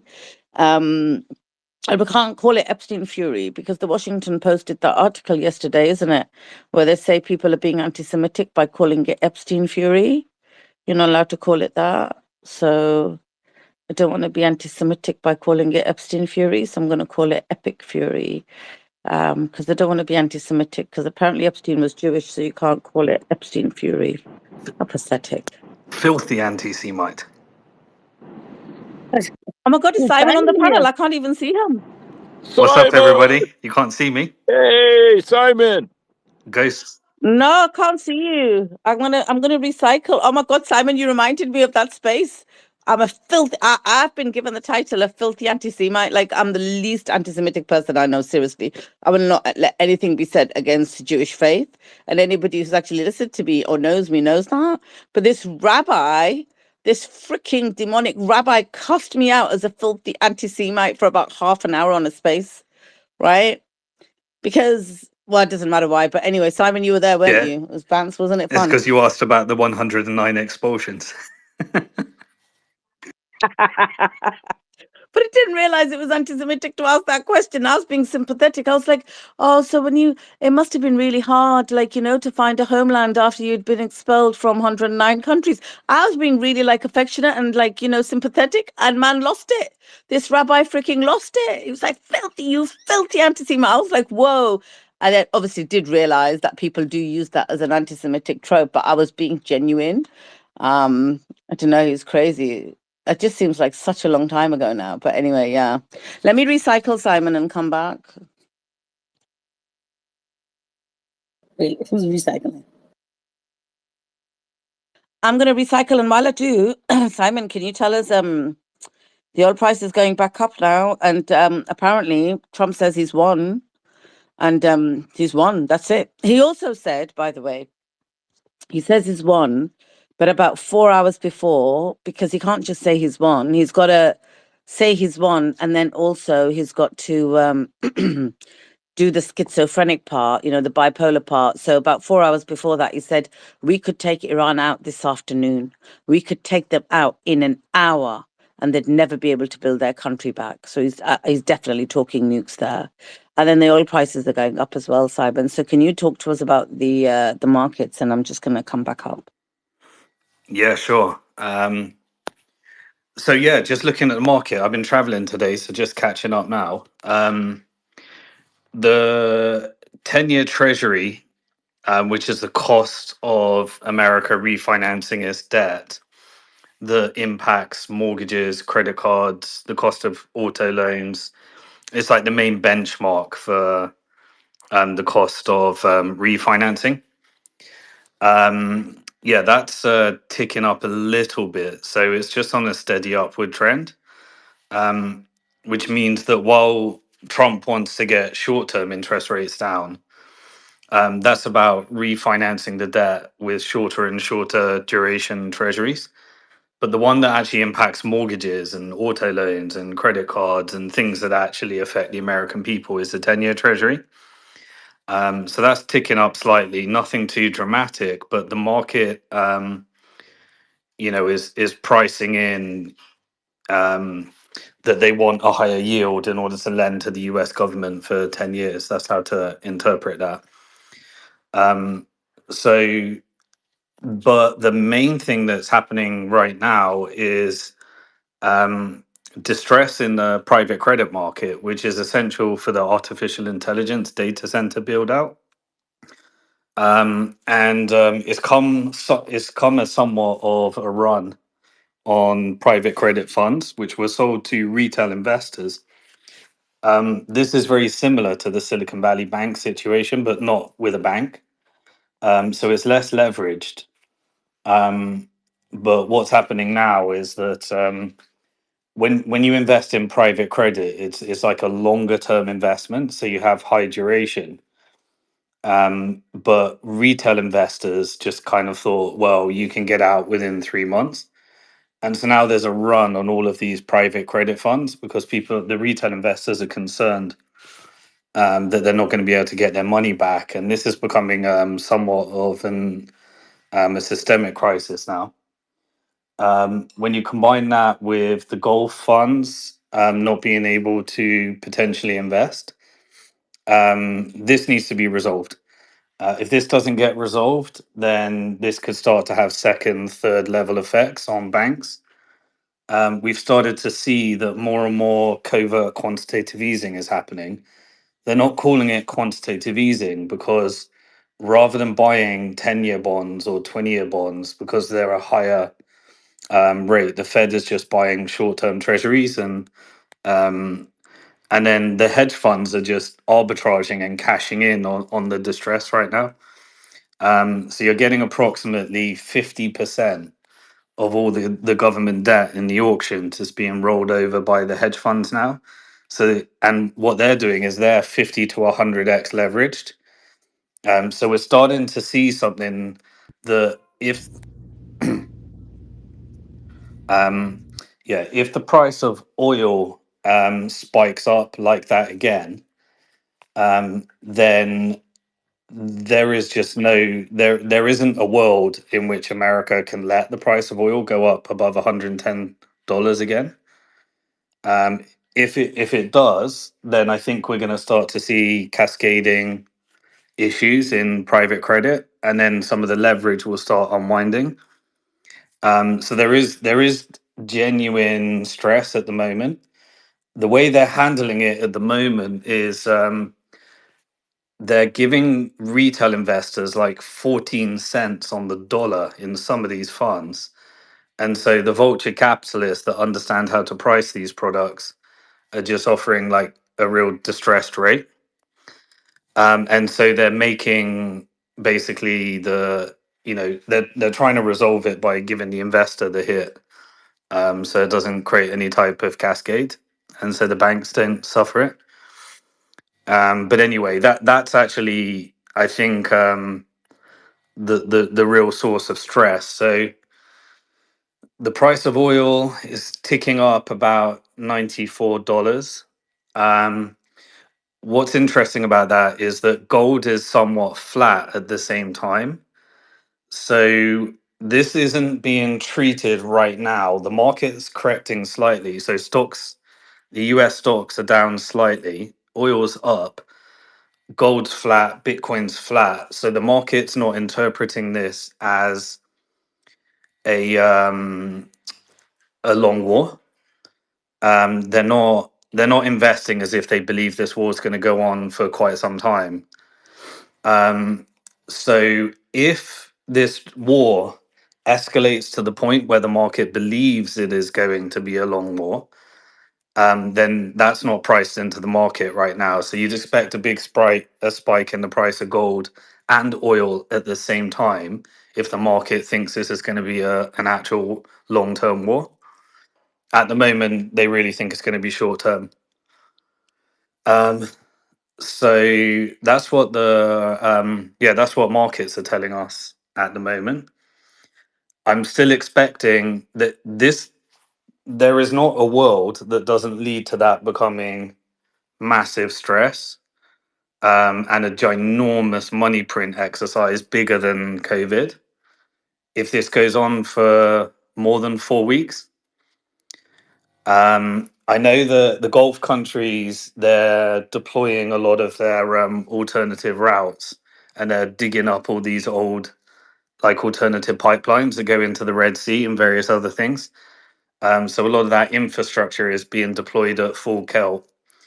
The G7 haven't released any oil onto the market, but they're all ready in case There is something that spikes the market. If I'm trying to interpret the market and match it with the geopolitics and the war, I think Trump is going to continue to say we're winning, we're almost done, we're winning, we're almost done.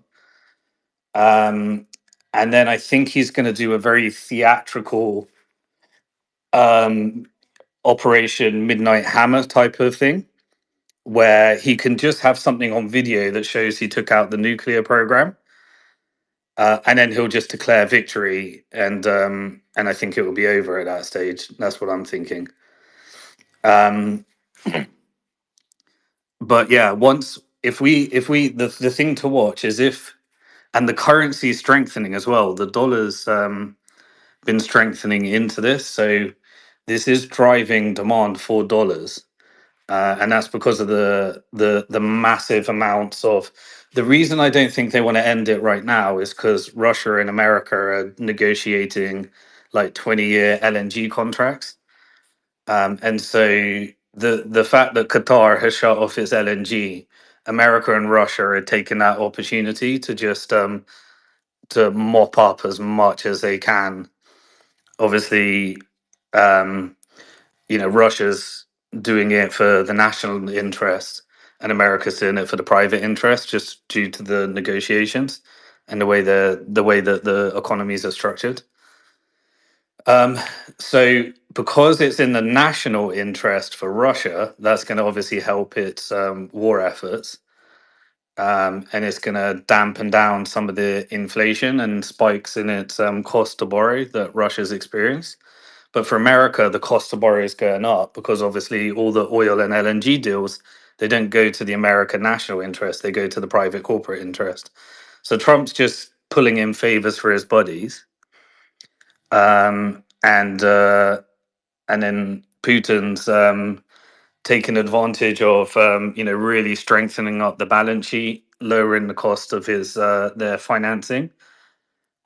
And I'm sure they're going to be looking for like 20, 30-year contracts that come with sanction relief and various other things. So Putin's pretty much the only one that's keeping the price down right now, plus the threat that the G7 countries will drain their strategic petroleum reserves. Um, but yeah, but the market doesn't believe this is going to go on for a long time. That's what the market's telling us.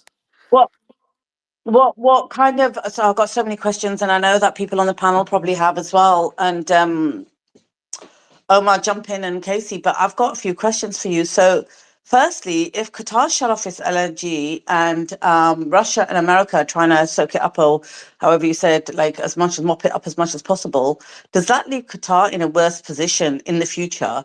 Does it leave the Middle East impoverished?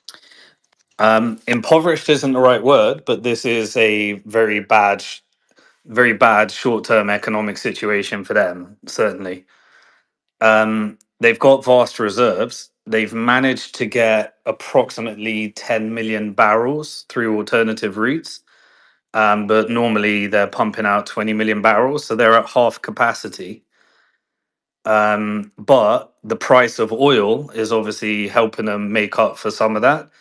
So I think overall, you could say with the price, up so much and capacity down, it's probably 20% hit on revenue. So it's not crisis territory, but they have to have a resolution, and the resolution has to happen fast, because everyone can come up with a long-term solution, but no one can come up with a short-term solution. And so the only people that have short-term solutions is America in the Western Hemisphere and Russia globally, and no one else can solve that problem. So, Simon, when you say this is like Trump's going to declare victory, he's already doing that. I don't know if you heard it. We played a clip. You might have been on here actually, because I couldn't see you at the time, but of him saying he's won, he's won, he's won. So even if he does some kind of operation and declares and releases a video and declares victory, where does that leave Iran? Well, my philosophy is a bit different. I think that there are two factions: one that's aligned with China, and one that's aligned with the resistance economy. And so, the the faction that's aligned with China and regional stability in the Gulf countries, um, they're they're the faction that um, would want this to end. And then it's a question of, are the people that are fighting the battle at the moment, are they willing to come to the table? And that's really the whole thing. It's just on those. It's on the hardliner elements of the IRGC that whether there needs to be additional operations to do some decapitation campaigns, or whether they genuinely are going to fight this till the end and win, and and kind of along the lines of how everyone's on this space is thinking that how this operation is going to go, where they end victorious. But even if the faction aligned with China, let's just hypothetically say they convinced or persuaded the other faction that, look, you know what, the bombing from Israel/America has stopped. I don't believe they'll continue hitting. I don't think Iran is a country that will continue bombing if Israel and America have, but they'll want something in return, right? Security guarantees, lifting of sanctions.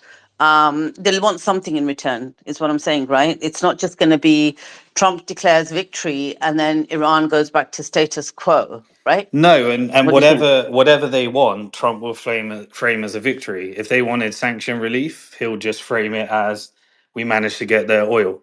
If they want whatever is agreed, Russia will just everyone will get to frame it how they need to frame it. And I personally believe the optics of Khamenei being replaced with Khamenei is is the type of optics that allow for the sustainable transition to IRGC under its current leadership structure. And that's an acceptable way to have the off ramp after delivering the strength that they've been able to show that they have. And America keeps having the narrative that it's winning, and Israel will do the same. And it's kind of like the 12-day war. Everyone said they won. Yeah, and one more question. David was on here earlier. We were talking about Russia with him, and he thinks that there's going to be a banking crisis in the next 4 weeks. And I was really concerned about that. Omar and I were talking about it because people have got money in banks, and like when you see that they hit an Iranian bank today, and Iran said, right, these banks are now fair game targets for us. So the HSBC in Qatar, they had to they basically closed down their branches. They evacuated everybody and shut them down. And when he was saying there's going to be a banking crisis, could it be that they just shut down in the West, certainly, or even in the Middle East, the banks and seize the money? And, I don't know, like, I'm just thinking how this can spiral out of control. Like, what is even short term for this to end? When we talked before, we talked about Netanyahu getting his pardon, and that looks like it's going to happen because they've got a separate process set up now. So what they've done is they've thrown the Attorney General in Israel under the bus. I read a post out this morning, and one of the head of some rabbi association, and I can't remember his exact title, but he's been put in charge of a process, and he's like, look, I've looked at all the recommendations and I've examined this, and the Attorney General doesn't understand process of pardoning, and his recommendations were rubbish, and I've now collected all the evidence, and this is basically saying it's a slam dunk case that Netanyahu should be pardoned, and I'm now going to submit this to the president, and we're following the proper process. And I'm like, freaking hell, that guy's going to get pardoned. So he's going to get pardoned, which is what we knew this would never stop until he gets pardoned and gets out. And then I'm thinking, okay, this can last, what, another week, 10 days, 2 weeks? But do they cause a financial crisis? Because he thinks within 4 weeks in about 4 weeks there's going to be a financial crisis with all the banks. Will they shut down? Is our money at risk? Like, what do you think? Is it going that way? So the way that if there is financial distress, and at the moment there's financial distress in private credit market, which is mainly capital markets, but it can be backstopped by banks. Historically, they would use it as an opportunity to print more money and bail out the banks. That would be the most likely thing. In the case of America, if you hold a deposit of I think it's $250,000 last time I checked, or yeah, I think it's $250,000. Is guaranteed by FDIC insurance, but FDIC insurance only has 1% of all the funds that it insures. So it can only handle one systemically risky bank going down at a time. If it's like a 2008 event, then the insurance is irrelevant. And so you have to move to a bailout of FDIC insurance because it can't handle systemic risk.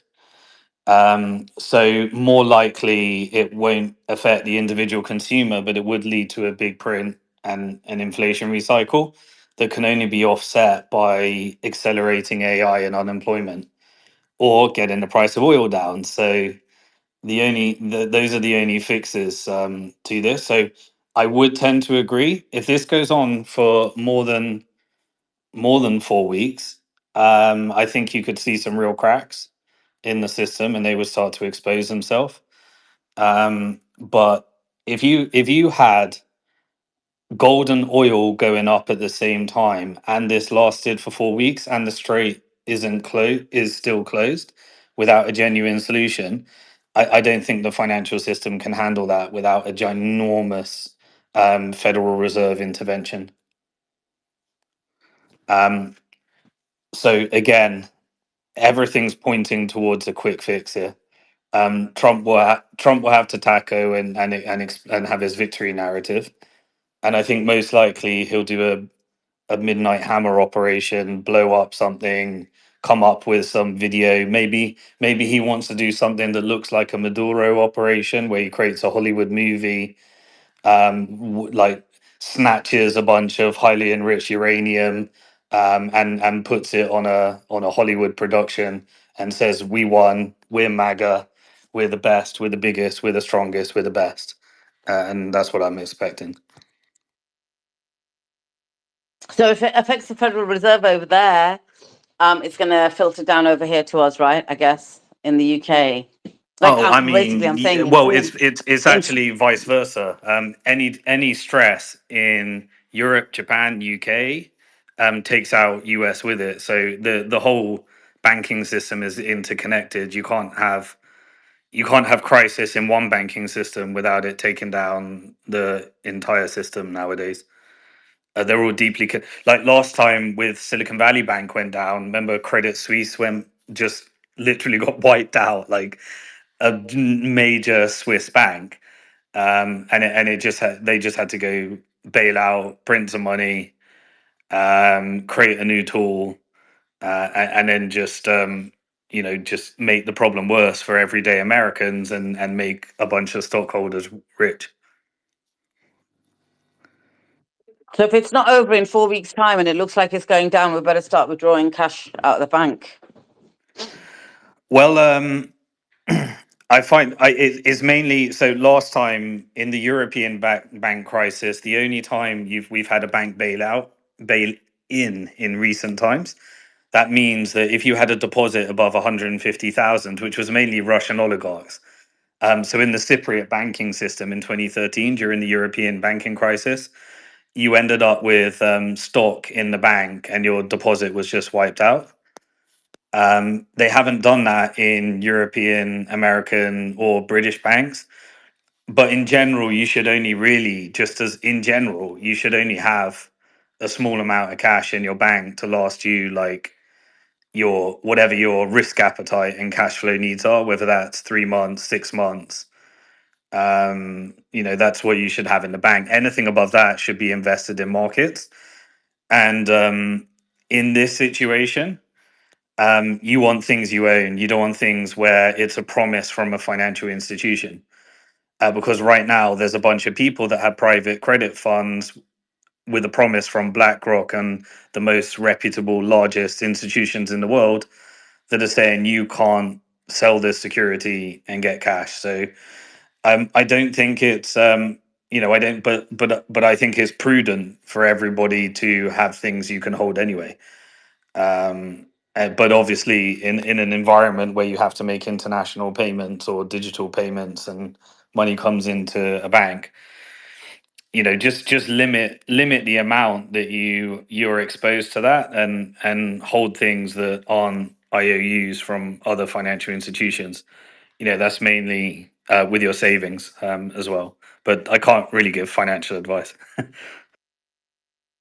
No, I appreciate that, Simon. I think this is really helpful. I think we're living through very, very turbulent times, and there's a lot of uncertainty. And I think anything we can do, I appreciate you not giving financial advice, and anything we can do just to prepare and safeguard ourselves. I think this is really helpful.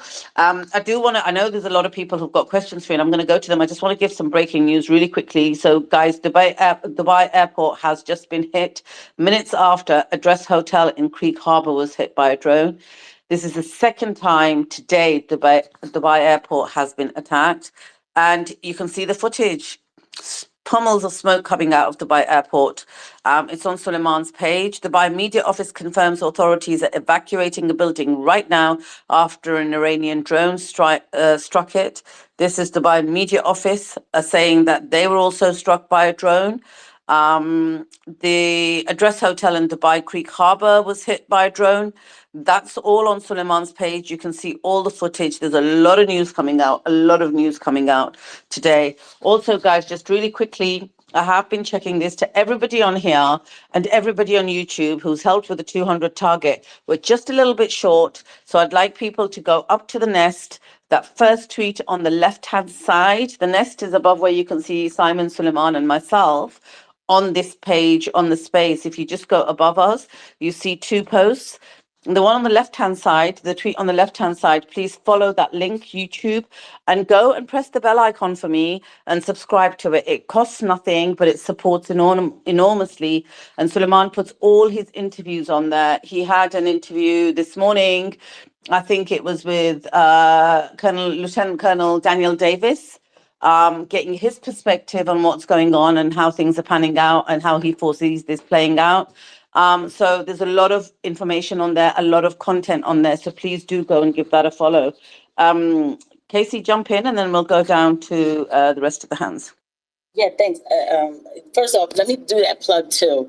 For anybody who's on the space, please put your notification bells on because the space has been being attacked. Please retweet and reshare the space. If you're on a stream, hit that like button and subscribe to Suleiman's channel and put your notification bell on there. But seriously, guys, if we're just a little under 200, that we can get there. We can get to really over 200 subscriptions in this space. This space and this information is vital. I've been going around listening to what the establishment is telling the American people. And if you listen to Fox News, you would think that this war is completely over and that we're just hanging out in Iran just because we just want to be there now, which is obviously not happening. So it is now more than ever, like we are literally in a war. You need to be getting the real truth news. It's not about biases. It's about all different voices come here, but facts, up-to-date facts, okay?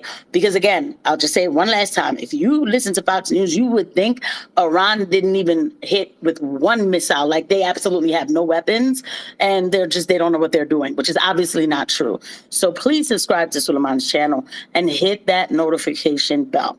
And then to Simon. So you say so much and I'm learning a lot from you. You know I am, Simon, and I can't keep up. But I just feel like, though, to say like Russia and America are doing their deals behind the scenes and stuff.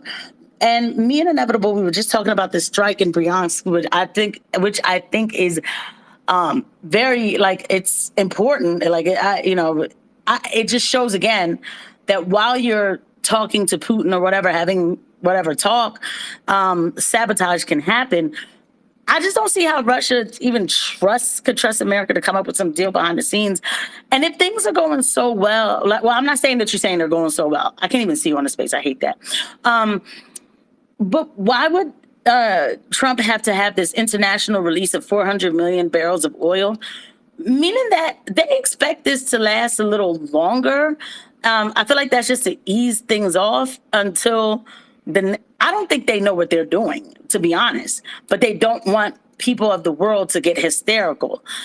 I think that's just really what we're watching is them not knowing what to do and them trying to keep the people at bay. What do you think? Yeah, so half of financial markets and even the Federal Reserve System is just saying something so that it happens. You don't actually need to do it. And so just by having 400 million barrels ready, then the market reacts based upon that information with the belief that if the price of oil gets above $110 again, then they're just going to have it deployed. And so, if we've set the boundaries of everything that we've seen so far pushes the price of oil up to a peak of $115. And so we know that something would have to be a higher escalation cycle to get the price of oil above 115. And we also know that that leads to a massive capitulation cycle. That's where the G7 countries have an emergency meeting. That's where Trump pretends that the war was about to end and puts something on Truth Social. That's where they actually start giving sanction relief to Russia, and that's where you get these emergency interventions. So you can say that the market can't handle oil prices above $110 without breaking something. So we know if anything happens that escalates it above that price, then they have to come in with bigger action.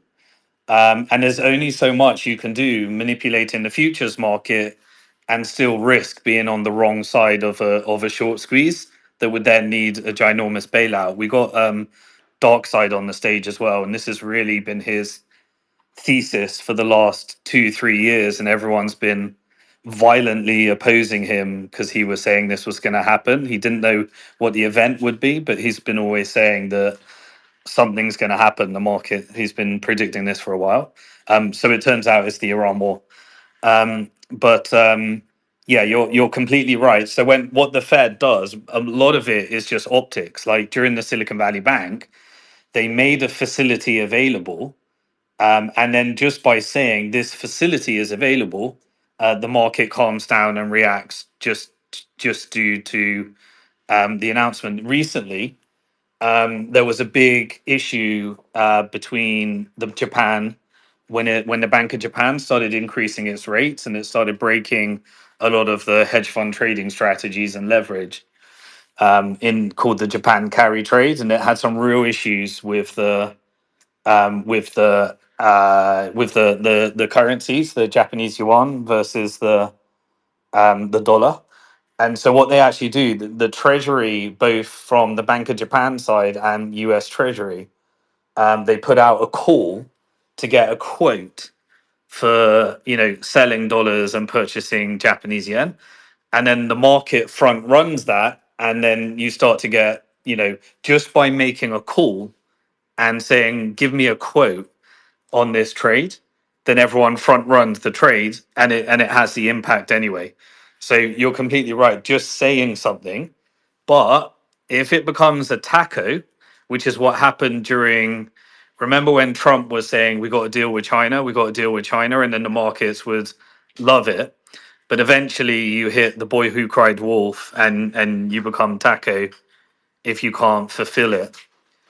So each time you get a false flag, as it were, in terms of then it becomes less effective, and you need a new tool, and you need to do more extreme things to try and dampen down. But put it this way: the price of oil cannot go above $110,000, and we know what type of escalation cycle gets it there, and we know what they will do to try and push it down as soon as it hits there.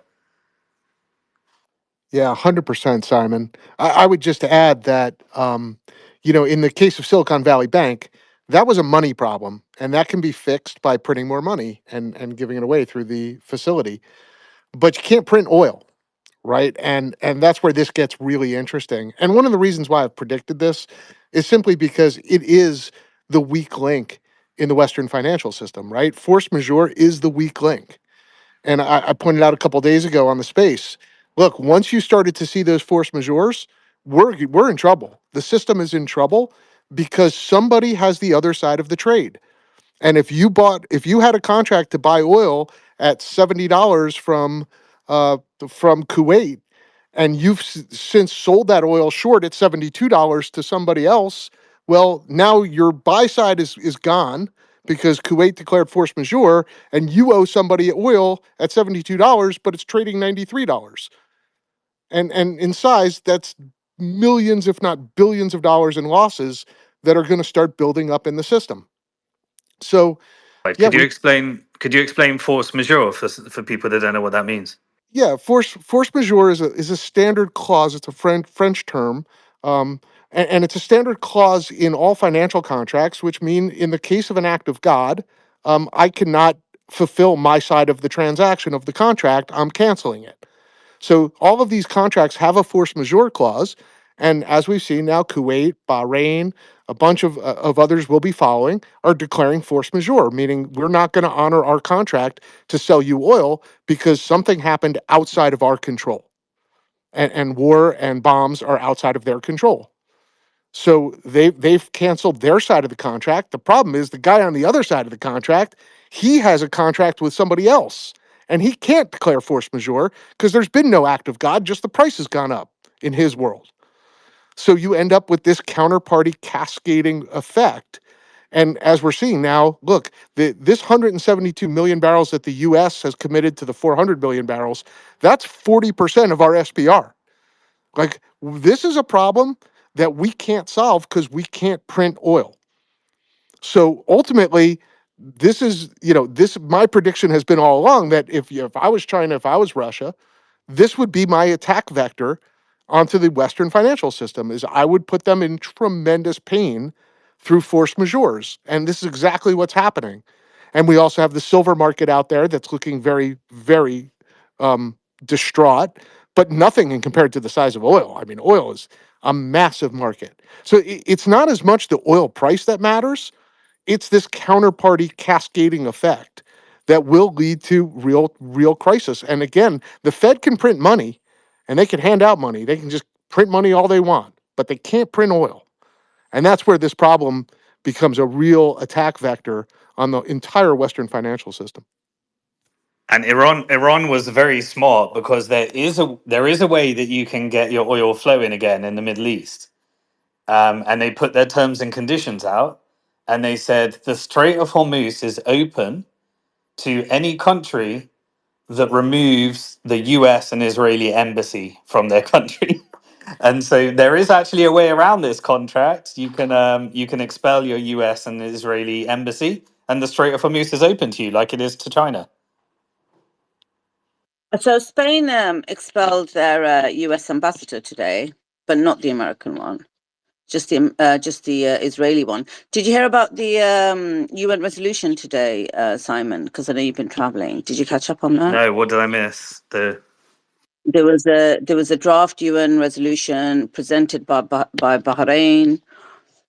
And basically, it was fully condemning Iran and Iran's, whatever activities in the region. And it did not mention at all anything to do with Israel or that Iran was acting in self-defense. And it was supported by, I don't know, 138 countries or whatever, but 13 countries voted in favor of it. And it basically labeled Iran's attacks on Gulf states a threat to international peace, and over 130 nations supported it.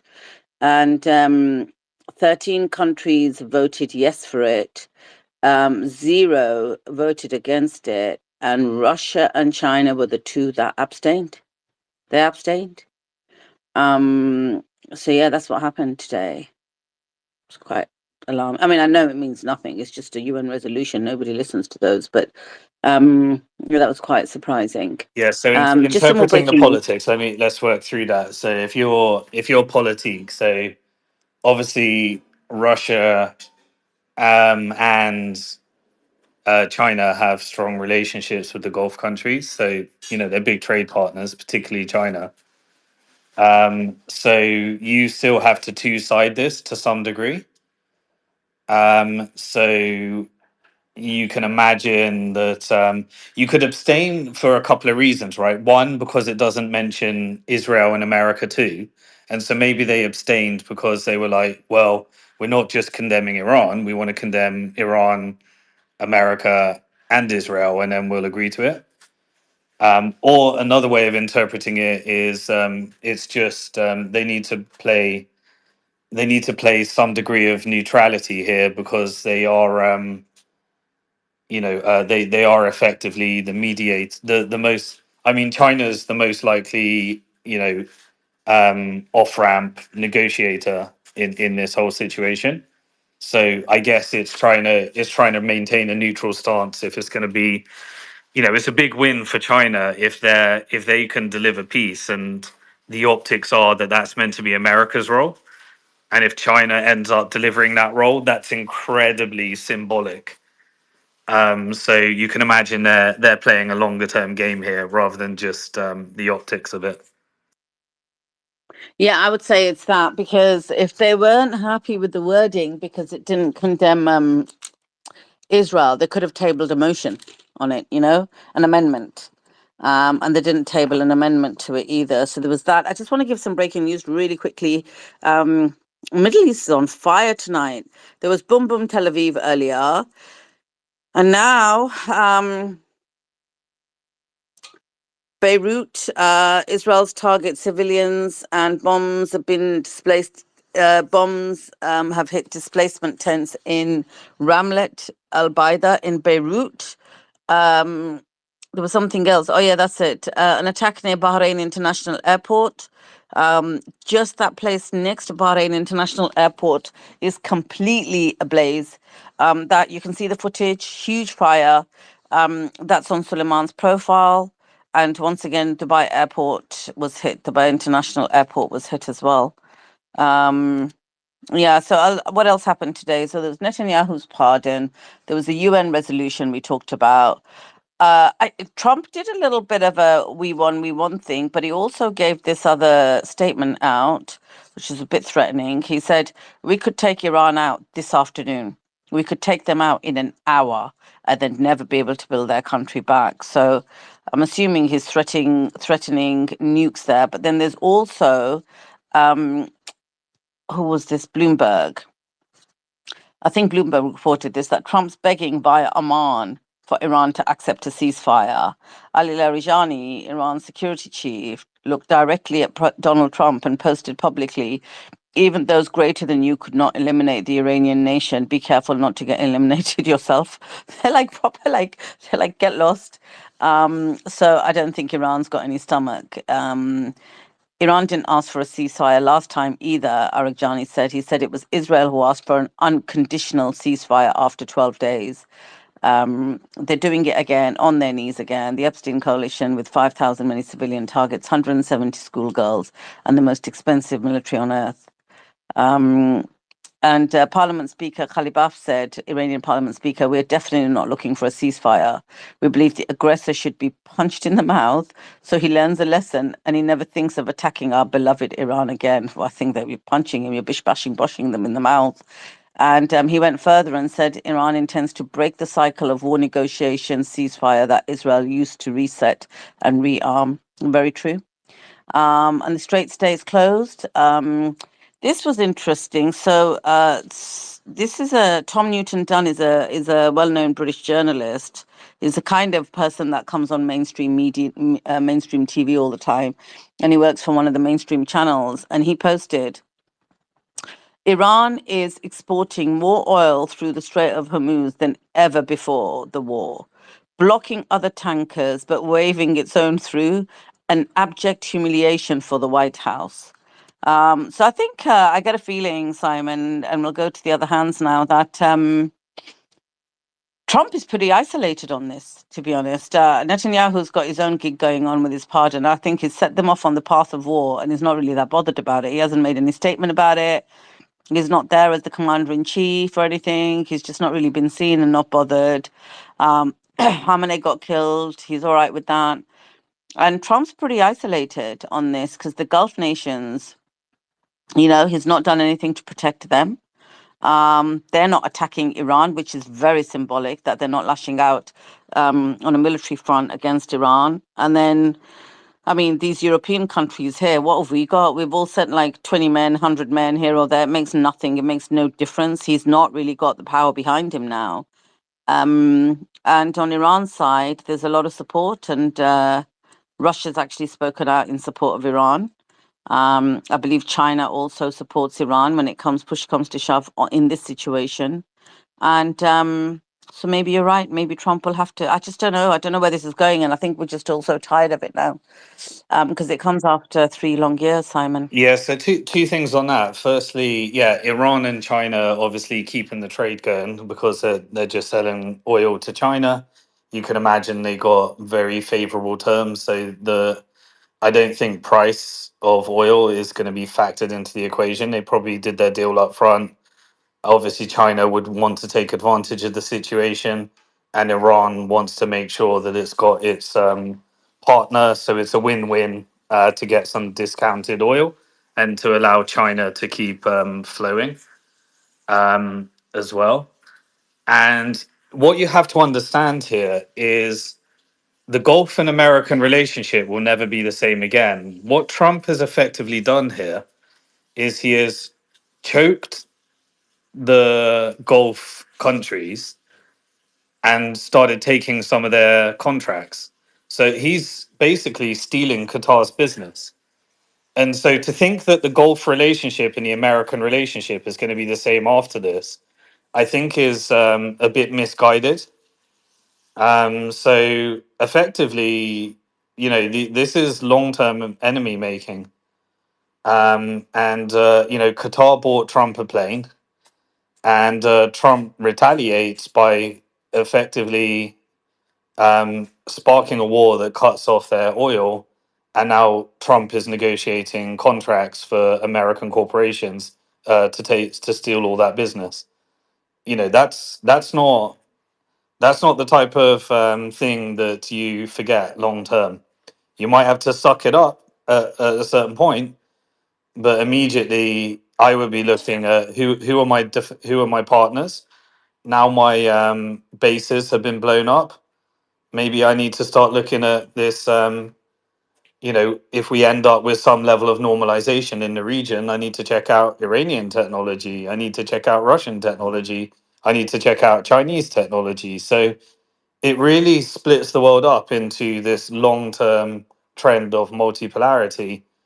And I really think the end result here is that Middle East becomes West Asia again.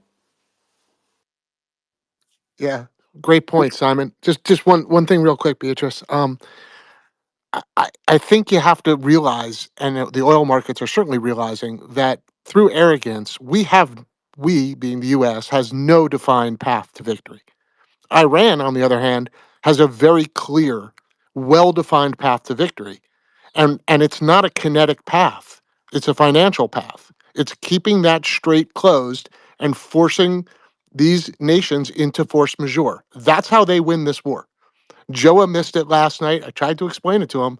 That's the definition of victory, is to literally get America on its knees because its financial system is under attack.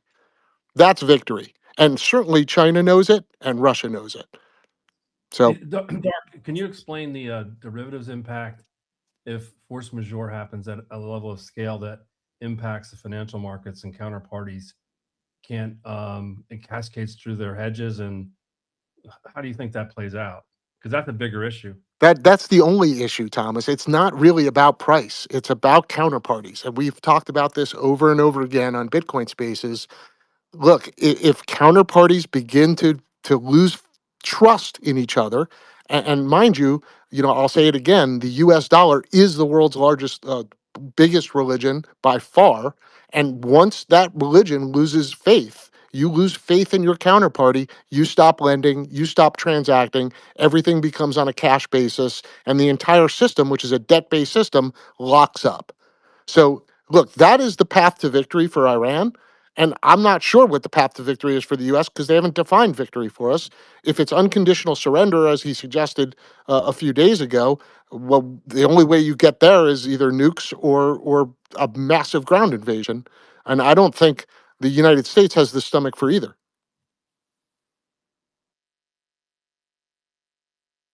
Yeah, completely agree with that, Doc. I have a question, Simon. Can you hear me? Yeah, go ahead, please. Thank you. So I've just seen the Brent crude future surging over 6% to $97. What does this mean for the war?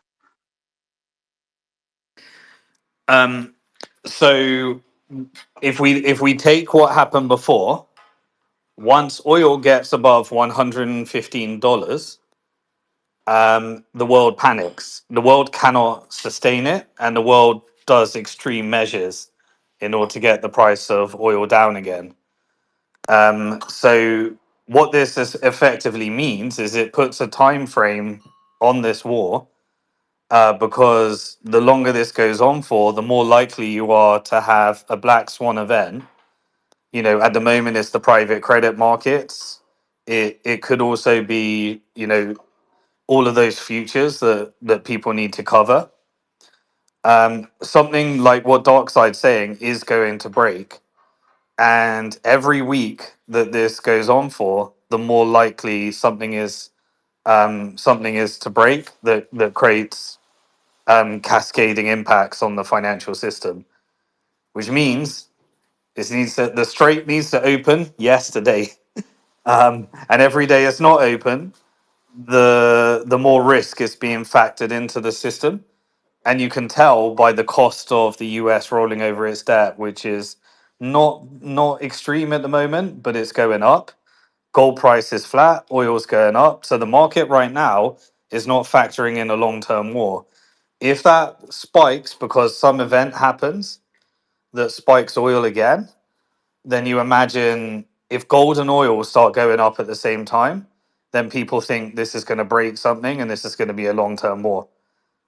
Simon, I think the duration is the one variable that is not really discussed or priced well, because if this thing goes a long time, the reserves become irrelevant. I mean, the reserves can cover a short-term issue in terms of making sure people have this and we don't see disruptions.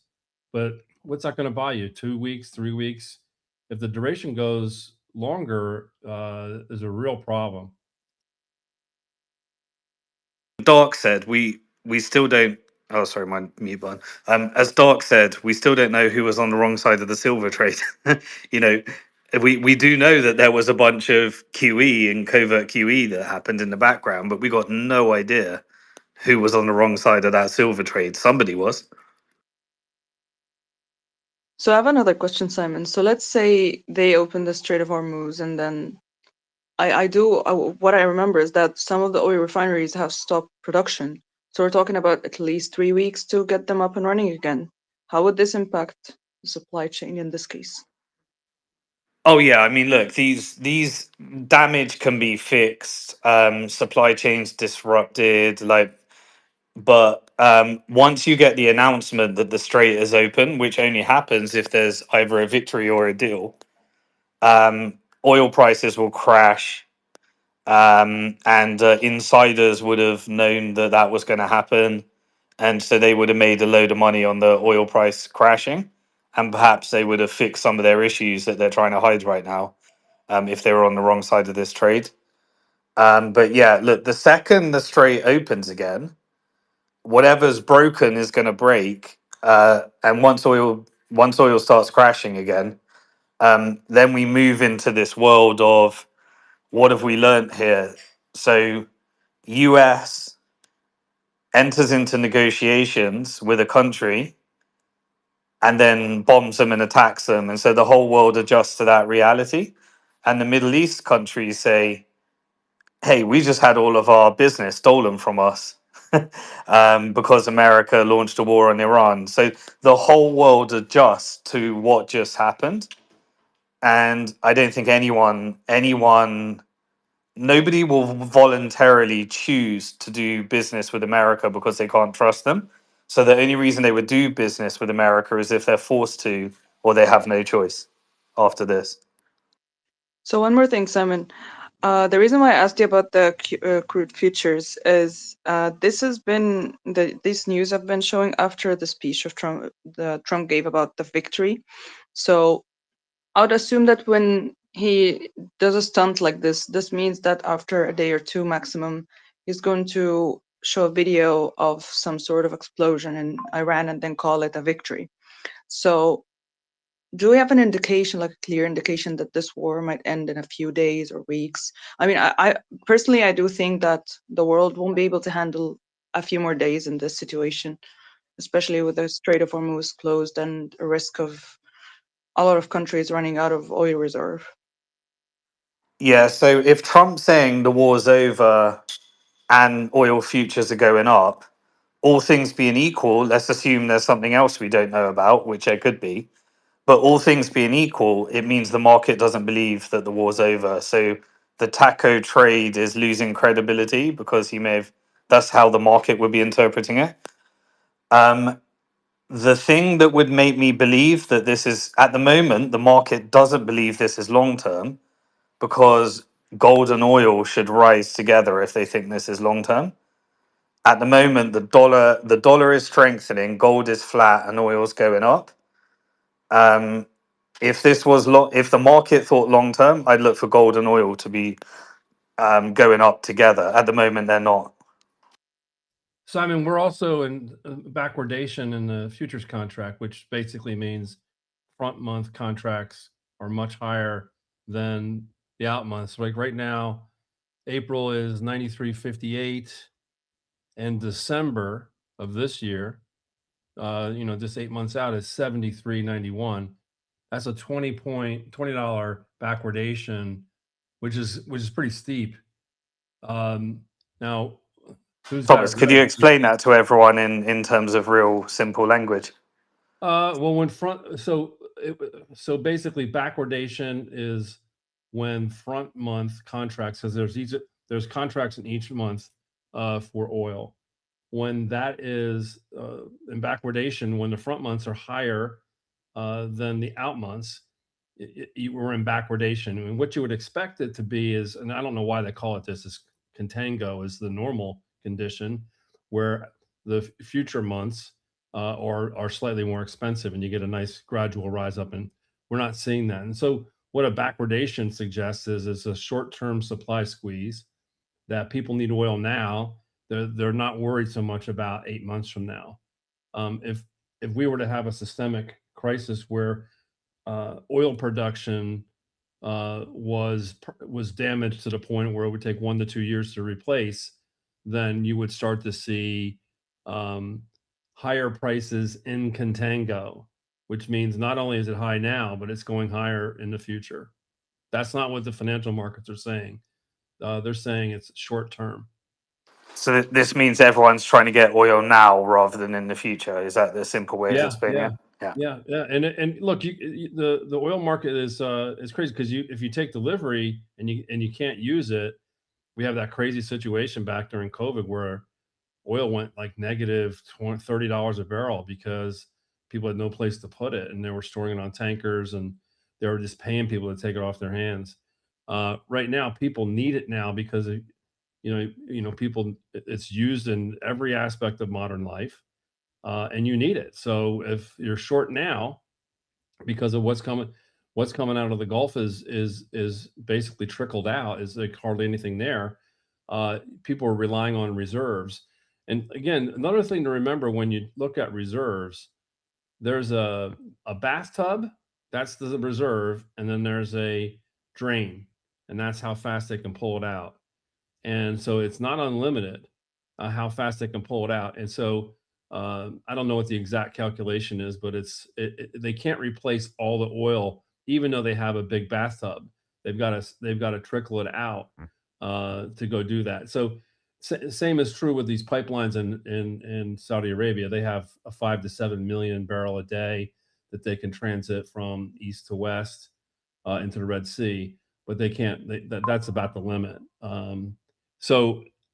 Anyway, it's just interesting to watch what the financial markets are signaling. They're not always right, but it is a signal where people have real money on the line.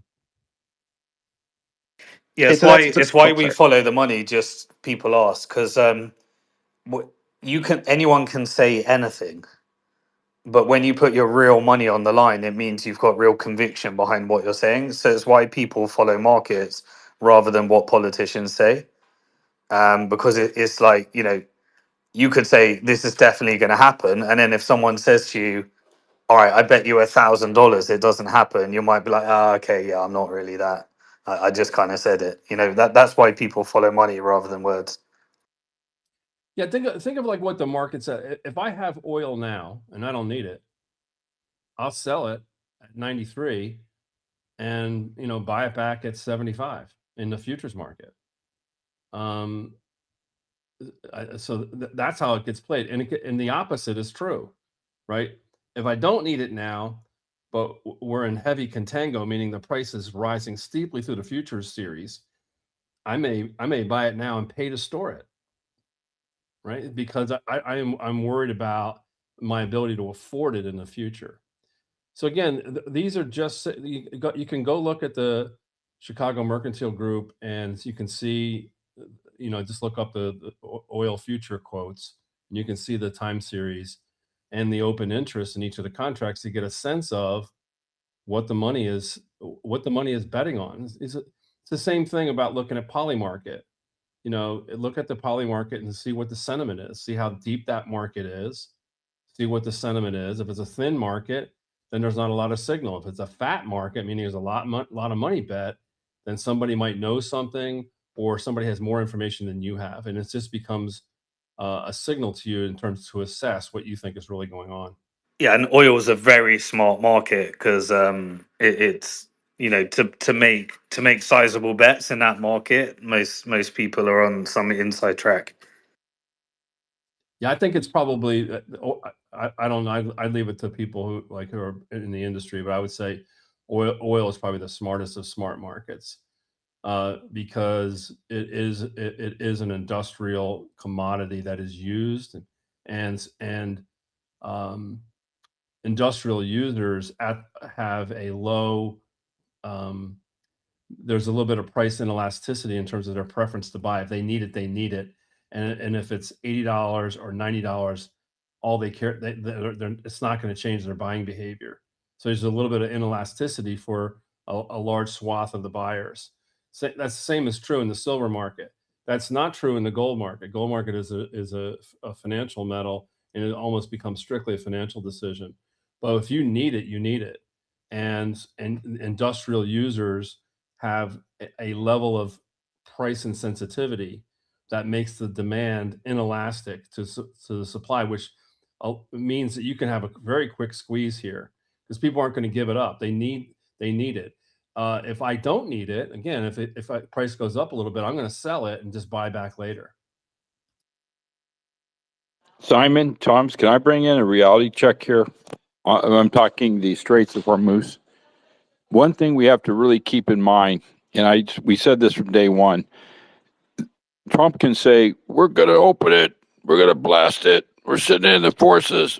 Okay, I've got a couple DMs on this. Hey, they're going to open it by force. Okay, here's the problem, and I've said this 1,000 times. The asymmetrical threat of Iran, they have that strait, that 22-mile strait. They've narrowed it down to probably less than 15 miles because of mines. And I got a lot of hate on that. They don't have mines. Yes, they do. And they have a tremendous asymmetrical threat in underwater, above the water, over the sea. And with the Chinese threat, they can take anything out. They control that. So someone could say they want it, but until we see a deal made, like Simon's been saying, a little deal from the non-hardliners, the ones that line up with China, or the hardliners completely taken out.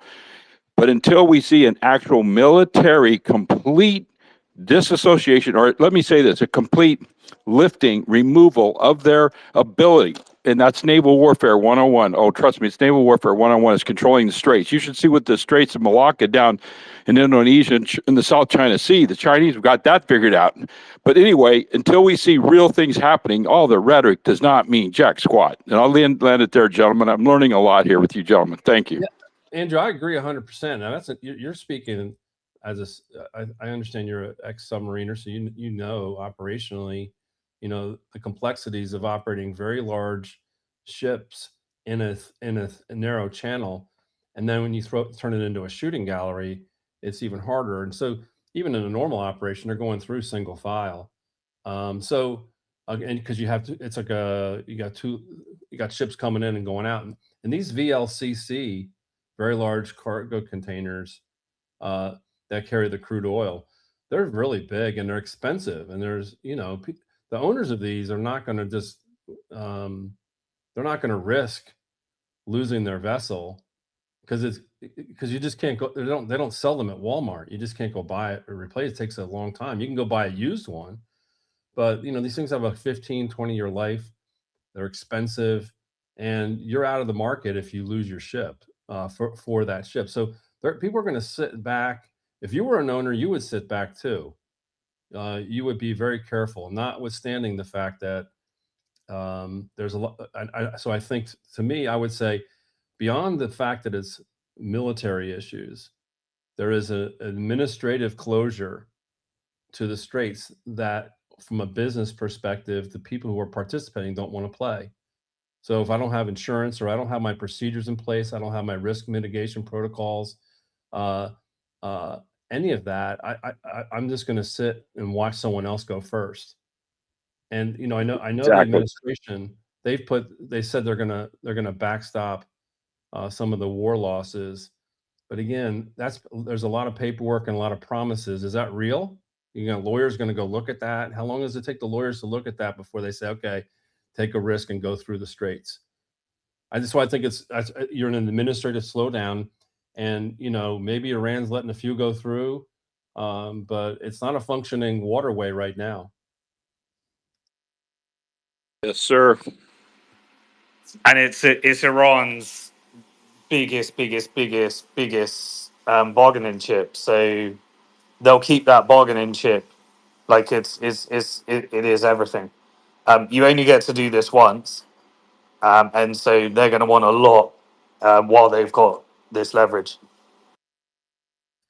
Simon, the only thing I could see happening that would close this quickly would be a negotiated settlement, where, and again, that would be I think a negotiated settlement would at some level involve a regime change where, maybe not, but I mean, that would be the way I can see the West getting something out of it. We say, hey, we're going to preserve the oil infrastructure for Iran so that their people can come out of this and rebuild their economy, but we're going to make sure that the Straits of Hormuz is a functioning thing for the rest of the world, and it doesn't destroy the world economy.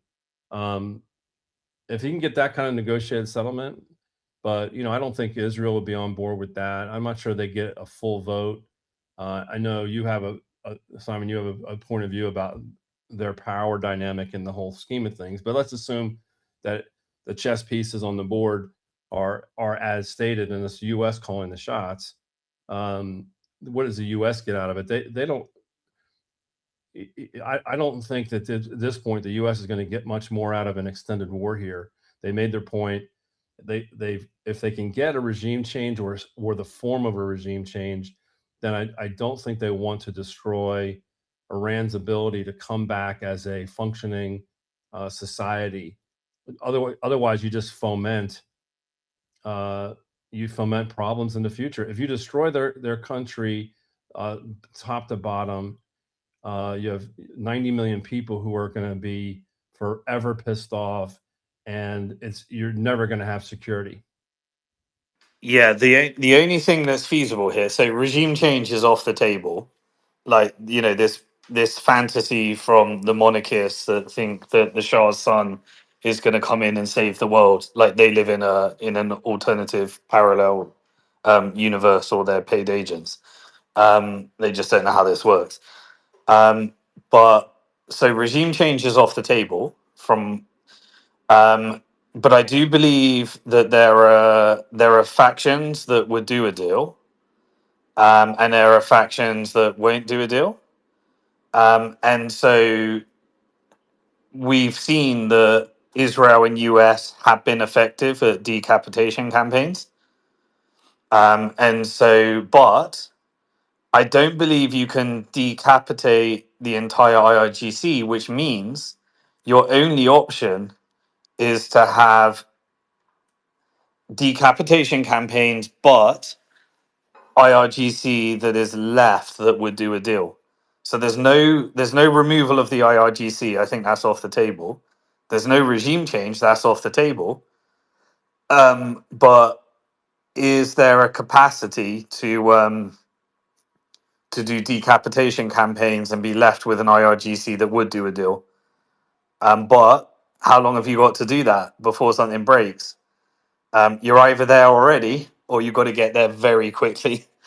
And at which point, I'd expect everyone to take a victory if they announce a deal. And I think the way you'd enact the end is you do a Operation Midnight Hammer type of thing, where you just blow up something or find some theatrical way to make it look like you ended a nuclear threat, even though you didn't. And then Trump can just play a Hollywood production showing that he did a Maduro style thing, but this time on the nuclear program. So So, Trump just wants his video at the end of it, and then a deal.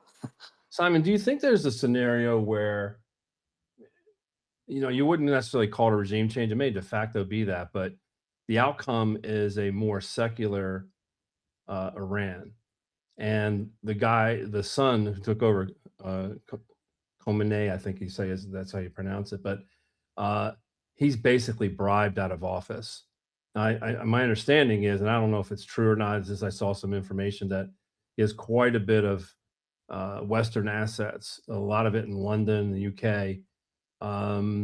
Maybe just bribe him, and just he steps back and says, the future of Iran is one that is more in modern society, and it becomes just a more secular nation. And that to me is a de facto regime change, because you start allowing the people to have more say in Iran about how their operations go.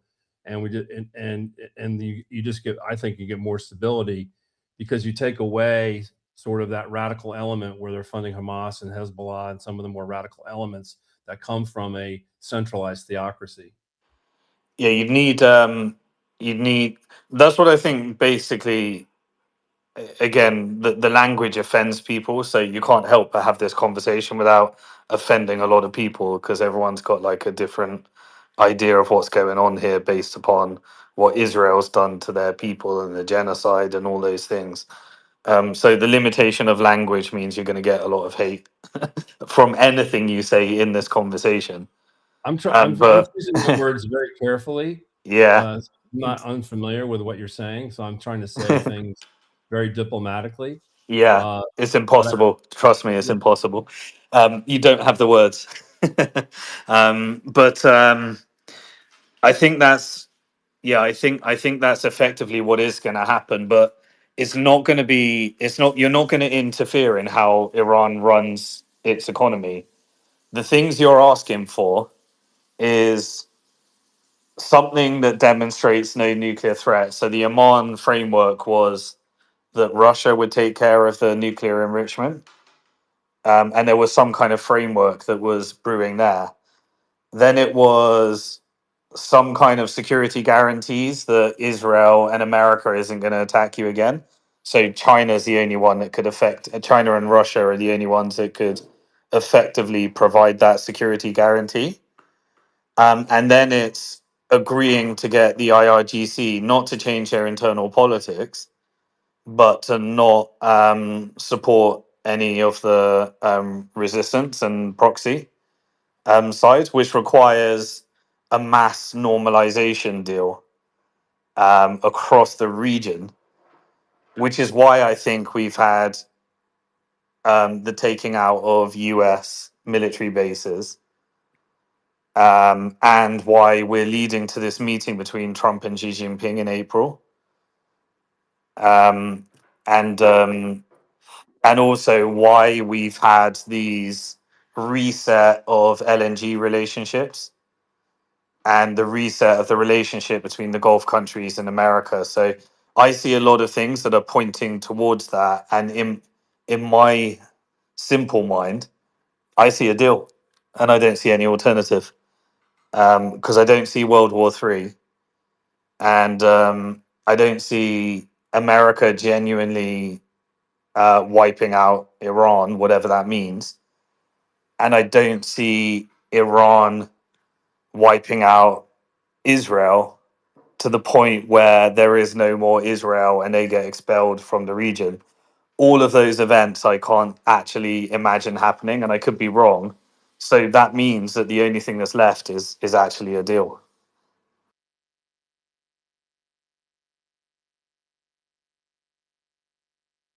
David, jump in. I agree 100% with what Simon has just stated. There will be no regime change in Iran in any format whatsoever. There is no demand that US or Israel could make, because why? That would be a weakness. What we need to understand here is that Iran is basically Russia in this regard. That the West has tried to enforce a regime change in Russia by subjugation of its industries, of its economy, etc. They wanted Putin out. They wanted Naval was the guy they were going to put in there. We know what happened to him.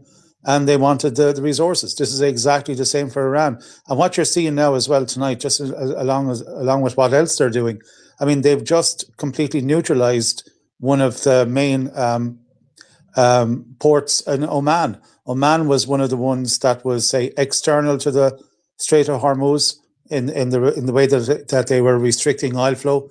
And I'm just about to post the videos now on one of the accounts.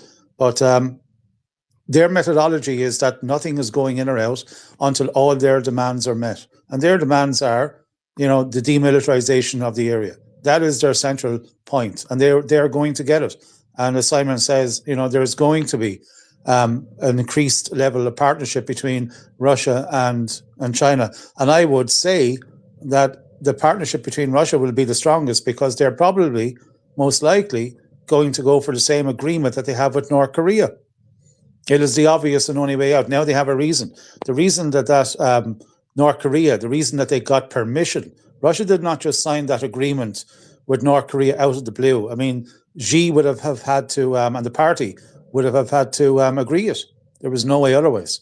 So now we're looking at the same thing here, whereas in the interest in China at the time to have a strong North Korea, they didn't want to get involved in what Trump was doing at the time. They wanted Kim, who was coming around, and the accommodation was going to be made that Putin gave his word that he would bring North Korea under his wing, which he did. I mean, they were the biggest external supplier of artillery shells to Russia in the Ukraine conflict. And also they gave the lives of almost 170 of their own soldiers fighting on Russian soil in Kursk. And I believe the same thing was going to happen here, that this military partnership will be on the same level. As Simon says, that the Russians to come in, they will most likely do what they've been offering to do in Burkina Faso, build one or more nuclear stations, take charge of their nuclear assets, and nobody will touch them. That's the way it's going. This leverage facility that they have is the greatest asset on the planet at the moment. Why would they give it up? Why? They would be mad to give it up. They would regress worse than before this conflict started. So they're not going to change government. And they're certainly not going to give up on Hormuz until it happens. And what they've just done tonight with the attack on the Oman facility, I think that hammers the nail in. That says we're here for the long haul. We're not giving this up, and we're bedding down for the action. So this is going much longer than just a couple of weeks. This is a multi-month long escapade into the realms of darkness, not for Iran, because they've had 47 years of trials and tribulations as sanctions. Russia has only had 12, give or take, and they haven't been as onerous as what they've been on Iran. But if I was in Iran tonight, I would be saying, come get us. You know, we have two good friends around us. We are strong, and we're doing what we're doing. Again, I just went into another space, and I voiced the same. And there was an army guy in there, and he said exactly the same thing. What the Iranians have done in the short period of time, in 12 days, has been absolutely magnificent. Again, I will reiterate, it's the same as the Germans taking the Maginot Line and driving the Brits onto the sands of Dunkirk and kicking them off the continent. This is exactly the same. Why would you defer from a position of strength to go back to negotiation on weak? I mean, Russia is not doing it. And if they were anyway at all educated, they would look at how Russia has been treated, as Putin has shown weakness. And he has shown weakness in relation to engagements. Minsk 1, Minsk 2, Istanbul, and the recent escapades again has shown that, you know, there's ill intentions on the side of the enemy. Do not believe them. The only way you deal with people like this, I like to say it, is the Conan line, where, you know, you crush the bones of your enemies in front of you and hear the lamentations of their women. This is the only way to do it. Otherwise, So David, they're going to be I crying. understand your perspective on here, and I'm not going to disagree, because it's very plausible what you're saying. But describe the rest of the story on that. If it goes, you know, almost you're saying months here. If we go, let's just pick a time frame, 2 or 3 months. It doesn't feel to me like the world could sustain that financially because of the impact of a north of $100 oil across the economy. Exactly. So exactly, Thomas. Describe what happens. Hellscape. Currently, like the news from Melbourne and Sydney in Australia is that you know, there's petrol stations with no diesel or gasoline in Australia, and they don't function without it. Their economy works on trucks, lorries, and fuel, or selling to China. And in Ireland, I've just been told like that. What's it called? Upgraded diesel is now $2.25 a litre, and that's more than what it was the time of COVID in 2010. So that is not. So there are going to be pockets of problems that we see today, but the 2 or 3 month hellscape is not priced into the macro financial. No, markets. it's not. I'm only telling you what I'm hearing. The guys at Gazprom are saying 160 is a feasible price for oil going into the end of April into May. And these guys are the smartest guys on the planet, and they are. They control the Russian economy. Well, it's only 17-18% of the overall export sales, but you know that is the quintessential part of Russia. That is the fresh capital that comes in, and these guys are saying 160. And then we can talk about the graph going down and industry stopping, and then the price of oil will come down, you know, sometime early next year. But that's industry gone. Like the British, we talked, Simon and myself, I said to Simon there yesterday, was the Brits only have 2 days of stored gas, liquid gas. 2 days. What are they going to do? The Northern Sea is not going to feed them. So what's Germany going to do? Pay a shitload of money to America. That's what they're going to do. They're going to be buying a lot of tankers on the black market off of Russia. But where are they going to refine it? Like refineries at the moment, like are in a state of flux. So like Europe takes in Europe takes in 14 million barrels of oil a day. That's the EU 27 plus the ancillary sovereign states. They're now down to 10. That's 4 million off of 14. I mean, that's catastrophic. That's making a decision. Do ordinary people's cars work, or does industry work? Do you heat your home, or do you have a job where the oil turns the cogs? That's what 4 million means in Europe now. And by the way, sorry, the just so everyone knows, the attack on Oman wasn't an attack on Oman. It's the Strait of Hormuz is it's shared across Iran and Oman. So Iran is saying, we're holding on to this card. There's no way you can get via the Oman route because we're negotiating this card. So that was a commitment to, you know, because Oman is hosting was hosting the negotiations. But that attack is, I'm just saying, it's not an attack on Oman. It's to ensure that they're the one that Iran can hold on to the card. Just really quickly, I just want to give some breaking news, guys. It's a good discussion. It's a great discussion, but there's been more explosions heard in Dubai, and that's after the airport was hit as well. Hizballah announced that it's carried out 38 operations against Israeli forces sites in the last 24 hours. 38 operations, and guys, all of this news is on Suleiman's page. Another Iranian missile attack on the UAE now. Another Iranian missile attack on the UAE now. Oil, and this was 30 minutes ago, oil is nearly back at $100 a barrel after a series of Iranian attacks targeting oil tankers and ports. An IRGC spokesperson denied that Iran attacked Oman, what you were saying, Simon. He says Oman's security and national sovereignty are respected by the armed forces of the Islamic Republic of Iran.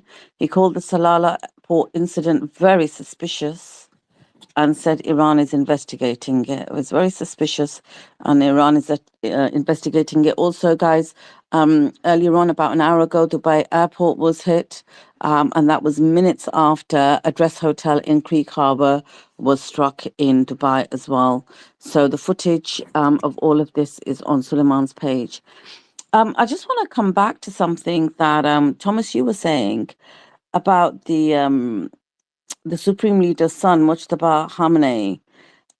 It was the Daily Mail that printed that article. That was the original source to say he's got all these properties in London. That's actually been debunked. It's fake news.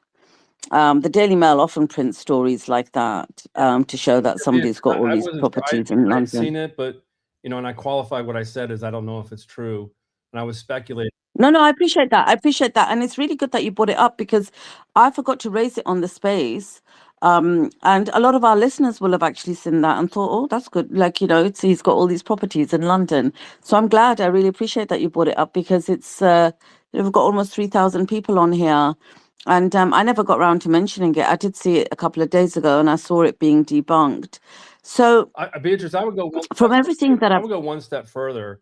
In this environment, I would just say, I am trying to seek the truth personally. I want to know what's going on, and I'm very frustrated by the misdirection, the propaganda, some of the stuff that's outright lies, engagement farming, where the signal is sitting in the midst of noise, and you're left as a seeker of truth trying to find that signal. You have to put a tremendous amount of effort and to multi-source, to be slow on believing things, to doubt everything, or you're going to be misled. You're going to be manipulated. Your emotions, your beliefs. I hear all kinds of things, and who knows what the hell's true. So even when I hear like this is attacked or that was attacked, and then you find out, well, maybe it was, maybe it wasn't, maybe it wasn't that bad. I just don't know. It goes on the list and I'll process it over time, but I don't feel a need to react. But I will express a frustration as an individual trying to ascertain what is true. You can't watch, anything. These spaces have been the best place to get stuff, but there's still a lot of noise in the system. Yeah, they're flooding the zone. Yeah, that's actually true, Thomas. So when we did the 12-day war last year, when we started this it's 12 days now, it's coming into the 13. On the very first day, there were headlines saying, the Gulf countries want to join in. Those were the headlines. But when we talk about things here, we do analyze it from a rational perspective. And I said, no, this has got to be fake news. I think secretly they're going to be really happy that those military bases are being destroyed. And you saw over the next 48 hours, the headlines changed to Saudi encouraged America, along with Israel, to attack Iran. And we're like, no, that's not true. They didn't. And if you notice, the Gulf countries are actually not retaliating to Iran. They're defending their territory, which they said they would, but they're not sending missiles to Iran. So there is a lot of fake news. We do talk about it. We try to be as much as possible a fact-based space. And people do come up and ask questions, and sometimes we just don't know the answers because we share our thoughts and opinions around it, and then we'll say we don't like. We'll have individual opinions, and we'll say, look, I don't think this is true. So when everything from the Washington Post to the New York Times to the BBC and CNN was saying, Saudi's going to lash out and Saudi was involved, and we were saying no, we don't believe it. Eventually, the truth came out, in itself. So we go through political statements, what people have said. And what you'll find generally is when we read the statements from the Iranian foreign minister and the Iranian representatives, they do what they say and they say what they do. They will happily own up to whatever they've done. And they'll say, yeah, we did that. Because for them, this is a war for survival. They've been under the aggression and terrorism for so long from Israel and America that for them it's a war of survival. And you can agree or disagree with their actions, anybody can, but they're doing what they're doing. And the easiest way to make this stop is literally for Israel, and this is all for Israel, by the way, and I just cannot believe that Netanyahu, when this started 12 days ago, on day one, I think it was, or day two, I think day one, Netanyahu gave a statement and he said, this was my dream of 40 years. And it was. He badgered every American president in his 40-year reign to do this, and nobody was stupid enough to do it apart from Trump. And earlier on, a few hours ago, I was saying on the space, we were talking about this, and I was like, where's Netanyahu now? He's now scurrying around trying to get a pardon for his crimes. He's got corruption and fraud cases. He's supposed to have been he's been charged. He's supposed to have had a trial for those, and these have been long outstanding. I'm talking before October the 7th. And he wants a pardon of those. He wants a pardon, and until he gets a pardon, he's going to hold on to being prime minister. And he goes from one war creation to another.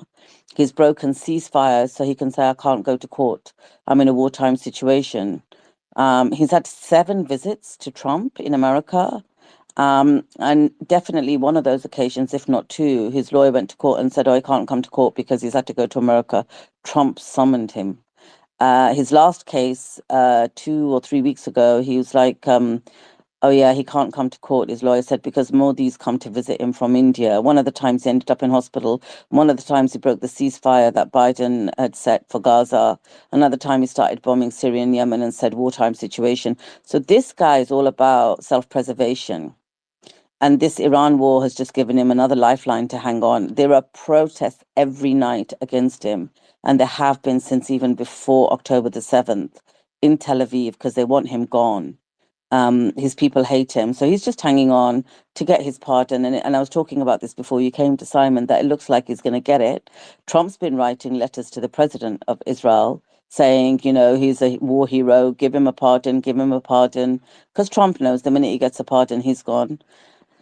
Unfortunately, Trump's now stuck with this war. Trump's the one making the statements. He's made some statements tonight. I was just looking at Al Jazeera headlines. So the answer really to bring this to an end sits with America and / Israel. If you look over the last few years, we've been covering this.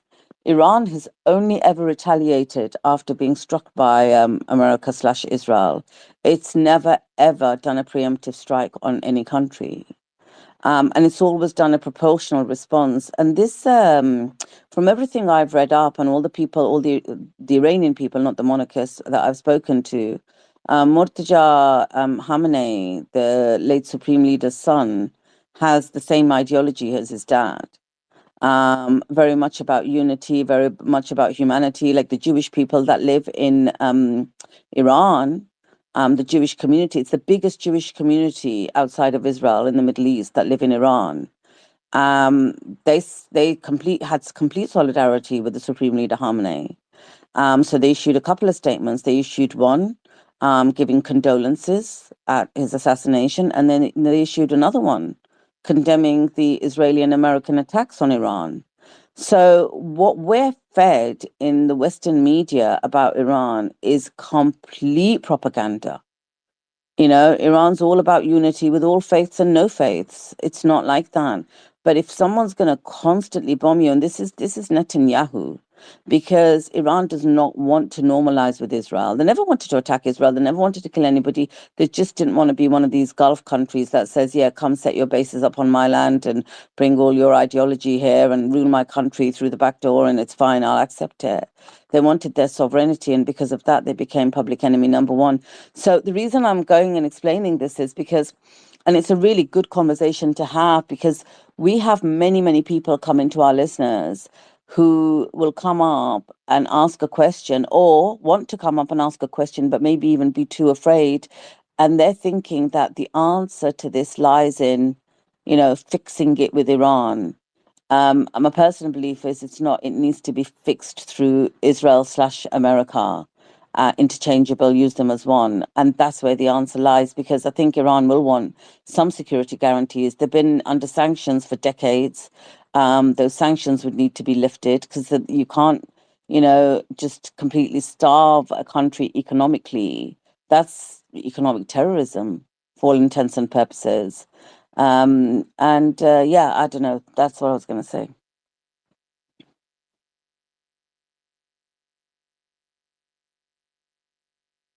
That was well said.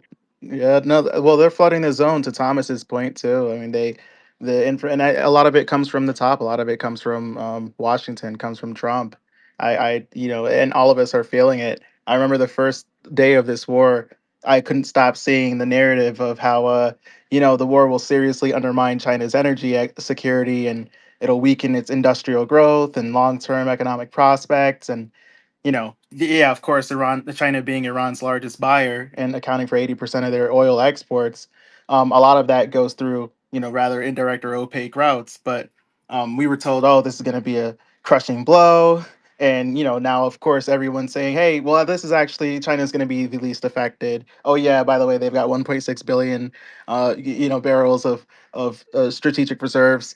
So, and then not only that, but even today with that Oman attack that Beatrix brought up earlier, I found it weird how all of the Western sources were saying how, oh, look at the Strait of Hormuz, look at this picture of the Strait of Hormuz, Oman is on fire. Well, that city of theirs, their port city, Salalah, that's on the Arabian Gulf. It's not even anywhere near the strait, and that kind of, I found that pretty curious in and of itself. And now, of course, the IRGC comes out and says, hey, well, that wasn't actually us. That was a false flag. And it's more than fog of war. It's deliberate misdirection. It's for the purpose of controlling the narrative and sort of like killing any inconvenient rhetoric, in the crib, if you will, while simultaneously pumping completely fake information and setting up the stage for essentially anything from false flags to just like false information. I appreciate the conversation as well. I mean, I saw earlier how it looks like the U.S. is going to be releasing some like 172 million barrels of strategic reserves starting next week, and I saw Japan is going to start on Monday releasing reserves as well. And the delivery time I found kind of curious, because the delivery time of that is going to be 120 days to deliver, and I don't quite understand if that's going to be how long they expect to take, based on the discharge dates. But the news itself, of the 100 million barrels of oil release, the international agency itself You're came rubber back. banding since having that call. Oh, can you It's this hear 2G me? network in No, China. I That's what keep it like is. even call that's The CCP said no. no. Well, He no, pissed off the CCP. we've got Steve. But look, no, the last I was gonna say how I the info No, you're the struggling. It's 400 You're barrels still, struggling. yeah. back, man. This, I'll circle back. But if I could just say, Beatrix, I am glad that Thomas. I'll make this quick. excuse me, that Thomas brought up the Ayatollah, the new Ayatollah. I saw that report about him supposedly having mansions. Now, because I've been on your spaces for so long, Suleiman Khaleesi's space, Beatrix spaces for so long, I am trained to question anything that comes out of the West. So I was like, I don't know. But I just kept on moving really fast. I'm glad it was debunked. I'm glad you told us it was debunked, because guess what? There are 3,000 people listening to this space, and they probably didn't know, and they probably saw it too, and all of that. This is how they lie. I mean, the lies that come out are just crazy. Also, it's interesting, too, what Inevitable was saying with the oil being released, but how long it takes to release it is 120 days from now. And when I look, that brings us into the summertime. That's because there's going to be midterm, like, campaigning and stuff like that. And this thing is going to last a lot longer than people think. And so they have to have it a way where they're gaslighting the public to think that everything is okay, but it certainly isn't. And I still don't think it's going to work. But this is why, like Thomas was saying, these spaces are so important. Because and I'm almost done, but we have this opportunity where we can discuss the headlines, talk about it, and figure things out. Had Trump been listening to this space, he would have known that when you took out the Ayatollah, there was never going to be some vacuum to go in and put in a new leadership or whatever. We were already talking about that kind of stuff here. And so this is where this type of information is dissected and talked about, rather than just back in the day when they just told us weapon of mass destruction, and that's it in America. So I am grateful for this space, guys. Please share the space, put your notifications on, hit the like button on YouTube, subscribe, and hit your notifications on there as well. Thanks, Casey. So Reuters have just said U.S. intelligence indicates that Iran's leadership is still intact and not at risk of collapse, despite Trump and Netanyahu's costly military campaign. We've come to the stage where American media is calling out Trump's lies so brazenly. It's crazy. Also, there is Iraqi officials say Iranian explosive-laden boats were behind an attack on an oil tanker, which is set ablaze now. 38 people have been rescued after the attack on the oil tanker. Ali Reza Tangsiri, who is the commander of the IRGC Navy. Remember, this is the Navy that Trump keeps telling everybody is destroyed, and Iran hasn't got any Navy. I feel like they're trolling Trump now, because he says, we guarantee the security of any oil tanker under any flag that can convince an American destroyer to escort it through the Strait of Hormuz. Is literally saying that they're going to be cacking themselves, the American destroyers, to even come near the Strait of Hormuz. So if you get your ship to be escorted by an American destroyer, we'll guarantee you straight passage, because that way the American destroyer will come near us. So Reuters actually says this: contrary to Trump's words, there is no sign that ships can safely pass through the Strait of Hormuz. The strait is now blocked, and the route for about a fifth of the world's oil is controlled by Iran, and that's Reuters. That's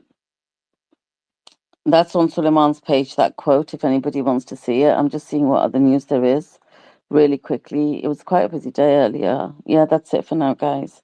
Simon, I give it back to you. I appreciate that discussion, Thomas. I think it's good,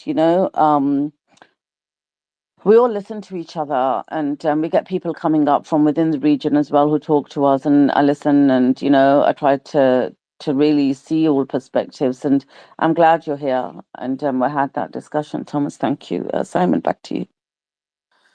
Okay, I saw Dark Side come up. Dark, did you have anything else you wanted to discuss? Yeah, just I don't know if it's breaking news, but I just saw a headline that says U.S. officials confirm that Iran has laid at least 10 mines in the strait. That's not good news. That's sort of a game changer.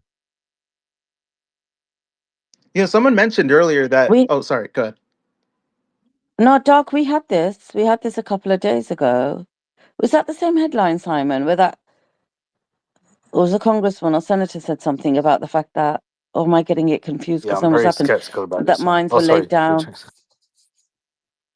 No, it's fine. Wasn't it the one where he said, Trump said mines were laid down, and literally 4 or 5 minutes later he said, oh, we exploded all the mines within 10 minutes. He made those two statements and everyone called him out. Yeah, what's the source on this one, Doc? It Do you was know that. who's saying it? Yeah. Hold on, I'll pull it up. But I yeah, saw it I've as seen it. well. Yeah, I've seen it in multiple yeah, different they've been sources. they've been pushing this one for a while. I guess in theory they could be doing it to the point where they don't, they know where the mines are, and therefore they can still the get through. Like, just thinking like an amateur, I don't know anything about this stuff, but it feels like they're really trying to push that story. Could be a market manipulation, because that would be the next phase of escalation ladder. Yes, it was 2 days ago I found it. Trump tweeted 2 days on the 10th of March, he tweeted, posted on his Truth Social, if Iran has put out any mines in the Hormuz Strait, and we have no reports of them doing so. So he's actually saying we don't know if they've done so. We've got no reports of them doing so. He said, we want them removed immediately. If for any reason mines were placed, although he had no reports, so he's just making this whole bloody thing up, and they're not removed forthwith, the military consequences to Iran will be at a level never seen before. If, on the other hand, they remove what may have been placed, it would be a giant step in the right direction. President Donald J. Trump. And I remember he opens up with saying, we have no reports of them doing so, but yet he made a whole bloody post about it.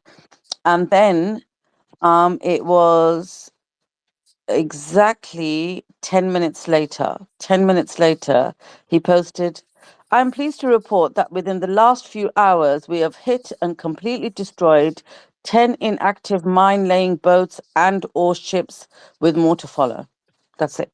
I And really that was the need, day before yesterday. yeah, I definitely need to weigh in on this. And I'm glad David's in here. Okay, there's the rhetoric that I was trying to explain. It doesn't matter whatever he says. Notice how, we just sunk 10 mine laying ships.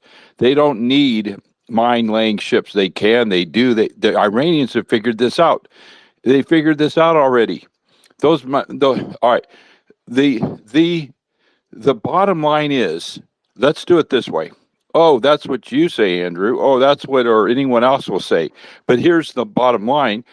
Have the mines been removed? Don't know. Well, are they? We don't know. But the Iranians are using that to their advantage. Now, here's the real bottom line. Has the strait been opened? Nope. David, could you help me? Could you weigh in on that? How just making a statement like that does not remove mines. And you can say, I blew up 100 Iranian mine laying ships. Are you there, David? I don't think he's here. David, are you there? But Oh, the okay. other If thing, he's not, Andrew, they don't. we've seen throughout that Trump when he likes to create these de-escalation, escalation narrative, like binary situations. So he did it with during the regime change, color revolution operation. He framed the Ayatollah has agreed that he said they're going to kill 800 people. And then he said, oh, the Ayatollah called me and said that they're no longer going to hang them or something like that. So he likes to create these fake on ramps and off ramp things. Yeah, Yeah. exactly. And let me tell you, I'm going to just throw a little piece of information out on the table here. Do you think that the Iranians just only solely rely on a surface vessel to do that? I would offer they figured that out. Layers of that asymmetrical threat that I keep talking about. They've got 5 ways to Wednesday to place those mines and to move them. Well, blow them up. Then let's see it. Okay, how can we test any thesis? We have to test it, right? Okay, let's test it. Have the straits been opened? Nope. No, and to your point, they and I posted this yesterday too. They have these multi-launch rocket systems that can launch from shore. They have the long-range shore-based missiles, the Fajr fives, and they can deploy sea mines from a distance. That's what they're designed for, and they can launch them from underground as well. And they already have their southern coastline across along the Persian Gulf, specifically stationed for that. I don't know the names of the islands, but they specifically have them stationed, and there hasn't been any answer for them either. So yeah, I mean, and There, they launch from like the back of truck beds as well. They're very easy to set up and even replace, even if they are taken out. exactly 30 some years ago. Oh, you don't know what you're talking about. Your information is 30 years old. Okay, I'll go with that. But then let me ask you a question. Why 30 years ago, the U.S. Navy no, wait, 50 years ago, but especially about 30 some years ago, we knew this was a major choke point, kill box that we had to deal with. So we've been dealing with this, of course, in our asymmetrical, but we're frankly behind. Okay. Don't say that. I won't. I'm sorry I said that. But here's the thing. We can see this unfolding now. The Navy's now saying, the United States Navy, that 5th and 7th Fleet elements, we're saying, okay, we're not going to get into a knife fight with a thug when I have a high-powered, highly refined scope trained sniper. Why would a highly trained sniper with a high-powered rifle get into a knife fight with a thug? One day in a submarine tactical training, we had been on our feet for 15 hours straight. We're dropping. We're hating life. We're hungry. We're cold. We're tired. We're running scenario. No, again, do it again. Train. Finally, the lights turn on from red to white. An admiral comes in and chews our asses out. Just chews our asses out. And this admiral said something I'll never forget.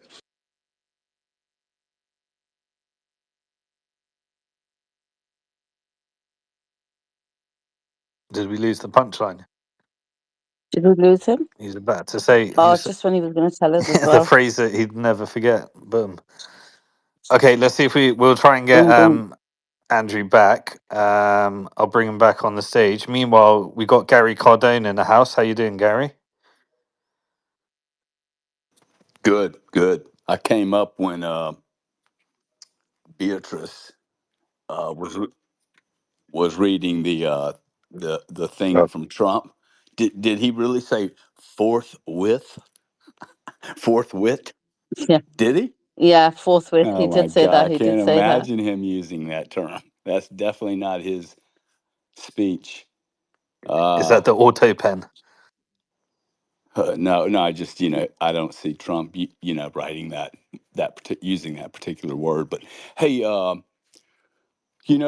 if Beatrice is correct and about the hey, anybody that has a U.S. naval ship that is willing to escort them through, come welcome yourself. It may tie in with this 10 mine thing, right? The 10 mines y'all were just talking about, and that may be the message. Come on in, guys.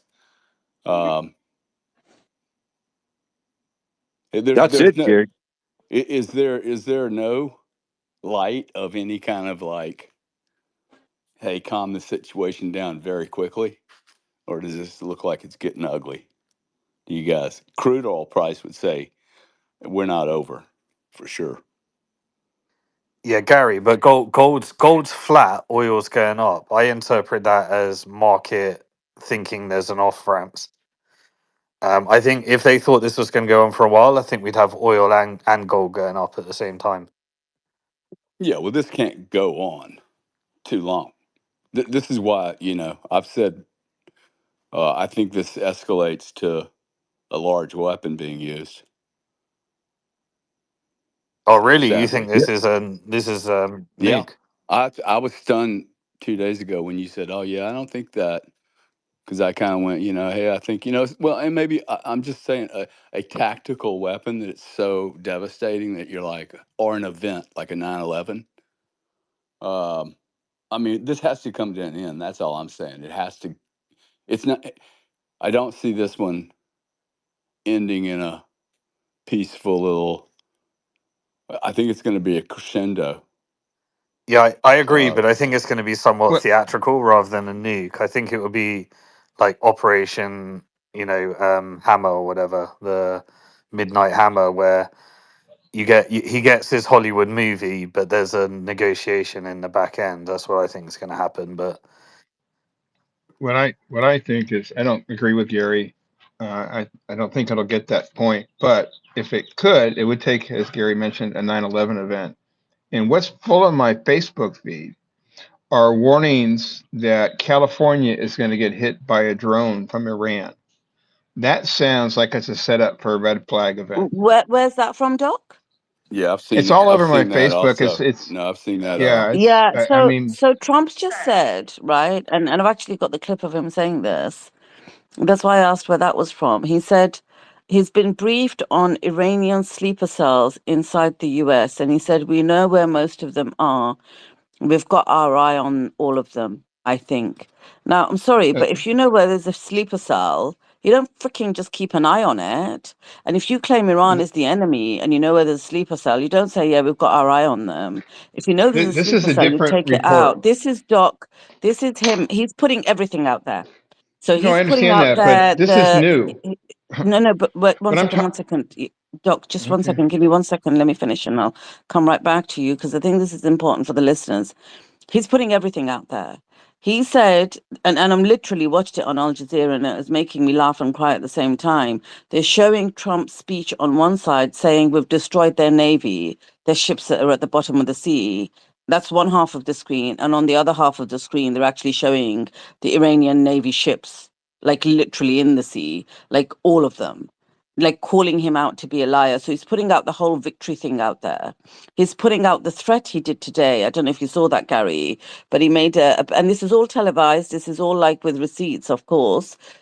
He made a speech today and he said something like, we can get rid of them like within an hour or something. That we could take Iran out this afternoon. This is what he said. We could take Iran out this afternoon. We could take them out in an hour and they'd never be able to build their country back. So he's doing the threats. He's doing the whole victory thing, and then he's setting it up for a false flag as well, which is what Doc was saying, which is what he's talking about. A false flag in America that would be justification to go in with a harder weapon. I have no idea what this guy's doing. I have no idea. Sorry, Doc, I interrupted you. Go ahead. I just wanted to lay that out because it's just No, brain I numbing. understand the reason you laid it out. What I'm talking about is something that's new, in addition to the comments and posts that you're referring to, which I think started, if you mentioned, a couple of days ago. This is, I can post it down the pill, and I will. Reports from ABC, our local ABC channel here in Los Angeles, and from the New York Post. FBI warns California police that Iran could launch drones against the West Coast. So, yes, the extent that he's throwing everything out there, he's just gone into absurdity. Why would Iran attack California as far away as that is with a drone, which couldn't happen because no one's got drones that'll travel that far, when they can hit Iran or Saudi or Kuwait, or Iraq? It makes no sense at all. And because it makes no sense at all, and because most people, most conservatives still believe whatever Trump is feeding them. I think Yeah. there's think about a couple of railway containers with 2,000 drones in them, or a large warehouse, a very large truck with a bunch of minis. I mean, there's technology today that, but I do agree. This is standard book, man. I mean, like it's there should be some type of. I didn't mean to interrupt you, but I just don't see these guys backing down. Well, I'm sorry, Doc. I'm going to make it quick because I love when you talk. This is to prepare the people for something, but another nation would be the one delivering it. So, Doc, I saw that report. That's what that's all about. Yeah, go ahead, Doc. I want to hear what else you have to say about it. No, this is fear mongering, and everything that Trump has said is either a lie or fear mongering. But 9/11, I believe 9/11 was a setup. I believe that the CIA and Bush and Zionist affiliates took the buildings down to make America mad enough to support a war. And I mentioned this the other day, but Gary, remember the Arizona football player, and someone will remind me his name. Pat Tilson. Who? Pat Tilson. Pat Tillman. Tillman, guys. Yeah, Pat Tillman. I talk about him all the time. Pat Yeah. Tillman. There you Tillman. I'm go. sorry. He walked away from a $10 million a year contract to sign up with the military. And there were a lot of men, a lot of boys who followed him into signing up for the military. Go and poll those guys now, or their families now, that were either in Iraq or Afghanistan or to Pakistan. No one supports this war in the military. And we've had 4 years, it's been a year, but 4 years of the Biden administration where no one signed up, where we saw the draft numbers perilously drop, and they started adding increased monetary incentives to join the military. There's no support right now for war or sending your son bravely off to participate in war or to boot camp. And I think that if there's a way, Trump has to get the country behind him politically. Otherwise, his legacy is gone, right? J.D. Vance and Mark Rubio may win the election, but at this point, Trump would probably fix the election knowing how it was done to fix it against him in 2020. So I see, of course, I'm in California. I'm in Beverly Hills. That's pretty much a target right over my head right now, if I believed it. But I just don't believe it. Attack Washington D.C. Attack Tel Aviv. They're why wouldn't they go to? I mean, it's the drone. It's not travel as far. Even to get here, be in a tank supposedly, or some stealthy sort of reserve here that they could call upon any minute. It just seems like it comes out of a Hollywood movie script. Hope I'm right. Yeah, Doc. I just want. I got. They booted me out. The bots got me. But I'll just close it here. I'll bring it in for landing here. The threat in the Hormuz. You could sit there. We could sit here all day long and say, is it open? Or are they doing this or this? The bottom line is, and when the tankers don't move, that tells you clearly it's closed to those that they want it closed to. So the U.S. Navy is standing out further. We're taking that approach where I said that Admiral chewed us out. He says, I've given you a high-powered rifle, and you're in a fight with a thug in a knife fight. So the Navy's now saying, the U.S. Navy is saying, now you're going to play our game, and that's going deep water. And we know the carriers are obsolete. They're dinosaurs. They are dinosaurs. So it's our submarine fleet that's really the edge here, both from our FBM submarines to launch the nuclear strike and with our fast attacks that can sink any shipping coming out. And I'll land it real quick. Why did the United States let those Iranian tankers out free? The Iranians are sending their ships out without any problem at all. Our submarines are out there waiting for them. They let them through. What does that tell us? I'll land it here. Thanks, guys. Ladies and gentlemen. I just want to go back to what Doc said too. Doc said something so extremely important, and you brought up his name, Pat Tillman, and I think that people just need to remember about that time. I remember this time in America when Pat Tillman went to go join the army because he said his country was under attack. He left his football contract to go join the army to fight for his country. And I've seen documentaries where they said that towards the end of his life, I'm almost done. Pat started to express some sort of, I don't know, remorse. They loosely talk about this. And he was telling his coach that when he comes back home, how they get to come home for a little bit, that he wanted to talk to him about some serious things. I personally believe, and I don't have anything yet to prove it because I think they classified this case as something. There's a lot about this that we don't know, but I personally believe that Pat Tillman was going to come home and tell the American people that we had no business in these wars. Back then, we didn't have social media. We didn't have spaces like this. And a voice like that would have been huge because people would have been like, wait, what? What do you mean? Right? It would have woke up a lot of people very quickly. The last day of Pat Tillman's life, they call it friendly fire, where the American squadron or whatever was shooting at them. And he said to them, he said, this is effing Pat Tillman. And those were his last words. And they put 3 in his head and they said it was friendly fire. I think that was Fratricide, yeah. I think it was. I've never every time I think about that story, it breaks my heart. And so this is what they do. Yeah. So yeah, It's horrible. The other thing about that time was there was a patriotic wave around this country. Everybody had a flag, everybody honked at people supporting the war in the streets. It was a kumbaya moment like I've never seen before in this country. Liberals and conservatives, blacks and whites, everyone stood up as they believe for their country. And curiously enough, the same thing is happening in Iran right now. Whatever dissension there was in that country, everyone is reuniting, realigning with their leader, their murdered leader, and his son, the IRGC, insider, is taking over. So, do we expect that Iran's going to quit unless Israel surrenders? I don't, and I don't think America can stop them. And a nuclear weapon is, to Gary's fear, it's something that I started talking about weeks ago, before the conflict ever, actually after the 12-day war last year, because there's so the interest in oil and natural resources reaches to every country in the world. And the ones that have it now, because of Iran's ability to, ship their own oil out, is something that Russia, China, India, Turkey, Britain, United States, everyone has an interest in that.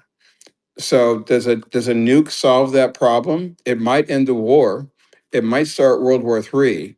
But will it realign the financial interests that Simon so eloquently talks about all the time in such a way as to protect what Israel and America and the former uh, ability of America to control that area, or perceived ability to control that area through all their military bases? So that's not going to be reconstituted.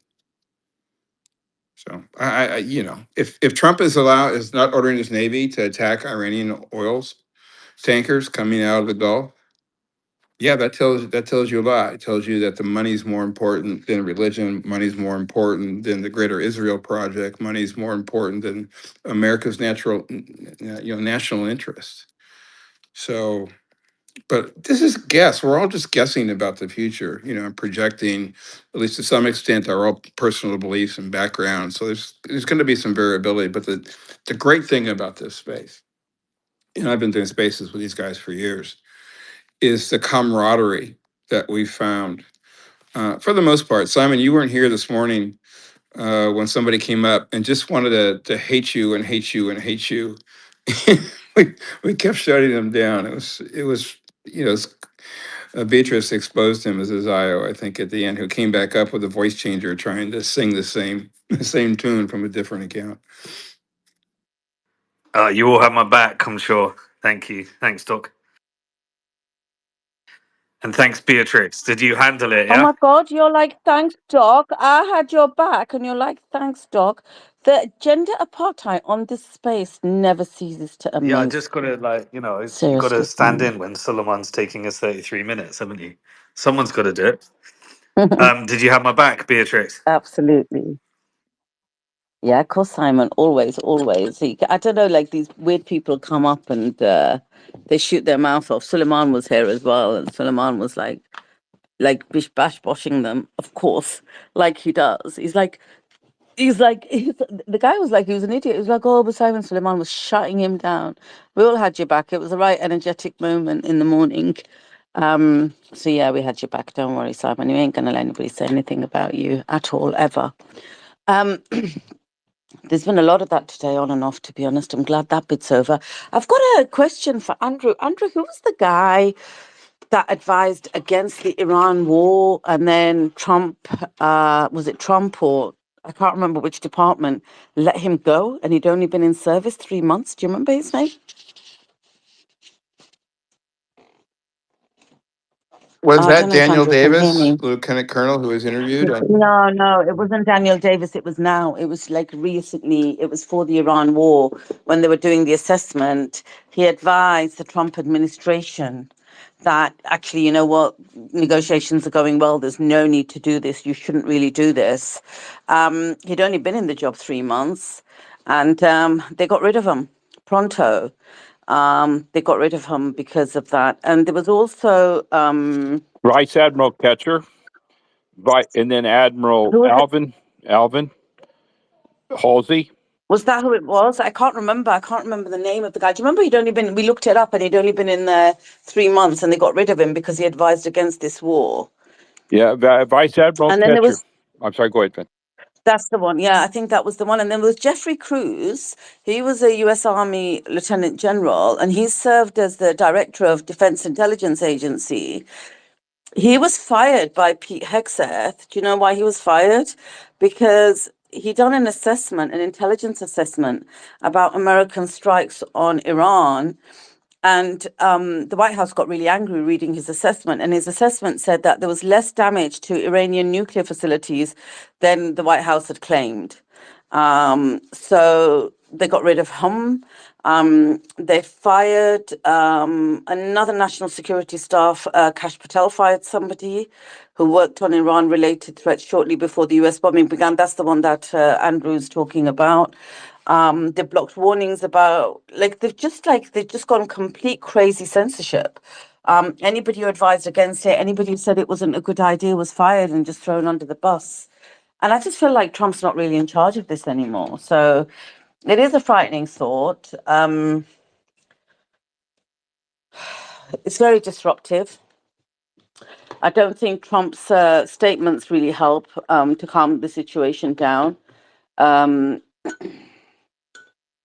Declaring victory constantly whilst, I don't know what American media is showing, but right here, right now, we're seeing footage of ships ablaze, buildings ablaze, Lebanon being bombed, civilians killed, Iran being bombed, civilians killed, rockets going over Tel Aviv. And yet there's Trump walking around America saying, we won the war. It's over. We won. What? There's the evidence right there. There's the evidence right there, Beatrix. We can talk all day long. Let's see the evidence, and that's the evidence. Yeah, it broke my heart when Admiral Alvin Halsey. Now that's a man. That man is a warrior. A warrior. He was only halfway through the most esteemed position, a warfare command, a major warfare command. He said, "I'm done. I'm out of here." What the hell? And people are like, oh, okay, so what? Then 1, 2, 3, 4, 5. I got an email from a retired Army colonel, Green Beret, 3, 4 combat tours in Vietnam. He and I are dear friends. He sent me an email, and we're like, Laura Loomer's name is in that. Do you know that Laura Loomer? And that's conspiracy. You anti-Semite? No, Mossad is they're totally vetted. I think we've all been called that, Andrew. We've all been called that. By the way, that bothers me. I find there are a lot of anti-Semites in this space, but I won't go off into that. But so and I was like, what the hell? And then when Vice Admiral Ketcher, these men are saying, stop it. Stop the insanity. Boop, gone. Get rid of him. And Pete Hegseth, the little corporal, the little halfwit, was browbeating these great men. I'm talking senior flag officers and senior NCOs. He was talking down to them like dogs. He was talking down to them like dogs. Yeah. But we don't allow any. So this guy came up yesterday. I think you were here, Andrew, and he was like, "Oh, you talk about this, you talk about that, but you don't look at what's behind Israel. You deliberately ignore the religious aspect." And I know where he was going to go. He was going to go and start on Jewish people and Judaism. And I think you were here, Andrew. Yeah. And I said, I know exactly what you're going to say. I said, and that's not what we do on this space. Do you remember? Yes, ma'am. And he started getting vexed. So I shut him down and threw him off because we just don't do that. No one's coming up to disrespect anybody's religion on our space. But listen, guys, I've got the news, what Doc was talking about, and we've got the clips. Suleiman's team's posted them out. So on sleeper cells in America, the reporter says, if Iran tries to hit us back, have you been briefed about how many sleeper cells there could be inside the US right now? I swear that's got to be a Fox News reporter to ask that question, right? And Trump says, I have been. And a lot of people came in through Biden with his stupid open border. Oh my God, he's not really. But we know where most of them are. So, okay, that's a Democratic fault that there's Iranian sleeper cells, sure.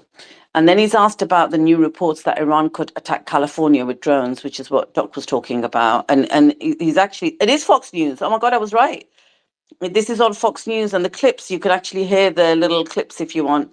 The videos have been put on Suleiman's page. And the reporter says, I've heard about this bulletin about an Iran revenge plot. Look at that Hollywood movie, Iran revenge plot in California. Some kind of boat offshore launching drones. This is the reporter asking him that. Some kind of boat offshore launching drones. And Trump says, it's being investigated. You have a lot of things happening. Like, this has got to be a set-up interview. Like, how does a reporter know that Iran's got boats offshore launching drones in California? And Trump saying it's being investigated. If it's being investigated, surely it would be a matter of national security if it was a threat to American people and a severe threat. How would a Fox News reporter even know that? It's mental. Anyway, there's another clip where Trump says the US could hit Iran's electric grid fast enough to set the country back decades. He says we can hit the electric grid fast enough to send the country back decades. It's just crazy. So I'll just pause there. And these are the kind of statements that don't really help bring any kind of peace, you know? And those are the kind of statements that just make the Iranian people say, you know what? Even the ones, whoever's left who wasn't, with the leadership, is going to make them say, nope, I need the leadership to win.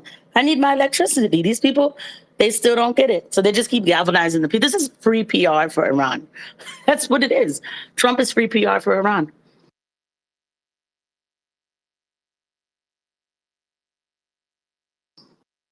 Angela, jump in. Oh, hi. Thank you for the mic. Again, you guys are doing a fantastic job and just keeping everyone informed. Without you, there would be no balance because there is so much misinformation out there. But I, just in thinking about the world in general, it just seems like I guess my niece asked me a question the other day about, what would happen if all the good people lived, like Martin Luther King, and just how would the world change? And I thought, wow, we'd be so far much farther along. And so I'm looking at what's going on now, and I'm thinking, well, Iran, it's all been told about Iran, it being this bad country, killing their people. Women are forced to do all of this, all this stuff, oppressed in Iran. And so I grew up believing that, that was Iran until, I started digging deeper and, coming on spaces like this and, you guys sort of educating, me on, what it's really like there. And I, just being with you guys through the 12-day war. And now I have a lot of respect for Iran. I've never been there, but just from what I see, they walk the talk. And so I have a couple of questions. One is, if Iran gets to dictate the terms of the negotiation, in terms of the deal, the ceasefire, um, does what happens with Israel? Or even if, as Simon says, that there is, there are these group of people that, make all the decision, then, how does Israel move from this point on if Iran is able to maintain its its leadership without any intervention? And the other, my other question is, um, what if, and I don't see, with Trump at the helm, and he is just crazy. Okay, he's delusional. We have a madman running the country. If he decides to, Israel somehow convinces him, that he needs to do nukes. What happens in a scenario where they decide to nuke Iran? What is the impact? Yeah, thanks, Angela. I think on the nukes thing, people are divided because earlier on today, David was saying, and there's a lot of people who kind of agree with David, that with the back against the wall, they could do it. With America and Israel's back against the wall, they could do it to show victory. There's nothing they wouldn't do. Um, I don't think Simon is of the same opinion, but I'll let Simon answer. Actually, I'll let Simon answer both of your questions. The first one about post let's say regional alignment and peace Israel, what it looks like, and then the nukes thing, Simon. So I guess like it's a series of events. If we're talking about a deal gets done, there's security guarantees from China. The nuclear enrichment is held with Russia. The Gulf countries align with BRICS. Palestine is recognized. There's a plan there that's primarily funded by the Gulf countries. So there's a big set of steps there. Then the question is there a version of? Firstly, look, in my ideal world, like I think Israel's illegitimate. I think the Palestinians should have justice. I just don't think that's reality. And so, in a world where there is a two-state solution, my theory is that a lot of what Israel is because it's funded by, you know, a Pentagon budget. And if Israel is no longer funded by a Pentagon budget and its regime changed, and it does actually become a state rather than a state that's meant to agitate the Middle East and create forever wars for military profiteers, and there is no longer a need for resistance and proxies, and you know the the narrative of Iran is about to, kill all the Jews and death to America and all those things that have always been so useful to US military in justifying the forever war. If all of those are gone, and then you actually have a puppet government in Israel that is there with the specific purpose of achieving regional stability because financial institutions have invested significant funds in Syria, and the region has invested in financial agreements and oil routes and natural gas routes that align GCC and Iran. And China is effectively the regional hegemon. There's no US bases. You've eliminated everything that made the justification for the $10 trillion of war profiteering that the US military contractors benefited from. And then so how do you get these, de-radicalized Zionists? Well, I think like a chunk of that is being done in America right now with people like Tucker Carlson and various other things to kind of squash that narrative. Um, but my theory, and I could be wrong or right, is that none of these unnatural, crazy, radical ideologies are very powerful unless they're state sponsored. And we know that Ben Gvir, Smotrich, they were funding like the state sponsored terrorism, like the illegal settlements and stuff like that. And so how powerful are these radicalist Zionists, terrorists, if they are no longer state sponsored, and there is a legitimate regime change? So, like, you know, everything that the West places on Iran, saying if you could regime change and then you no longer have all the things that they say, that also applies to Israel. And my theory is that there is a set of circumstances where there is a Palestinian state, and Israel needs to act as a state rather than a Pentagon-funded regime. And I don't see any alternative. That's the only thing. And there is no set of circumstances when there is billions and billions and trillions on the line from everybody that's invested, that becomes a good investment if everyone's firing rockets at each other and the narrative persists. Because so in my mind, maybe people might think I'm crazy and it's very ideal, kind of idealistic. But I think if you follow the money, there's a set of circumstances when the Israel that we have known is not the Israel of today. And ideally, I just like Palestine to have a state, but I think that's very idealistic, and whatever you wish, I don't think is real. So that's the reality. Is there a version of Israel that has a regime change government that's no longer sponsored in order to create chaos in the region? And I think there's no choice.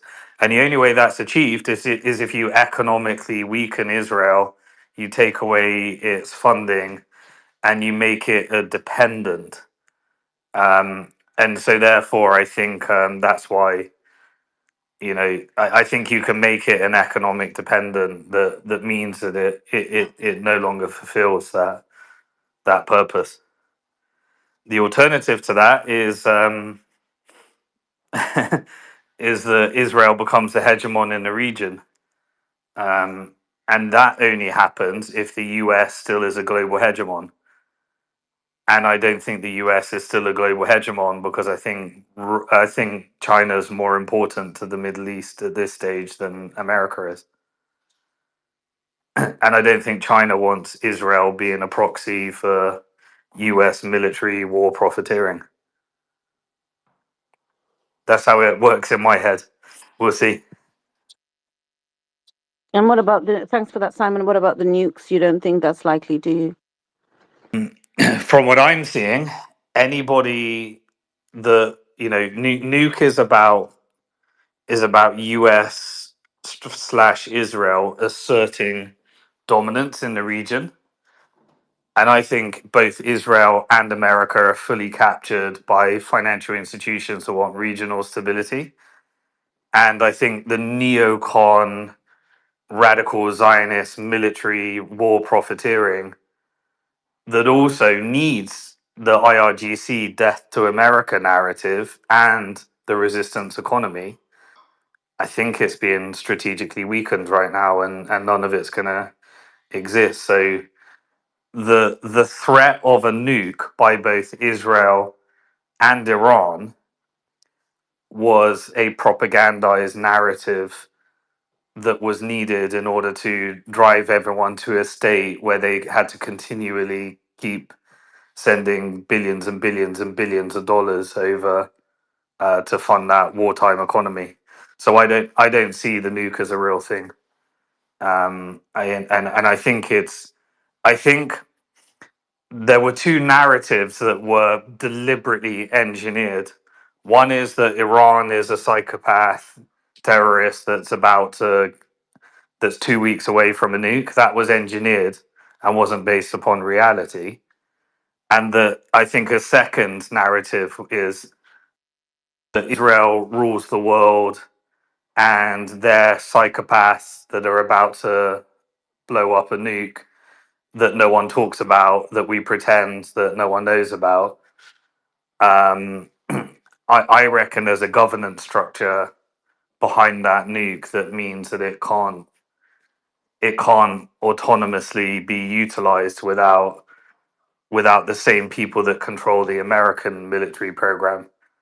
That's just my theory. It's not based upon anything I could prove, but I just don't see it as a real threat. And famous last words: if that thing blows up, it would surprise me a lot. Thanks, Simon. Appreciate that. Welcome, Jonah, to the panel. Come to you in a second, Jonah. David, jump in. Yeah, just to follow on what Simon was saying, the only reason that I would see that they would use a nuke would be a show of strength. I don't think it would be over a populated area, but it would be a pure show, like an air busted high or into a mountain. Something that was written about, why did not the Americans hit Mount Fuji just outside Tokyo as a show of strength? at the time. They wanted more, and those nefarious reasons have been written about, and they're the worst of the worst reasons, and they are logical. But here's the Iwo Jima thing again. If indeed that these idiots who are sitting around the desk in the Pentagon decide that the only way for us to grab 25% of the world's hydrocarbons, including Iran's, and then secure us for the next 3 generations, would be to send in 1 million troops. Firstly, it'll take several months to put that logistical train together. And then they may decide, well, by that time, our financial empire is gone. Our banking institutions are slapping themselves up against the wall and hopping out of high-rise buildings. Will they do a nuke to show it? Because nobody wants to send in troops and then have them slaughtered. When the Korean War was going on, MacArthur said, let's bomb the bastards. When the Second World War was ended, it was, Patton and his friends wanted to go after Stalin and said, now is the right time to go. These people they really entertain, this avarice for war and the acquisition of power. This is how they've always have been. The British did it, going back further, the French did it, the Romans did it. This is how the world works. So if indeed they do feel that they want, this is the jewel on the planet. It's the smallest area on the planet that controls what is the cogs of industry, the cogs of finance. Everything that flows out of the Strait of Hormuz is it. And just as a point of interest, if America is producing more than enough oil, why did Trump have to go and release 170 million barrels out of the reserves in the continental United States? I thought it was in surplus and that it was selling goods into Europe. Is it because he's now, or his friends are now saying, now's the right time to sell, it's going to be $100 a barrel, we stuck it in the ground for less than 30, it will make profit. Everything is not what it seems that comes out of the mouth of the Oval Office and indeed the Pentagon that controls the Oval Office, or indeed the boardrooms of Raytheon and GM and others that control that at the top of the pyramid. But this is the Iwo Jima thing. If they do decide to go in, it's going to take 6 months to a year. 1 million won't do it. 2 million won't do it. 3 million may do it. And those numbers are farcical, but they're not when you look at Russia and Ukraine. Russia is now at 1.7 million active members in uniform. How would you think against an army that is only, the Ukrainians are about 350, 400,000 at the moment, and mostly forced conscripts, but they still have an army of 1.7 million, and they hope to have a full army by 2.4 million, plus their navy, plus their nuke, plus their plus air force of 4 million by 2029, 2030. So saying that 3 million is farcical is absolutely is not, especially when the Russians have 1.7 against a population of 35, and here we're dealing with 90. So you need those numbers to do it. If you look at what could be the battlefront is longer than what is in Ukraine. And as again, I'll say, there's 2 million dead in that battlefront in 4 years. Does anyone here believe that the mountains of Western Iran are going to be easier than the flatlands of Ukraine? Absolutely not. Look what the Afghanis did. Look what the Houthis did. And they didn't really even have mountains. So my belief is that it'll be a show of force to say we're not going to have an Iwo Jima here for the next 3 years.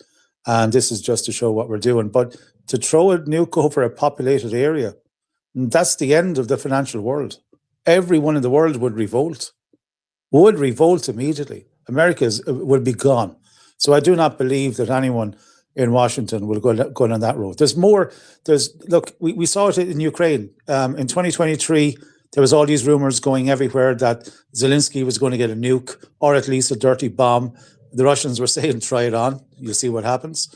And now they're talking about it again. Macron, idiot, Starmer, were talking behind the scenes, and the word got out that they were going to give a nuke to Zelensky to stop the Russians, to show if you come near us, we're going to go with. Like Putin said, if that rumor was proven true, Downing Street would be on fire, and so would the Champs-Elysees and everyone else around it. Immediately, they wouldn't even wait to discuss it. They just go. They've already been warned when they put the cluster munitions onto a beach in Crimea that killed a couple of children and their mother. And the 2 ambassadors were called in. The United States ambassador ran. He actually got on a plane before he was even called back to the States.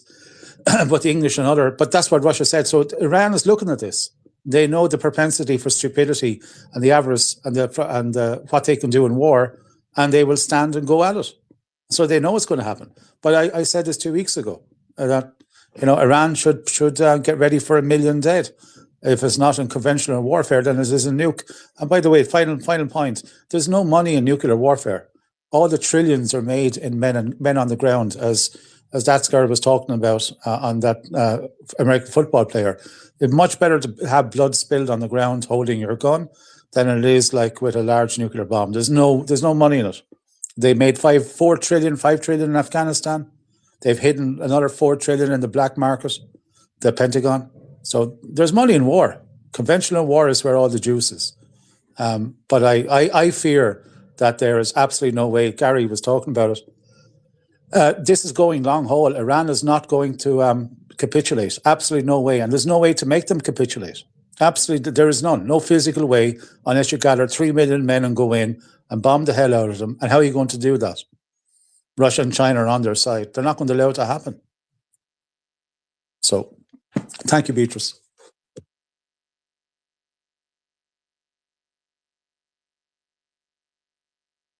You're welcome anytime, David. Simon, did you want to respond to that?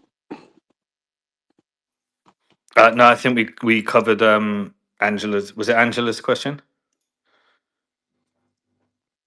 Yeah, Angela, you happy with the answer? I think she dropped. I think she dropped. Welcome, Jonah. Anything you want to add, Jonah? Hey, Beatrix. Look, I think this is crazy talk, to be honest. What I find surprising is there's some people up here that don't believe Charlie Kirk was an inside job, or possibly the Israelis, who is the person who controlled a large portion of Trump's base and was very anti going into Iran. That's an impossibility, but dropping a nuke, that's not an impossibility. I mean, I find that pretty crazy, that those two things coexist, uh, to be honest.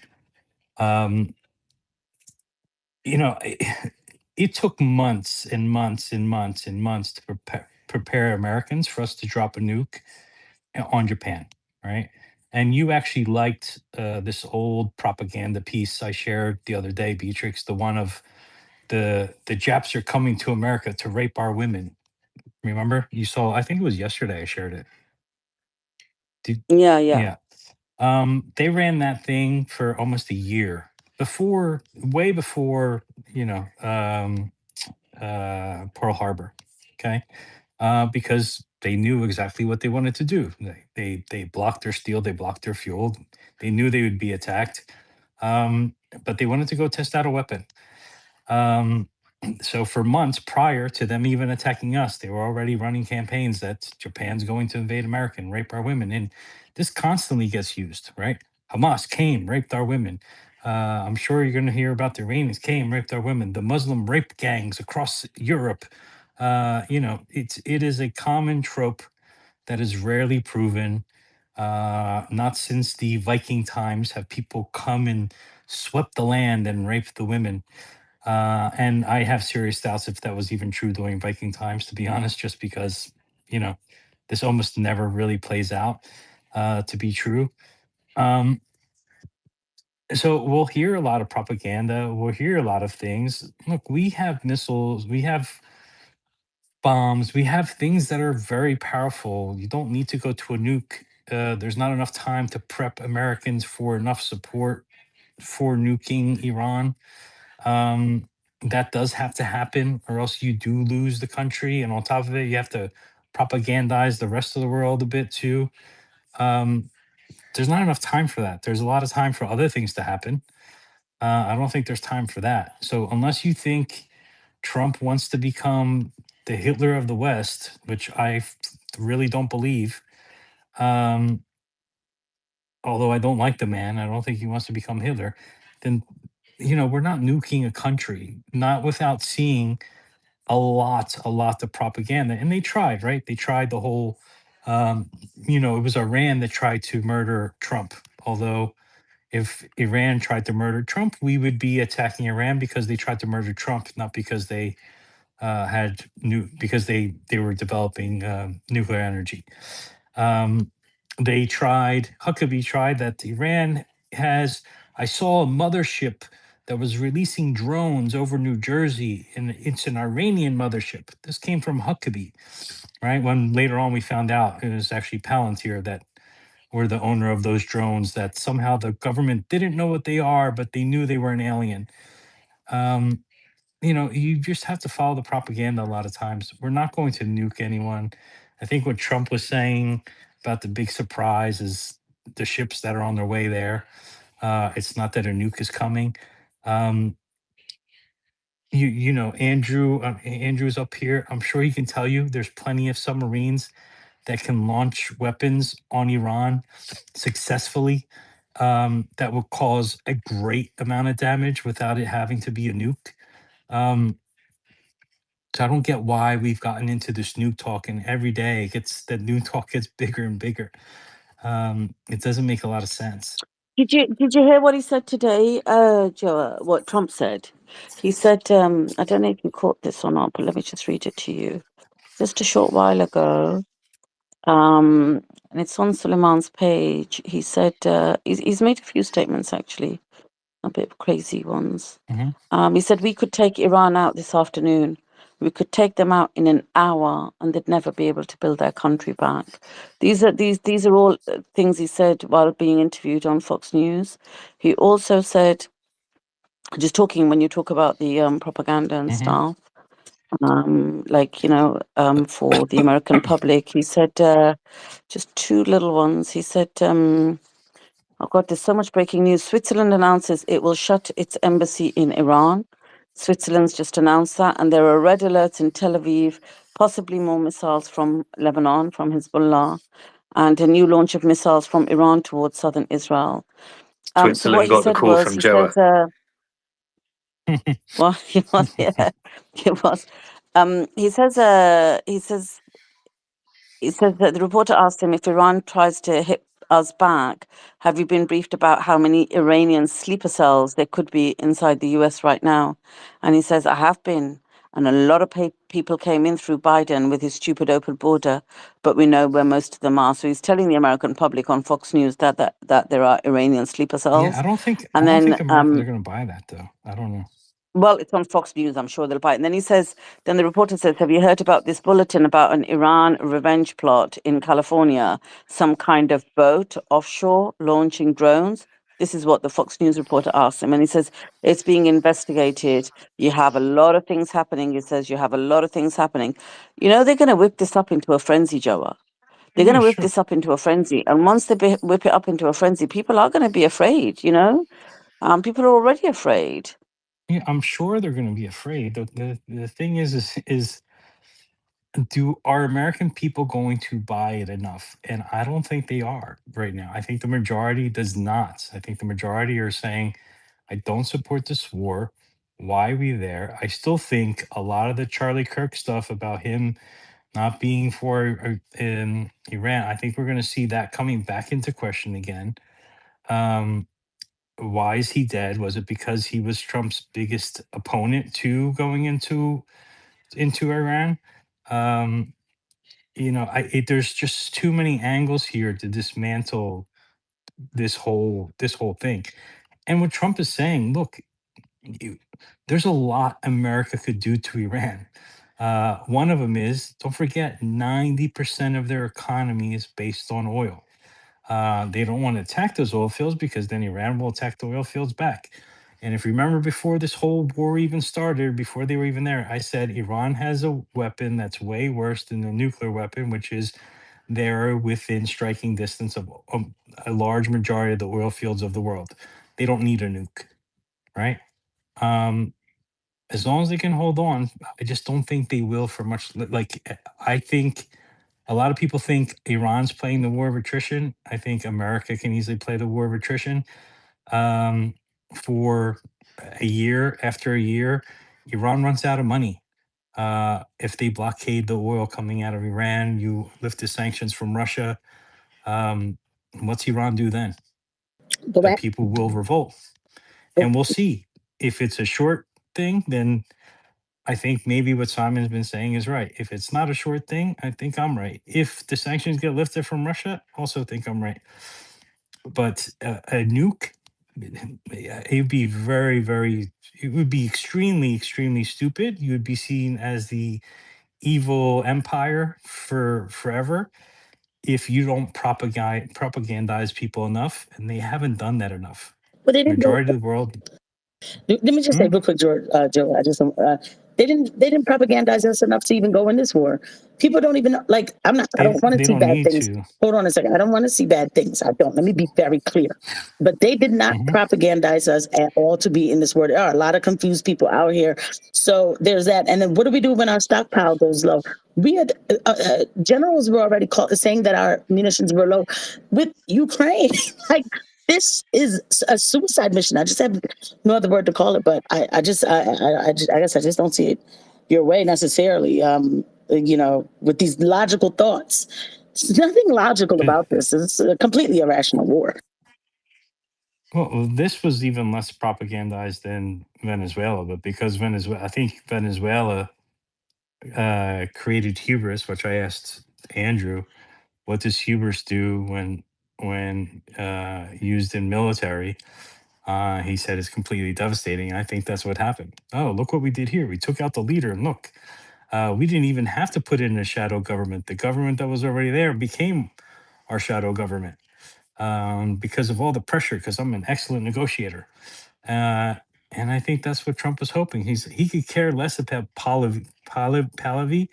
I think all these monarchists are like, yeah, we want U.S. to go and rain bombs on our family. We don't care if that happens, as long as we get Pahlavi in. Like we had yesterday, the guy saying he doesn't care if his parents are killed in a bombing, and who are supposedly still there.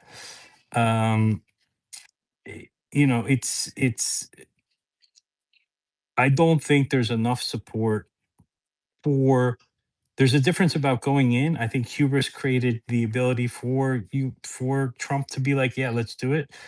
I also think it was played up by Israel, and you guys know I had the report very early on saying that they got a call from Israel saying, hey, we have a decapitation strike, and what was it? 6 hours later, they said, oh, Khomeini was killed.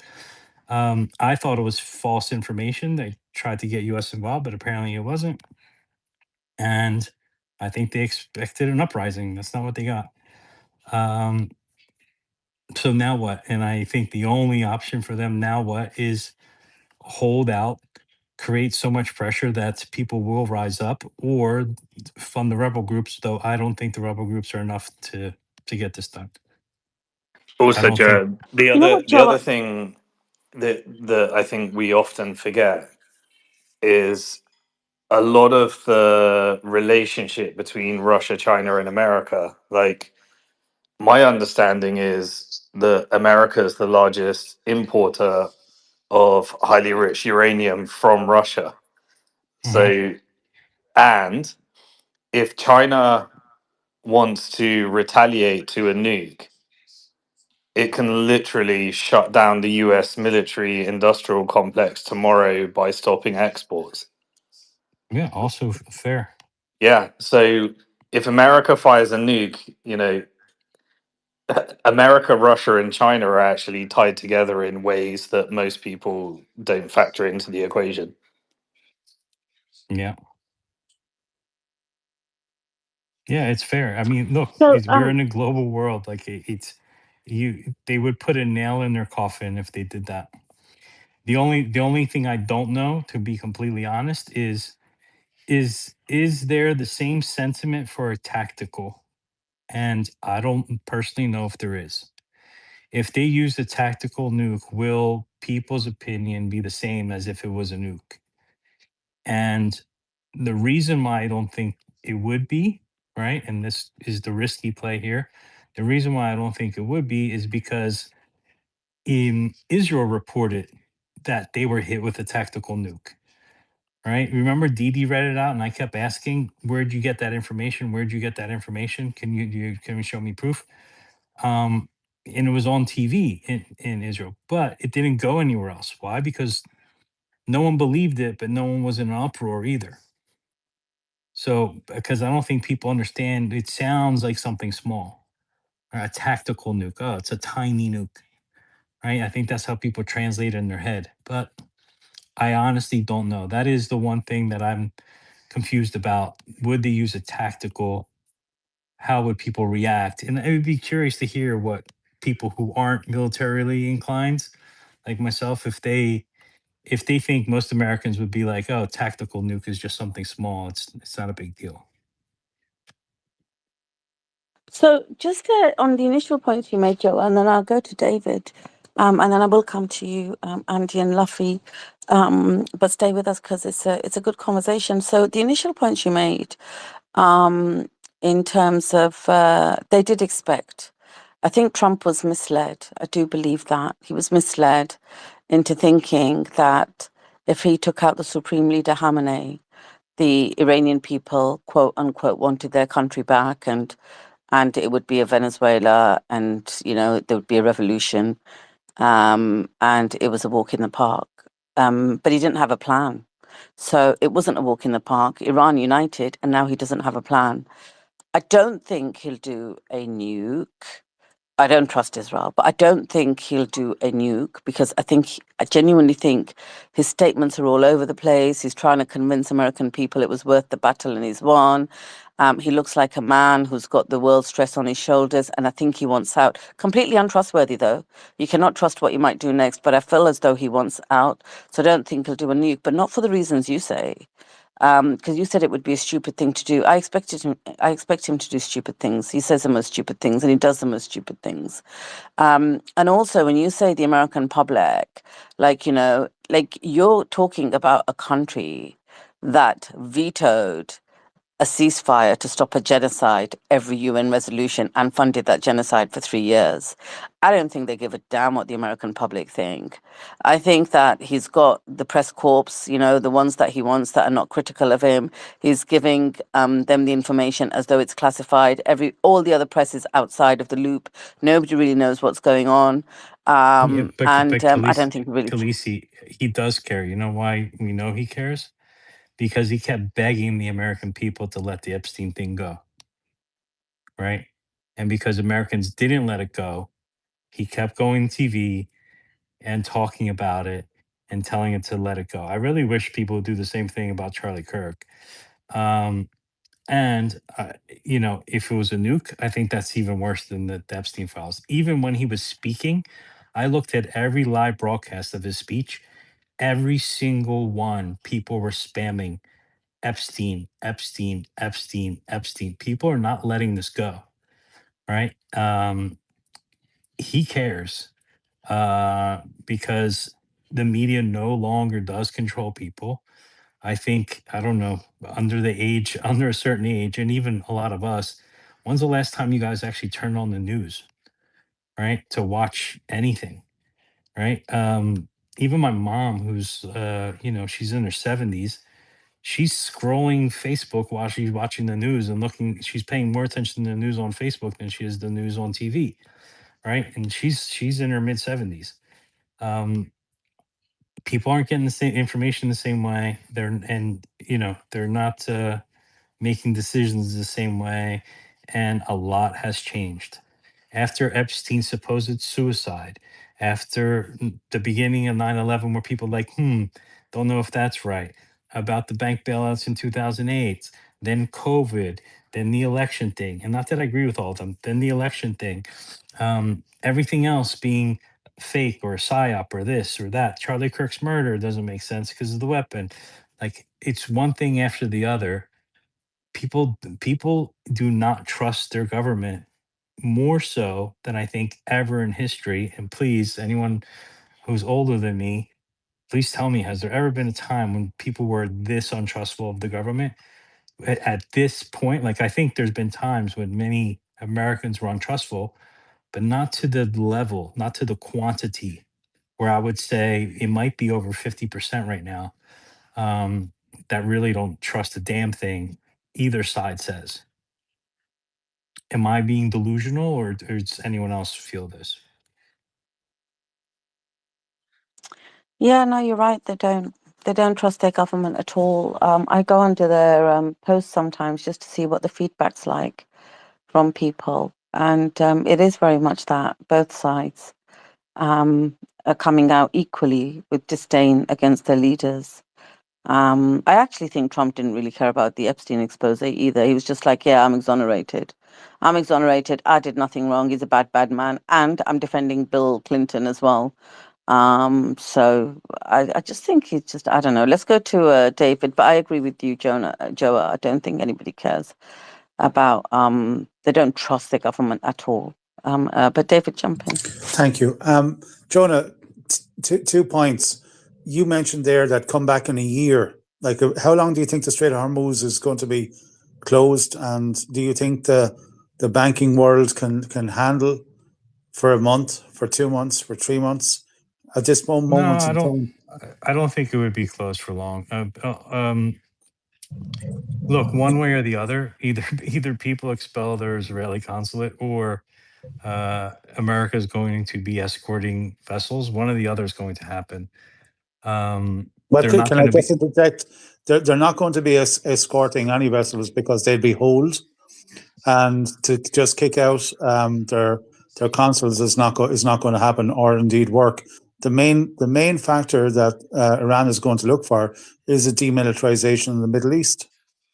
Now, But Iran that's it. said if you kick out the Israeli consulate, let's see, does a Spain ship get through They this said week that or not? for just newsfeed.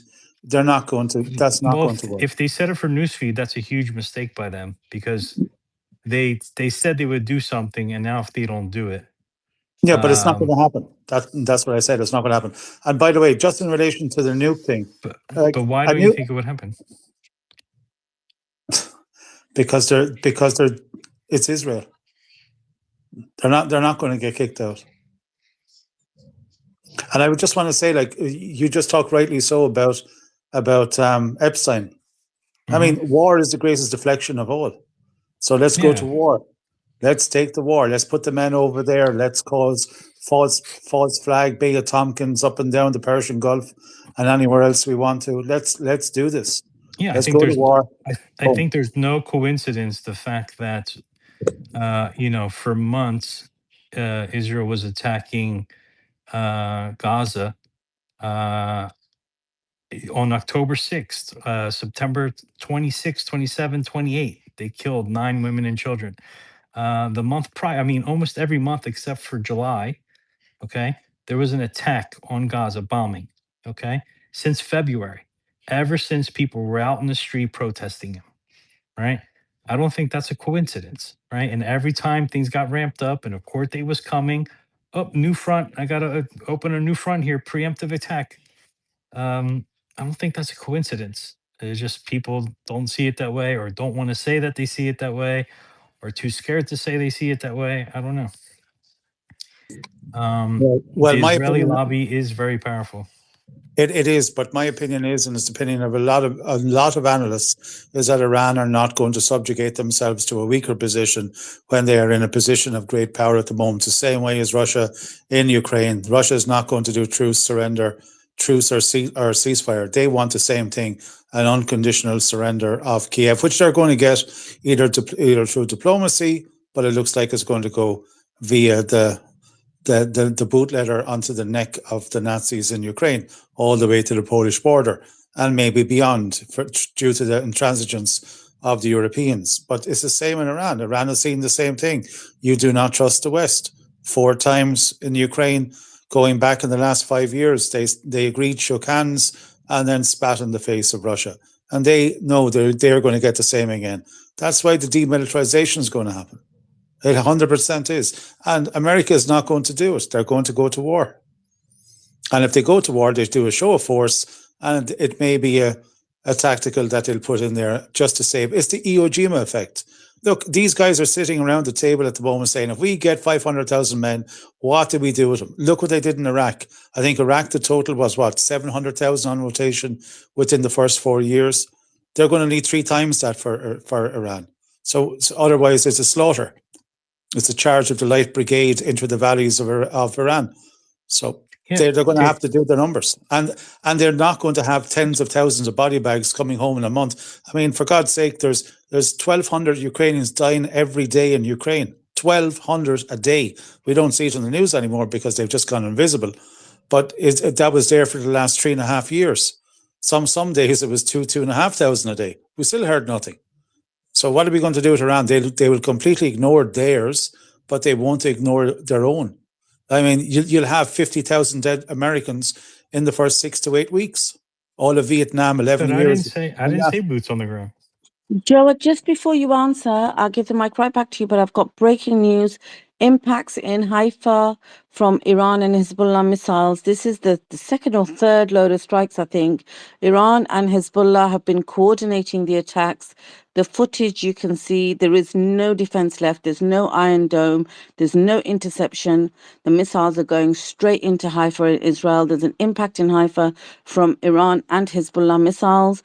There's a lot of footage on Suleiman's page. There's a new wave of Iran Hezbollah missiles towards Israel. And you can see the interception completely failing above Haifa.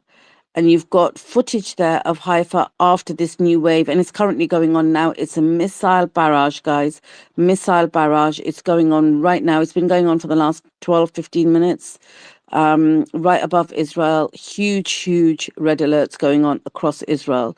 Huge red alerts, huge wave of missiles being fired in coordination by Iran and Hezbollah. Red alerts all over Tel Aviv, all over Tel Aviv. It's all on Suleiman's page, guys. Please do check it out. Sorry, Joe, back to you. Yeah, this is more of a question for Andrew. Andrew, our subs, right? If they had the general vicinity within, I don't know, a 5-mile radius, right, at most.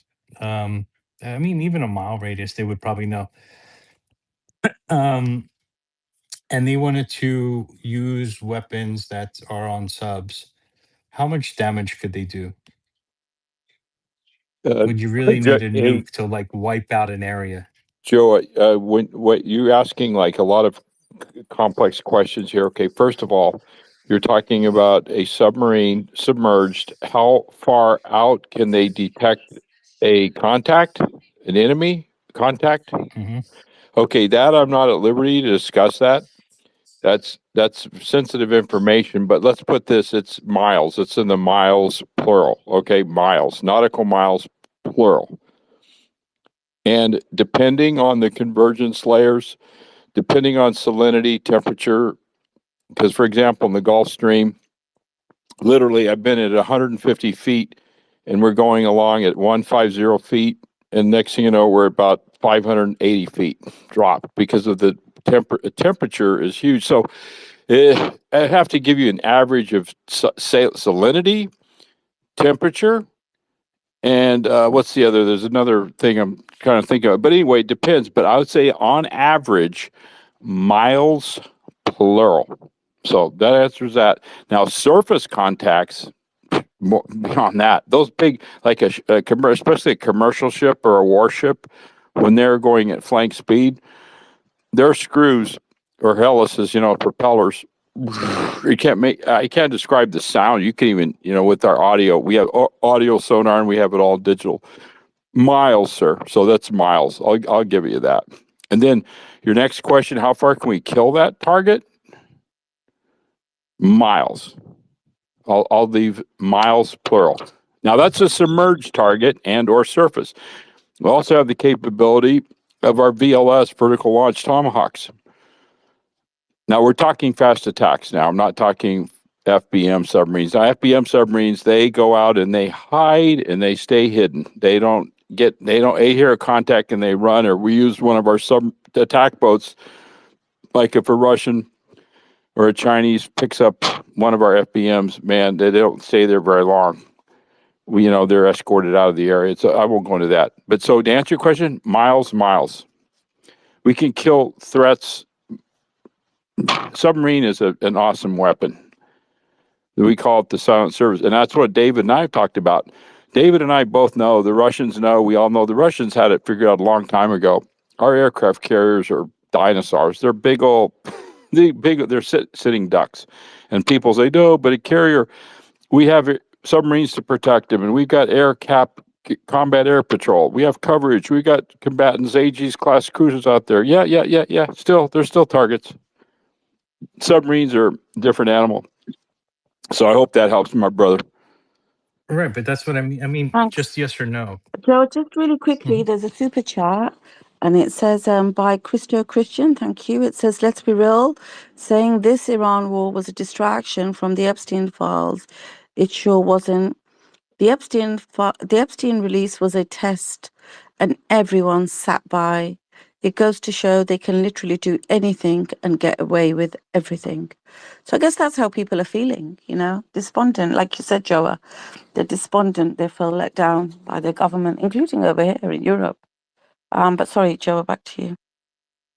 Yeah, if they wanted to wipe out a city or five, could they do it with subs without using a nuke? Absolutely. Oh my God, yeah. Right. Now you're talking in that case, Right, and this not tactical, not a tactical vertical launch Tomahawk. No, but with an ICBM, an ICBM. Now, when I say ICBM, intercontinental ballistic massive, missile, Triton missile. Yeah, cities plural. Yeah. Oh my God, yeah. Yeah, and that's what I mean. Why would you have to use a tactical nuke? Well, tactical nukes a lot more limited, less yield, and I'm not a nuclear specialist. Nuclear weapons, for God forbid, but no, a lot lower yield, a lot smaller impact. Where an ICBM takes out cities, whereas a tactical would maybe take out, I don't know, maybe a couple kilometers. I don't know, a lot smaller. Right, exactly. So they have weapons that will create much more destruction. Yeah. It doesn't even a tactical nuke doesn't even make sense. And what I assume they're trying to do is they're trying to figure out if someone said something that I thought was pretty ingenious, actually, that the reason why this is working this time is they developed these rockets to have their own launch pads, like a disposable launch pad almost. Yeah, right? well, David can address that a lot more than I can. That's crazy stuff to do now. Right, but but they must be you need to stockpiled somewhere. understand a tactical nuke is not a tactical nuke is not small. A tactical nuke is up to 350 to 400 kilotons. Nagasaki was 15. In the Sarmat, which is the Russian big killer, the planet killer they call it, the Sarmat has 15 avant-garde warheads, and each avant-garde warhead is 250 kilotons, which is 10, 17 times the size, each of them 17 times the size of a Hiroshima. That's 15 warheads. But that's not a tactical. That's no, not but a tactical nuke David. can have a warhead of about 300 to 350 kilotons. A tactical. Right, but is that still considered a tactical nuke? It's considered a big fucking headache in the morning, Joe. Excuse Yeah, the French. I just don't think we're that's talking about different things here. We're talking three different things. What David is describing is Russia has developed this. It's not even a nuclear weapon that can do probably bigger damage than a tactical nuke. Am I correct, David? Yes. Yeah, that's what David's saying. But I don't think it's bigger. Now, I don't want to get out of my realm here of talking what I don't know what I'm talking about. But I think an ICBM, you know what I mean by the ICBM, David? I think that's a bigger, isn't it? I mean, then you're into the realms of megatons, you know. Yeah, right. Okay. But look, all we're saying here, Joe, is a show of force. Look, here's the reality of life. They are going to keep this shut until their demands are met, and simply closing an embassy is not going to be their demands. Right? That's just to show good faith. Can I just correct something, David? They're going to try to keep it shut, and America's going to keep trying to open it. There'll be a lot of U.S. ships sunk. Like one of the things that they have, is a 25-foot semi-submersible kamikaze that is run by FPV. It's a hybrid engine, yeah, the new ones, hybrid engines. So they have, I think it's about 1 ton of explosive, high yield explosive stuck in the tip. It's like a missile. And it has a hybrid engine whereby up to 10 miles or 12 miles away from its target, it would flick over the battery. And then it's a smooth killer right all the way in.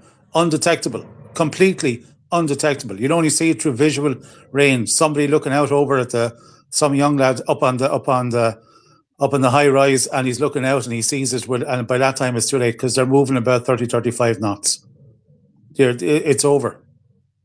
So that's what they have hundreds of them. They have 500 of those new 2-man crew ones that go at 110 knots.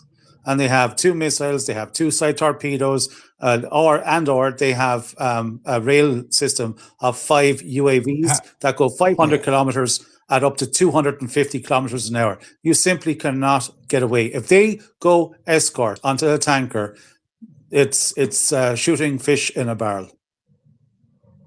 Thank you, sir. I was getting a lot of pushback on that. Thank you. I believe that. Sworn. By the way, Joe, they don't have to come with boats. Like these Shahed drones, they can launch hundreds of them. They can put out 500, and let's say you take down 450 or 480 of them. It only takes a few of these sons of bitches to go through, and with 90 kilos of an explosive head, it'll put a great big hole in your aircraft carrier, wherever the hell it is. 90 kilos is a whop. So, Yeah, I agree. David, I agree. I mean, I made the same argument before this happened, with people who were saying that America would win. I go, you don't understand. The Houthis have changed ocean warfare forever. Correct. Right now that drones could be used to stop boats. That became obvious because of the Houthis. I completely get that. What I'm looking at is, why is the closing of the Hormuz so much of a nightmare, right? And the nightmare is because of Saudi Arabia and Qatar, correct? For the most part, No, sir. right? No, sir. Because What is it's a the other one? it's a military nightmare by the Iranian Navy, IRGC Navy. No, but I mean economically. Like, I'm Oh, sure Gary could talk to you about the fuel. I oh just yeah, don't yeah. know. No, I don't know the capabilities. I know that Saudi Arabia has the capability to ship the oil to the other coast. okay. I just don't know how much it they does. can. The pipeline can do a maximum, theoretically, of 7.5 million barrels a day, but it does not have the port infrastructure at the other side to do that. The maximum it can do is about 2.25 million a day, which is still a sizable difference on 20 odd million that comes out of the other side. And then again, it's a phone call to Mohammed or Osman saying, "Hey guys, would you please go and take care of that?" And they send up a couple of drones, and that's the end of the pipeline in 45 minutes. They've just done it in Oman. So anyway, Yeah, that's a good. anyone Point. thinks that the Saudis are going to be able to generate cash while Iran is up against the wall, and the Saudis did, like, as we believe we know, make a phone call and say, hey, Trump, we can't go public, but would you please take care of Iran first? Like, we know they did. So no, that pipeline won't work. I mean, why, Joe, would they leave it open? It doesn't make sense. 2.5 million barrels a day. That means they're earning $220 million a day. And the Houthis will let them do that after what they did to them? Absolutely never in a million years. They'd wait until maybe the first 2 tankers are lined up and let rip. Teach them a lesson. And what can the Saudi do? Absolutely nothing. They tried for years. No. And David, Joe, also the psychological impact. We study this in naval warfare. We study the psychological impact of what the enemy or opponent is enduring is not the unknown, always leaving that unknown factor. They may even let one through. Hey, it's safe, guys. Maybe hit one. Yeah, it's devastating what it does on the psyche. If it was me and I was looking for vengeance and retribution, I would wait until that pipeline is fully pressurized and they have a couple of tankers sitting waiting and they're rubbing their hands saying, "We sure fooled them Iranians." And the Houthis come along and give them a slap. It's a lovely birthday present, and half the desert filled up with a lake of oil. Let it rip. Exactly. Look, this is not going well. I mean, this thing about the embassy, I laughed when I saw that. That's just like a little poking in the eye. There's no way. There is no way that they are like Joa. All the analysts in Russia, and I just refer back to because it's the only reference point that we have. I can't read Chinese, and everything in Europe like is one-sided, as we well know. Nobody else is commenting on it. So you look to the party that has the greatest benefit in Iran, staying in BRICS and siding with Russia, and of course all the energy of the last 4 years of war has vast experience that has now been provided to Iran. The Russians are saying that there's absolutely no way that they are being advised to concede on a stronger position like exactly what Russia is doing. Why the hell would they? They have just done something in 12 days. Again, I will state, sink it in, that the Germans did to the French. The French were the biggest army in Europe. Like these were the invincibles from World War One. They thought their heads, were so big and they were, they could do anything. 12, what was it? Less than 8 days, they were crushed. They were walking into Paris, bootlegging up there within a couple of weeks. Yeah. What the Iranians have done is absolutely even bigger, better, badder. Not one man has fired a bullet. Not one man has lost his life in head-to-head combat. Not one tank has gone down. Not one APC. Nothing. Of course, we're seeing the bombs hitting what could be, irrelevant planes on runways, painted 3D murals, maybe blow up balloons. Blah blah blah. But no man has been injured in direct combat, and they've destroyed 150 billion in military assets. It's the greatest destruction in history of valued assets ever. So that's what we're looking at here. Why would they go and say, look, we're in a position of strength. Yeah, we'll back down now. No bloody way. Because why? Because in 2 or 5 years or 10 years' time, these sons of bitches will come after them again. So no, and maybe totally not. David, maybe I'm just thinking out loud. I always try to look at, as people know on here, I try to look at what people aren't looking at. And I also think a lot about propaganda and control because, it's what I've done as my career is, tribalism for large Fortune 500 companies, how you create it, how you get it going. My biggest worry with this is at what price of oil, including with a mass propaganda campaign, um, do Americans start blaming Iran for how expensive life is getting versus blaming Trump, right? Because if they go full blitz, look at what Iran is doing to the world because of this oil, and people listen to the media more than they listen to what their people are saying now. I could see the sentiment shift, and I could see a lot more force being used if that sentiment shifts. I don't think You see there's what I enough mean? propaganda on this planet to do that. I think that Trump is going to be seen for what he is. Look what Beatrice said. He just stood up there and he said, "We've won the war." I mean, people are laughing. Even his own people are laughing. What the hell is this guy on? There's not enough propaganda to state that Iran is now the bad guy. Nobody. The G7 is smaller than the BRICS 7. The power matters, and they're not going to concede defeat. Iran is a kingpin for BRICS moving forward. So no, there's no problem. He's screwed the pooch. He's gone, totally, utterly. And Vance is going to fall behind him. The whole cabinet of morons are there. As Daniel Davis said to Larry Johnson today in an interview, Larry said to him jovially, he said, "Aren't you glad you didn't get that job? Within 2 days you'd be chewing your own arm off." Larry got into him, and Daniel just went, yeah, I agree. Watch his face. He said it to me about 100 times. I'm so But happy David, I got fired. don't forget Bush got reelected after saying that we won the war in Iraq too, right? No, well, this is different, Joe, because the whole entire financial monolith is about to cascade into the abyss. Yeah, who's going to do? There's no more treasuries being bought. I mean, the Brits now hold the second tranche of treasuries in the planet outside of Japan. The Brits, they're bankrupt. They're looking at an IMF coming into them in the next 2 years, if not sooner. and they hold treasuries that who's going to buy them? I mean, China in the morning can just throw an extra 50 billion on the table and say, please, market, take it, and the whole lot will go. It'll just go. Yeah, but I don't think China would ever do that for a reason. Is because they're Why? don't just as America's dependent on China. Don't forget, China's also dependent on America. How much is the right? Like percentile? these relationships go both ways. Yeah, but it's less than 8% in real terms to China. They can pivot on, like, okay, they'll take a hit for a year. They'll pivot into markets. They'll do discounts in Asia, in Africa, as I saw when I'm in and out of Africa. But they so can't. what? They can't afford to take a hit right now, David. They already took a hit last year. China's flying. That's the thing. China's absolutely bombing.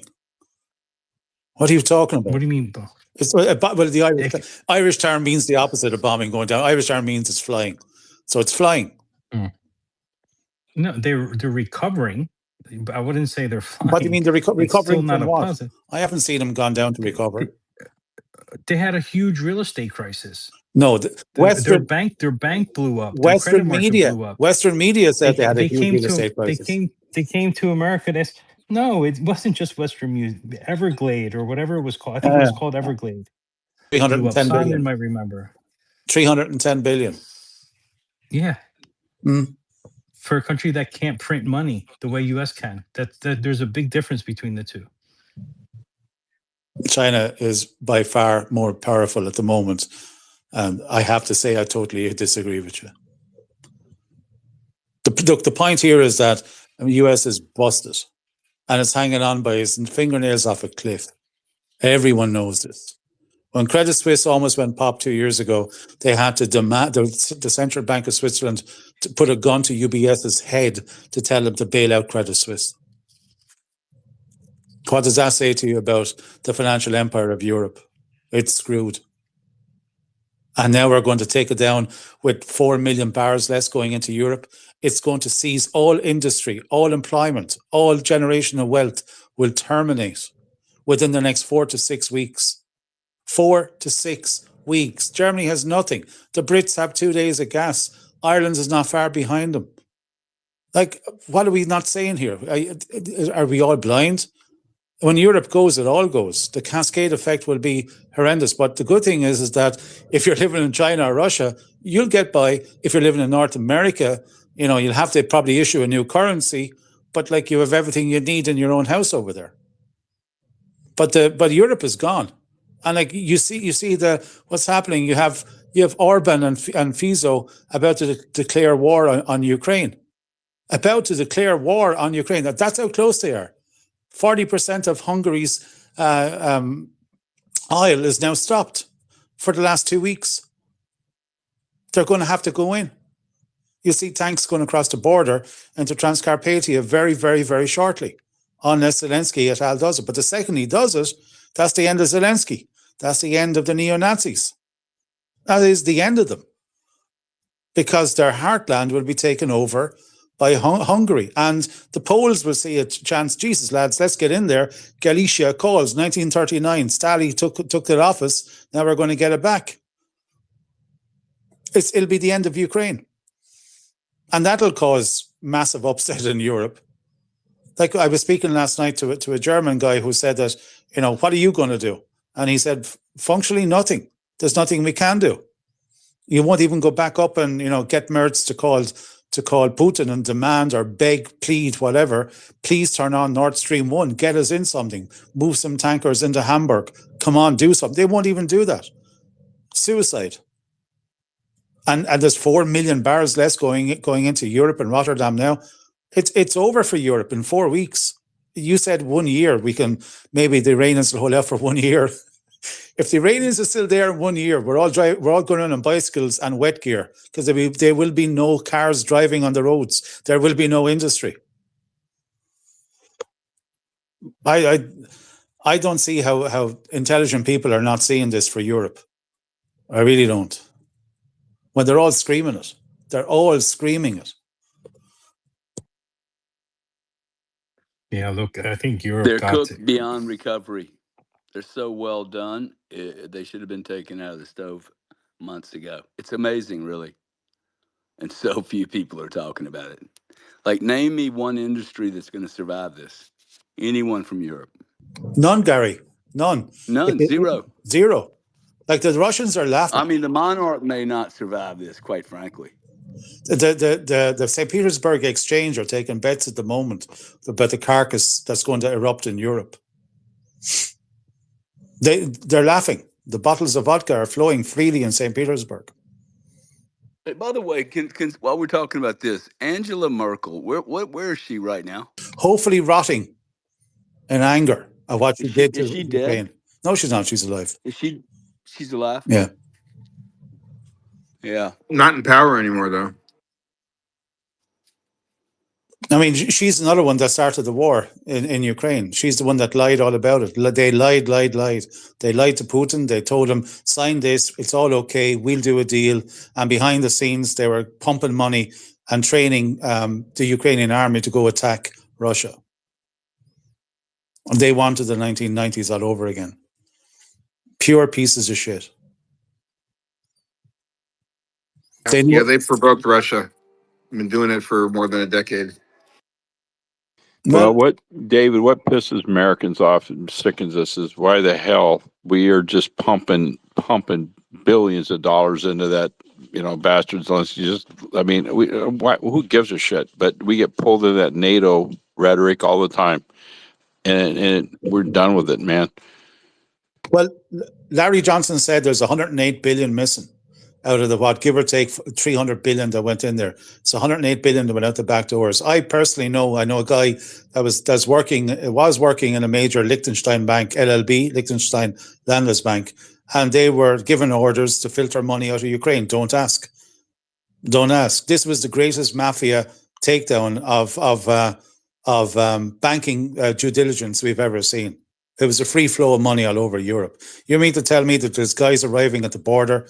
Like we just found out last week, this was not just wire payments into the central bank that was then dispersed amongst the top 3 commercial banks. This was the physical delivery of cash, cargo planes full of cash. Colonel Lawrence Wilkinson, I think we have seen him on a lot of programs. He was in the DOD for 2 presidencies.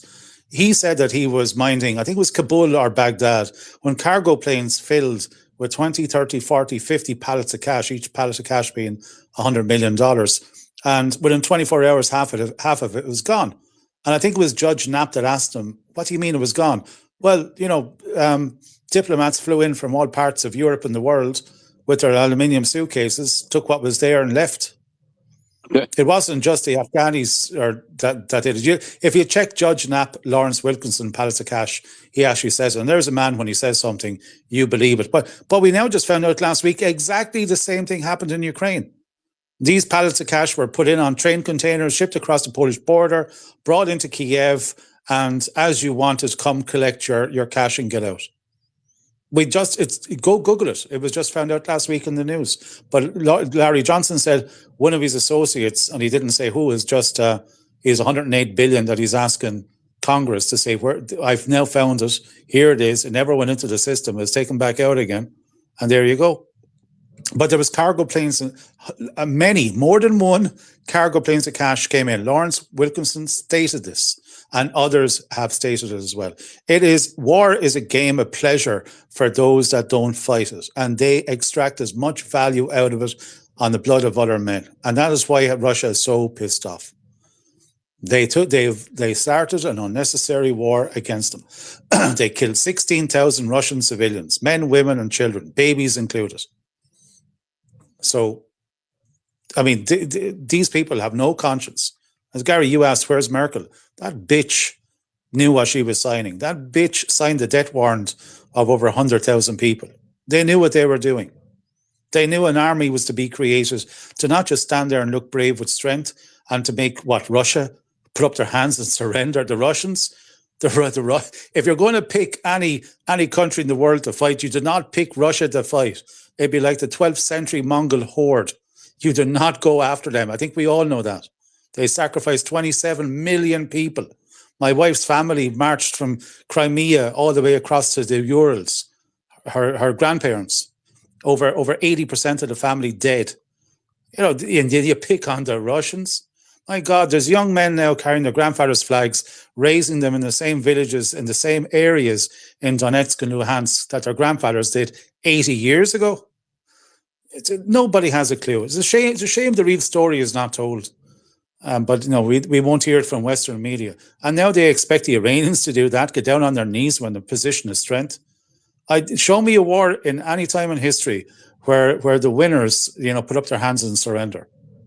They're not going to do it. Lavrov, Peskov, Medvedev have said it multiple times over the last 3 years that, we're going to finish this job because we're not going to allow our children, our grandchildren to face this Nazi scum again. And do you think the Iranians are going to do it for their children? They just lost 80 in a school, and they're going to allow another school in a generation's time to be hit, or even 5 years, because these sons of bitches decide they want a piece of the action. It's not going to happen. I see failure here. If you stand back and look at what's happening here, the Iranians are doing a mighty job. They're doing the best job in history for what they are doing. In military history, they have done the most damage in the shortest amount of time with the least loss of life. And we think they're going to give up. Joa, there's no way. The second they leave ships through the Strait of Hormuz, those children that died in that school would have died for nothing. They're not going to die for nothing.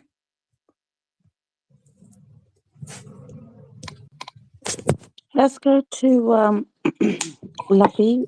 Sorry, David, did you want to add something more? Oh, no. Luffy, thanks so much for waiting. Jump in.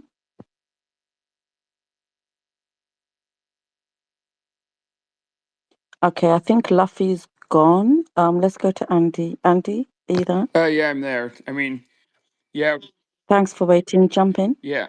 I mean, that was just a good analysis, kind of hearing a lot of the economic breakdown. And yeah, it is really unfortunate that Europe's going to be the first to go. Like, yes, they did obviously make a lot of stupid economic decisions with the Ukraine war and cutting off Russia. And I love the joke about how the vodka is flowing in St. Petersburg. And yeah, it is.